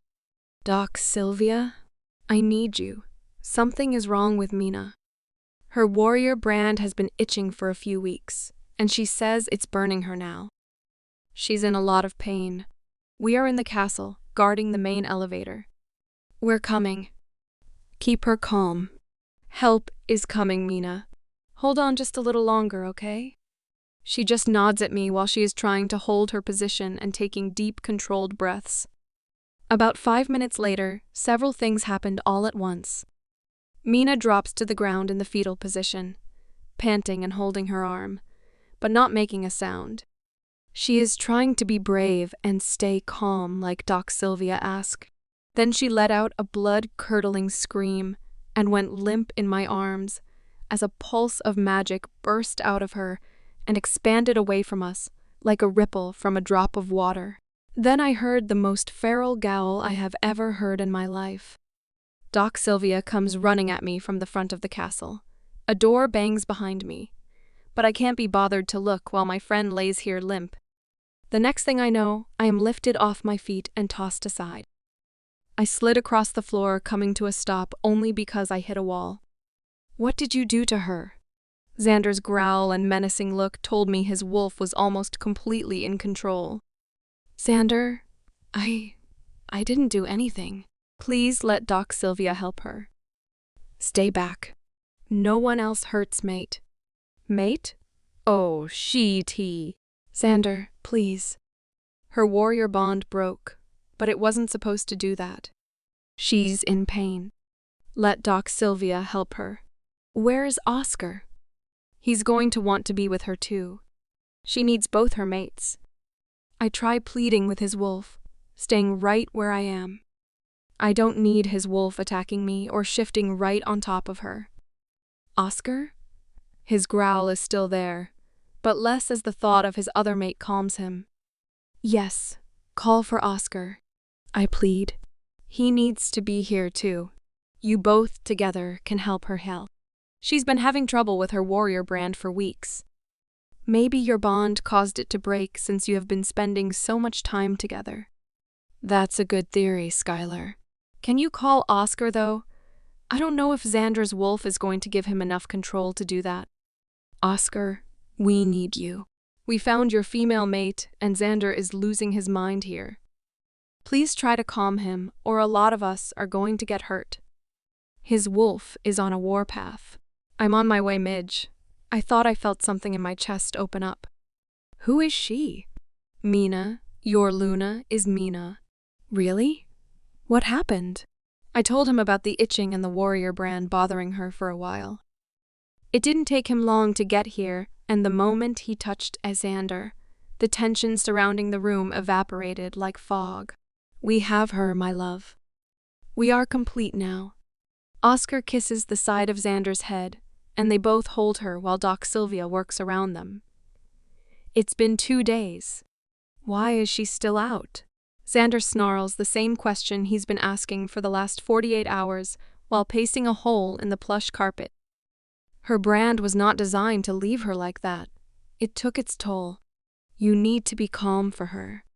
If what Skylar said is right, they should have their brands until next summer.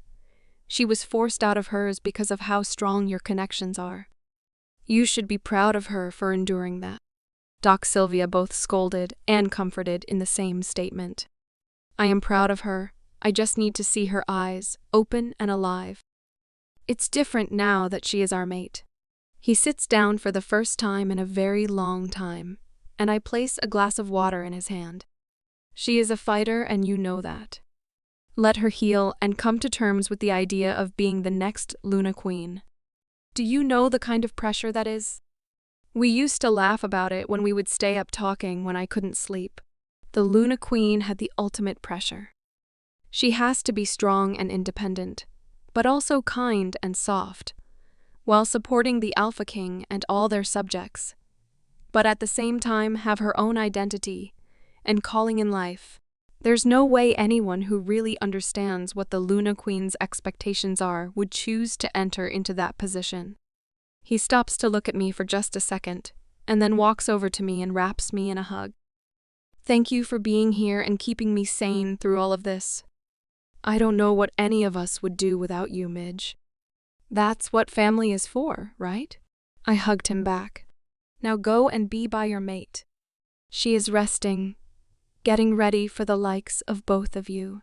I wink at him. That takes a little mental preparation. No one plans to have 2 mates, and you and Oscar have had time to wrap your heads around this. Who knows what she is thinking? You are the first person I'm going to add to our advisory council. You will be the youngest person to be called an elder. He laughs as he gives me one more squeeze and then lets me go and lay by Mina. We had her move to the room he and Oscar shared to make her more comfortable, and in the hopes that their scents would help her heal and wake faster. She's in a kind of coma. She's breathing and responds to basic muscular manipulations, but is stuck in her sleep. She moves and turns, but it doesn't seem fitful or like she is frightened, just moving. She cuddles to both Oscar and Xander when they sleep next to her, but she will reach out if I am near. Elena thinks that is because we got our warrior bonds together, and we have a connection forged from that experience. Finally, on day 3, we got a reprieve from her coma. Where am I? What happened? I feel like I am moving through sand. We all jump up. Xander and Oscar have made her a sandwich every night. I have been sleeping on a recliner and not loving it, but the alternative was worse. I found I got sick if I was away from her, trying to sleep in my own room. So here I am. My head hurts. Sky, what did we do at the Alpha meeting? We didn't take shots, did we? She still thinks it was days ago. No, we didn't do shots. I smile at her. At least her humor is still intact. Do me a favor, take a deep breath, and tell me what you notice. She looks at me funny, but does what I ask. Oh my, what is that? She sniffs again, and then looks around, just noticing Xander and Oscar sitting next to her. Oh, she. I giggle, and she looks back at me. You found your mates, and it seems you weren't ready for that surprise. No way. There is no way I'm their mate. That is not possible. I cannot be the next Luna Queen. No one would want me as their queen. She's still talking to me like the guys aren't even there. You're our queen. Oscar purrs behind her. Oh no. I'm out. Y'all need to talk or whatever. I got up and tried not to run out of the room. I did not see Mina, Oscar, or Xander for a couple weeks after that. I have been spending more time with Sierra though, which has been a bonus. We were hanging out in the castle. She's been helping me review the grimoires that Elena left for me now, that neither of us are subjected to regular school hours. I'm actually getting the hang of some basic element manipulation. I was able to spark a fire yesterday and blow Sierra's hair around. But it takes a lot of energy out of me. Elena thinks that might be because I don't actually have witch blood, just access to the use of the magic.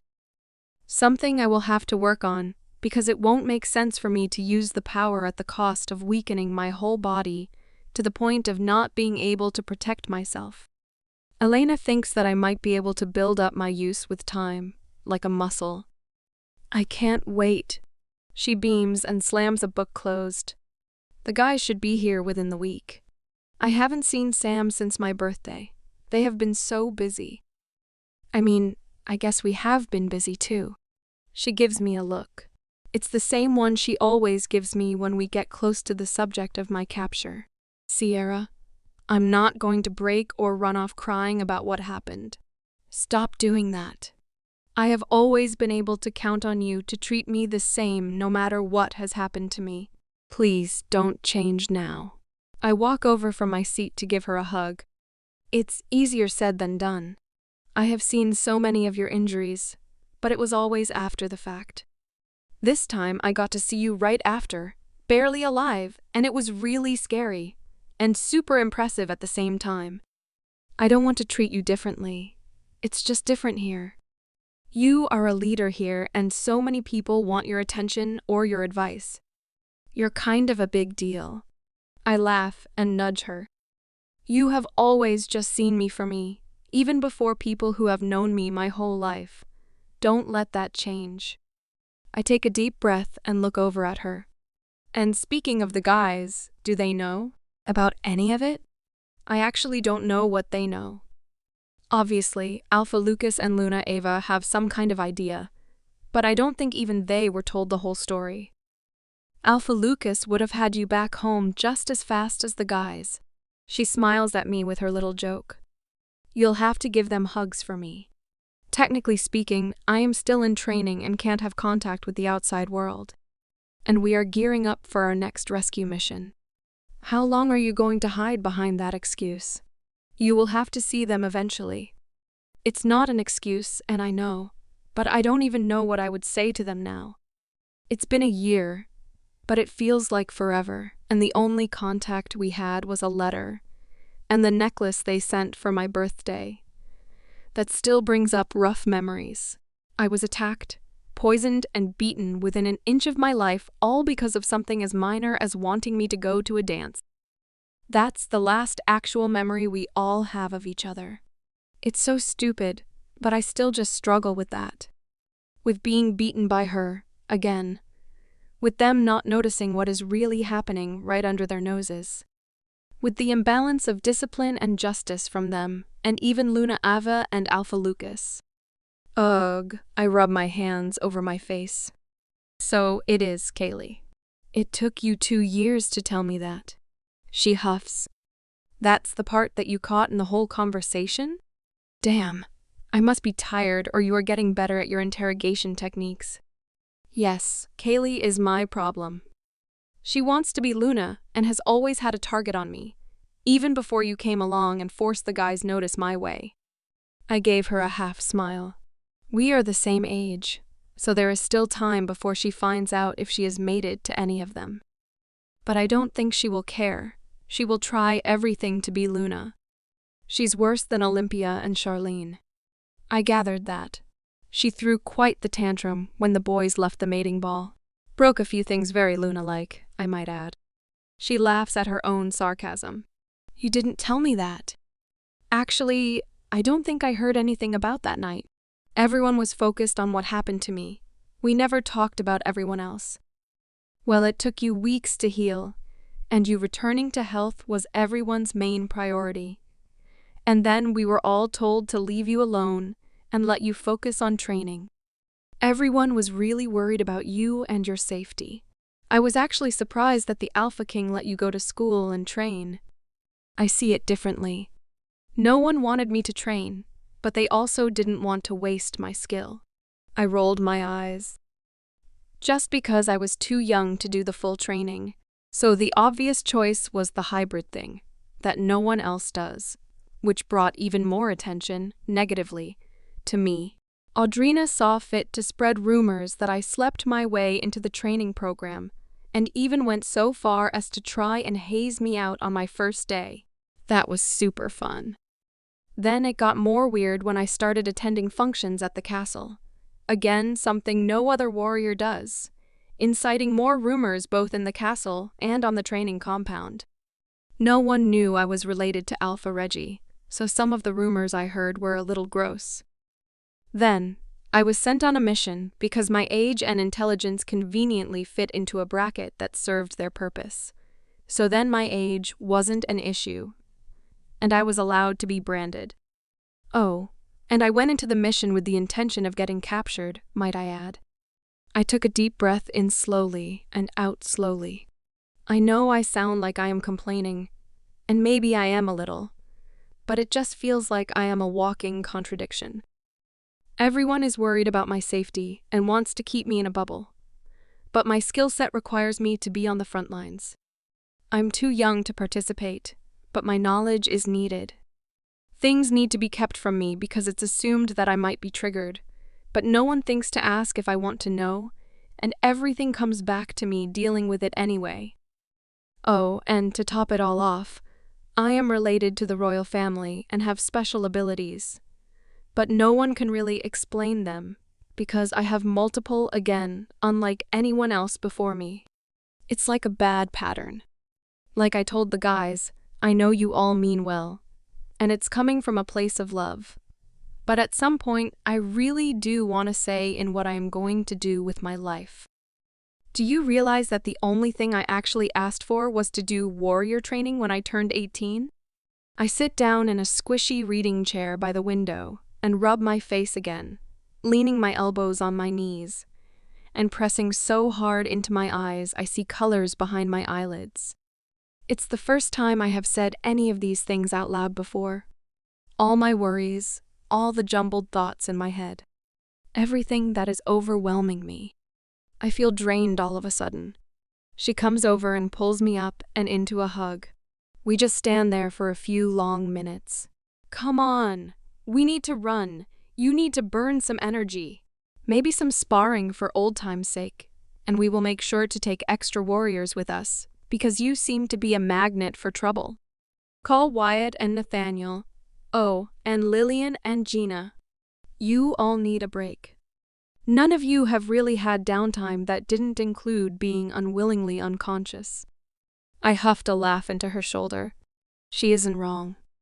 We meet up at the sparring grounds on the warrior compound, because as much as I said I want control over my life, Sierra is right, and I have become a magnet for trouble, and I will not be caught off guard again if I can help it. The compound is the safest place for me to let go and just be. Sparring was fun. We laughed and gave each other a hard time, but actually worked and got sweaty too. Gina and Nathaniel told us about the information they found on some members of her pack, and once everything has been confirmed, she might be able to go out and see them and give them the invite to follow her back here, or officially join the pack that took them in. They have actually done a really good job working together. We have located about 20 people. Only 5 families have taken her up on her offer to come to the royal pack.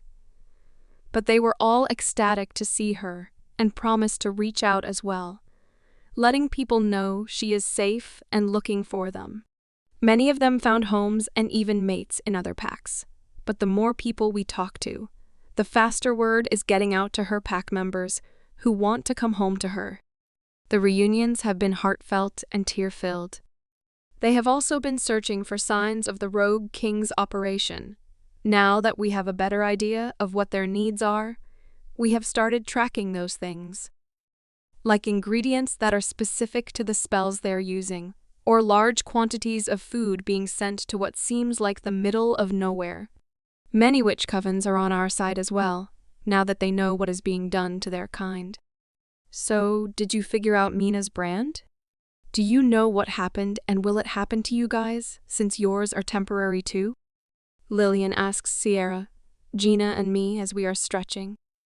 We have some theories about that, but I think my parents agree with Sky, and it was the proximity to her mates, and the fact that the bond to the Alpha King is so strong, it literally disintegrated the brand.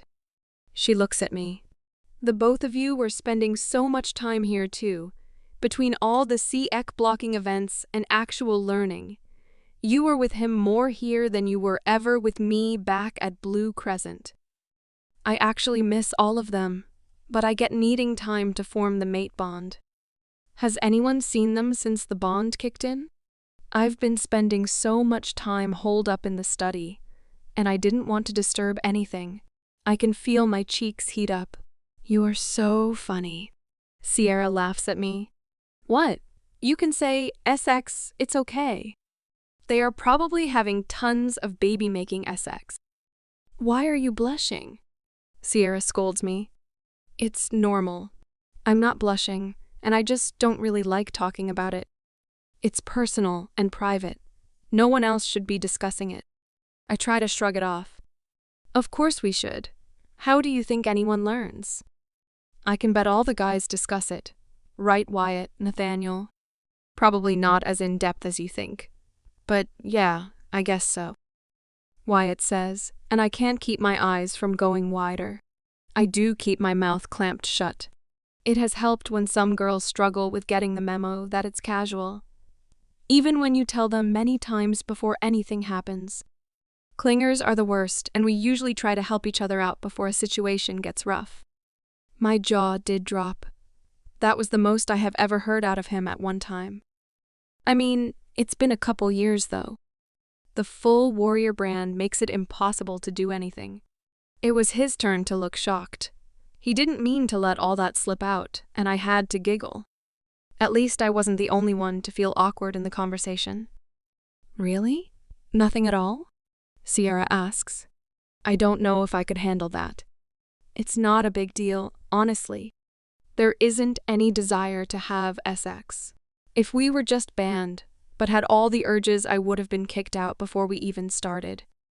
His booming laugh carries across the field, and we all join in. Like I don't even think I could get it up if I watched the hottest porn all day. Or if you all stripped right here and started rubbing one out. He shrugs. Nope, nothing. And you all are hot. The idea alone should have me all worked up. He shrugs again. That was graphic. I mumble. What? Don't act all sweet. You're probably the most kinky out of all of us. The shy ones usually are. He winks at me, and I just sit there with my mouth shut. How do you tell people that you haven't done anything with anyone, ever? Sierra knows my inexperience, but she is a great friend and keeps that to herself. Before we dive any further down this rabbit hole, the dinner bell goes off, and I am the first to jump up and head in. Morning training has been better now that we have been put into teams. It's so weird to think that I have been a part of this program for a year already, and there is another string of new recruits coming in. Now that we have the basic training done, Osistin and Nicholas have divided us into tactical teams. These are the teams we will go on missions with primarily. There are always exceptions if someone extra is needed or a special skill is needed, but this is our go-to team. Lillian, Gina, Wyatt, Nathaniel and I have been teamed up. And because of our personal experience with the chemicals, poisons, and spells from the Rogue King, we sometimes get Sierra to work with us as an on-site liaison to her parents. Our primary missions consist of finding Gina's pack members and tracking down this rogue group. It's an obsession that both Gina and I have. Some have mentioned that it is borderline unhealthy, but they weren't there. They didn't have to witness or experience the things we did. This effer will pay for his crimes with his life if it is the last thing I do. We have been gone for a week, which was helpful, because Xander, Mina, and Oscar still haven't been seen. This mission is interrupting a supply of herbs needed to perform the cloaking spell that they have. When it didn't stop and offload where our information said it would, we decided to follow. We made it about 6 hours away, and I am so glad that I learned how to shift without shredding my clothes or having to change at all, because we have been sleeping outside following this convoy around. Sleeping as my wolf has been way more comfortable. The 2 semi-trucks would not have caught anyone's attention except Mike's face showed up on one of the facial trackers Gina set up. And now that we found them, they have picked up another semi and an entourage of black SUVs following them, like a protection detail. So it's either very important spell ingredients, or they are transferring people. They are heading back in the Royal Pack's direction. Our orders are to follow and report, and nothing else. And Gina and I have been having a hard time with that, since we have seen Mike walking on his own a few times. The cocky asshole. He thinks he's untouchable. I'm holding it together better than she is, but barely. Nathaniel and Wyatt only need to monitor one of the crazy girls, not both. Nathaniel was able to get trackers on the original 2 trucks, but not the 3rd. There have been too many people patrolling to get in and out undetected. I want that 3rd one. They only added extra patrols when it joined them. We did notice all the guards are wolves, but they are all carrying guns, and few have knives strapped to their legs. Why do wolves need so much weaponry? All right, I think I see a window, I say from my spot up high in a tree. The patrol has a hole in the route. In about 30 minutes, there's going to be a 5-minute gap between one guard and the next. Nathaniel, is that enough time? I think so if Lil comes with to help. It will be plenty of time. What about me? Gina whines. She's scouting not far from Wyatt. Not a chance, I responded. I won't even go because the temptation will be too great. You are going nowhere near those guys. It will be a massacre and we are not in a position to deal with that fallout. I'm ready. Give me the go and scout, boss. Nathaniel says, ignoring Gina. He hates leaving her out. They have become close, but knows it's for her own good too. Me too. Lillian chimes in for the first time. I will meet you at the back of the truck. She and Gina have been at each other's throats, because we have been giving Lil all Gina's usual jobs on this mission. Not really what anyone wants, but it's necessary. So I have been keeping them as far apart as possible. Make sure you get in and get out. We don't have any way to mask your scent now, so they will know something is up if you go right in. You need to come from the front, and when you leave, each take a different direction. Go as far out as you have to cover your tracks. Then meet up with us. Understood, they both say. We have about 5 minutes. Get set. I stared just like I did the first time we were brought to the compound. It's like this every time we come back from a mission. I always smile seeing the bunkhouse and the trees lining the back, hiding all of the obstacle equipment from the road. This is my safe place, my place to feel free, but it still isn't home. I don't know if I will feel home until I find my mate, though. Like a piece of me is still missing, but I don't feel sad about the thought, more like I am waiting. We should jump back in the Jeep and keep working on your driving. You're getting really good now, Wyatt says, looking back from the passenger seat. Aren't you tired? We literally stayed up for 2 days and slept outside on the ground for the rest of them. Lillian whined. Nah, I'm still kind of wired from all the caffeine, and I know Midge had more than me, so she is too. He winks at me. Sure, we can. We'll see how long before I crash.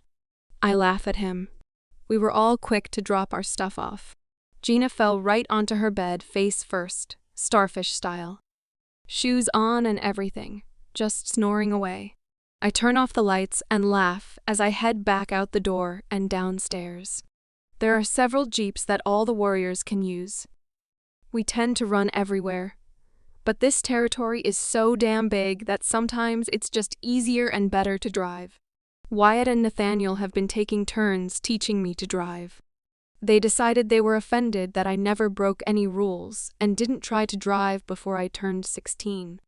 It led to a lot of eye-rolling on my part, and razzing for being a goody-goody for days from all of my friends. They are slowly trying to figure out how much of a rule follower I have always been. Now it's a game that they try to sneak into conversation. Today isn't one of those days, though. We are both tired, but need to wind down from all the excitement, so he just has me drive around this awesome loop that surrounds this edge of the forest near the compound. It is so nice today, even though we are deep into the summer. The air is warm, but not heavy, and the breeze through the trees is just right. The different shades of green explode across the horizon and set my whole mind at ease after spending the last week overthinking what Mike and this rogue king are up to, what they want from me, and how they both fit into the dynamic of the royal family connection. I love that Wyatt doesn't force me to talk when he knows I just need the peace and quiet. But he will also push me to speak when he knows I am in my head about something. We just ride in the open Jeep, letting the sounds and smells of the forest settle in for about a half hour before I start to really feel the hard week we just had, and I head back to the bunkhouse. I pull up and Wyatt helps guide me to parking in the garage. Why boys need these cars to be crammed in here, I have no idea, but it makes me so nervous to pull in and out of here. But Wyatt won't do it for me, and I will lose my privileges to drive it if I don't take care of it. So here I am, trying not to dent or scratch anything, and it take a comically long amount of time for me to figure it out. And Wyatt doesn't hide his amusement at all. 10 minutes later, we are walking out of the garage, and as we get to the front door, I stop short. Mina. I run to my friend and jump into her arms. She hugs me gently, but strong at the same time. I pull back from her to take a look. She is the same as she was a couple weeks ago, but she is different. I can feel it radiating off of her. Damn, Luna. You look good. We've missed you. Wyatt walks up and gives her a side hug. I've missed you guys too. It sounds like you have been up to all kinds of stuff without me. She smiles at both of us, and we all start to walk in. I am starving, and as much as I missed my friend, I cannot wait to have one of Stella's hot meals, and I have no issues dragging her along with me. So, how's mated life? Wyatt asks with a little lisp, and batting his eyelashes as he sits down at our table.